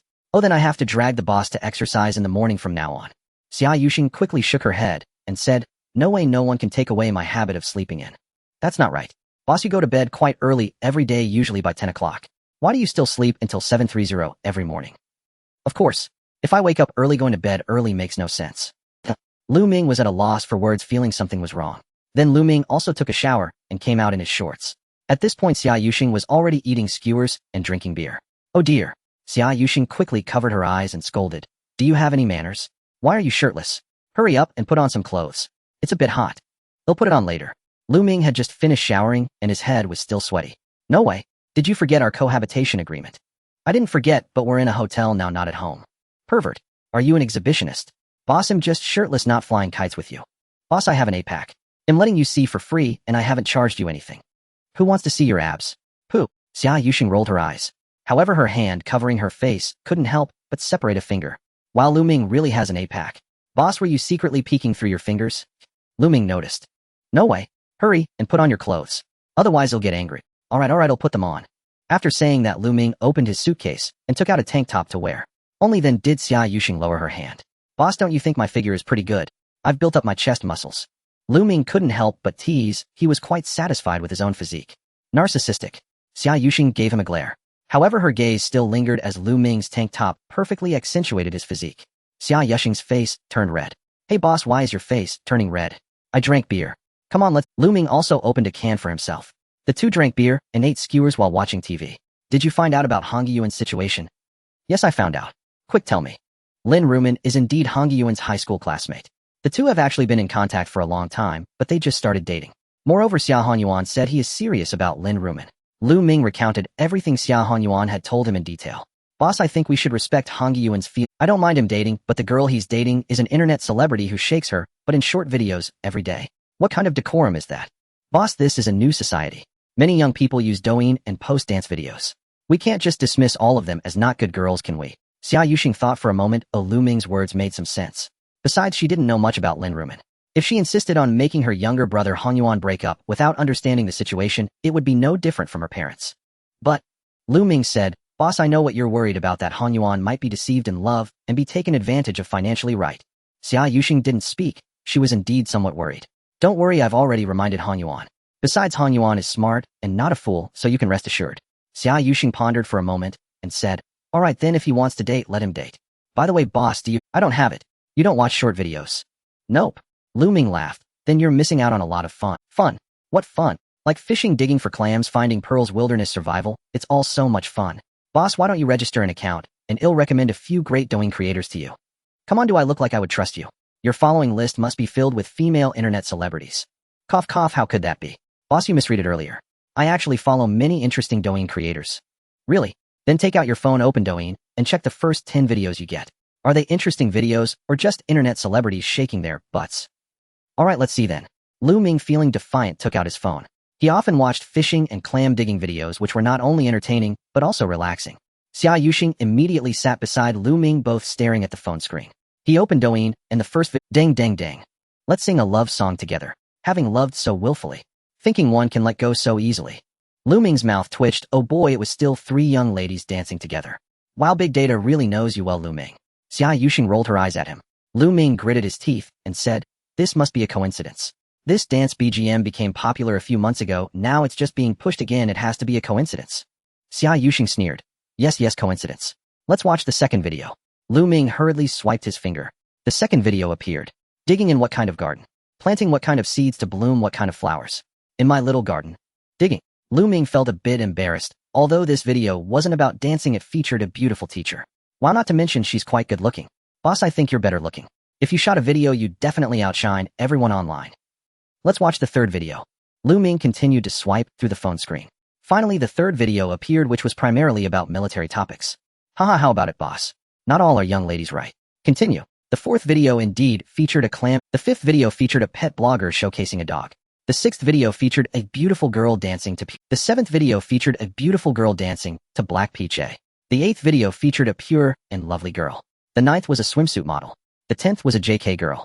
Lu Ming's face suddenly turned dark. Damn, this cursed big data really knows how to get to a man. It really understands me. This man's nature has nowhere to hide.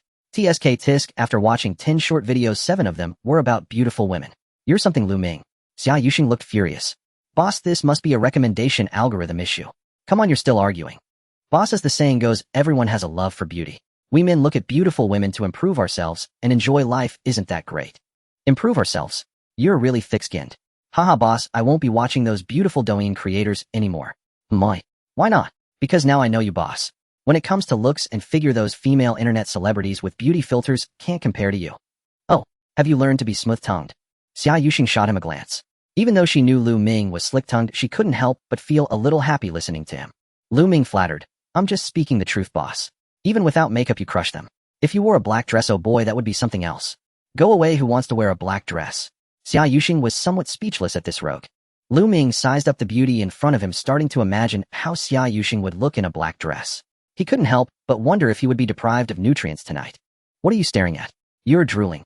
Xia Yuxing felt uneasy under his gaze. Oh, it's not my fault, boss. You're just too good looking. You mesmerize me.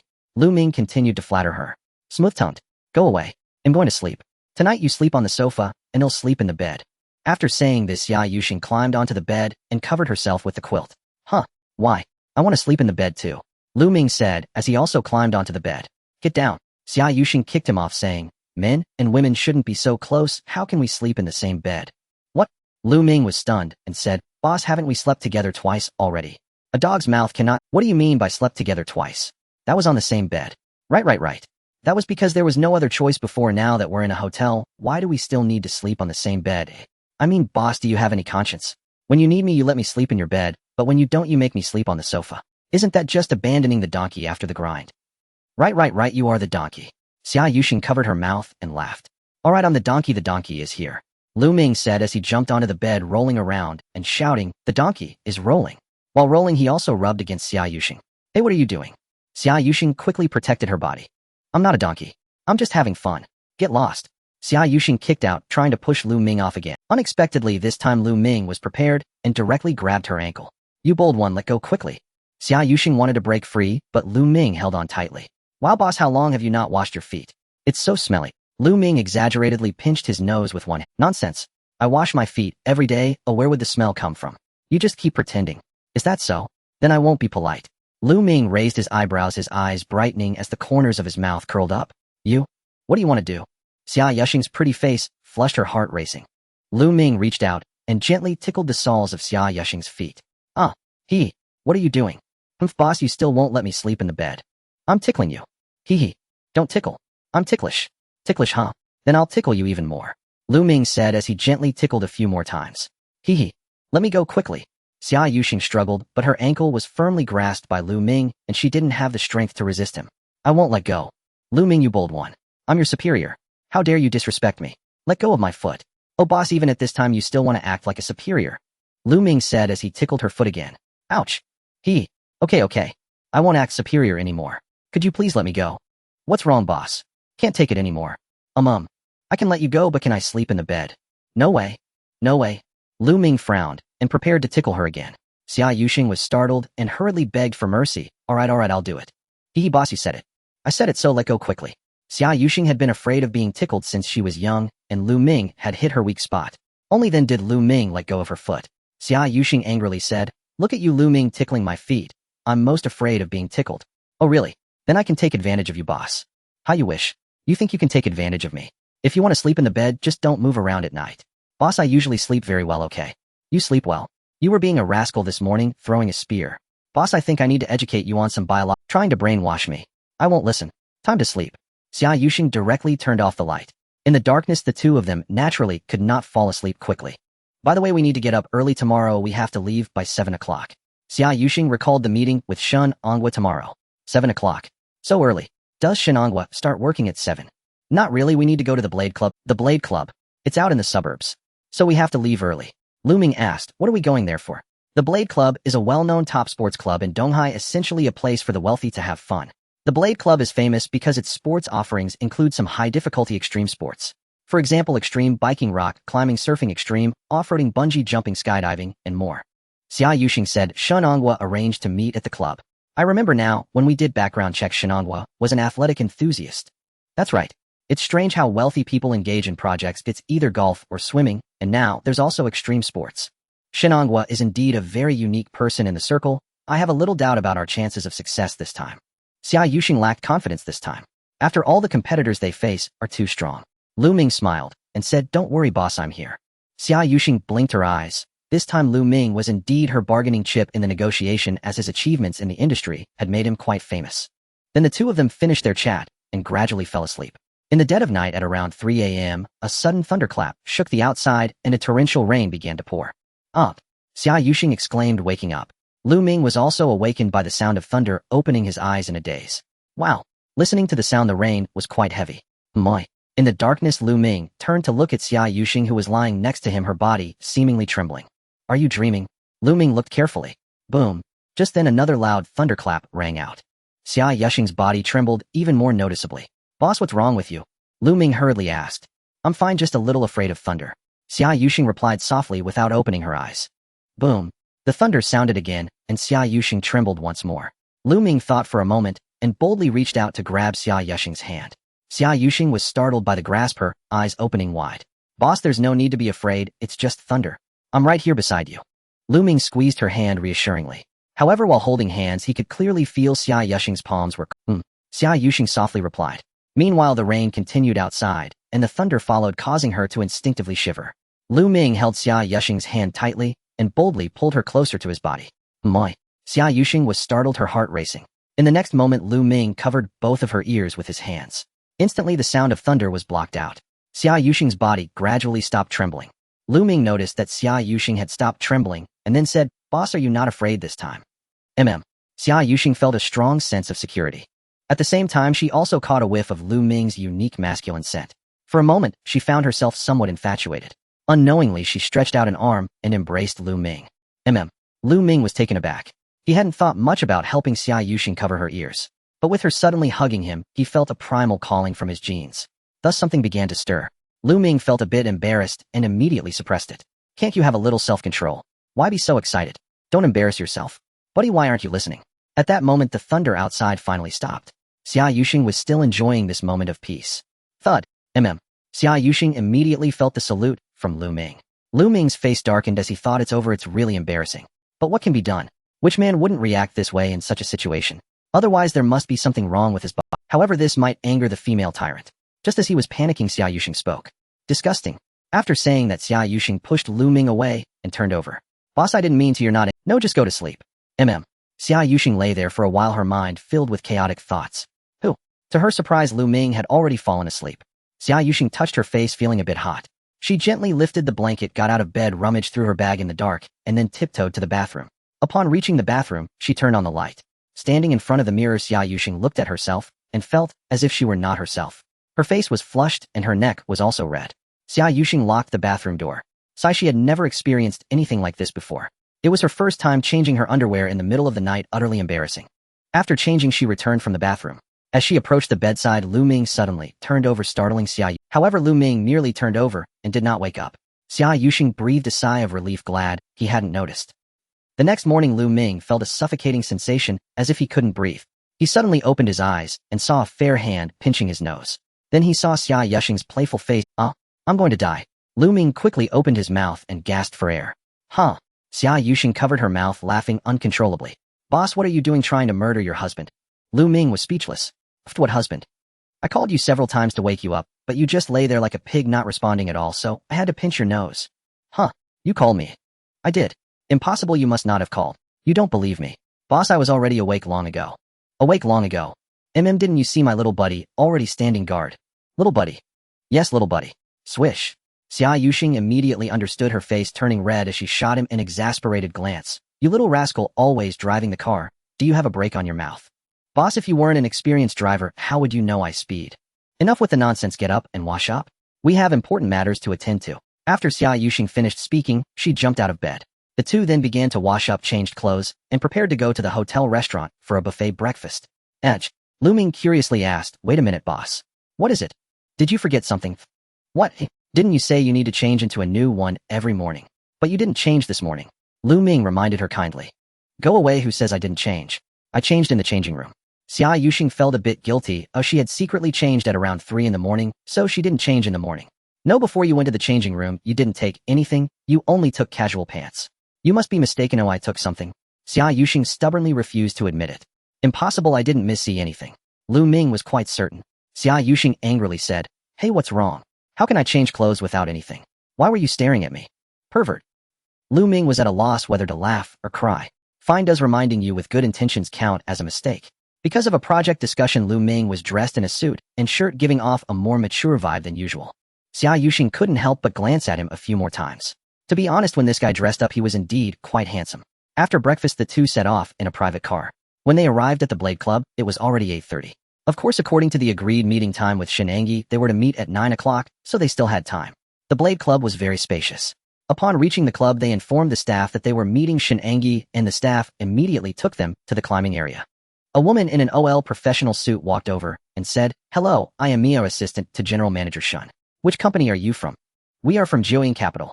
Okay, this morning General Manager Shun will be participating in a rock climbing competition, so the meeting may be a little delayed. You can rest in the VIP room over there, or watch the competition in the climbing area. Okay, Lu Ming nodded. Then Assistant Mia went off to attend to other matters. Lu Ming remarked, no wonder Shenangi chose to meet here. Turns out they have a competition. To be able to participate in a rock climbing competition, it seems Shenangi is indeed an athletic enthusiast. Xia Yushing smiled. So, boss, should we go to the lounge, or watch the competition? Lu Ming looked at Xia Yushing. Xia Yushing said, since we're here, let's go watch the competition. This club has a lot of entertainment projects. Boss, do you know how to play any of them? I learned dance for a few years when I was a child, so my balance is not bad. But this place is all extreme sports, I might not be able to handle it. Huh, is that true? Boss, you learned dance when you were young. Of course it's true, I still have the basics. I can do all sorts of things like backbend, standing on tiptoes, and splits, no problem at all. As Xia Yushing spoke, she wore a proud expression. Lu Ming's eyes suddenly widened as he exclaimed, splits and standing splits, doesn't that mean you can unlock the one-legged? Xia Yushing frowned and asked what? I mean boss, you've unlocked another life achievement. Lu Ming's face flushed red with embarrassment. Oh, Xia Yushing asked in puzzlement, why is your face red? Is it? The sun out here in the suburbs is so strong, I didn't put on sunscreen this morning. Maybe my face is flushed too. Xia Yushing assumed it was from the sun. Lu Ming shook his head, no, we just arrived. Then I'll put on some sunscreen first. They went to a nearby pavilion and sat down. Xia Yushing took out sunscreen, dabbed it on her face, and rubbed some. Do you want some? Xia Yushing held the sunscreen out to Lu Ming. Lu Ming said, I've never used this stuff and don't know how. How about this? Boss, you put it on for me. You're thick-skinned and tough, I don't think you need it. Xia Yushing smiled mischievously and put the sunscreen away. Lu Ming let out a helpless laugh. They then walked into the climbing area.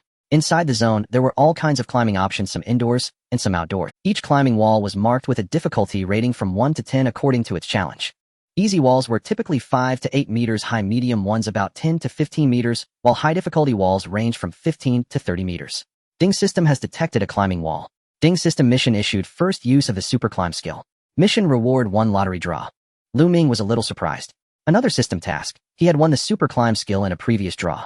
Now he only had to attempt to climb to complete the mission. Once they finished the project discussion, he'd have to try it. Boss, I know how to climb. They'll give it a try later. You've done it before. Yes, my explosive strength is very strong. I can tackle high difficulty routes. Lu Ming said confidently, go on and brag. Boasting's untaxed, so brag a little more. Xia Yuxing rolled her eyes thinking he was showing off. High-difficulty climbing routes were for professional climbers or athletes. Ordinary players simply couldn't scale them. High-difficulty walls demanded more than endurance. The holds and footholds themselves were trickier and more demanding. They required not only strength, but explosive power balance, flexibility, and coordination. Reading the signs, the two realized today's climbing competition was set in the high-difficulty area. In the high-difficulty zone, Xin Ange is really a strong woman. Lu Ming couldn't help exclaiming. They entered the competition area and saw the main climbing wall already surrounded by many people. There were club staff and numerous club members present. Those who came to the club were enthusiasts of extreme sports. The club often held competitions that exerted a powerful allure on these people. Moreover, with the beautiful Xin Ange competing today, many local idol scions from Donghai were drawn to the scene.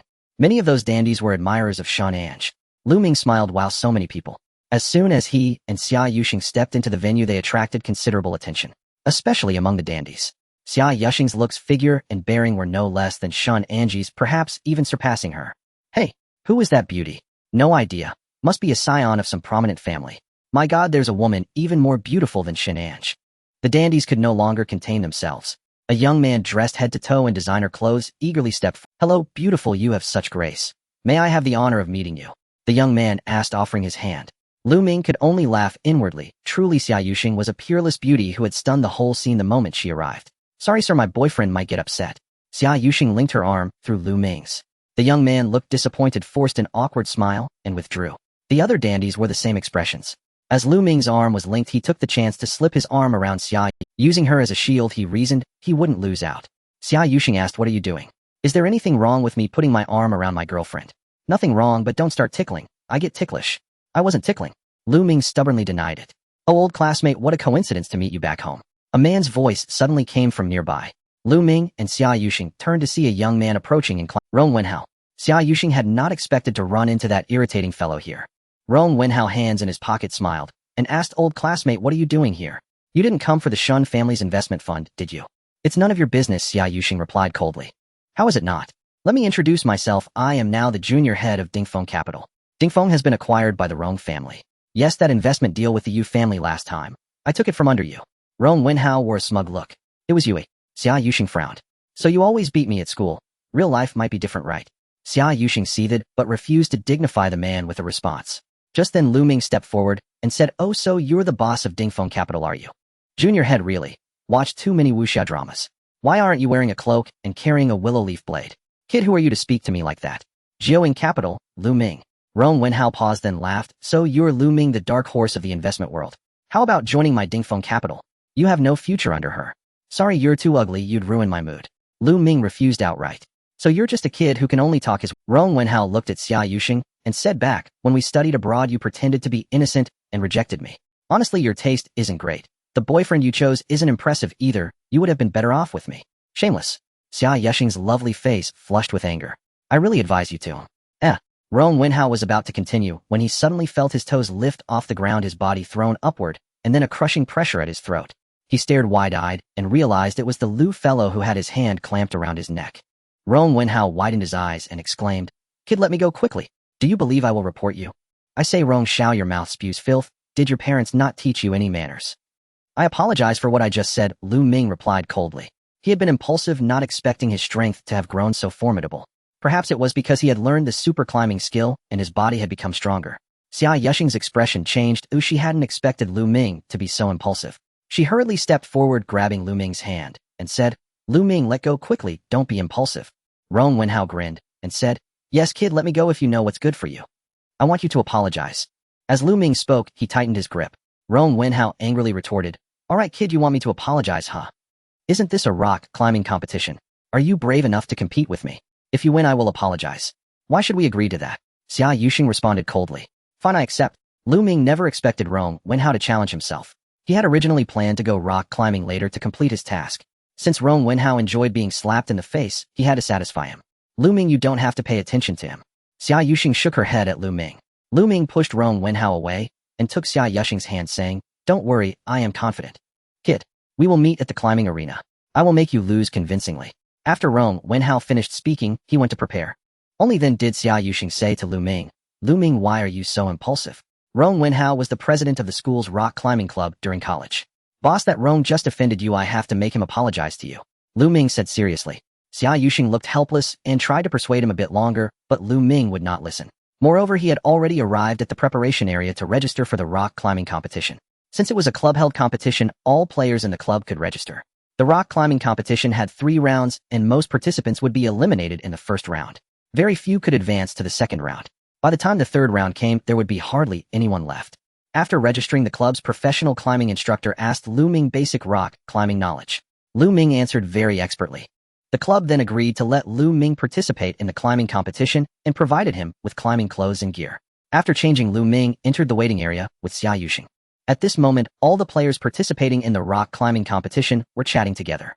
As soon as Lu Ming and Xia Yuxing entered the hall, they saw the most dazzling woman among them, Shun Ange. Shun Ange had a face reminiscent of a beauty from ancient times, and her black attire emphasized her perfect figure. She had her hair tied in a ponytail, exuding a capable demeanor. Rong Wenhao was standing next to her chatting. Ange, I suggest you don't meet with other investment firms for now. Hand your family's finances over to my Dingfeng Capital. I guarantee you will make money, and considering our family's relationship, you should entrust it to me. Sorry, relationship is relationship and business is business, Shun Ange replied coldly. Rong Wenhao smiled helplessly and said, Ange, look, I even came to the competition with you. Can't you give me a little face? You are just a sidekick. I want you to know that my goal today is to reach the top of the ladder in 15 minutes. What? Reach the top of the ladder in 15 minutes? That's impossible.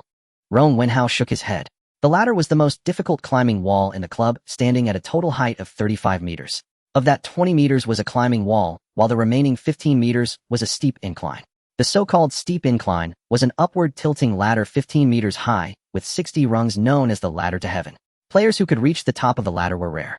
However, Shun Ange was someone who could conquer it. Now she intended to challenge herself to do it within 15 minutes, a feat that pushed the limits of physical endurance. Shun Ange raised an eyebrow, playfully smiling, and said, Rong Wenhao, you wanted me to entrust my family's finances to you, right? If you can beat me, I might consider it. Rong Wenhao felt embarrassed. Although he was a climbing enthusiast, Shun Ange, despite being a woman, possessed even greater explosive power. Previously, he had competed against Shun Ange and had naturally lost to her. By the way, Ange, how come there is also a Jiuying Capital competing in the bidding for family finances? I'll tell you, that's a small company. Rong Wenhao recalled what had happened outside. Shun Ange stretched her body and said, that has nothing to do with you. Oh, it's not your concern. That kid Lu Ming from Jiuying Capital is also participating in the climbing competition and thinks he can beat me. He doesn't know the heights of heaven and earth. Lu Ming. Shun Ange remembered the name as she followed the investment circle. That's the kid. Rong Wenhao turned and pointed to Lu Ming and Xia Yuxing as they entered. Who is she? Shun Ange glanced over, revealing curiosity. That's Lu Ming, who dreams of beating me, Rong Wenhao said with a mocking expression. Shun Ange coldly replied, I meant the lady next to you. Rong Wenhao said, she's Xia Yuxing, the president of Jiuying Capital. It's her. Shun Ange immediately stood up and walked towards Xia Yuxing. Hey, Ange, why are you bothering with them? Rong Wenhao followed, displeased. Hello, President Xia, I'm Shun Ange. When General Shuem mentioned you to me before, I was looking forward to meeting you. Shun Ange was quite polite and stepped forward to extend her hand. Xia Yuxing smiled and said, I have long admired you, President Shun. Thus the two women began exchanging pleasantries. They were both stunning beauties, drawing the attention of many. Then Xia Yuxing pulled Lu Ming over, actively introducing, President Shun, let me introduce you to our star trader from Jiuying Capital, Lu Ming. So you are Manager Lu, what a pleasure, Shun Ange said as she extended her hand. Lu Ming politely shook her hand. Is Manager Lu also a climbing enthusiast? Shun Ange asked. Lu Ming humbly replied, not really, I'm just an amateur. Rong Wenhao scoffed from the side, an amateur. Lu Ming calmly said, though I'm an amateur, beating someone like Rong Xiao is still very easy for me. Hearing Lu Ming say this, Shun Ange was somewhat surprised. The competition hasn't even started yet, kid, and you're already dreaming. Remember not to be eliminated in the first round. You'll be the laughingstock, Rong Wenhao said sarcastically. At this moment in the first round of the rock climbing competition, there was a 6-meter climbing wall in the center. This climbing wall was dotted with numerous holds, making it relatively easy for climbers. Surrounding the climbing wall, a crowd of spectators had gathered. Soon all the players participating in the climbing competition entered the arena.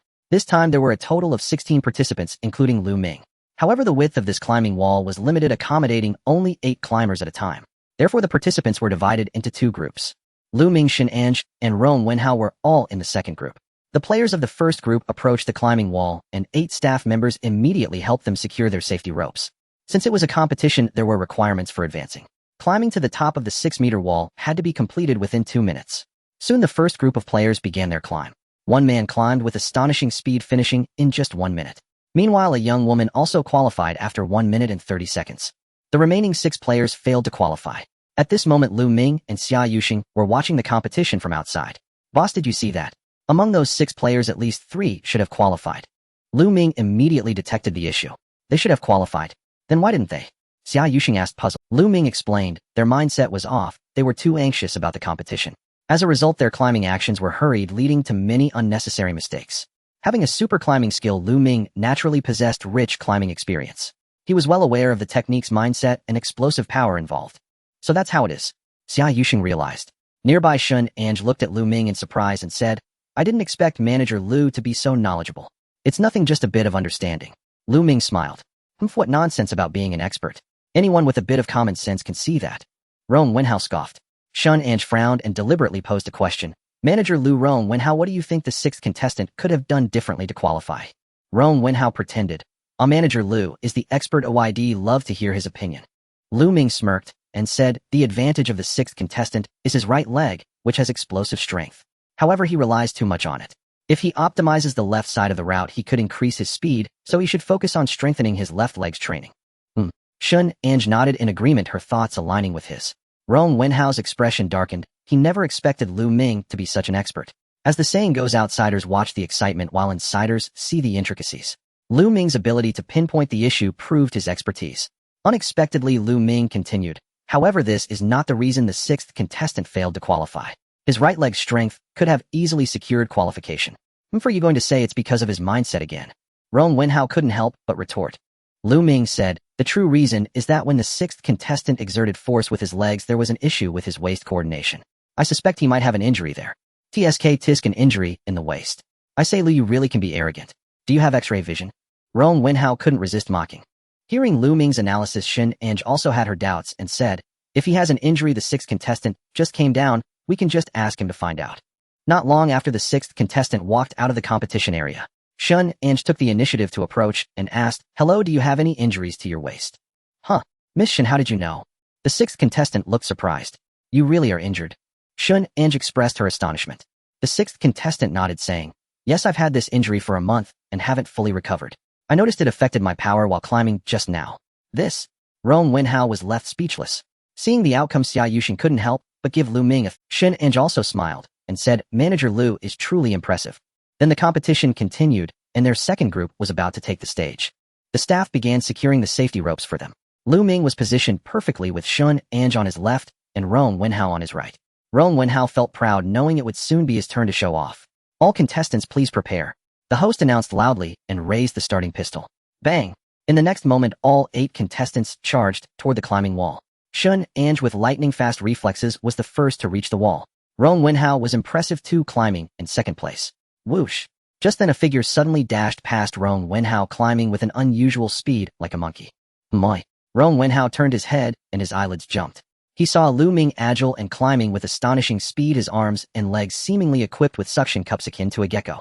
This is impossible. Rong Wenhao was dumbfounded. In the blink of an eye, Shun Ange had reached the top, just 2 seconds away from completing her ascent. But at that moment, Lu Ming leaped forward, seizing the top of the climbing wall first. Whoosh! In the blink of an eye, Lu Ming was already standing on top. Soon Shun Ange also reached the top, staring at Lu Ming in shock. Wow! At this moment, the spectators around couldn't help but exclaim in surprise. Many regulars at the club knew of Shun Ange's climbing prowess. Now seeing someone surpass her, everyone was naturally astonished. Outside, Xia Yuxing's eyes widened in disbelief. She didn't expect Lu Ming's earlier claims of confidence to be genuine. Haha, how exhilarating. Manager Lu, I didn't expect you to be such a climbing expert. That's amazing. Ooh, finally, I've met a worthy opponent. It looks like I'll have to give it my all later. Shun Ange was exceptionally delighted. Previously, she had no opponents due to her overwhelming strength, which made things lonely and dull.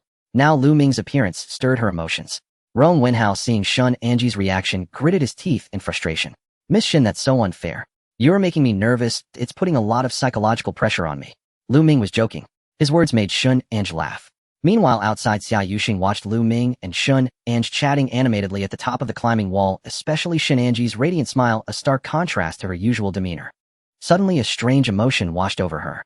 Xia Yuxing couldn't quite articulate what she was feeling, but there was an urge to drink Shangxi aged vinegar. In the first rock climbing competition, 16 participants entered, but only 6 advanced. The difficulty of the second round of the climbing competition was once again elevated, with the climbing wall now set at 15 meters. The difficulty of the holds and surfaces also increased. To complete the 15-meter climbing wall, participants had to do so within 5 minutes. Finally, the competition began, and this time Shun Eng claimed to give it her all, though she didn't truly exert herself. This was because she needed to conserve some energy for the third round. During the second round of the climbing competition, that was when Lu Ming and Shun Eng were climbing, and they surprisingly found themselves on the same level. The whole venue erupted in cheers. Many of Shun Eng's fans were shouting their support enthusiastically. Outside the venue, Xia Yuxing thought Lu Ming had exhausted all his strength. Although they were on the same level, he could easily be surpassed. Especially with so many people cheering for Shun Eng. Xia Yuxing bit her lip and immediately shouted Lu Ming. Lu Ming could naturally surpass Shun Eng. His super climbing skill was no joke. However, he didn't want to reveal his full capabilities as it would surely astonish everyone. His super climbing skill was overly capable for such a wall. He could easily handle the real mountain cliffs. At that moment, he suddenly heard Xia Yuxing yelling encouragement for him. Although her voice was faint, it was still melodious and captivating. As she shouted loudly, many male onlookers turned their attention toward her, momentarily entranced. Lu Ming's eyes lit up, and he summoned all his strength. With a whoosh, Shun Eng glanced sideways while climbing. She saw Lu Ming pulling ahead. Without a doubt, Lu Ming once again reached the top of the climbing wall first. At that moment, Lu Ming's impressive performance excited many of the female spectators. Who is this? I've never seen him at the club before. He's incredible. Indeed. Amazing. He's even surpassed Shun Eng. No way, I have to go ask this handsome guy for his contact information. So charming. He dazzled the entire crowd. This handsome guy is stunning. Wow, the explosive power in this guy's arms is incredible. If only he were holding me home. Oh dear ladies, it seems he already has a girlfriend. So what? As long as I can sleep with him, being the mistress is fine. At that moment, Xia Yuxing, watching from the side, heard these women chattering. Xia Yuxing couldn't help but glare at them, thinking, how could you infatuated women be worthy? In the end, only Lu Ming and Shun Eng advanced from the second round along with Rong Wenhao. Shun Eng couldn't help but say, Manager Lu, you really are hiding your strengths. This is thrilling. I've never faced such a strong opponent in the country before. Lu Ming replied, Miss Shun, you're quite remarkable as well. I was just a bit faster perhaps because I'm a man. Shun Eng didn't agree, saying, Manager Lu, don't be modest. My physical abilities are no less than a man's. Besides, Rong Wenhao is also a man, didn't he lose to me? Rong Wenhao. He doesn't count. Lu Ming glanced at Rong Wenhao beside him. Rong Wenhao nearly spat blood, thinking, what the hell, why don't I count? Am I not a man? Finally, the third round of the climbing competition began. Because there was only one ladder for climbing, each participant would take turns.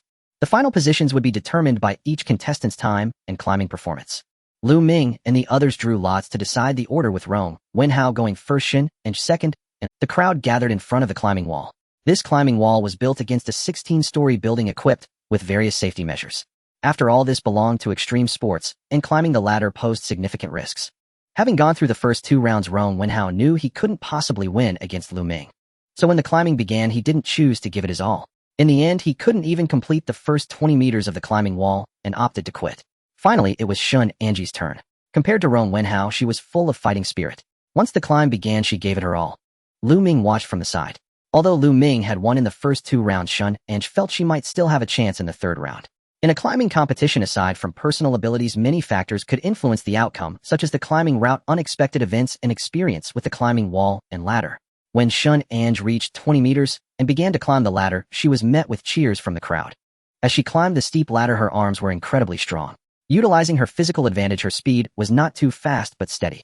Lu Ming knew Shun Eng was very experienced. The most taboo thing while climbing the ladder was to climb recklessly. The steep ladder required significant physical exertion due to gravity. As Lu Ming ascended the steep ladder using only his right hand, Shun Eng knew she had already lost. Indeed, his pace was remarkably steady.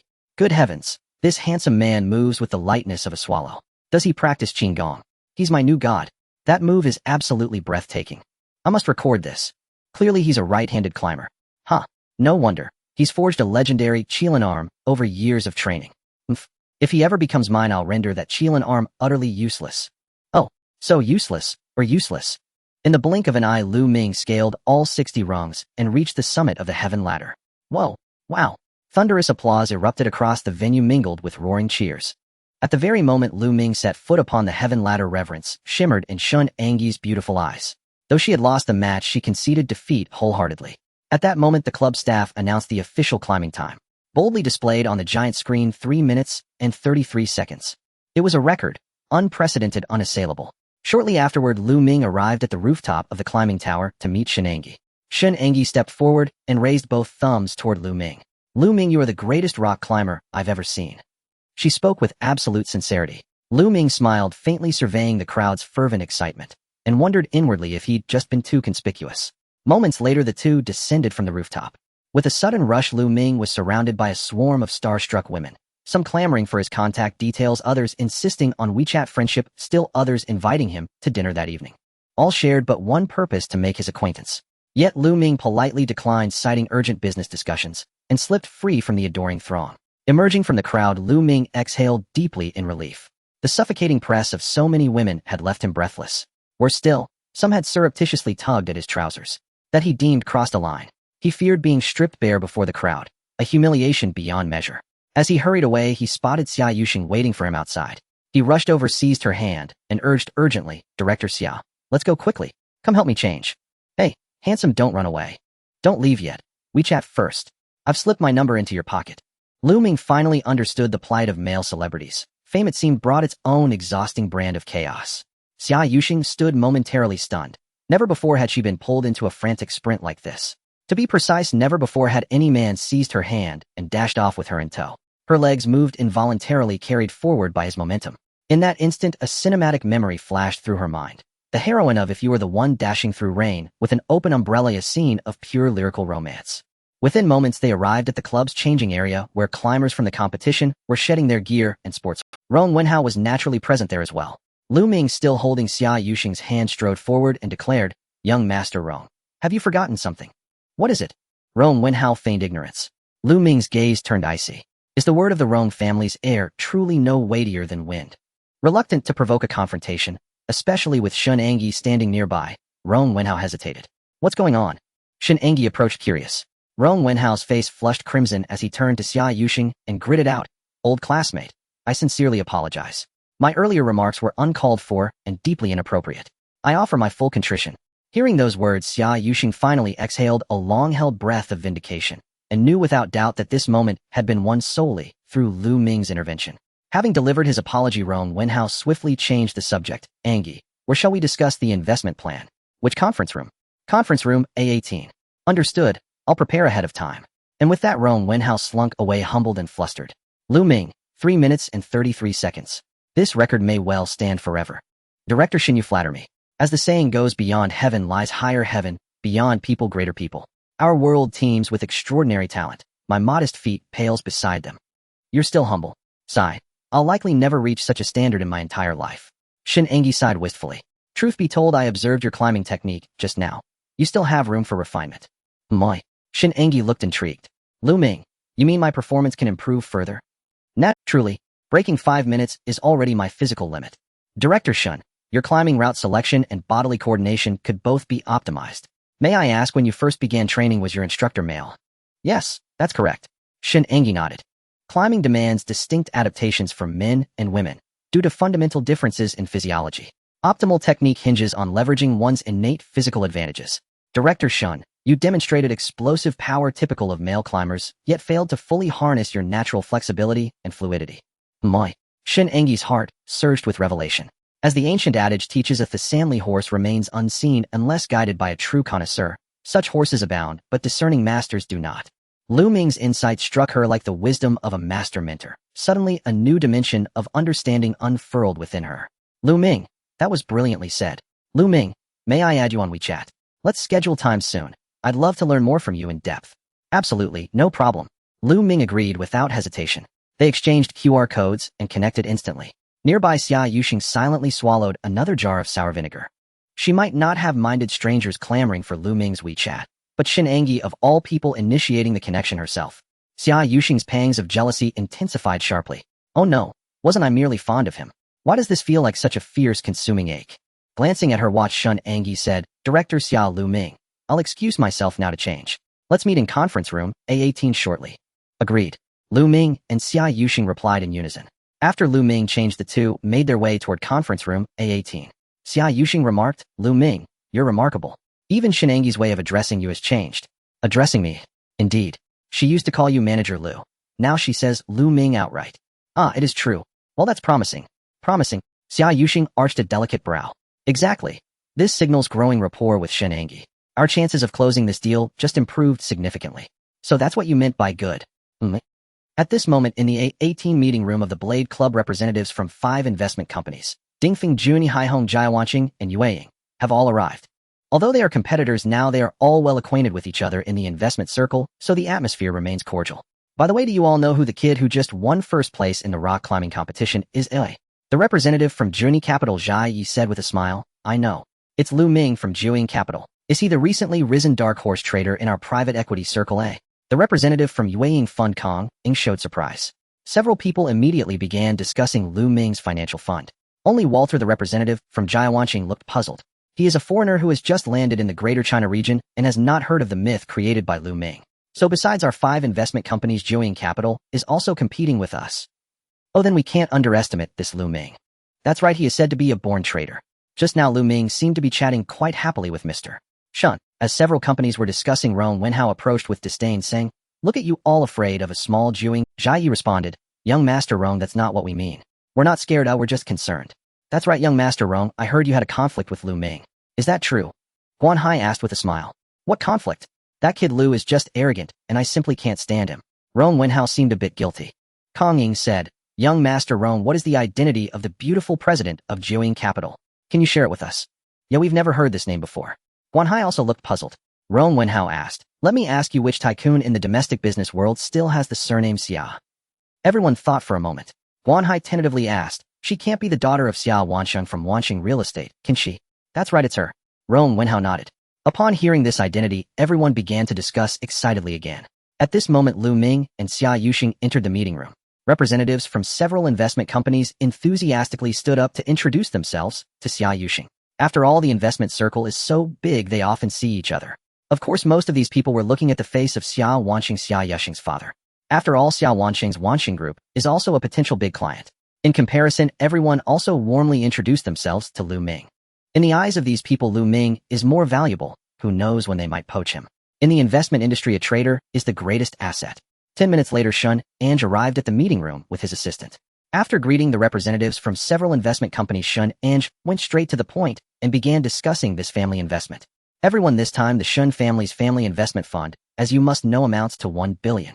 This is not, in fact, for such a large family investment fund, our Shin family could completely break it into several parts.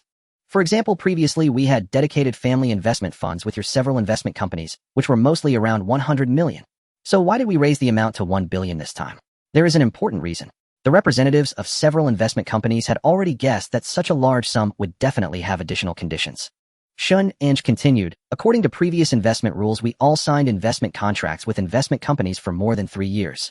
However, this time we want to hold the initiative in our hands. It's quite simple. Our Shun family can hand over the 1 billion fund to you for management, but when we need to use this money, we can redeem it at any time. Of course, we certainly won't redeem it casually, but to avoid unexpected situations, we require the right of free redemption. When redeeming, you must return the principal within a month, while the earnings can be deferred. As soon as this was said, everyone in the meeting room began to discuss. Lu Ming and Xia Yuxing exchanged glances, both surprised that the Shun family would propose such a condition. Guan Hai said, Mr. Shun, we investment companies also need to make money. We need to build positions and manage funds. This is 1 billion. If we want to cut our positions suddenly, it might take more than a month. That's right, Mr. Shun, this doesn't comply with the rules. Jia Yi echoed. Kong Ying added, Indeed, if that's the case, our investment companies will be very passive in the event of an unexpected situation. Rong Wenhao smirked and immediately said, And I can agree to this condition you're proposing. You know our Rong family's fund is wealthy. Even if you need money urgently, we can transfer the funds back to you in less than a month. Walter from Jiawanqing also understood Shun Ange's conditions. He directly shook his head in refusal. For foreign investment companies like theirs, which are usually proud, they would definitely not agree to such conditions. Thus, Walter from Jiawanqing packed his things and left, giving up this business. Shun Ange remained calm and finally looked towards Xia Yuxing. Finally, Lu Ming spoke up, saying, Mr. Shun, we at Juing Capital can agree to this condition. Rong Wenhao immediately said, You dare to agree? With your company's size? Are you kidding? Will you be able to come up with the money then? Mr. Shun, if you can't deliver the funds within a month, there will be penalties. Are you sure Juing Capital can do it? Mr. Shun, since I dare to agree, I will definitely be able to do it. Lu Ming said confidently. In fact, this is not a problem for him at all. Initially use the principal to take short-term gains, and later just keep the principal unchanged and manage the funds with the earnings. After all, such family investment funds generally do not have very high annual return requirements and emphasize stability more. Xia Yuxing remained silent, choosing to trust Lu Ming. At this moment Shin and said again, Juni Haihong and Yueying, do you three companies agree to this condition? If you agree we can continue discussing, if not you can give up this deal. In the end Kong Ying from Yueying Fund left the meeting room, giving up this business. At this moment only Dingfeng Juni Haihong and Jiuying remained. Shun Ange then said, alright, let's talk about the issue of the return rate, which is the second condition. We require the annualized return rate of this investment fund to be no less than 10. Off. At this point Juni and Haihong felt that this condition was somewhat unacceptable. Rong Wenhao smiled and said, what's wrong? Are you unable to do it? An annualized return rate of 10 is just a bit higher than a family trust or bonds. Can't you manage that? In fact, a 10 return rate is not difficult for Juni and Haihong. However, due to the large amount of capital their investment company must also make a profit, and a 10 return rate compresses their profits significantly. The key issue is that the Shun family has proposed the condition of free redemption of funds. The average return rate for family trusts hovers around 7, but the minimum management period for family trusts is at least 10 years, with most being 30 years. Jia Yi helplessly said, Mr. Shun, this condition seems a bit harsh. Our investment company also needs to make a profit. Exactly. Moreover, we have to bear significant risks. Guan Hai echoed. Rong Wenhao proudly said, in Gus, since they find the conditions harsh, then let me take over this deal. We at Jiuying can manage it. Lu Ming suddenly spoke up. Rong Wenhao frowned in anger, saying, what conditions can you agree to, Lu? Are you a deity? Xia Yuxing immediately said, Rong Wenhao, whether Lu Ming can do it or not, he currently manages two funds, the stable fund No. 5, which is a conservative fund, and the monthly win fund, a stock fund. I believe everyone is aware of its performance. As for the monthly win, while its short-term returns are high, that doesn't represent much. It could merely be due to good luck. Rong Wenhao scoffed. Lu Ming smiled and said, young master Rong, your inability does not mean others can't succeed. The second phase of monthly win raised 1 billion. Do you think all these clients are fools? Rong Wenhao snorted coldly. Lu Ming turned to Shun and Go and said, Mr. Shun, the condition you've set is not less than 10. In fact, our initial proposal at Jiuying Capital was not less than 15. This. Guan Hai and Jia Yi were both a bit shocked. Lu Ming continued, additionally, I know that while Jiuying Capital may be smaller compared to other investment companies, that does not mean we lack strength. I understand that, Mr. Shin will definitely consider the safety and stability of the family funds. So I have thought of a solution. Shin and Gu asked, what solution? Lu Ming, please tell me. If Mr.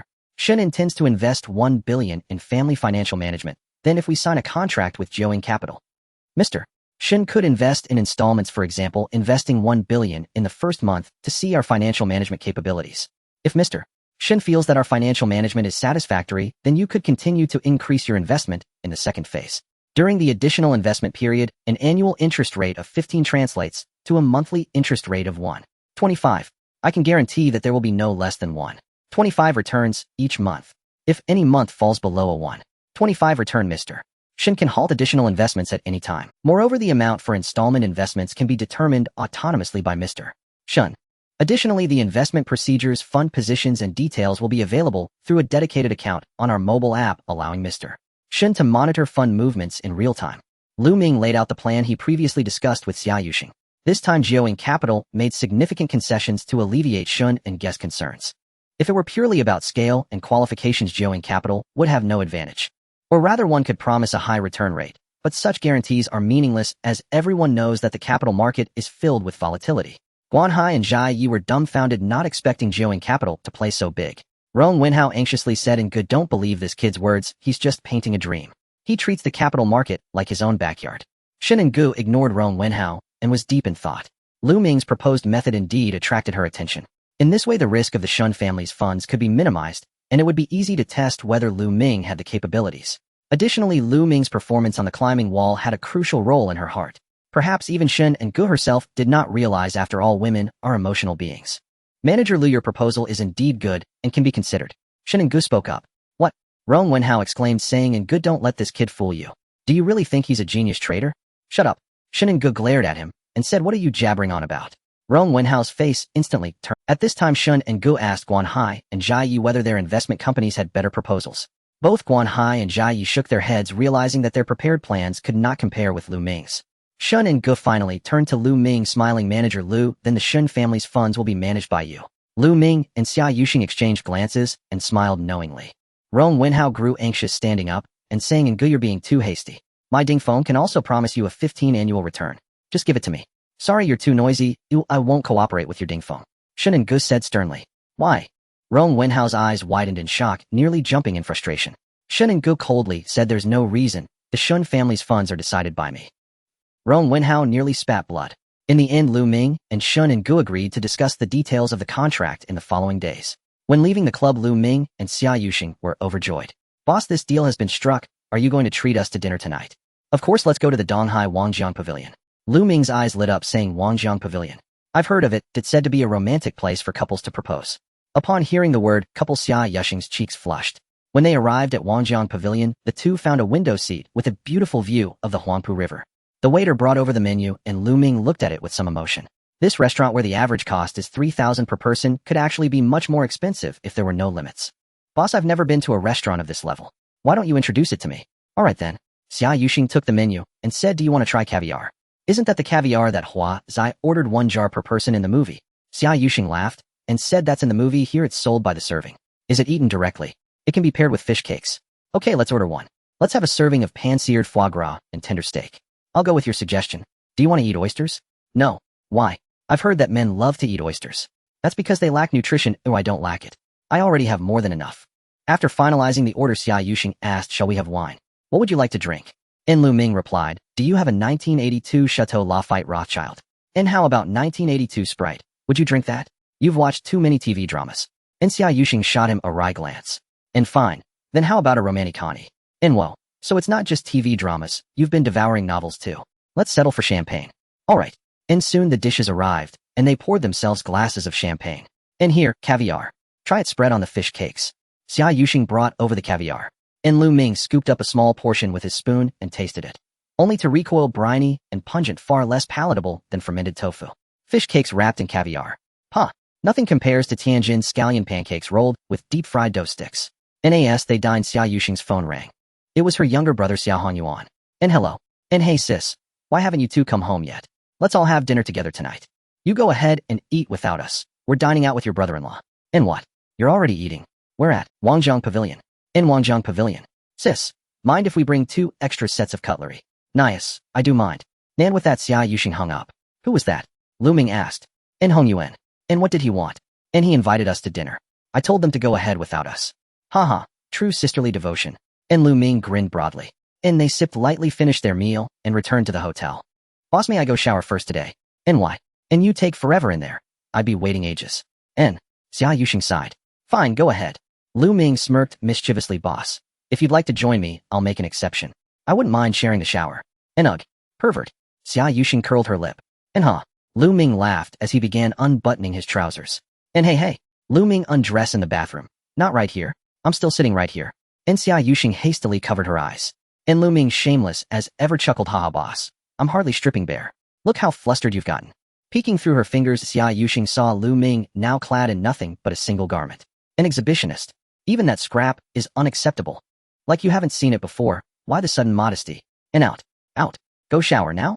In grinning, Lu Ming finally sauntered off toward the bathroom. Xia Yuxing rolled her eyes. This man grew bolder by the day, stripping openly before her. Honestly. Just then she noticed several slips of paper scattered across the floor. And she bent down and picked them up. Each bore a phone number or WeChat ID. They had tumbled from Lu Ming's trouser pockets. And no doubt, they were slipped in earlier at the club by infuriating those starry-eyed women. And worse still, Lu Ming hadn't even discarded them. He kept them. And was he planning to contact those beauties later? At the mere thought, a surge of inexplicable anger rose within Xia Yuxing. And ding ding ding. In her WeChat notification chimed. A video call from Zhu Wanqing. She accepted immediately.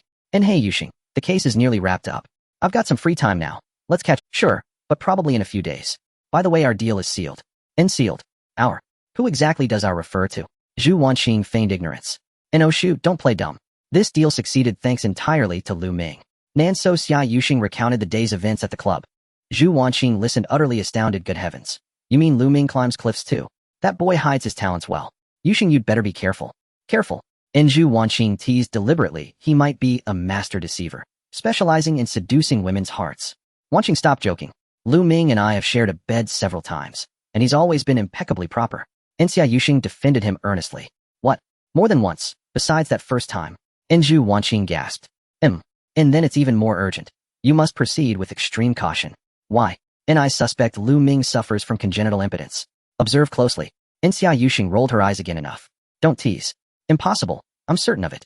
And how can you be so sure? And Zhu Wanqing pressed curiously. Xia Yuxing lowered her voice, covering her mouth as she whispered into the phone, well. Every morning upon waking. Lu Ming's stands rigid and proud.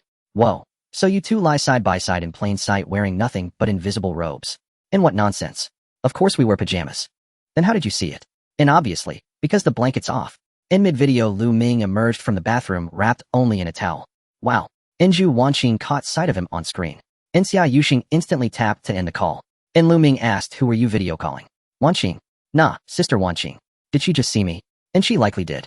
No, my reputation. Xia Yuxing fell speechless. And moments later, Zhu Wanqing messaged, haha, no need to rush things. I'll wait till you're back for a proper chat. Xia Yuxing typed back, okay. And Lu Ming reached for his hairdryer and said, boss, you may shower now. And wait, first explain this. She placed the slips she'd found before him. And Lu Ming frowned, what's this? And pulled straight from your pocket. What else could it be? WeChat IDs. Phone numbers. And he glanced at them, then chuckled, these must have been slipped into my pocket by those smitten women at the club. You didn't know? And Xia Yuxing's brows knitted. And how could I?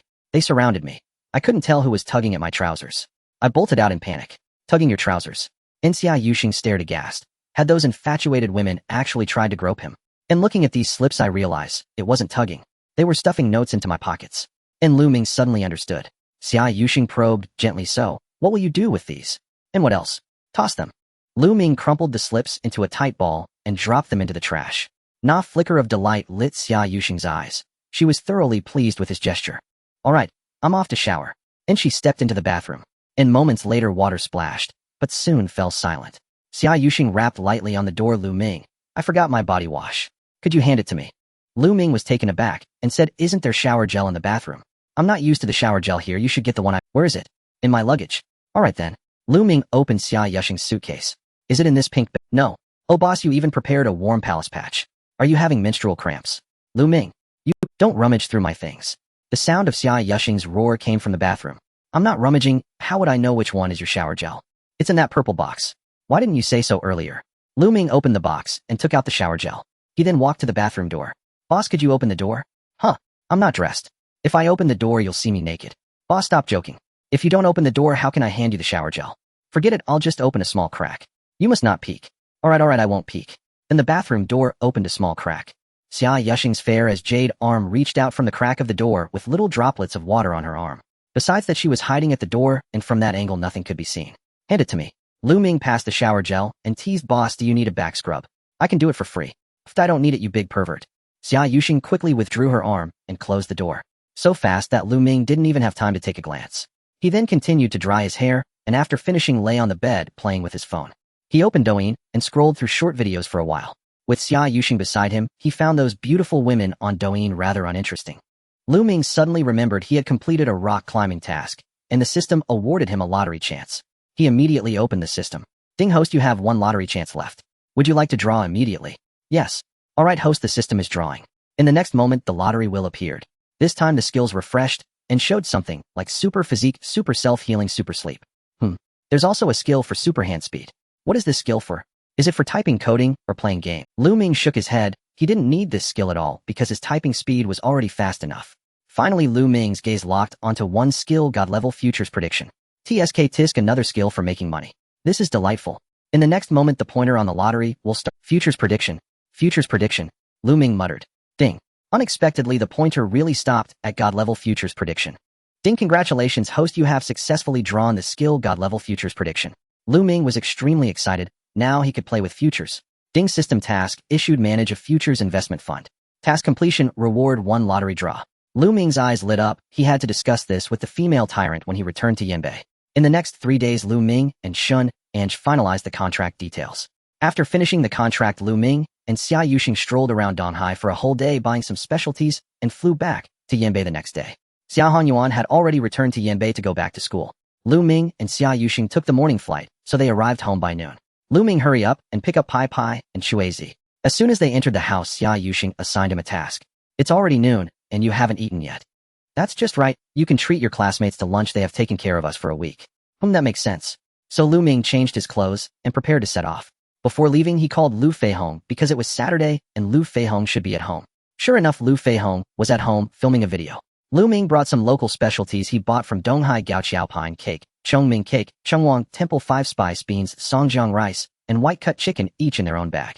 When he arrived at Lu Feihong's house, the person who opened the door was his girlfriend Pei Shueping, who was also Lu Ming's classmate. Hi Lu Ming, long time no see. Pei Shueping greeted warmly as she opened the door. When they were in college, Lu Ming and Lu Feihong were best friends, so naturally, he was also quite familiar with Pei Shueping. At that time, Lu Feihong and Pei Shueping would go on dates, and sometimes they would even bring Lu Ming along. Yes, Lu Ming was that third wheel. Oh Shueping, you're getting more and more beautiful. Lu Ming praised with a smile. Haha, I love hearing that. Pei Shueping quickly invited Lu Ming inside, and said, why are you bringing so much stuff when you come to play? I just went on a business trip to Donghai for a day, so I brought you guys some specialties from Donghai. Oh you little brat, why are you being so polite with me? Lu Feihong was holding his phone, filming a funny video with his pet. Woof woof woof. At that moment, the husky Chuizi saw Lu Ming and rushed over. Lu Feihong laughed, and said, haha, look, Chuizi missed you. Woof woof woof. Chuizi grabbed Lu Ming's pants leg and started to play around. Lu Ming angrily rubbed the dog's head and said, Chuizi, are you behaving here? You didn't trouble Uncle Feihong, did you? Lu Feihong laughed and said, Chuizi's bloodline is quite pure, he just dismantled 2 sofa legs for me. Lu Ming took a glance, and sure enough, 2 legs of the sofa in front of the living room were already broken, causing the sofa to lean. Damn, you little rascal. Lu Ming immediately gave Chuizi 2 hard pats. Pei Shueping quickly stopped him and said, hey Lu Ming, don't hit him. Huskies dismantling things is in their nature. That's right. Lu Feihong laughed and said, Lu Ming, those 2 sofa legs being dismantled are worth it. A look at the short video I filmed of Chuizi dismantling the sofa legs. Ooh, I gained 5,000 followers from it. Huh. Lu Ming was stunned. Lu Feihong said, haha, Chuizi and Pai Pai are so much fun. Just now when you called me to pick them up, I felt a bit reluctant. Lu Ming readily replied, that's simple, I'll bring them over to play whenever I have time. Sure. Lu Feihong readily agreed. Hey, where's Pai Pai? Lu Ming then noticed that the big orange cat Pai Pai hadn't come over. Over there. Lu Feihong pointed. Lu Ming looked and saw that Pai Pai was rolling around and snuggling with Lu Feihong's male cat Jin Jiancheng. Damn, Pai Pai, you have no feline dignity with a male cat. You don't recognize me anymore. Woof. The big orange cat Pai Pai then happily ran over, rubbing against Lu Ming's legs, starting to mark its scent. Lu Ming hugged the big orange cat Pai Pai and stroked its belly. Pai Pai seemed to enjoy it. Lu Feihong laughed and said, haha, my rolling cat has long since passed away. Snuggling is useless. At that moment, Pei Shueping invited Lu Ming to sit down and prepared to brew tea for him. Lu Ming quickly said, Feihong, Shueping, don't busy yourselves. It's noon, I'll treat you both to lunch. Lu Ming drove Lu Feihong to the Shangri-La Hotel, and Pei Shueping quickly arrived there. Lu Feihong was somewhat surprised. What are we doing here, Lu Ming? Lu Ming replied, we are here to eat. Lu Feihong quickly said, why are we coming here to eat? It's too... Lu Ming said, I am treating you both, so we must choose a good place. Pei Shueping echoed, Lu Ming treating us to a meal, we can just go to a regular restaurant. Lu Ming insisted, alright, this time you both will listen to me.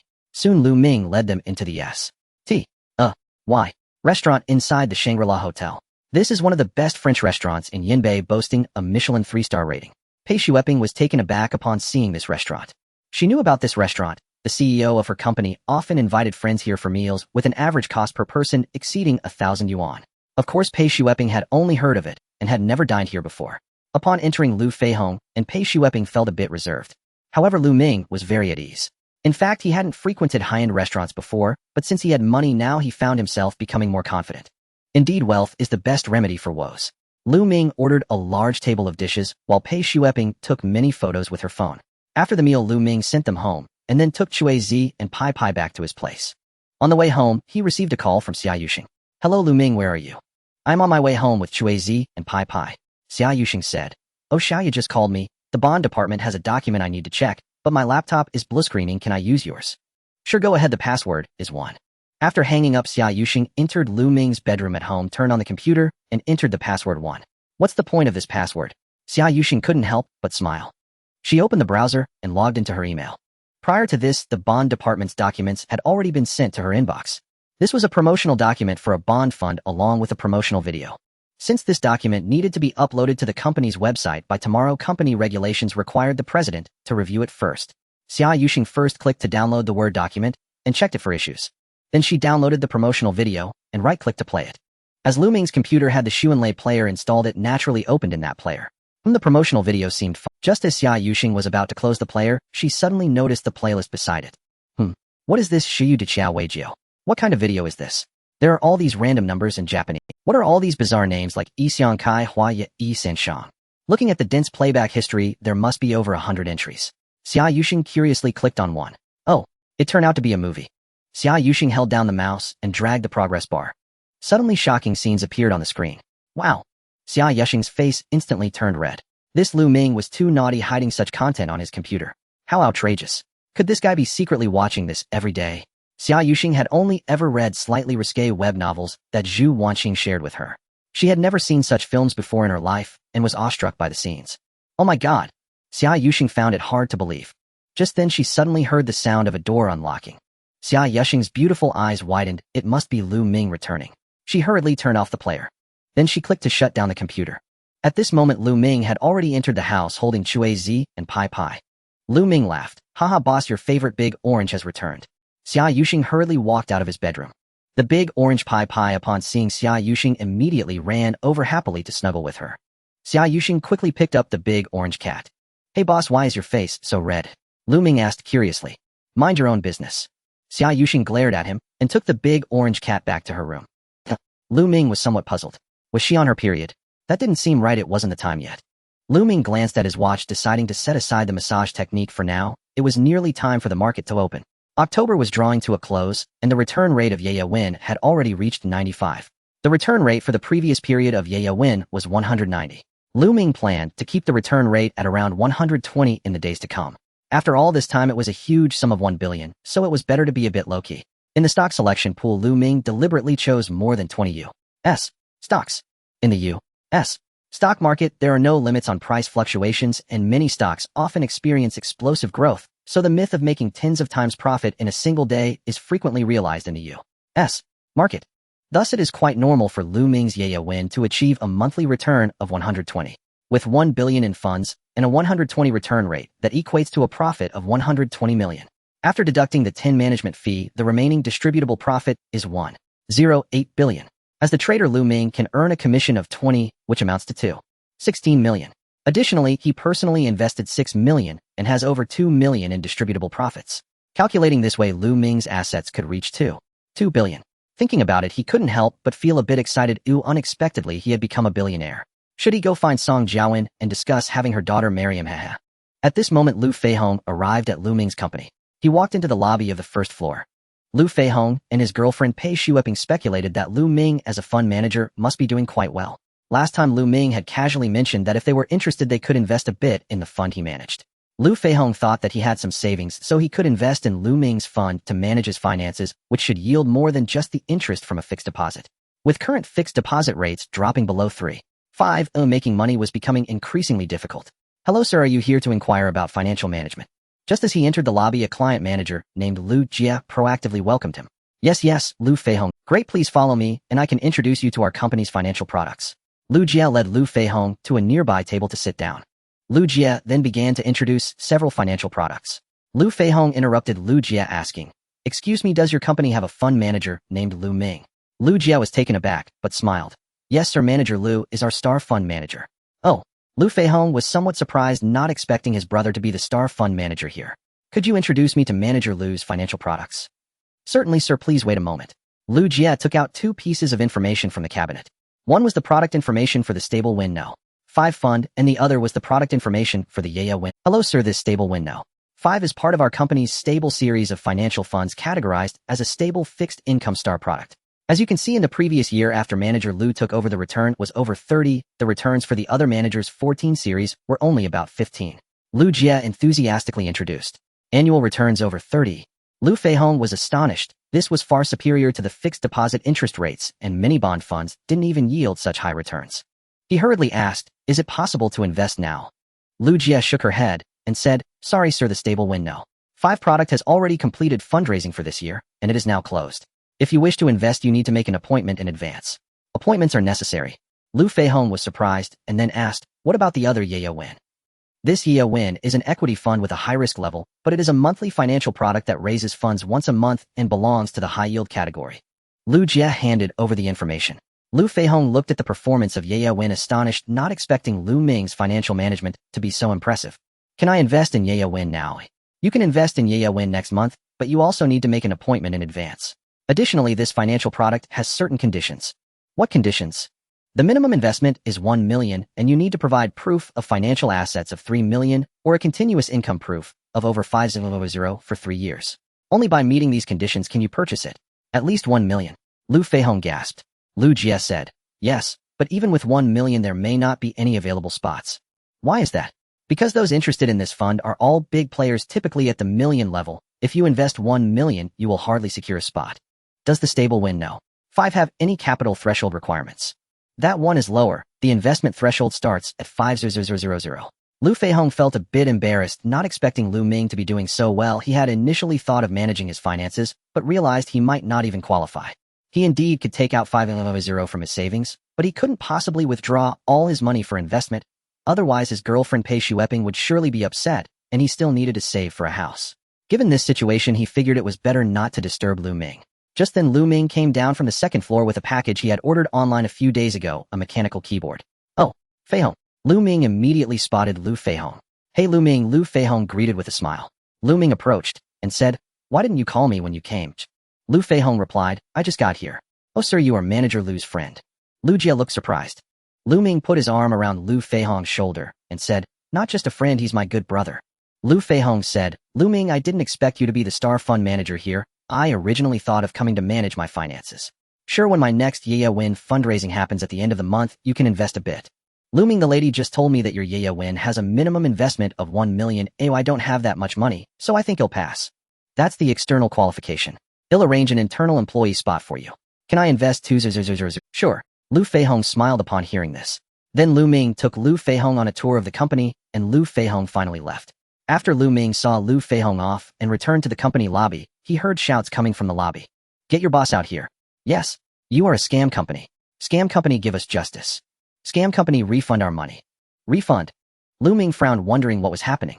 He saw that this group of troublemakers included several men filming videos with their phones. Soon the manager of the Futures Investment Department, Yang Xuelin, came downstairs. The men quickly surrounded Yang Xuelin, clamoring for a refund. Lu Ming recognized one of the men leading the filming. He looked somewhat familiar. Suddenly, he remembered that this guy seemed to be a famous finance blogger on Douyin with the ID The Bull on the Wind. Lu Ming took out his phone and searched, and indeed, he was a popular blogger with 3 million followers. At this moment, in order to avoid disturbing the other clients in the lobby, Yang Xuelin took the troublemakers to the meeting room. Back in the office, Lu Ming then asked Dong Xiaojia. It turned out that this group of troublemakers had already caused a ruckus at the company for the 3rd time. Lu Ming and Xia Yuxing were negotiating a contract with Shun Engyi and Dong Hai when these people had already come for 2 consecutive days. The situation was as follows. A year ago, the Futures Department launched a fund called Jiaoying No. 8 Futures, raising 100 million. This fund was originally managed by the investment director Guo Rui. Later, after Guo Rui encountered issues, it fell to Yang Xuelin, the manager of the Futures Department, to manage it temporarily. Initially, the fund's performance was quite good, investing in precious metals, meat, and grains. The proportion of precious metals was significant, especially in futures copper. However, 3 months ago, due to special circumstances, futures copper began a steep decline. All the previous gains of Jiaoying No. 8 were wiped out by the drop in futures copper, resulting in a 30 loss. Moreover, given the current situation, futures copper might continue to decline. In fact, the drop in futures copper had nothing to do with Guo Rui.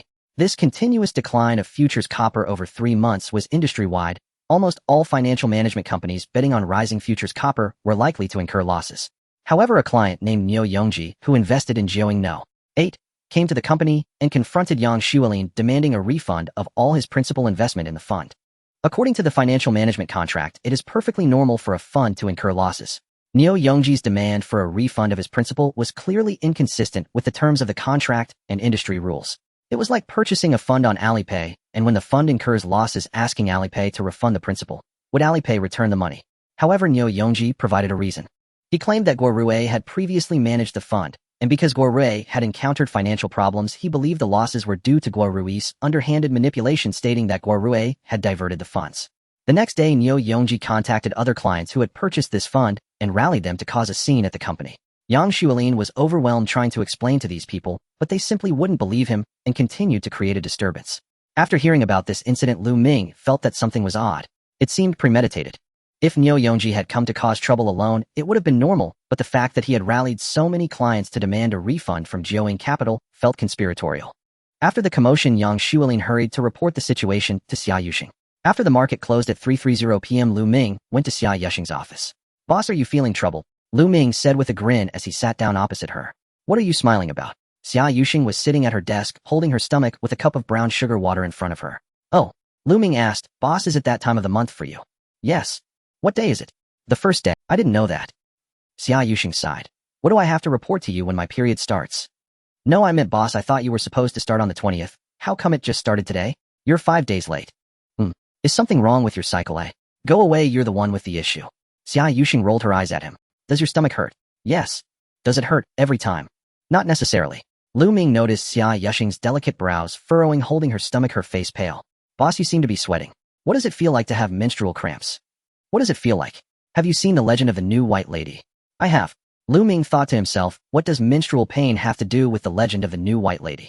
Xia Yuxing explained, have you seen Bai Suzhen drink Xionghuang wine? Menstrual pain feels just like that. Lu Ming was truly astonished. Boss, why not just leave work and go home to lie down? It's only 3:30 now. Oh, you're the CEO? Who cares about you? You don't even have to clock in. After being in Donghai for so many days, there are quite a few things piling up. But your stomach hurts and you're still insisting on working. Is that okay? By the way, didn't you prepare a warming patch? Xia Yuxing said. I put it on, but it has little effect. Just then Lu Ming recalled the system notification sound. Ding, system task initiated, first time use of the divine massage technique. Task completion, reward 1 draw. Lu Ming's eyes brightened. He had completely forgotten about this skill. The divine massage technique was a piece of cake for alleviating menstrual pain for girls. Boss, come over here. Lu Ming walked to the sofa in the office and patted it. What for? Lie down. Lie down. For what? Xia Yuxing's face turned red. Lu Ming replied, I learned massage from a traditional Chinese medicine master.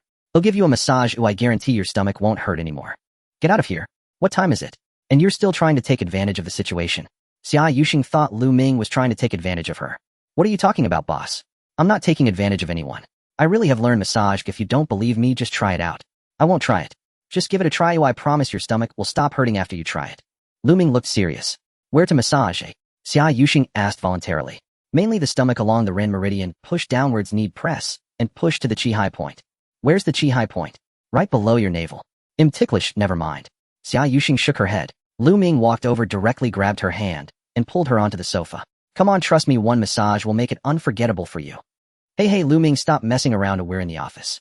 I'm not messing around, Lu Ming said as he had already pressed her down onto the sofa. Hurry up and lie down. All right, but make sure you do it properly. Don't tickle me. Don't worry, I'm a serious massage master. This made Xia Yuxing laugh. You're a serious massage master. You look more like a serious foot massage therapist. Unexpectedly, just as she lay down, Lu Ming said, come on, boss, lift your shirt a bit to expose your stomach. What? Do I have to show my stomach? I thought it was just a massage through the clothes, but I didn't expect it would involve lifting my clothes. If he really lifts them, how could Lu Ming not touch me?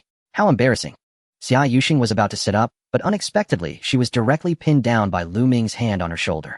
Boss, it's too late to regret now. The car door is welded shut. Xia Yuxing huffed. I knew you were deliberately taking advantage of me. No, I was just joking. If you don't lift your clothes, how can I massage you? That's not acceptable. Men and women shouldn't have such close contact. Boss, just treat me like a doctor for now. But you are not a doctor. Then treat me like a technician. That's even more unacceptable. Then treat me like a boyfriend. Huh? Xia Yuxing's face flushed as she said, No. You can't lift my clothes. You can't massage through the clothes, can you? I can, but the effect is halved. I need to channel my true energy into your body. Who are you trying to fool? If you can't massage through the clothes, then don't do it. I see you just want to take advantage of me. If it's through the clothes, then it's through the clothes. Lu Ming finally relented. Upon hearing this, Xia Yuxing wondered if he was intentionally teasing her. At this moment, Lu Ming's hand was already on her stomach. Although it was through the clothes, Xia Yuxing still felt a bit uneasy. Then Lu Ming's palm began to knead and massage through the fabric. Moi. Xia Yuxing suddenly realized that Lu Ming's technique seemed more professional than just taking advantage. In fact, she had accompanied a friend to a traditional Chinese medicine clinic before and had seen the techniques used in Chinese massage. Thus, she had some understanding of it.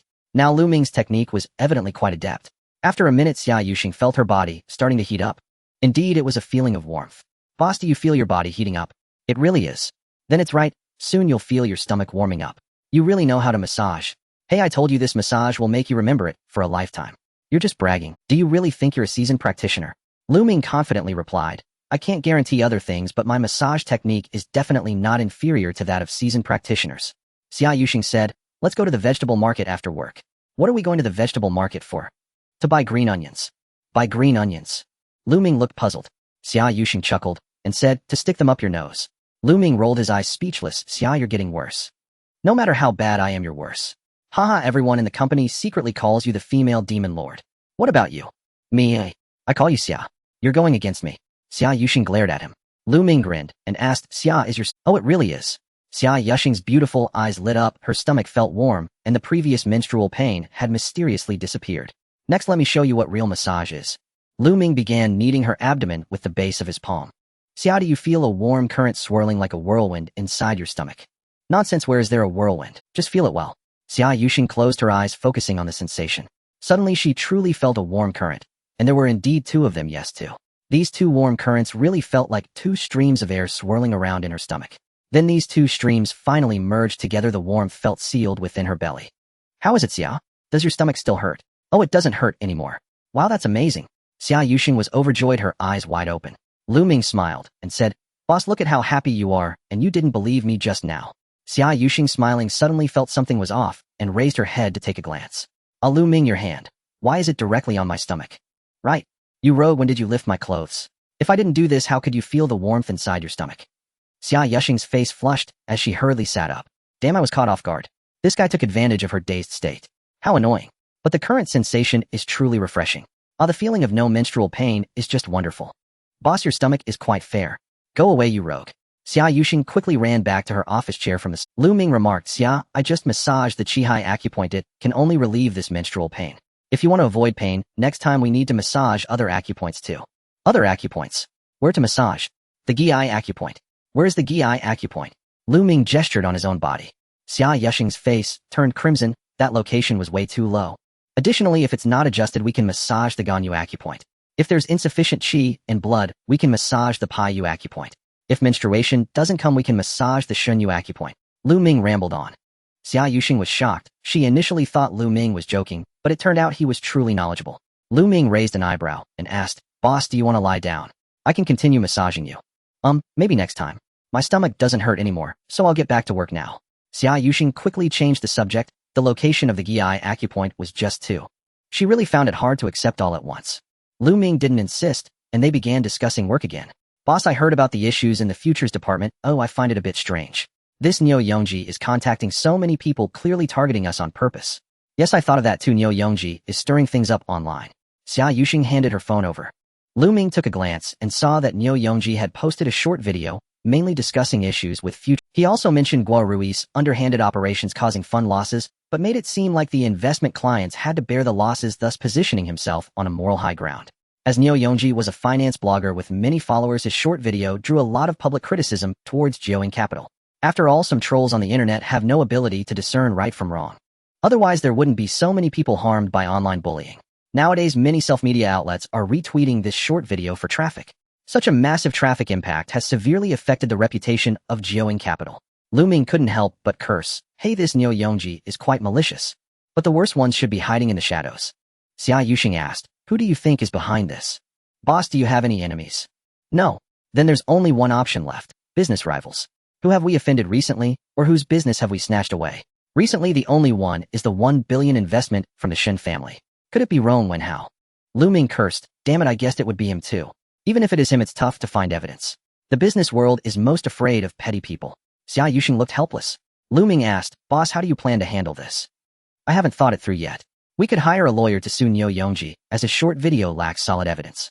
However, that would take a long time and would be detrimental to the company's reputation. Xia Yushing analyzed the situation. Lu Ming agreed exactly. Those trolls don't care about the facts, they just love to attack. And those internet celebrities don't care about the truth either, they just want to grab attention and traffic. Lu Ming, do you have a solution? Xia Yushing stared at him. Lu Ming smiled sheepishly and said, I have an idea in mind. Speak. I just checked Neo Yongji and the clients he contacted are demanding that Geoing Capital return. Exactly. My plan is to agree to their demands. What? Xia Yushing looked at Lu Ming in disbelief, saying, Lu Ming, are you crazy? Returning their principal. Do you know what that means? Lu Ming replied, of course I do. It means the company will... Exactly. Xia Yushing said, this fund has already lost 30. If we sell the copper futures contracts early, not only will the fund lose money, but returning the principal to the irate clients will trigger a chain reaction. Other clients who haven't complained will also rush to demand their principal back. If we agree, the company will have to bear the 30 loss. This Geoing No. 8 fund raised 100 million, and a 30 loss means 30 million. Aside from the financial loss, the company's credibility will also decline, and its capabilities will be questioned. Moreover, in the industry, no investment company operates this way. Even if I wanted to do it, the board probably wouldn't. Xia Yushing understood what she was saying. Lu Ming smiled and said, It's definitely not acceptable for the company to bear this loss. What I mean is to have all clients transfer their investment contracts to me, and I will compensate their principal in my personal name. What a? Xia Yuxing widened her eyes and said, Lu Ming, you've confused me. Transferring the client's investment contracts to you means you're taking on this loss. Exactly. Lu Ming, are you out of your mind? Do you have too much money to spend? Who said I will lose money? Lu Ming explained this Jiaoing no. 8 fund is losing money mainly because copper futures are currently in a downtrend, but I've researched the recent futures market. Based on my analysis, copper prices will rebound violently next month. What did you say? Copper futures prices will rebound violently. Xia Yuxing looked astonished. Exactly. Before coming to find Xia Yuxing, Lu Ming had already activated his divine level futures prediction technique regarding copper futures. To his amazement, the price of copper futures would violently rebound in half a month. From the 10th of next month to the end of the month, in just 20 days, copper futures prices would soar. This means that the current Jiaoing no. 8 futures fund will actually turn floating losses into floating gains by next month. Unfortunately, Niu Yongji is being used by others and is currently only thinking about playing the rogue to get back his principal. Xia Yuxing asked, Lu Ming, how do you know copper futures will definitely rebound? Let me tell you. Firstly, according to the latest conference in Europe, various European countries are accelerating their energy industry layout, which will create a huge demand for copper. According to relevant data, the supply from several major copper-producing countries in South America is decreasing. Lastly, from the currently published data, the unemployment rate in the U.S. is likely to exceed expectations, and the U.S. dollar index will likely decline sharply. At that time, heavy metals will probably surge, and copper will naturally not be an exception. Lu Ming discussed various factors. Xia Yuxing listened in astonishment and finally asked, Lu Ming, when did you start secretly paying attention to futures? Lu Ming replied, I've been following it for a long time. In fact, I've been wanting to tell you that I'm preparing to issue a futures fund. Otherwise, why don't you let me manage Jiaoing no. 8. Your analysis is correct, but in the futures market, when exactly prices will rise is unpredictable and it's too risky. Boss, you have to trust me. You're right, but we must be cautious when agreeing to let clients redeem their principal. Xia Yuxing looked serious. Boss, are you worried that if we agree to allow redemptions, it will lead everyone to suspect that the fund is indeed engaging in underhanded operations? Exactly. If we can't explain it clearly, it will be troublesome. I've already thought about this issue. Lu Ming said, first we need to negotiate with those troublemakers, patiently explain to them that they need to trust our investment plan and that the fund will definitely make a profit at maturity, persuading them not to redeem. Naturally, these people will not believe us and will refuse to agree. In the end, we will have to relent to let them feel our client-first principle. At the same time, we need to clarify that the current decline of this fund is not due to any underhanded dealings, but because our futures investment strategy is picking up cheap chips at the bottom for future arrangements, and since we are bullish on copper futures, we will continue to purchase them vigorously. After Lu Ming finished speaking, Xia Yuxing was truly stunned. No way. What you said? Haha, boss, just leave this matter to me. Those troublemakers who are willing to return their principal should just have their investment contracts transferred to me, and I will handle the finances. Lu Ming smiled playfully, already having everything planned. Transfer to you. Do you have the money? The monthly investment returns are due, and the money I've made is enough. Xia Yuxing was speechless. This guy had it all planned out. I'll think about it. All right, boss, but you can only think for one night. You have to agree to me tomorrow. Xia Yuxing was at a loss for words, wondering if this guy was really so confident in copper futures that he wasn't afraid of losing money. Lu Ming glanced at the time and said, Boss, I'll wait for you at the cafe across the street after work. What for? He'll take you to the vegetable market. Since you have your period, he'll buy you a fish and some lamb, so you can replenish yourself. Xia Yuxing was overjoyed to hear that Lu Ming would be preparing a feast in the evening. After work, Lu Ming first headed to the cafe across the street. Xia Yuxing waited until most of the employees had left the company before she walked out and headed to the cafe as well. The two of them looked like they were secretly having an affair. Let's go, Xia Yuxing called out. The two of them went outside to scan a shared bicycle. Since the vegetable market wasn't far away, they decided to ride there. Xia Yuxing asked, Hey, should we ride the little blue bike or the little yellow bike? Let's take the little yellow bike. The little blue bike always requires me to turn on Bluetooth when I scan it, which annoys me. Lu Ming scanned the little yellow bike. All right then. Xia Yuxing also scanned a little yellow bike. The two of them rode along the road, feeling quite relaxed. At that moment, in a nearby Starbucks, Dong Xiaojie and Zhong Xiaoman were sitting by the window drinking coffee. Wow, Dong Xiaojie, you treat me to a meal, but let me first fill up with coffee. Zhong Xiaoman complained. Dong Xiaojie replied, Of course. I've already reserved a table at the Western restaurant. They start serving dinner at 7 p.m. Let's wait here for a bit. How about we play a game together? All right then. Zhong Xiaoman took out her phone ready to duo Q. Just then Lu Ming and Xia Yuxing rode past on their shared bicycles. The moment Zhong Xiaoman turned her head, she happened to see them. Wow! She gasped, covering her mouth in shock. Dong Xiaojie asked, What's wrong? Xiao Dong, look. This is huge news. Zhong Xiaoman pointed. Dong Xiaojie took a look and also showed surprise, saying, "Oh, isn't that Ming and manager Xia?" The two of them stared as they watched Lu Ming and Xia Yuxing stop in front of the vegetable market. They then locked their shared bicycles and walked into the market together. Dong Xiaojie exclaimed, Ming and manager Xia went to the vegetable market together. What are they up to? What else could they be doing at the market? Of course they are buying vegetables. Zhong Xiaoman shot him a glare. Dong Xiaojie raised his eyebrows. Oh my, could it be that Ming is secretly dating manager Xia? That's quite possible. Zhong Xiaoman chuckled. Now that you mention it, Ming and manager Xia really do look like a perfect match, like a pair of celestial beings. Dong Xiaojie sighed with envy. Ming really scored with manager Xia. That's impressive. At that moment, Lu Ming and Xia Yuxing arrived at the vegetable market, becoming a beautiful scene in the market. After all, their looks were truly dazzling. They first approached the lamb stall. Boss, give me a piece of lamb, or I want to make lamb meatballs. Coming right up. The boss grabbed a knife and was about to cut the meat. Wait a minute, boss, which part of the meat are you cutting for me? This is lamb tenderloin. The meat is delicate, fresh. Lu Ming pointed and said, in making lamb meatballs, are you cutting tenderloin for me? Don't fool me, you're cutting lamb neck meat for me. Oh, you're quite knowledgeable, young man. The meat stall owner began to cut the lamb neck meat. Xia Yuxing watched Lu Ming with admiration, as she really had no idea how to buy vegetables and meat herself. Lu Ming continued, this part of the meat is only good from lamb. Other meats aren't suitable, especially duck necks. Xia Yuxing looked confused and asked, duck necks can't be eaten. Why not? Just trust me on this. Lu Ming smiled. The meat stall owner chuckled. Young man, you know your stuff. I have 2 excellent lamb kidneys. Do you want to take some? No need for that. It's too nourishing and can cause nosebleeds. Lu Ming thought to himself, I can hold my liquor well. Do I really need this? After buying the meat, he continued to stroll with Xia Yuxing.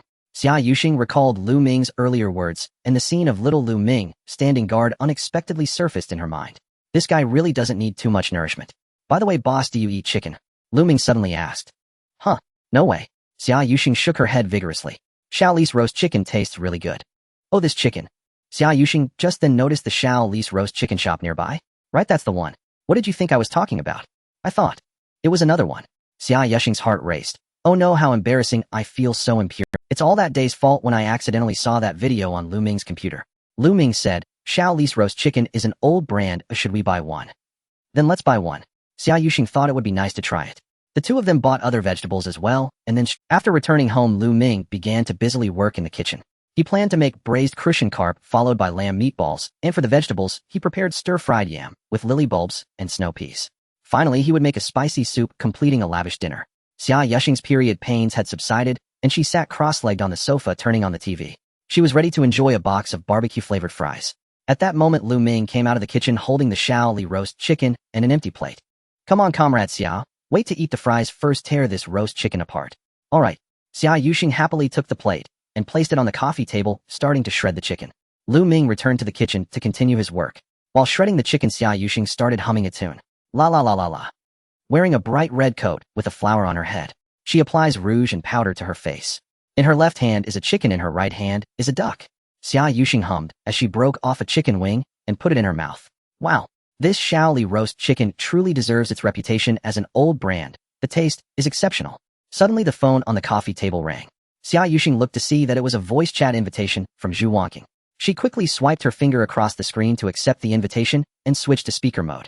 Hey Xingxing, what are you doing? Xia Yuxing answered without thinking, eating chicken. Eating chicken? Lu Ming, oh sorry Xingxing, sorry to disturb you. Zhu Wanqing misunderstood even more. What disturbance? Wanqing, what nonsense are you talking about? I'm eating roast chicken. Xia Yuxing hurriedly explained. Oh, is it roast first, and then eaten? Poor Lu Ming. Zhu Wanqing. Zhu Wanqing laughed. Haha, I won't tease you anymore. Come on, turn on the video, there's a surprise. She opened. Xia Yuxing looked, and thought, how does this corridor feel so familiar? Isn't this the hallway of Yushui? Yes, I came to Mucha Meal. I'm heading to the elevator, now get ready to greet me. Okay. Xia Yuxing quickly jumped off the sofa, and went to wash her hands in the kitchen. Lu Ming asked, what's wrong? Wanqing is here. Why did Sister Wanqing put on a dog nose? She came in sniffing around. Lu Ming couldn't help but tease. Xia Yuxing opened the door to see Zhu Wanqing just stepping out of the elevator, holding a box of cake. On my favorite bingwa cake. Wow Xingxing, you have oil all over your mouth from eating chicken. Didn't Lu Ming wash up beforehand? Zhu Wanqing said with a mischievous smile. You little brat. Xia Yuxing turned her head shyly and quickly covered Zhu Wanqing's mouth. Lu Ming is cooking in the kitchen, so keep quiet. If he hears you, how am I supposed to face anyone? Haha, alright, I won't tease you anymore. The two joked as they entered the room. Zhu Wanqing headed straight for the kitchen and said, Hi handsome Lu, are you busy? I told you Sister Wanching you're really fortunate today. How many dishes have you made? TSK Tisk lamb meatballs braised Christian carp you two are living quite the life. Zhu Wanqing couldn't help but exclaim. Xia Yuxing walked over to explain. Not really, we don't eat like this every day. Today is mainly because I. What's wrong? Zhu Wanqing noticed that Xia Yuxing was still shy. Lu Ming explained for her. Little Xia is on her period caught by the red lady in a continuous state of blood loss sweeping away hunger. PFF haha Lu Ming you're too funny, you've made me laugh to death. Zhu Wanqing laughed uncontrollably. Xia Yuxing shot Lu Ming a glare and said, you just have a big mouth. Lu Ming asked with a smile, Sister Wanqing, can we drink tonight? Zhu Wanqing replied, sure, I'm off tomorrow, that's why I came to drink. That night the three of them opened a box of beer and drank until past 11 o'clock. Lu Ming returned to the bedroom and fell asleep immediately. Meanwhile, Xia Yuxing and Zhu Wanqing lay on the same bed whispering. Xia Yuxing complained about how the big orange cat Pippi often sleeps with Lu Ming at night. She also talked about bringing Lu Ming home. Zhu Wanqing laughed. TSK Tisk you two have quite a rich story. I should open an account on Tomato Novel and upload your stories there. Go away, stop mocking me. Xia Yuxing pouted. Zhu Wanqing asked, Xingxing, can you confirm now that you like This time Xia Yuxing did not refute and admitted it. Zhu Wanqing eagerly said, since that's the case, what are you waiting for? Hurry up and start dating Lu Ming. But isn't love a two-person matter? Just me liking him isn't enough. Ooh, I don't know how Lu Ming feels about me. Lu Ming. He definitely likes you. Why, oi? All guys are driven by their lower halves. They all like beautiful. Ugh, does that mean it's love? Of course, for a man to like you, it starts with wanting to sleep with you. That's nonsense. Xingxing, haven't you heard that saying great love always starts with being a rogue? Has Lu Ming ever acted like a rogue or teased you? Too many times. That guy even touched me during the day. What? Lu Ming touched you? Where did he touch you? Zhu Wanqing asked curiously. Xia Yuxing then recounted how Lu Ming had given her a massage during the day at work. PFF. Zhu Wanqing giggled. Oh my, Lu Ming can also massage. That guy really has many skills. Yes, I initially thought he just wanted to take advantage of me, but I didn't expect he actually knows how to massage. Now my period cramps are gone. Lu Ming is so good at massaging, you should let him massage your big treasure too from a D to an E. Get lost, I don't want to be that big. Zhu Wanqing said. Even though Lu Ming touched your belly while massaging you, strictly speaking, that still can't be considered that kind of skinship between men and women. Isn't that considered a? Of course not. Him massaging you is at most the relationship of a technician and a customer. Xia Yuxing was left speechless by Zhu Wanqing's description.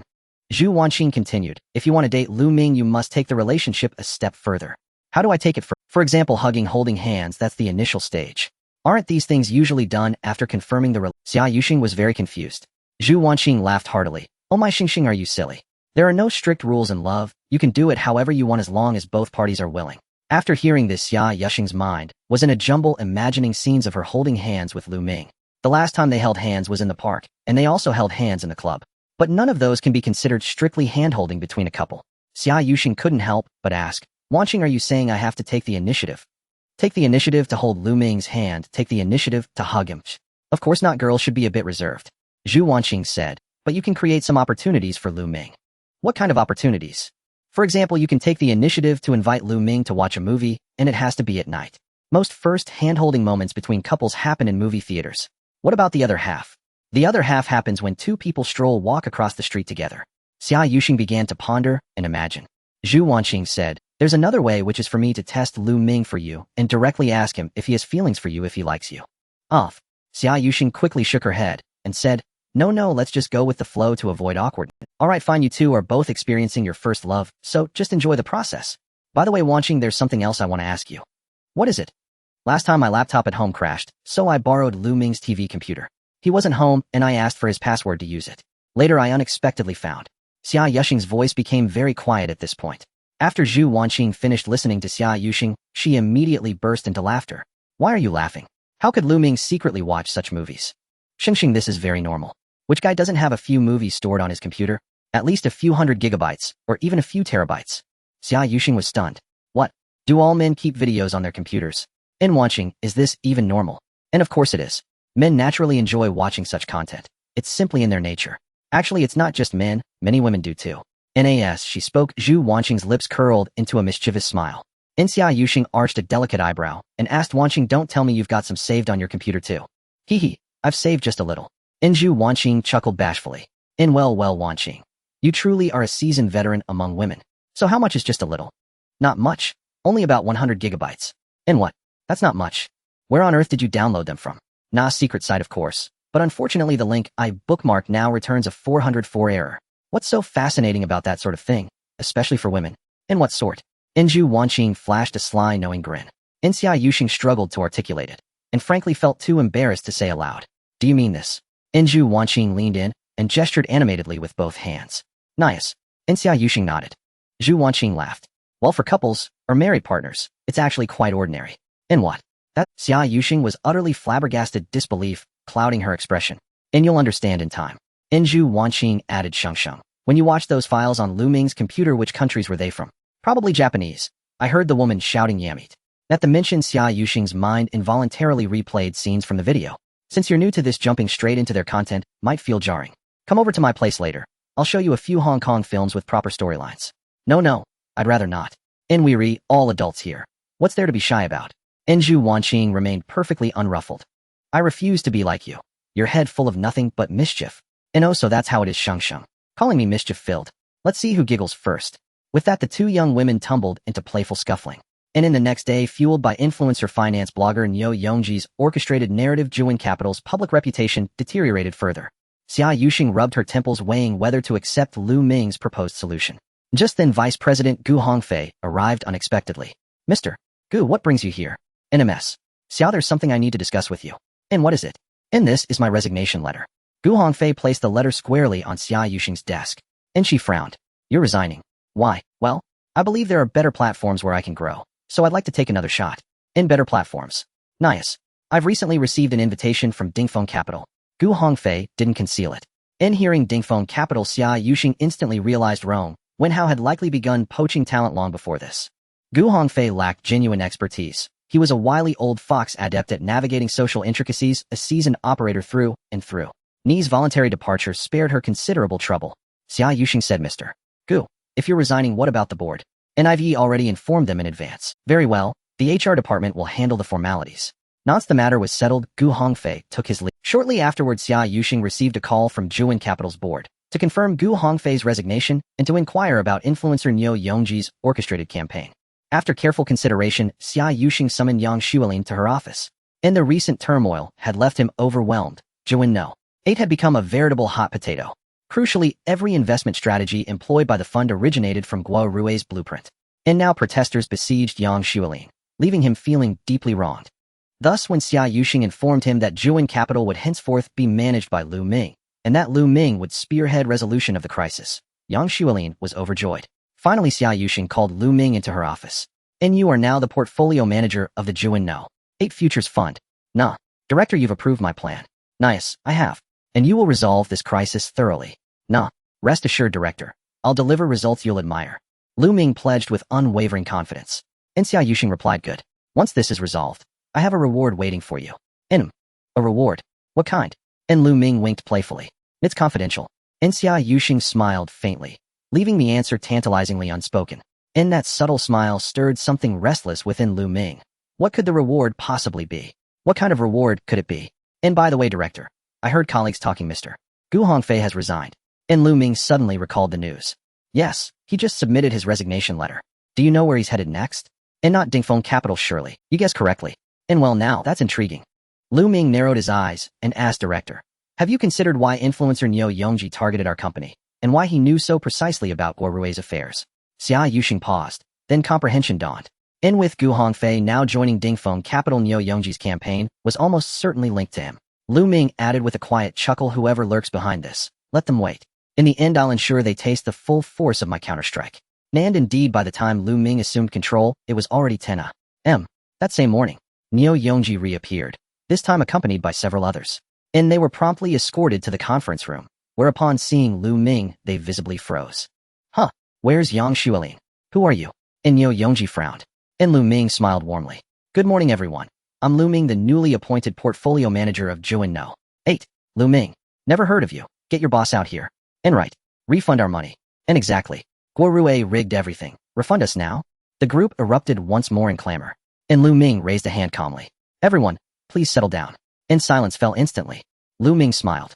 Let me clarify, this fund has been under my management for some time, and its current losses stem entirely from my investment strategy. There was no covert manipulation by Guo Rui. What? Your strategy?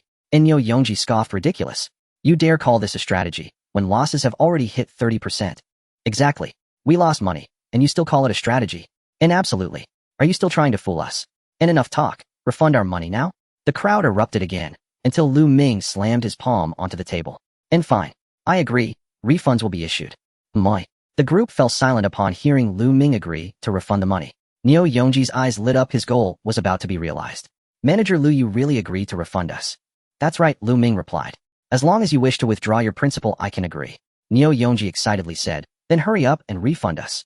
Lu Ming with a serious expression stated, before refunding the principal, I need to clarify a few things. All right. Everyone quieted down this time. Given that the fund had lost 30, no one wanted to lose money, and they would be glad to get their principal back. Lu Ming began to speak. Neo Yongji, noticing Lu Ming starting, took out his phone to record the video.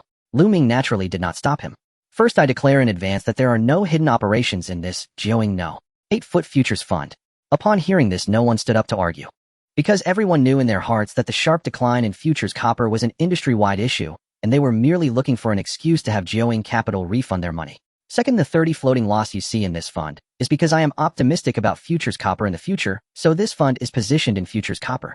Although futures copper is currently falling, it is at the bottom a good opportunity to pick up cheap chips. Upon hearing this, everyone felt that Lu Ming was thick-skinned and trying to deceive them. What bottom, what cheap chips? These were all professional financial jargon that made their ears numb. Third, starting now, the Jiaoying No. 8-foot fund is opening up additional investment slots. Those who wish to continue investing or want to make money can pay attention. Upon hearing Lu Ming's third point, everyone had a dark expression. This fund had already lost so much, and yet he wanted to trick everyone into additional investment. How shameless. Neo Yongji was about to rally the crowd again. However, Lu Ming preemptively said the next point. Fourth, if you truly do not trust my financial analysis or my judgment, you can transfer the rights of the financial assets to me, and I will refund your principal, because I am the manager of this fund, and I trust myself.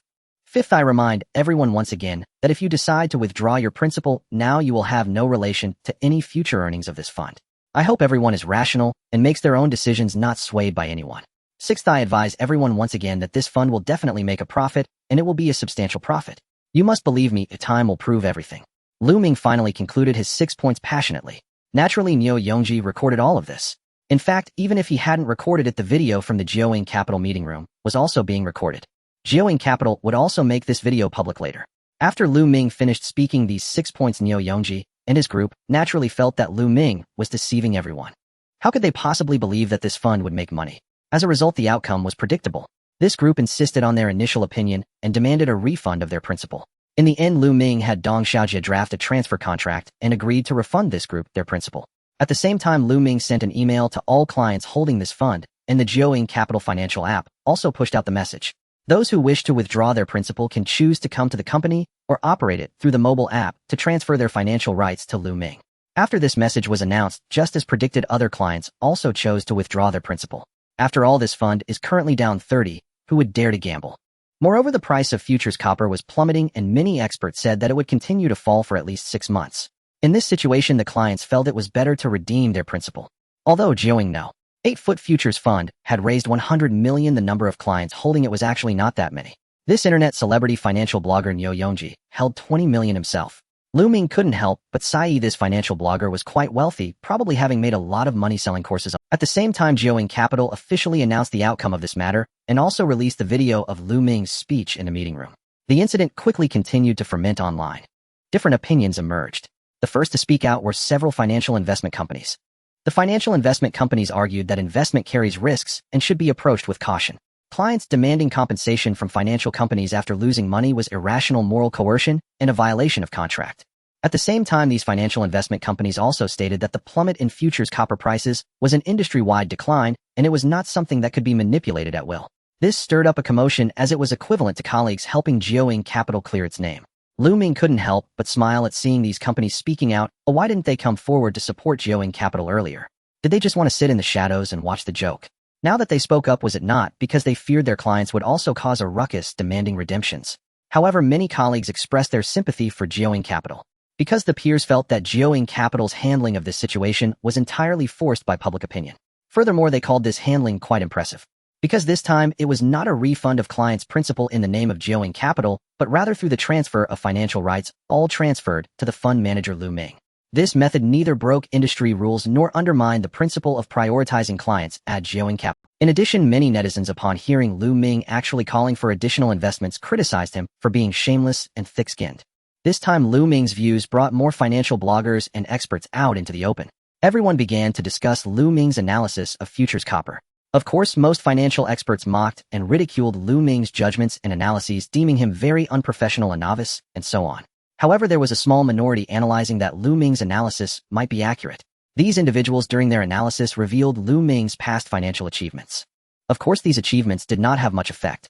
Most financial experts continued to ridicule him. Lu Ming, being an equity fund manager, was now analyzing futures trading, which was an entirely different field. These experts unanimously believed that Lu Ming did not understand futures at all. Lu Ming scrolled through short videos listening to the comments and opinions of these financial experts, unable to help. In a month I will surely astonish you all. November 1st. For Lu Ming, work has become busier. First, he began to manage the 1 billion family funds of the Shun family, starting to devise a strategy for building positions.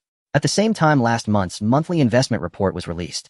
Xia Yuxing was once again astonished by Lu Ming's achievements. Lu Ming truly is a talent in trading with such impressive returns. When the report card was updated on the Joing Capital mobile app, the clients of the monthly investment were in an uproar. Although the first phase had a return rate of 190, the funds at that time were only in the tens of millions. This time, however, it involved 1 billion in funds, and a 120 return rate still outperformed most fund managers in the country. Lu Ming once again proved himself through his results.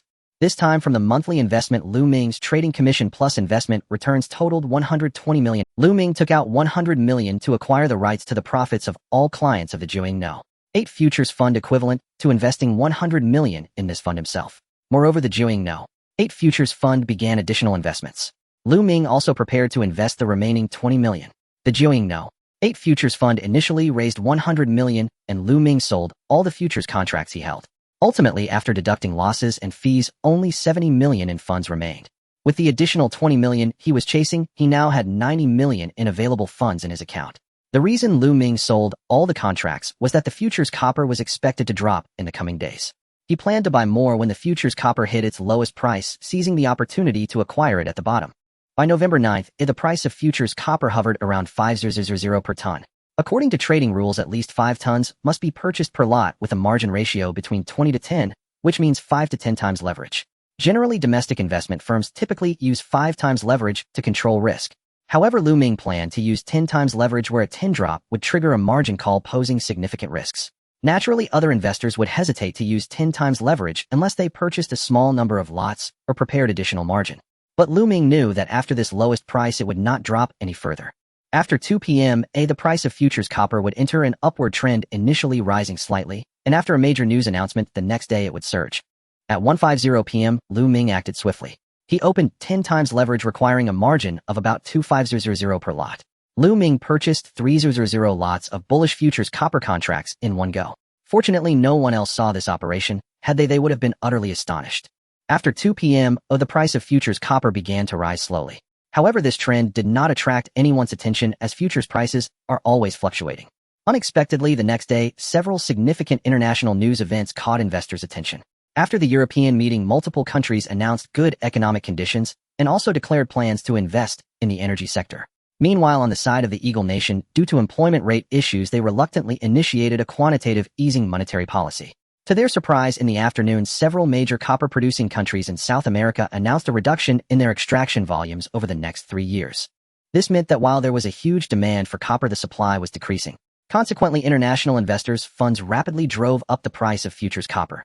In just 20 days, the price of futures copper soared from 5,000 per ton to over 7,000, surging by 2,000 points. By November 30th, Lu Ming sold his 3,000 lots of futures copper contracts, making a profit of over 300 million. As Lu Ming was the trader this month, his trading commission increased to 30, and since the principal of this fund was all his own, he was able to pocket a total of 260 million. It's worth noting that just a month ago, Lu Ming's principal was only 120 million. At this moment, not only did Lu Ming make money, but Joing Capital also achieved a remarkable turnaround. The market for futures copper suddenly became a hot topic online. Just a month ago, Lu Ming's analysis of futures directly refuted numerous financial experts. In an instant, Lu Ming was revered as a godlike figure by many investors. Simultaneously, numerous admirers referred to him as the #1 figure in private equity. At this moment in a villa in the southern suburbs of Yinbei, Rong Wenhao was chatting about life and ideals with several high-class women. Rong Xiao, you are truly impressive. Your knowledge of agricultural practices like planting rice and plowing fields makes us admire you. Indeed, Rong Xiao, you are a real man. Rong Xiao, are the three of us satisfactory to you? Rong Wenhao gradually lost himself under the flattery of, am I not impressive? I've taken several doses of sildenafil. I suggest you bring a few more friends next time to my villa, and we can play escape room. Let's see who can escape. The statement made the women laugh heartily. Rong Wenhao said, I'm quite familiar with the director of your entertainment company. He'll introduce some plays to you later. Thank you, Rong Xiao. Thanks, big shot. Thanks, generous man. The three women were quite sweet-tongued. Half an hour later, the three women left the villa. Outside the villa, one of the women exclaimed happily, TSK Tisk, Rong Xiao has promised to introduce us to plays. Maybe we will become big stars. Another woman stated, let's hope so, otherwise our efforts will be in vain. Yeah, I used my acting skills for an hour just now and Rong Xiao didn't even notice. The three women burst into laughter. Then they drove away. Seeing the three women leave, Rong Wenhao stretched and prepared to take a nap, or else his back would become stiff. Neo Yongji suddenly became furious and said, Rong Xiao, isn't that a bit unreasonable? That's right, you were the one who incited us to cause trouble back then. Rong Wenhao said impatiently, what are you guys even worth? Do I need to reason with you? You deserve to lose money. Smart ones better get lost quickly.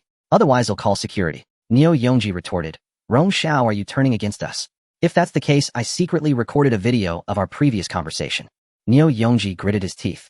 Rong Wenhao's expression changed. What? You dared to record me secretly? Neo Yongji said, sorry, I'm used to being a streamer, so I have a video of what you said back then. If you don't give us an explanation, I'll expose the video. You dare threaten me? Do you know who I am? Rong Wenhao glared. I don't care who you are, you made us lose money, so you must give us an explanation. Neo Yongji was unconcerned. He had originally invested 20 million in the Jiaoying Bahao Fund, and if he didn't redeem the principal, that money would at least double. Although Rong Wenhao looked down on people like Neo Yongji, he had to admit that the leverage Neo Yongji held could not. If it got out, not only would he face disgrace, but Dingfeng Capital and even the Rong family would be affected. The losses would be even greater. What kind of explanation do you want? Rong Wenhao asked coldly.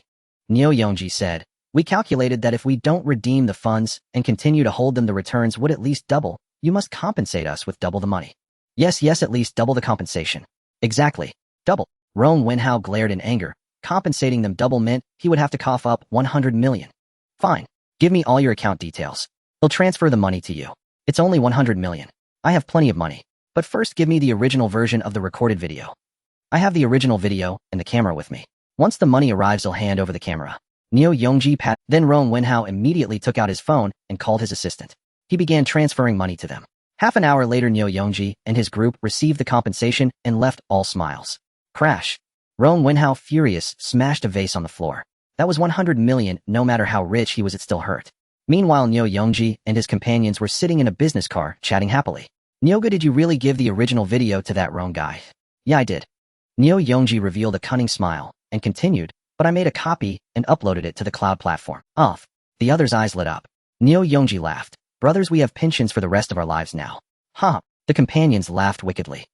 December 5th, 5:30 p.m. The employees of Jiaoying Capital had all left work. However, Lu Ming was still busy in the office organizing the fund report. The results of the first month for the Shun Family Wealth Management Fund had come out with a return rate of 60. For this result, Lu Ming naturally controlled the pace, otherwise the return rate might have exceeded 100. After all, the primary goal of the Shunangwa Family Wealth Management Fund is stability, and a 60 return rate is already quite high. Once organized, it would be updated on the app so that Shunangwa could see it. Of course, the return rate for the Wealth Management Fund had already been updated on the app. Half an hour later, Lu Ming finished the report and stretched. Ding ding ding ding. At that moment, the WeChat desktop version flashed with a message alert. Lu Ming opened it to see that his university classmates were chatting. He clicked into the group and saw that the first person to speak was their class monitor, Song Yuanzhou. Song Yuanzhou, everyone, brothers and sisters, this Friday evening is my birthday. I booked a private room at the Yunding Grand Hotel. All classmates in Yanbei come to have fun. Wu Haowao monitor's birthday. Happy early birthday. Chui Xiaolu, happy birthday monitor. Rose. Chu Qianqian, wow, I must attend the monitor's birthday party. Zhou Chang, absolutely. Definitely. Song Yuanzhou, it's been a while since we've gathered. Oh, let's all come together. All brothers and sisters in Yanbei must come. When Lu Ming was reading the group messages, he suddenly received a WeChat message from LV Feihong. LV Feihong. Ming, next Friday evening is our monitor Song Yuanzhou's birthday. He said he has booked a private room and invited all classmates in Yanbei to come and have fun. Lu Ming, yeah, I saw the group message. LV Feihong, are you going? Lu Ming sure we're all brothers from the same dormitory. During college, Lu Ming, LV, Fei Hong, Song Yuanzhou, and Wu Hao were all in the same dormitory. Song Yuanzhou was a rich second generation, but he was a good person and got along well with Lu Ming and the others. LV Fei Hong replied, "Okay, I'm thinking the same thing." Then Lu Ming and LV Fei Hong interacted a bit in the class group. With Song Yuanzhou's appearance, the classmates who usually like to lurk in the group all came out to chat. After all, everyone knew Song Yuanzhou's identity as a rich second generation and wanted to establish a good relationship. Soon everyone was chatting recklessly in the group and even started a meme battle. At that moment, Zhou Qiang posted a rather inappropriate image in the group. "Wu Hao, damn Zhou Qiang, keep it low-key. There are good female classmates in the group." Chu Qianqian exactly retract that image quickly. Zhou Qiang, haha, can't retract it now. Zheng Rui, just post more pictures of beautiful women. Zhou Qiang, I have plenty. The next moment, Zhou Qiang actually posted quite a few pictures of beautiful women, ending with a photo of a woman in a bikini. Lu Ming glanced at it and instinctively double-tapped to enlarge the image. While the beauty in this picture looked really great in purple and the bikini was quite pretty. Crash. Just then the door to Lu Ming's office suddenly opened. Xia Yuxing walked in. Lu Ming was startled and hurriedly clicked his mouse in a flurry. However, he missed the mouse and knocked it under the table. Lu Ming quickly reached out and turned off the monitor's power. "Moi." This flustered action caught Xia Yuxing's attention. "What are you doing?" "Nothing much." Lu Ming smiled awkwardly as he picked up the mouse. "Nothing much." Lu Ming immediately pretended to be calm and said, "I really didn't do anything." "Well then, if you didn't do anything, open the computer screen." "Ahem." Lu Ming hurriedly said. I was just bored playing a game, saw the boss come in, and instinctively turned off the computer screen." "Playing games? It's after work now, why would you hide from me? Isn't it just instinct?" "I don't believe you. Hurry up and turn on the computer screen." "Come on, boss, let's get off work quickly. What do we need to look at the computer for?" Lu Ming immediately pulled Xia Yuxing away. The more he acted like this, the more curious Xia Yuxing became. No way, if you don't open it, I will." "Boss, it's just a game. There's nothing to see." "A game? Do I look like I would believe that? You aren't secretly downloading something during work hours, are you?" Xia Yuxing raised an eyebrow. She recalled the videos he had stored on his computer at home. This guy is acting all sneaky. Could he be downloading or watching something in the office? Downloading something? Lu Ming was taken aback, then bitterly smiled and said, "Boss, what are you thinking? I only download things at home, or what would I be downloading in the office?" "Really? That doesn't necessarily mean anything. The company's internet speed is fast." Hey. Lu Ming was at a loss for words and couldn't explain himself. "Boss, let me tell you, I'm very pure. I've never downloaded anything. I don't like watching those videos. I have no interest in." Xia Yuxing stared at him intently without speaking. "Just looking at you, seeing if you feel guilty." "Boss, you've never downloaded anything. Then what about what's on your desktop at home playing through Xuanlei?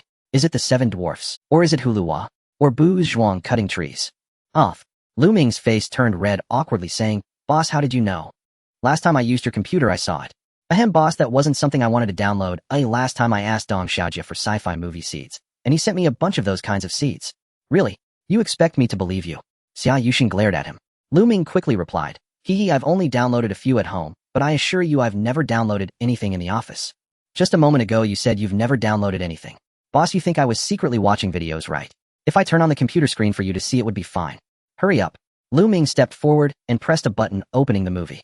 Immediately, an enlarged image of a bikini-clad woman appeared. "Wow, look at you, Lu Ming, you're really downloading something." Xia Yuxing instinctively covered her eyes upon seeing the image. Lu Ming rolled his eyes and said, "Boss, look closely. This is an image sent by my classmates in the university group. It's not that kind of video you're thinking of." "Not a video?" Only then did Xia Yuxing take a closer look and realized it was indeed just an image. She glanced at Lu Ming and shot him a glare. "You're watching type images here. That doesn't count, it's from my classmate group." "Are they your classmates?" "Oh, I thought they were your classmates. They look pretty good." Lu Ming quickly closed the image, saying, "What's so good about it? It's just a C cup, but can't compare to your figure. Go away, you smooth talker." Xia Yuxing glared at him. "Haha, boss, how would you know my tongue is smooth if you haven't tried?" Lu Ming had a wicked smile on his face. Xia Yuxing pretended to be angry, saying, "Can you have a serious conversation? You talk too much." "Huh." Lu Ming couldn't help but grin. Just then Lu Ming's phone rang. He looked and saw it was a call from Shenangi. He directly turned on the speakerphone. "Hello, President Shun. Lu Ming, I saw the earnings from the first issue on the mobile app. You're amazing. Thank you for the praise, President Shun. How much are you planning to add for the second issue?" "I'm planning to add 500 million. Lu Ming joked. "Wow, President Shun, you trust me so much. How could I not trust you? You're now the king of private equity." Shenangi also teased him with that title. "Haha, President Shun, that's just others flattering me. I see that everyone has clear eyes. Your monthly return is good, my family fund's returns are good too, and your futures fund has smacked all the experts in the face. You truly deserve the title. Haha, if President Shin thinks I have potential, just introduce me to a few big clients." "No problem, I'm heading to Yanbei in a few days. Let's meet up then." "Okay." Lu Ming readily agreed. After that they hung up the phone. Since it was on speakerphone, Xia Yuxing, who was nearby, heard their conversation. The earlier conversation was nothing special. However, when Shun Engi mentioned coming to Yanbei and proposed to meet up, Xia Yuxing felt a little jealous. She might not care about other women, but Shun Engi was a big beauty and a prominent figure in the business world. After hanging up, Lu Ming proudly said, "Boss, did you see that? I'm now the king of private equity, but don't you have to promote and raise my salary? I was just about to discuss that with you. You've now established some authority in the company and your results are convincing, so I intend to announce at tomorrow's morning meeting that you will be promoted to investment manager of the securities department." Haha, thanks bossu, I love you. Smooth talker, what love? Xia Yuxing's face flushed as she felt like she was about to burst with joy. Lu Ming shamelessly asked, "So boss, when will you promote me to investment director? Why are you in such a hurry? You just took over the futures fund, you need to stabilize it first." Alright then. Lu Ming thought that being promoted to investment director would give him some qualifications in the industry, and then he could consider starting his own company. At this moment he suddenly remembered something, and said, "By the way boss, didn't you say you would reward me for resolving the futures fund issue? Aren't you going to fulfill that? Look at you so eager. What exactly is the reward?" Xia Yuxing remembered what Zhu Wangqing had said last time, and said, "Let's go, I'll treat you to a movie tonight." A movie? Lu Ming was taken aback and asked, "Is this the reward?" Xia Yuxing raised an eyebrow. "Are you not satisfied with this reward?" "Of course I'm satisfied, I can't believe it." Lu Ming's eyes lit up. "Goodness, Xia Yuxing, the female tyrant, this great beauty, is asking me to watch a movie. When they arrive at the cinema, won't all those male creatures be envious?" So the two packed up and left the company. "It's still early, why don't we go eat first?" Xia Yuxing suggested. "Sure boss, what do you want to eat?" "I'm fine with anything, you choose the place." "Really letting me choose?" "Yes." "Alright." Lu Ming agreed readily. He then drove to a small eatery called Old Weiss Duck Blood Vermicelli. "Huh, you're taking me to eat this?" Xia Yuxing was taken aback. Lu Ming proudly said, "Let me tell you boss, this duck blood vermicelli soup is extremely authentic. It has the flavor of Jinling, and I often come here with Dong Xiaojia. Goose." Xia Yuxing followed Lu Ming into the shop. Lu Ming directly ordered 2 large bowls of duck blood vermicelli soup along with a plate of 5-spice, dried tofu, and 3 duck oil buns. When the 2 large bowls were placed in front of her, Xia Yuxing was dumbfounded. "Boss, eat." Lu Ming handed her the chopsticks. Xia Yuxing took the chopsticks and asked, "What's in this?" Lu Ming replied, "Everything. Duck blood, duck intestines, duck liver, duck gizzard. Actually, I've never eaten duck blood before, I'm a bit afraid to try it." Xia Yuxing looked shy. "So you've never had duck blood vermicelli soup, boss? Duck blood is a great tonic, come on, give it a try. I guarantee that once you try it, you'll want to eat it again." Lu Ming began to coax her. "How about I just eat a bun instead?" Xia Yuxing was still hesitant. "No way. Come on, boss, let me feed you." Lu Ming directly picked up a spoon, scooped a spoonful, and brought it to her lips. Xia Yuxing's heart raced. This intimate gesture made it hard for her to refuse. So she opened her mouth. A spoonful of soup and a piece of duck blood went into her mouth. Xia Yuxing was hesitant to bite down, but after a moment of thought she decided to go for it, and began to chew gently. She suddenly realized that the duck blood wasn't as fishy as she had imagined. The soup was fragrant and rich and quite delicious. "How is it, boss?" "The taste isn't as hard to accept as I imagined." "Haha, if you add a bit of chili it'll taste even better." Xia Yuxing added a little chili. She then started eating with chopsticks and a spoon. Especially the fresh flavor of the duck soup, it was quite satisfying. Unknowingly, she finished a bowl of duck blood vermicelli soup, and even had some dried tofu. Lu Ming, the big eater, not only finished the duck blood vermicelli soup, but also devoured all the duck oil buns. "So boss, do you feel a bit hot and sweaty?" "I do feel a bit warm." Xia Yuxing smiled. Lu Ming suddenly said, "Don't move." "Huh."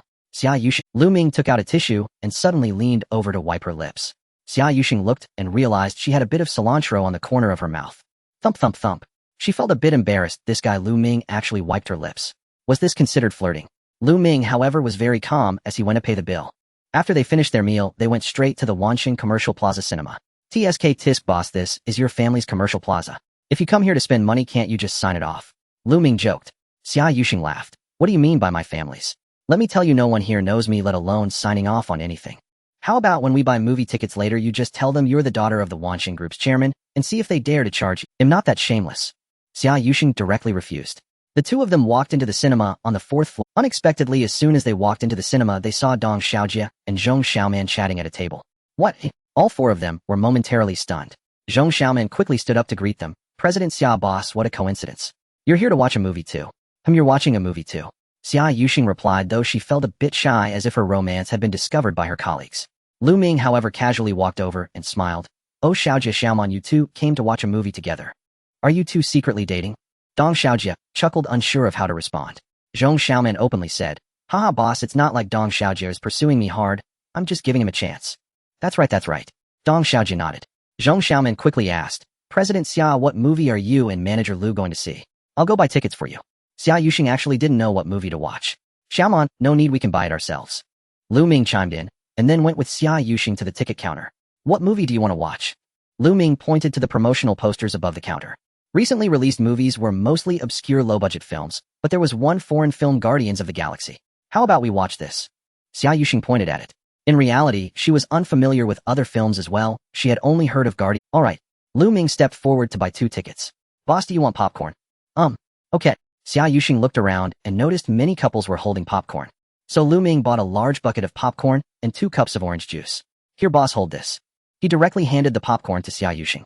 Xia Yuxing quickly embraced the popcorn with both hands, feeling delighted. At this moment she and Lu Ming really looked like a couple. She wondered if he would hold her hand during the movie. Thump thump thump. Just thinking about it made her a bit nervous.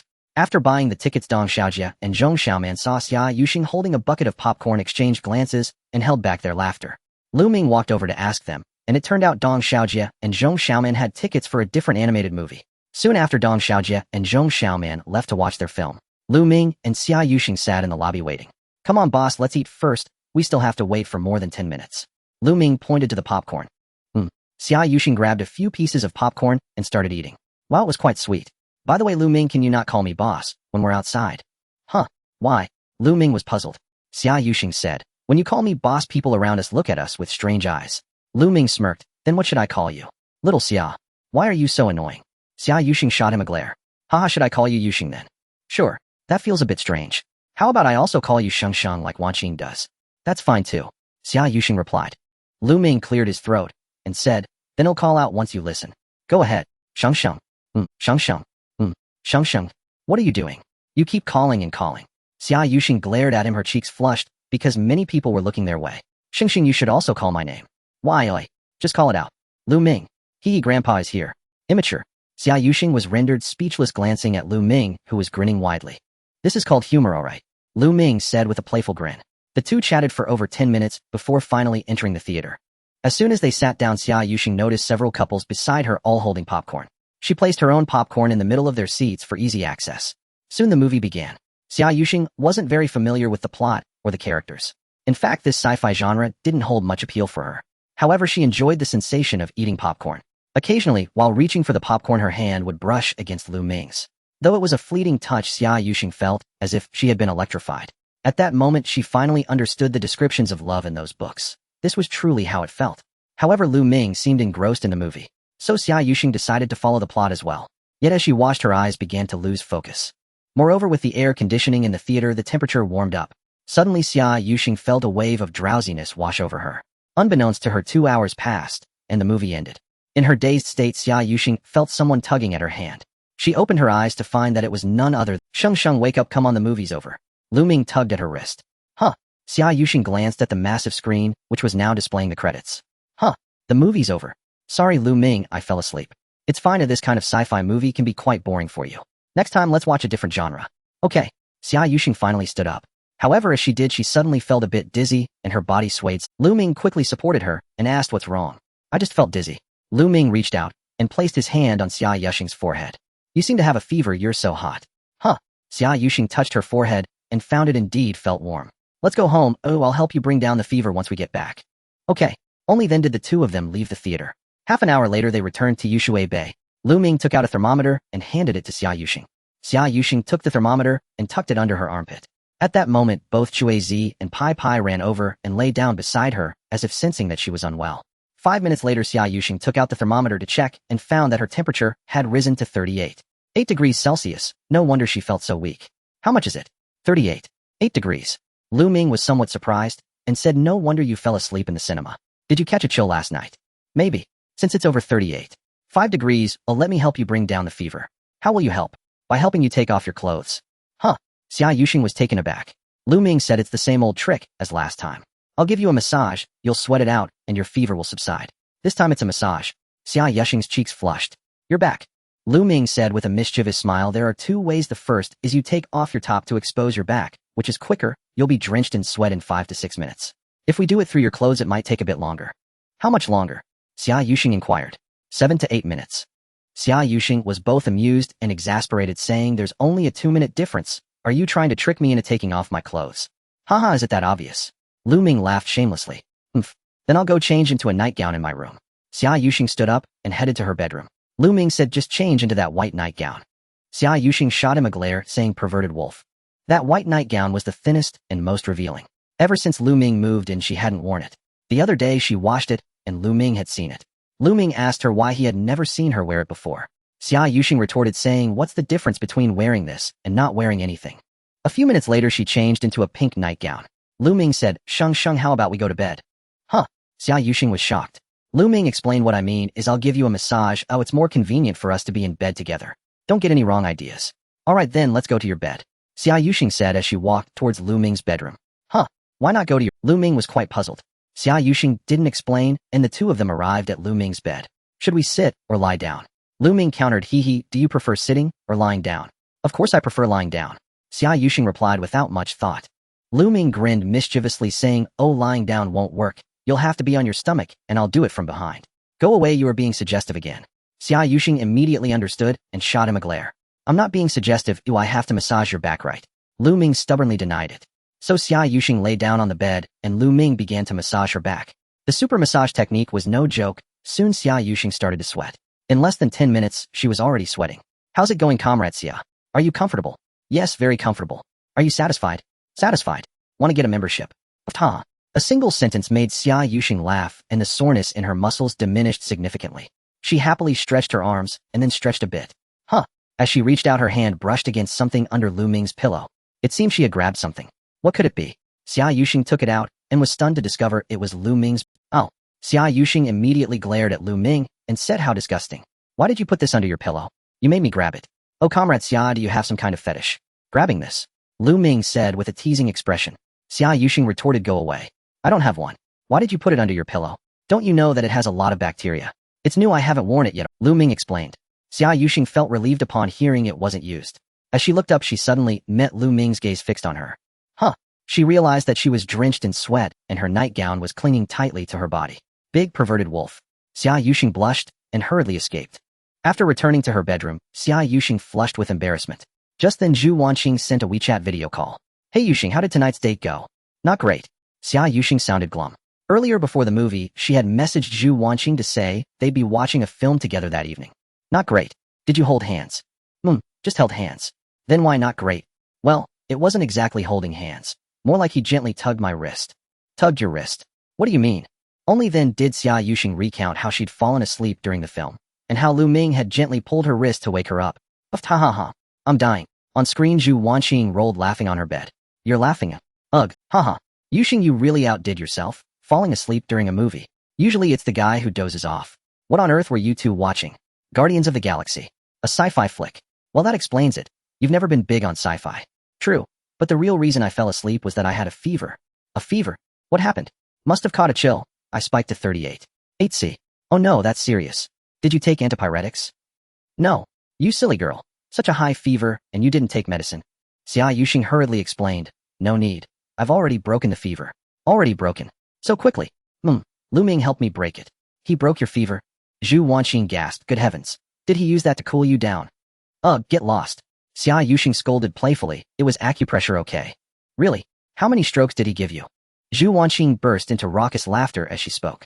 Alright Wanqing, you little rascal. Keep laughing, and I'll hang up on you. Xia Yuxing huffed indignantly. Okay, I'll stop teasing. It's fine if you didn't hold hands at the cinema. You can try another approach. What approach? How about watching a film at home together? At home? Exactly. Turn off the lights, put on a ghost story or horror flick. A horror film? Yes. Then pretend you're terrified. Lu Ming's chivalric instincts will kick in, and he'll pull you instinctively into his arms. Don't joke. I'm scared of thunder. How could I watch horror films? Oh, come on. Today's horror movies are all fake. And if you do get genuinely frightened, even better. Xia Yuxing pondered whether Zhu Wanqing's suggestion might actually work. Who knows? Once the mood sets in, you two might leap straight from hand-holding to the third stage of romance. The third stage. What does that mean? Stage 1, holding hands. Stage 2, embracing. Stage 3, kissing, of course. Kissing.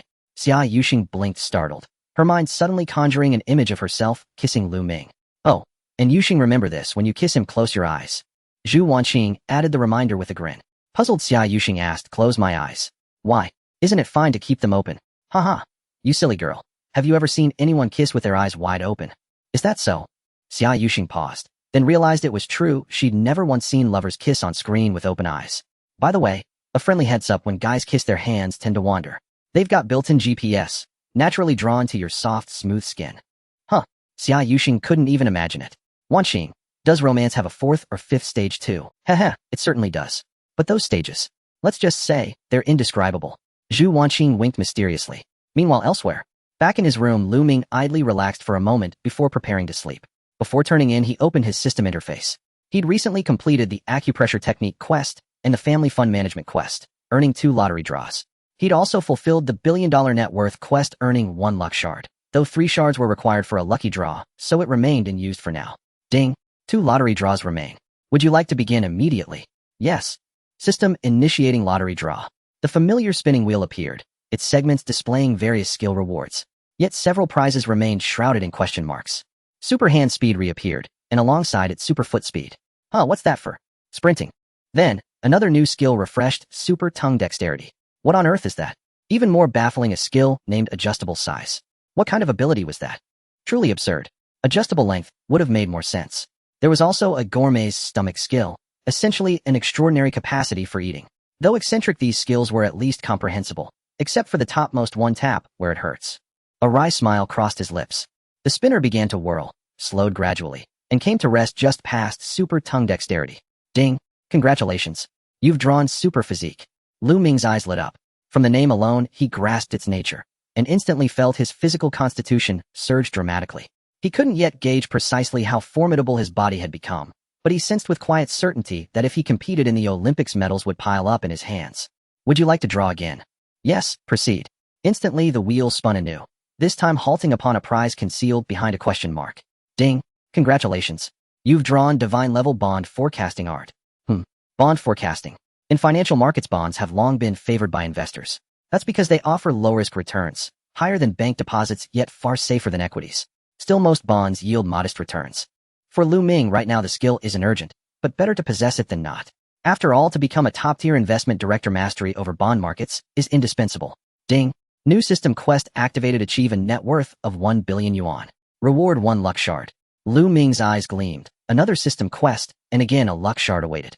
His next objective was clear, amass a fortune of 1 billion yuan.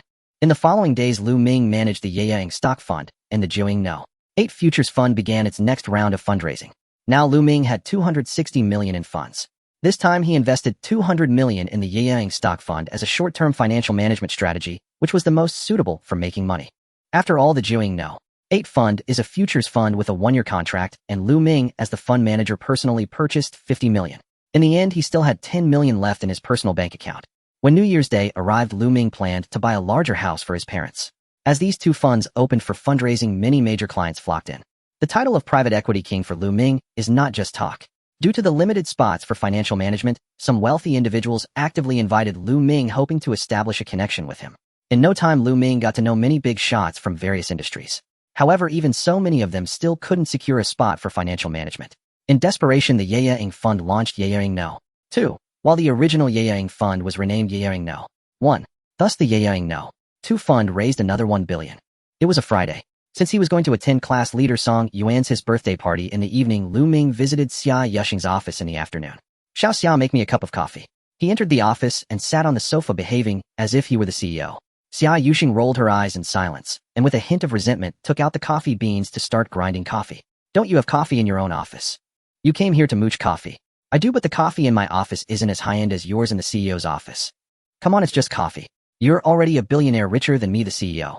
Aren't you embarrassed? Having money is one thing, but I still enjoy cutting corners. Xia Yuxing said in silence. Do you have any business? I forgot the important matter. Didn't I tell you? I'm going to a classmate gathering tonight, so I won't cook. You should buy something to eat yourself. Huh? What am I supposed to eat tonight? You can ask Sister Wanqing to have dinner together. She has no time. How about you go home and make me some shredded potatoes over rice? Xia Yuxing blinked her beautiful big eyes, her tone softening. Lu Ming was directly defeated. What was going on? Was the female tyrant being cute? All right. I really can't deal with you. Xia Yuxing cheered up again. After work, the 2 of them first returned to Yushui Bay. At this moment at the Yin Baiyun Ding Grand Hotel in the Ziki Donglai private room, a dozen old classmates were chatting enthusiastically. Wu Hao, you are working at an advertising company now, right? Xiaolu, I heard you got into a public institution, congratulations. Zhou Chang, I heard you're selling wine while writing online novels. Fei Hong is amazing, now he's a popular... These classmates who hadn't seen each other for a long time were chatting passionately. Wu Hao smiled and said, hey, we're all hardworking employees. Who can compare to Qianqian? She's now a very famous advertising model. Oh, an advertising model. That must be lucrative.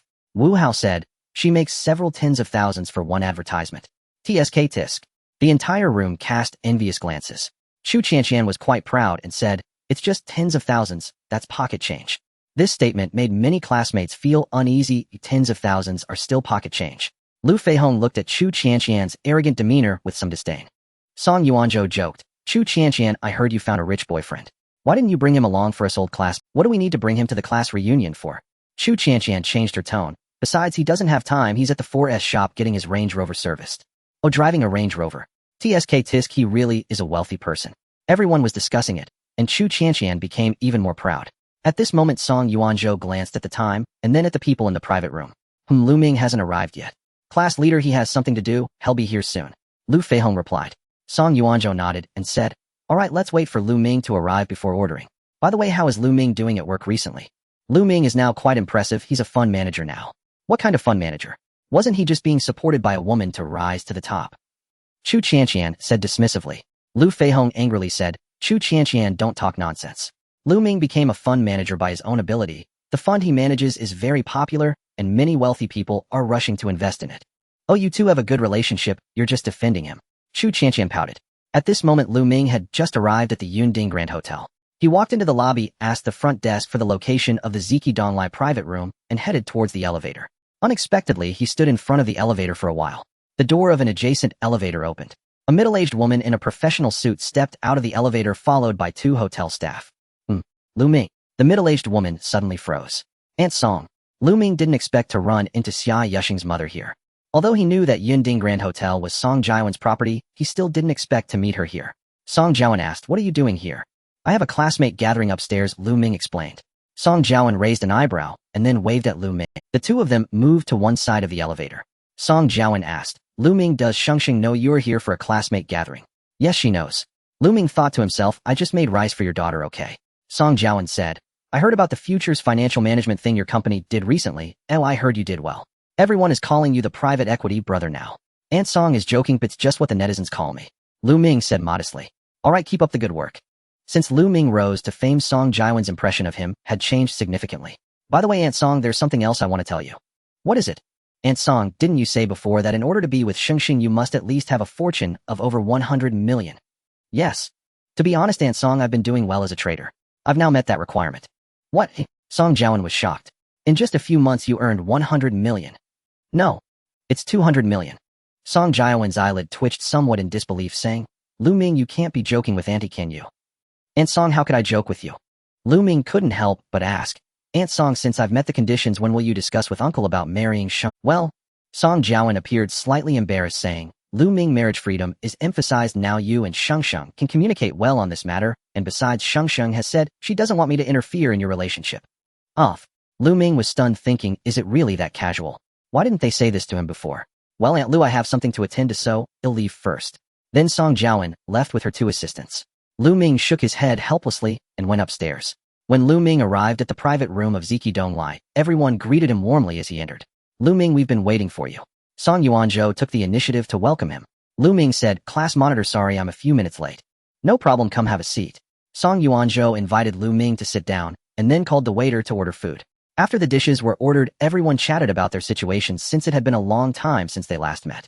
Especially when everyone heard that Lu Ming had been promoted to fund manager, they all expressed their congratulations. Chu Qianqian said from the side, Lu Ming, why did you come alone? Didn't you bring your rich woman? Lu Ming shot back directly, what about you? Why didn't you bring your sugar daddy? You? Chu Qianqian's face turned red with anger.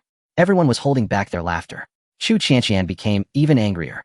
Cui Xiaolu changed the topic, asking, by the way, Qianqian, you are a model now. What type of advertisements do you mainly shoot? I mainly shoot jewelry advertisements now. Mentioning this, Chu Qianqian regained her proud demeanor. Cui Xiaolu exclaimed, oh, only your looks can earn this kind of income. That's right, I signed a 5-year contract, so I won't have to worry about income for the next 5 years. Earning around 7 to 800,000 a year won't be a problem. Zhou Qiang asked, which jewelry company are you shooting ads for? Qianqian. Chu Qianqian proudly replied, you must have heard of it, Shindafeng. Wow, Shindafeng. Wow, Shindafeng jewelry, that's impressive. Qianqian, let's go buy gold from Shindafeng. Can we get a discount if we mention your name? Everyone was filled with envy. Lu Ming was somewhat surprised to hear that Chu Qianqian was actually a model for Shin. Chu Qianqian loved to show off, proudly saying, of course, just mentioning my name won't work, but if I take you guys to Shindafeng, you can get a 50% discount. Wow, 50%. Qianqian is indeed Shindafeng's official model. Isn't that similar to being a spokesperson? Chu Qianqian continued to boast. Of course, I'm not bragging. Do you know that the beautiful vice president of Shindafeng is the daughter of the chairman? Song Yuanzhou laughed and said, I know this Shun, and she has appeared in business magazines. Let me tell you, Shenange and I are good friends. Chu Qianqian was showing off endlessly. Upon hearing this, everyone was shocked. At that moment, even Song Yuanzhou was somewhat taken aback. Lu Ming could no longer bear it and interjected, hey, Shin Dafeng's Shun, and I know her too. Moi. Song Yuanzhou exclaimed, Lu Ming, you know Shin Tot. Wu Hao asked Ming, is that true? Of course it's true. President Shun has managed my finances, and she even said she would be in Yanbei in a few days to treat me to a meal. Huh. Now everyone in the room couldn't help but laugh. Because in their eyes, Lu Ming's words seemed more like a joke. Chu Qianqian couldn't help but mock. I told you, Lu Ming, when I said you were with a rich woman, no one believed me. Now you're getting better at bragging, saying Shun and is treating you to a meal. Who do you think you are? Sorry, I'm not bragging. Lu Ming said seriously. Chu Qianqian immediately asked, you're not bragging. Didn't you say Shun Ange invited you to dinner? Then I ask you, do you have Shun Angie's contact information? I do. Well, then you give Shun Ange a call on speakerphone and let us all hear if you're telling the truth. Call. That's too much trouble. Lu Ming shook his head. Haha, you're scared now, right? I knew you were bragging. Chu Qianqian had a mocking expression. Lu Ming said, I meant calling would cost money. I have Shun Angie's WeChat, I can just send her a video call on WeChat. Ha! Everyone laughed again. Chu Qianqian slammed the table and said, alright, go ahead. Hurry up and send a video to Shun Ange, I just happen to want to greet my good friend. Okay. Lu Ming calmly took out his phone. The classmates beside him stared at him intently. Song Yuanzhou, sitting next to Lu Ming, was at an angle where he could see Lu Ming's phone screen. He opened it and found a person named Shun Ange in Lu Ming's WeChat contacts. Then Lu Ming opened Shun Angie's chat page and clicked to send a video call. Ding, ding, ding. Everyone instantly fell silent. Chu Qianqian did not expect Lu Ming to actually send a video, but she couldn't help but snort coldly, thinking Lu Ming was just putting on a show. Ding. To everyone's surprise, the video call was actually answered by the other party. In the next moment, Shun Ange appeared on the screen wearing home clothes. Moi. Song Yuanzhou was the first to see Shun Ange. Shun Ange had appeared multiple times in business magazines, being a beauty in the business world, so he was very familiar with her appearance. He recognized at a glance that the person in the video was indeed Shun Ange. Song Yuanzhou's expression changed, and he gasped in surprise. He then realized that Lu Ming's previous words were not a boast, but true. Lu Ming really knew Shun Ange. This was not even the most shocking part. The most shocking thing was that Shun Ange actually accepted Lu Ming's video call while wearing home clothes. A single detail indicated that Lu Ming and Shun Ange had a very good relationship. At this moment, Lu Ming put it on speakerphone. Hello, President Shun. Hello, Lu Ming, what made you think of sending me a video? Lu Ming laughed and said, I just wanted to ask if you were coming to Yanbei. Didn't you say you would treat me to a meal? Haha, I will be in Yanbei the day after tomorrow. I'll call you then. Lu Ming said, sure, no problem. By the way, I'm currently at a class reunion. What a coincidence. I have a female classmate. Who is your good friend? My good friend. Which one? Come on, greet your good friend. Lu Ming turned the camera of the phone towards Chu Qianqian, who was not far away. When Lu Ming and Shun Ange connected the video call, Chu Qianqian was already a bit dumbfounded. As a small model, she had actually met Shun Ange during an advertisement shoot and had heard Shun Ange chatting with others. Just now, when Lu Ming was talking to Shun Ange, Chu Qianqian suddenly realized that the voice really sounded like Shun Ange. Unexpectedly, at that moment, Lu Ming turned the phone camera towards himself. Chu Qianqian immediately saw Shun Ange in the video chat, dressed in home clothes. She gasped in horror, 1,000 regrets rising in her heart. Damn it. What was she pretending for? Acting like Shun Angie's good friend. It's over, it's over. Lu Ming actually knows Shun Ange. She was in big trouble this time. Shun. President Shun. Chu Qianqian suddenly felt a bit scared as she realized the serious consequences of this matter. If Shun Ange found out that she boasted about knowing her at the dinner party, would she still keep her job as a model? At that moment, Shun Ange naturally saw Chu Qianqian. Shun Ange asked, do I know you? Since Lu Ming had turned on the speakerphone, Shun Angie's question immediately made all the classmates in the private room understand. Everyone's gaze towards Chu Qianqian changed. Chu Qianqian stammered in. No, I don't know her. Shun Ange was an extremely intelligent person. She immediately understood what Lu Ming had said just now. At this moment, Lu Ming turned the phone camera back to himself and deliberately asked President Shen, could it be a misunderstanding that you don't know her? I don't know this female classmate. Shun, Ange replied. Lu Ming said, oh, I see. She is an advertising model signed by your company and just said that she is your good friend. What an awkward situation. Indeed, it's a bit awkward. All right, President Shen, let's have dinner together in Yanbei when you come. Sure. Only then did Lu Ming hang up the video call. At the following dinner, everyone started flattering Lu Ming. However, Lu Ming knew that today was the birthday gathering of their class monitor Song Yuanzhou, and he couldn't overshadow the host. He deliberately shifted the focus of the conversation onto class monitor Song Yuanzhou. Meanwhile, Chu Qianqian was instantly marginalized by everyone. In the end, she couldn't stand it any longer and had to find an excuse to leave. As the gathering continued, classmates began drinking heartily. Each of them raised their glasses to toast Lu Ming, who couldn't refuse. In the end, Lu Ming really got drunk. Ding dong. At that moment, Lu Ming's phone beeped. He looked and saw a WeChat message from Xia Yuxing. Xia Yuxing, it's already 1130. Are you still not done? Lu Ming, almost done. Xia Yuxing, how much have you drunk? Lu Ming, a lot, I'm already feeling dizzy. Xia Yuxing, should I come to pick you up? Lu Ming's eyes brightened as he replied, sure, come on. The gathering was about to end and Song Yuanzhou went to the hotel reception to settle the bill. Unexpectedly, when settling the bill, the reception said that their private room, Purple Chi from the East, had already been paid. Song Yuanzhou was stunned and asked what was going on. Tonight was a gathering he organized for his own birthday, and someone else was treating. To his surprise, when he inquired, the receptionist said that because Lu Ming was a friend of the hotel's chairman, the chairman had specifically instructed that the bill be waived. Song Yuanzhou was even more shocked. He never expected that his old classmate had become so impressive. Not only did he know the renowned Shen Ange, but he also knew the chairman of the Yunding Hotel. Song Yuanzhou returned to the private room. By now, everyone had almost finished drinking, and the gathering was about to end. Seeing Lu Ming staggering a bit, he proactively said, Lu Ming, should I have someone take you home? Lu Ming shook his head and said, no, someone is coming to pick me up. When Xia Yuxing appeared in the private room, the classmates were once again astonished. Xia Yuxing didn't explain her relationship with Lu Ming to the classmates. In everyone's eyes, she was naturally seen as Lu Ming's girlfriend. These classmates all sighed inwardly, feeling that Lu Ming had truly reached the peak of his life. The class gathering ended. When Lu Ming got into Xia Yuxing's car, he felt fine, but on the way the drunkenness kicked in. When Xia Yuxing arrived at the community, Lu Ming was dozing off in the car. Hey, Lu Ming, don't sleep. We're home. Let's go upstairs. She hurriedly patted Lu Ming. Lu Ming opened his eyes, saw Xia Yuxing, and said, Xia, where is this? Where else could it be? It's downstairs at our place. Xia Yuxing rolled her eyes at him. Our place? Have we moved in together? Lu Ming asked dreamily. Xia Yuxing glared at him. What do you mean moved in together? This is our shared place, right? Yushui Bei, did you drink too much and lose your mind? Yushui Bei, I thought it was our home. Hurry up and go upstairs. I want to go upstairs. I want to go back to our home. Our home. Stop messing around. I'm not messing around.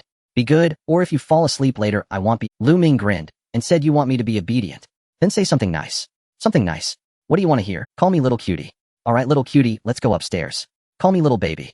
All right, little baby, let's go up. Call me little sweetheart. Xia Yuxing was speechless, thinking to herself, can this Lu Ming stop watching so much Douyin? He's not learning anything good.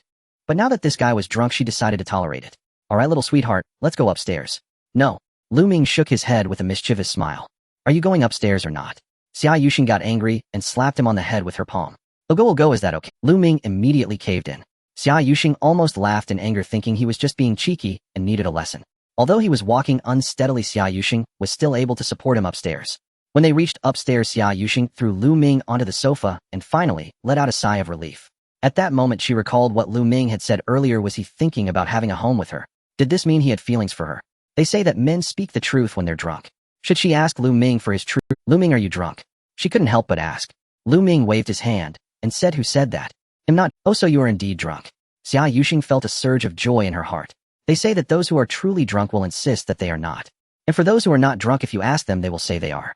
Lu Ming, can I ask you something? What is it? Xia Yuxing sat down next to Lu Ming and asked seriously, what did you mean earlier when you said you thought it was our home? What does it mean? Lu Ming suddenly smiled slyly and said, do you want to know? Yes, I want to know. Then pour me a glass of water. I'm thirsty. You go first. You pour the water first. Are you really drunk or pretending? Xia Yuxing could only go pour the water first. When she returned with the cup of water, Lu Ming took the cup and drank it all in one go. Still thirsty, bring me another glass. Lu Ming showed a flattering expression. All right, I'll pour it for you. Xia Yuxing went to pour another glass. Lu Ming took the glass and smiled. After finishing this glass, there are 3 more.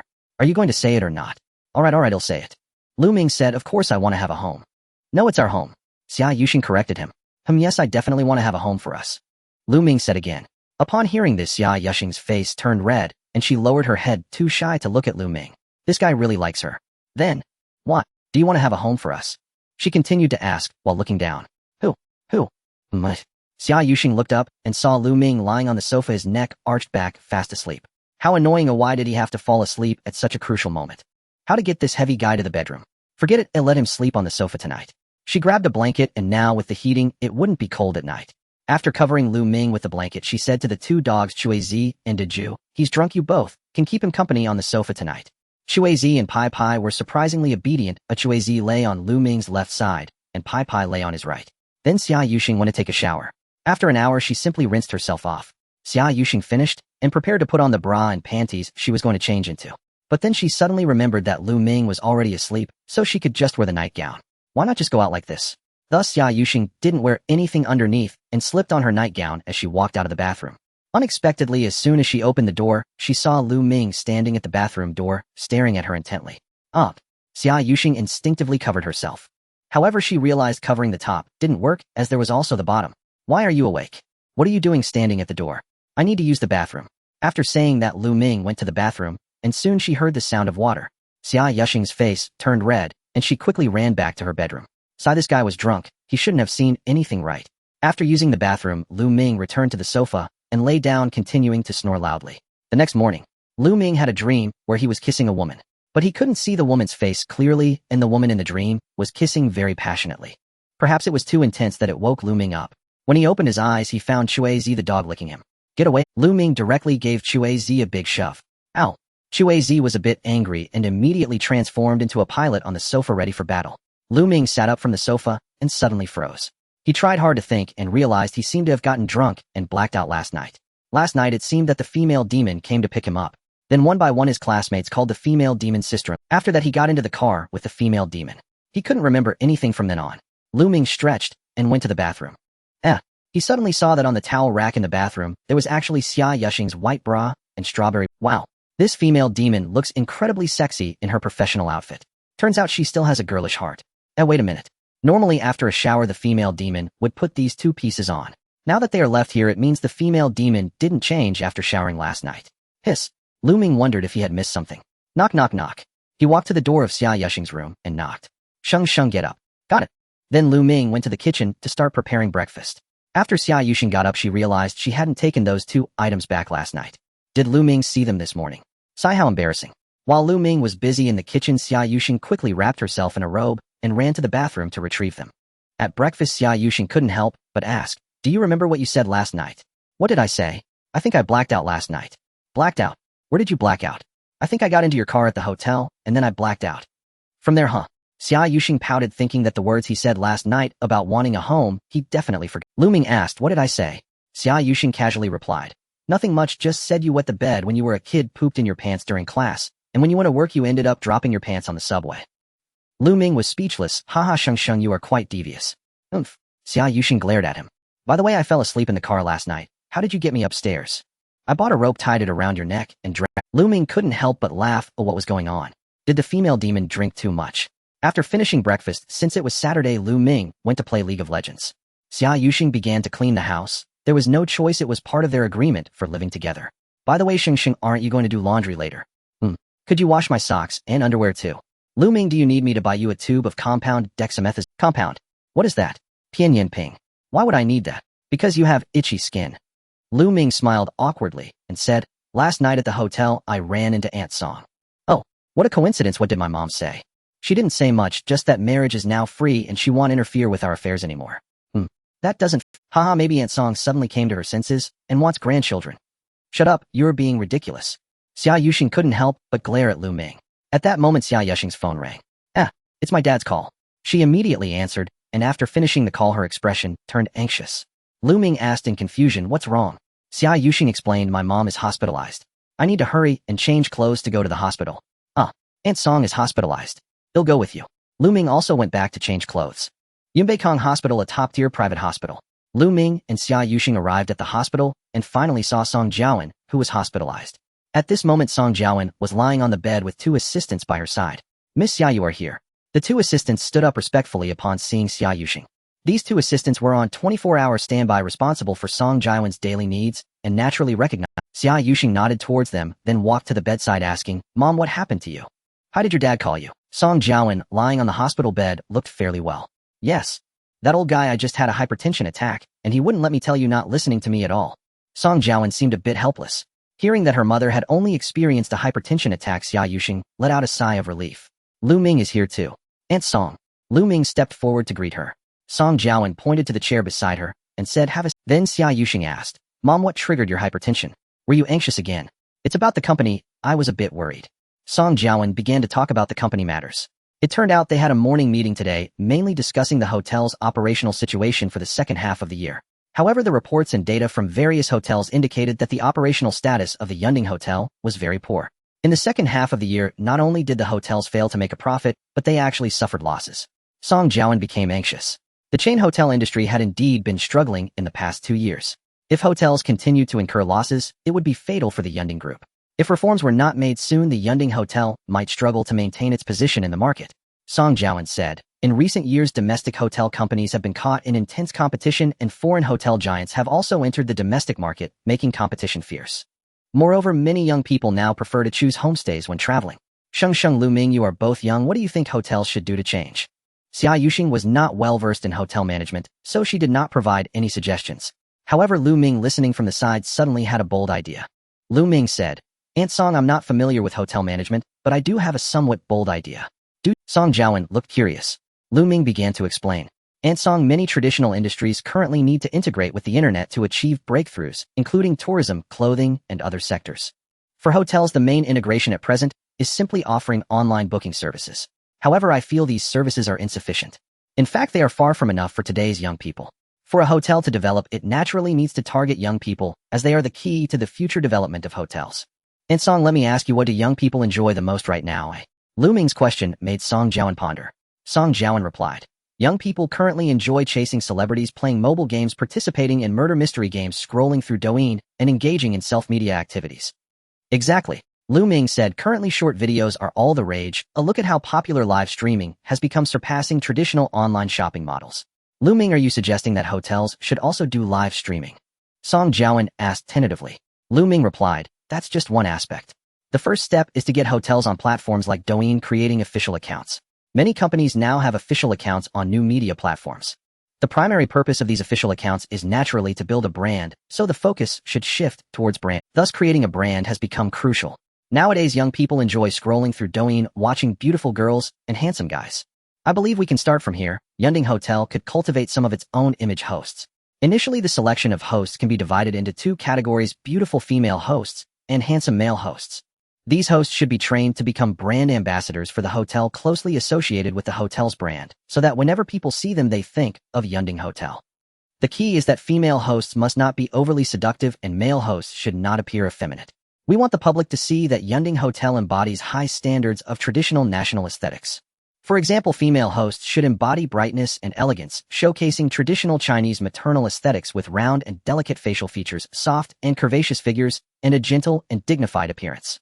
As for male hosts, they should have strong, defined facial features, thick eyebrows, bright eyes, and well-built physiques, exuding traditional masculinity. To summarize in one sentence, men should have masculinity, and women should have femininity. Upon hearing Lu Ming's description, Song Jiawen was unsure if the method of cultivating hosts and building a brand would be feasible. However, Song Jiawen was very satisfied with Lu Ming's comments on aesthetics for both genders, which reflected the authentic aesthetics of Huaxia. She felt that the current aesthetic trends among young people had been skewed by Western influences and Korean pop culture. So what's the second step? Song Jiawen asked eagerly. Lu Ming continued, the second step is naturally to create traffic exposure, and there are several methods for this. The first is to capture trending topics and film more videos featuring beautiful women and handsome men, such as dance videos. The second is to focus on shooting short films with hotel themes. The third is to invite popular Douyin influencers to the hotel for free stays where they can share and promote their Of course, there are also third and fourth steps, and Lu Ming continued to elaborate. After hearing Lu Ming's suggestions, Song Jiawen felt it was worth trying. Lu Ming, thank you for your suggestions. I will have someone specifically assigned to handle this matter right away. Xia Yuxing was astonished that her mother would actually heed Lu Ming's advice. It was truly unbelievable. Just as they were chatting, unexpectedly another person walked into the hospital room. It was none other than Xia Yuxing's brother, Xia Hongyuan. Oh, Xia Hongyuan, aren't you studying abroad? Why are you back for so long? Xia Yuxing exclaimed in surprise. Song Jiawen retorted, what school? He was expelled and came back. Off. This time not only Xia Yuxing, but even Lu Ming was taken aback. Xia Hanyuan gave an awkward smile and approached the bedside saying, "Mom, I came to see you in the hospital. Why are you exposing my secrets?" "What? Your father knows about this, and you think you can hide it from your sister?" Song Jiawen shot him a glare. Xia Hanyuan then recounted the incident of his expulsion from school.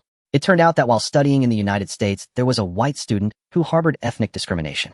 This white student bullied a Chinese girl at school and even posted a video of the bullying on the school forum. Xia Hanyuan and some alumni from China were extremely furious. Therefore, together with a few good compatriots, they directly assaulted the white student in school. This incident had a significant impact. The school intervened to calm the situation, but as the leader of the incident, Xia Hanyuan was ultimately expelled. Xia Hanyuan then returned to China. When he just got back in October, he lied saying he was on vacation. Later, Xia Wansheng received an email from the school regarding the disciplinary action, uncovering the truth of the matter. Lu Ming heard about this incident and thought that Xia Hanyuan was quite passionate and manly. In foreign countries, it is not uncommon for some white people to bully their compatriots. However, very few are truly brave enough to stand up and speak out for their compatriots. This aspect of Xia Hanyuan is truly commendable. Because of this incident, Xia Wansheng and Song Jiawen did not blame Xia Hanyuan too much. They merely criticized him for concealing the matter. "Hong Yuan, you have quite a spirit." Lu Ming gave a thumbs up. Xia Hanyuan smiled and said, "Thank you, brother-in-law. You have no idea how arrogant that white student was at the time.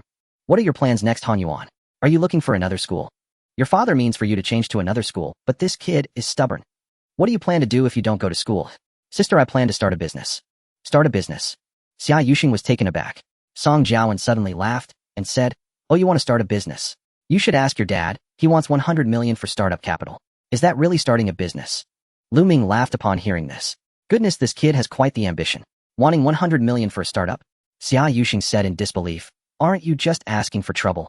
"Sister, how about I work at your company instead, eh?" Xia Hanyuan proposed. "You want to work at my company? Sure, we need a security guard, and the salary is 3,800 a month." Xia Hanyuan looked gloomy and immediately said, "Sister, you're just bullying me. Can't I be an assistant to brother-in-law?" Xia Yuxing replied, "What assistant? You don't understand finance." At this moment, Lu Ming suggested with a smile, "Not to mention there is indeed an existing task suitable for Hanyuan." "What task?" Xia Yuxing asked curiously. Lu Ming said, "It's the idea I just discussed with Aunt Song about training streamers, promoting brands, and creating self-media." "Moi." Xia Hongyuan's eyes lit up as he asked, "Mom, are you hiring streamers?" Song Jiawen nodded and said, "Yes, this is a suggestion from Lu Ming. Young people enjoy Douyin, so I plan to give it a try." "Oh, Mom, let me be involved. I have a lot of experience in shooting short videos and live streaming." Xia Hanyuan eagerly offered his help. Song Jiawen frowned him. "You have experience?" Xia Hanyuan replied, "Ahem, what I mean is I watch live streams every day." Song Jiawen appeared hesitant. Lu Ming suggested, "Aunt Song, this is something that Hanyuan can participate in. After all, he is a young person too." After considering for a moment, Song Jiawen finally agreed. The following days, after staying in the hospital for a few days, she was discharged and began the plan to train hotel streamers. Lu Ming also continued his fundraising efforts. One day, Shin Ange came to Yanbei and invited Lu Ming out for a meal, introducing him to a few friends.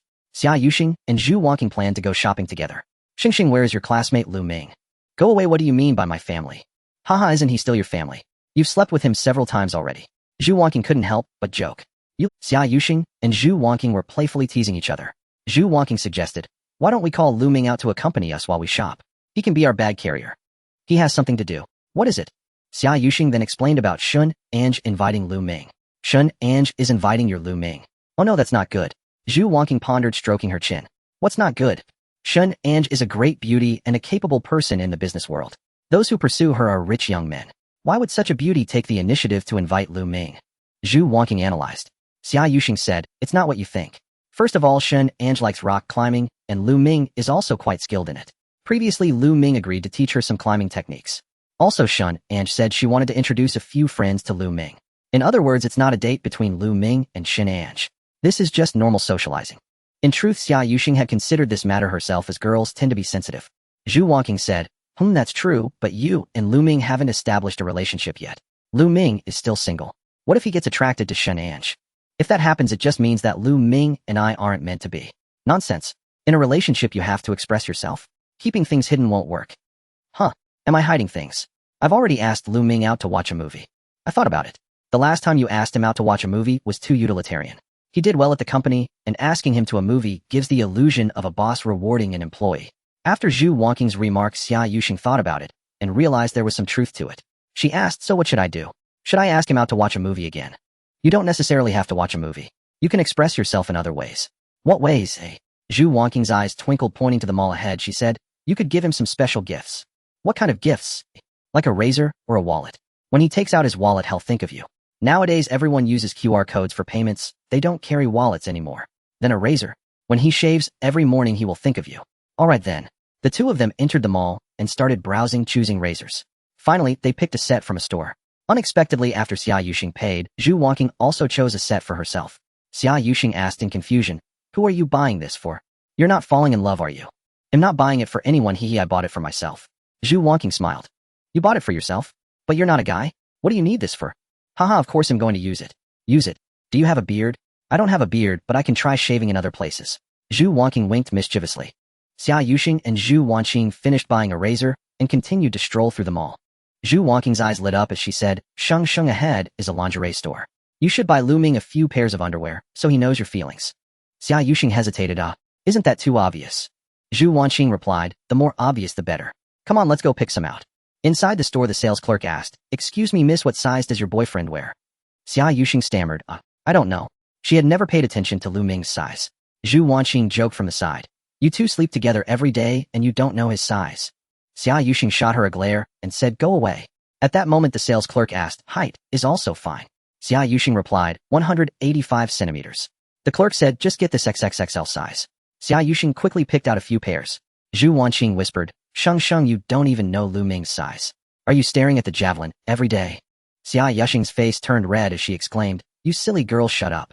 Zhu Wanqing then noticed some ladies' stockings and laughed. Come on, Sheng Sheng, buy 2 pairs of black ones. When you wear them, how could Lu Ming possibly resist? Xia Yuxing shook her head, don't joke. I never wear these. Zhu Wanqing insisted, since you never wear them, if you do so occasionally, Lu Ming will surely be overwhelmed. Trust me on this. Zhu Wanqing was already picking for Xia Yuxing. The sales clerk warmly asked, what style do you prefer, miss? Zhu Wanqing cheerfully asked, do you have any with letters on them? Xia Yuxing was speechless, thinking, is this what my friend came out for shopping for? Is this the seasoned driver taking the wheel? The sales clerk calmly replied, yes we do, miss. She then took out a few pairs of stockings with letters, and Zhu Wanqing looked at them. Xia Yuxing felt embarrassed while Zhu Wanqing unfazed said, Sheng Sheng, this one looks nice and pretty. When you wear it, won't you just mesmerize Lu Ming? Xia Yuxing quickly shook her head, no way, I'm not wearing that. The sales clerk, overhearing, thought to herself how lucky that guy named Lu Ming was to have such a beautiful girlfriend.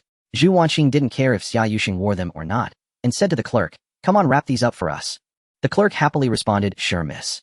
Soon the two walked out of the store. Xia Yuxing laughed and said, you silly girl, I told you I wouldn't wear them, yet you bought them anyway. Zhu Wanqing grinned mischievously and said, just listen to me.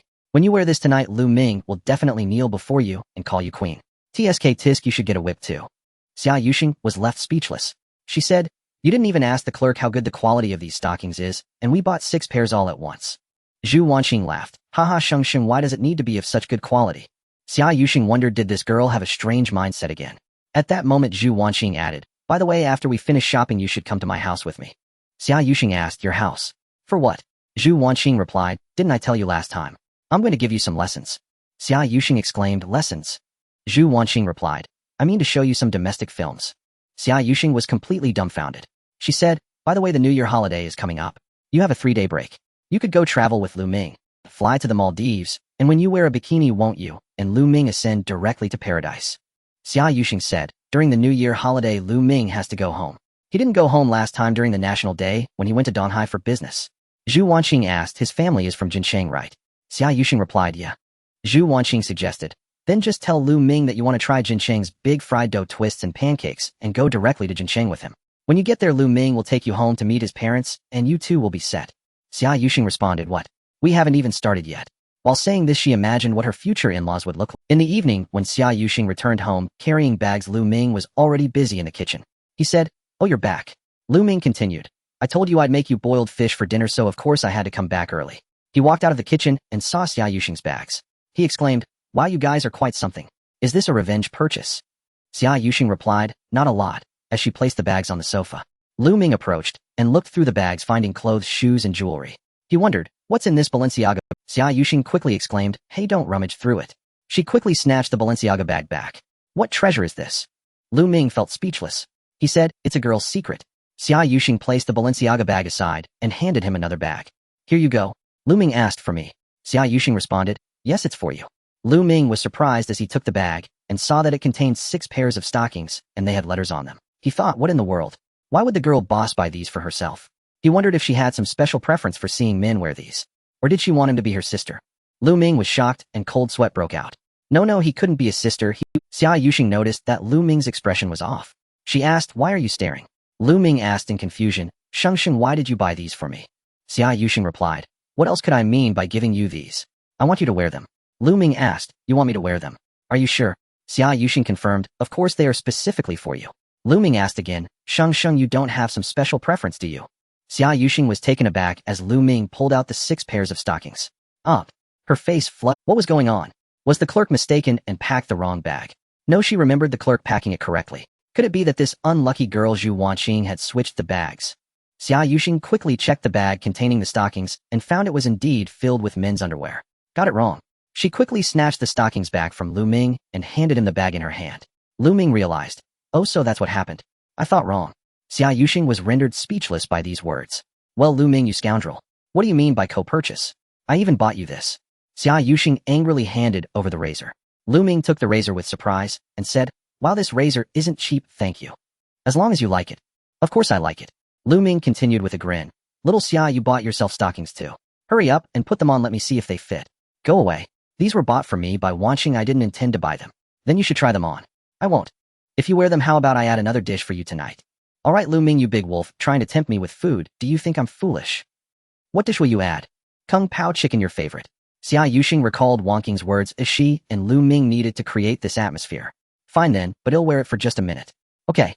So Xia Yuxing returned to her room. After a while, she put on a short skirt and then the black stockings.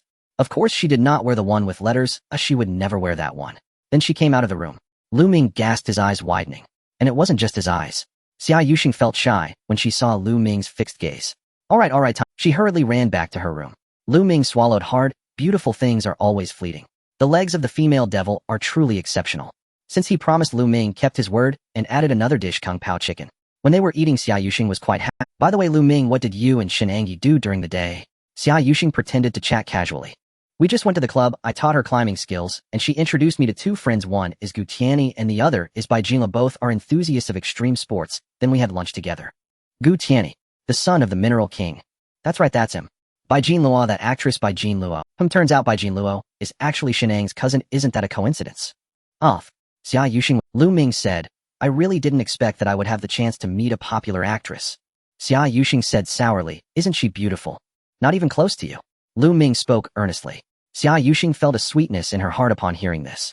After they finished eating, following their usual habits, Lu Ming would play games, while Xia Yuxing would read. But today was different. Xia Yuxing took the initiative to suggest, Lu Ming, how about we watch a movie together? Watch a movie? Lu Ming was a bit surprised. Isn't it just to relax? Sure, what movie should we watch? How about a horror or supernatural movie? Xia Yuxing thought of Wanqing's words. A horror movie. Lu Ming looked at her with a strange expression. Why are you looking at me like that? You're afraid of thunder, yet you want to watch a horror movie. That's different. Furthermore, aren't you here with me? I might not be so scared, I have to try it out. Alright then, what horror movie do you want to watch? I'm not too familiar with this, so why don't you pick one? Sure. Lu Ming turned on the TV and searched for something to watch, but found nothing interesting. How about this? I have The Ring saved on my computer, should we watch it? Sure. Xia Yuxing nodded. So Lu Ming opened the media center on the TV connected to the local network and found his shared files. Finally, he clicked on the movie The Ring. To create the atmosphere, Lu Ming drew the curtains and turned off the lights. The two began to watch the movie. At first it was fine, as Xia Yuxing found the movie somewhat captivating. When that classic scene where Sadako crawls out of the TV appeared, Xia Yuxing was truly frightened. She quickly covered her eyes and buried her head into the sofa. While little Xia, you're so scared, should we stop watching? Lu Ming couldn't help but tease her. Quickly tell me, has Sadako crawled out of the TV yet? Not yet.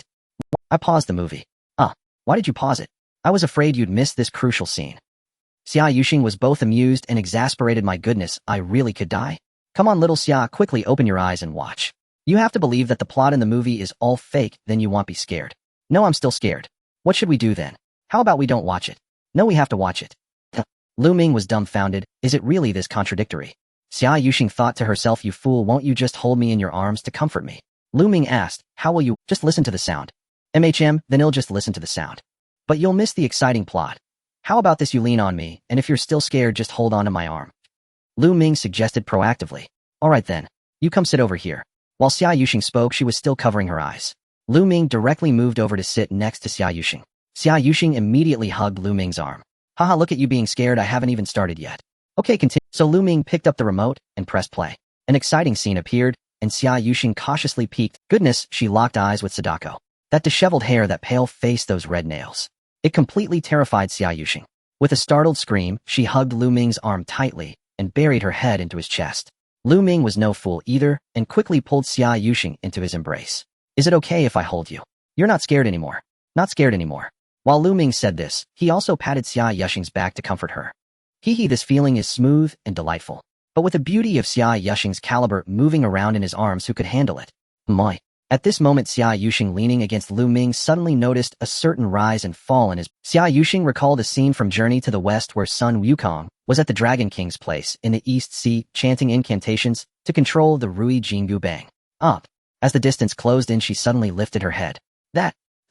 Sheng Sheng. Lu Ming felt a bit embarrassed. How to explain this? A slight nod as a sign of respect. Big Wolf. Xia Yuxing shot him a glare in embarrassment before running back to her room. The next morning at Jiuying Capital Company, Lu Ming arrived at the office where Zhong Xiaoman was happily humming to her. As soon as Zhong Xiaoman saw him, she hurriedly greeted him. Lu Ming teased. Hey Xiaoman, what's got you so happy? Haha, chief, look at this lipstick that Dong Xiaojia bought for me, Zhong Xiaoman said, holding up a set of lipsticks for Lu Ming. Lu Ming glanced at it. It was Dior. Wow, Dong Xiaojia, impressive. He's really splurging, he commented. Haha, this steel straight man has finally learned a bit of romance. Zhong Xiaoman wore a blissful expression. Lu Ming was taken aback and asked, Xiaoman, don't all girls feel happy when they receive gifts? Of course. We girls love receiving gifts the most, Zhong Xiaoman replied. Lu Ming thought for a moment. The female tyrant had bought him underwear and a razor last night. Shouldn't that count as a gift to himself? Although he wasn't sure if the female tyrant buying these for him meant she had feelings, or perhaps it was simply a reward for himself after working hard to make her a grand dinner. Regardless of the reason, shouldn't he also send the female tyrant a gift in return? But what should he buy? Lu Ming sat down at his desk, pulled out his phone, and opened Baidu. He typed into the search box, what gift is good to give to a girl you like? Numerous web pages appeared below. One title caught Lu Ming's attention. What gifts are good for pursuing a girl in the beginning? 5 gift recommendations. He clicked to take a look, but found nothing of substance. Then Lu Ming checked out a post by a seasoned veteran. This veteran explained that there are rules for giving gifts when pursuing a girl. First, you should not give food or drink. Because once food and drink are in a girl's hands, they are consumed, and that's the end. However, if you gift her a piece of jewelry, she'll wear it daily and think of you whenever she sees it. This seasoned veteran also provided several gift recommendations for each phase. Lu Ming thought what the veteran said made a lot of sense. So let's start from the first phase. First, buy some daily office supplies for the female tyrant. This way she'll remember him every day at work. Thus Lu Ming opened JD.com and started searching, narrowing down to 2 preferred gifts. One was a silicone wrist support mousepad which featured an adorable corgi's rear end at the wrist support area. It even came with a keyboard wrist rest. The second gift was an enamel mug. However, Lu Ming was puzzled over the style of the enamel mug. One had "Labor is most glorious" printed on it, another said "Roll up your sleeves and work hard," and the last one had "Hope of the whole village" printed on it. Lu Ming wondered if he should ask the female tyrant. But if he asked directly, it would ruin the surprise of receiving a gift. So he opened Xia Yuxing's WeChat. Then he edited and sent a message. Lu Ming, Sheng Sheng, do you think labor is glorious? Xia Yuxing, of course it is. Lu Ming, then you think that when working one should roll up their sleeves and work hard, right? Xia Yuxing, yes. Lu Ming, aren't you the hope of the whole village? Xia Yuxing, what village? That's nonsense. Lu Ming couldn't help but laugh and decided to choose this one. It seemed the female tyrant had never heard of that joke. Having chosen the gift, he added it to the shopping cart, clicked to submit the order, selected the company address, and wrote Xia Yuxing's name as the recipient. Currently, the funds Lu Ming managed Yueying and Jiuying No. 8 were both in the fundraising period. Therefore, his work was relatively relaxed. Lu Ming contemplated whether he should buy a car. New Year's Day was approaching. With a 3-day holiday, he hadn't gone home during the National Day holiday because he went to Donghai, but he definitely had to return this New Year's Day. Lu Ming's home was in Zhencheng, making it convenient to go back. Ding system task released by your first car. Task completion reward 1 lottery draw. Lu Ming's eyes. This system is really thoughtful. He currently had 10 million in his account. It was time to spend some. Since work was not busy, should he sneak out to browse a 4S shop? So Lu Ming went to the CEO's office. When Xia Yuxing saw him come in, she said, annoyed, here to mooch coffee again. Ha, not really. Lu Ming said, boss, I have something to do. I'm going out for a bit. What are you going to do? I want to buy a car, and I want to go to a 4S shop to look at cars. Xia Yuxing shot him a glare. Hey, it's working hours, or are you skipping work? What? Is that not allowed? Lu Ming was unyielding and retorted. Fine, go ahead. Xia Yuxing was helpless. She was easily manipulated by her employee. Just as Lu Ming was about to leave the office, Xia Yuxing remembered the strange WeChat message Lu Ming had sent earlier and asked, "By the way, what did your earlier WeChat message mean?" "You'll know tomorrow." Lu Ming feigned mystery. Xia Yuxing was even more confused. Lu Ming sent a WeChat message to Lu Feihong asking if he had time to accompany him to look at cars. Lu Feihong worked in self-media, so his schedule was relatively free. Soon Lu Ming and Lu Feihong met at the agreed location. Hearing that Lu Ming was going to buy a car, Lu Feihong was also happy for his friend. "Ming, what car are you planning to buy?" "I thought about it a while. Buy a Bentley first." "Wow, your first car is a Bentley. I'm so envious of you." Lu Feihong gave a thumbs up. Lu Ming asked, "How's your live streaming going lately?" Lu Feihong replied, "Recently Xueping and I opened a new account mainly shooting funny couple daily routines. Once we gain more followers, we plan to do live streaming sales." As for the previous pet account, most of the followers were pet lovers, and the conversion rate for live streaming sales was too low. "That's good. Why didn't you tell me? I want to follow you. I just started this account. Oh, I don't have many followers yet." Then Lu Feihong told Lu Ming the account, and Lu Ming followed it. The two chatted as they arrived at the Yuan Luxury Car Sales Center in Yanjing's Wuxang. Here, many luxury car brands were for sale, and it was a well-known luxury car dealer in Yanjing. To their surprise, as soon as they walked into the sales center, they encountered an acquaintance. "Oh, Lu Ming. Class monitor." Lu Ming was somewhat surprised to see Song Yuanzhou walking over with a smile. Lu Feihong asked Song Monitor what a coincidence. Song Yuanzhou asked, "Are you here to buy a car?" Lu Feihong replied, "Lu Ming wants to buy a car, and I came to accompany him." "Lu Ming, what car do you want to buy?" Song Yuanzhou looked at Lu Ming. Lu Ming said, "I plan to buy a Bentley." Song Yuanzhou immediately smiled and said, "Great, let's go. I'll take you for a test drive." "Huh? Class monitor, you're taking us for a test drive?" Lu Ming was a bit surprised. Song Yuanzhou explained, "Lu Ming, you're helping my business out here. This car dealership belongs to my family.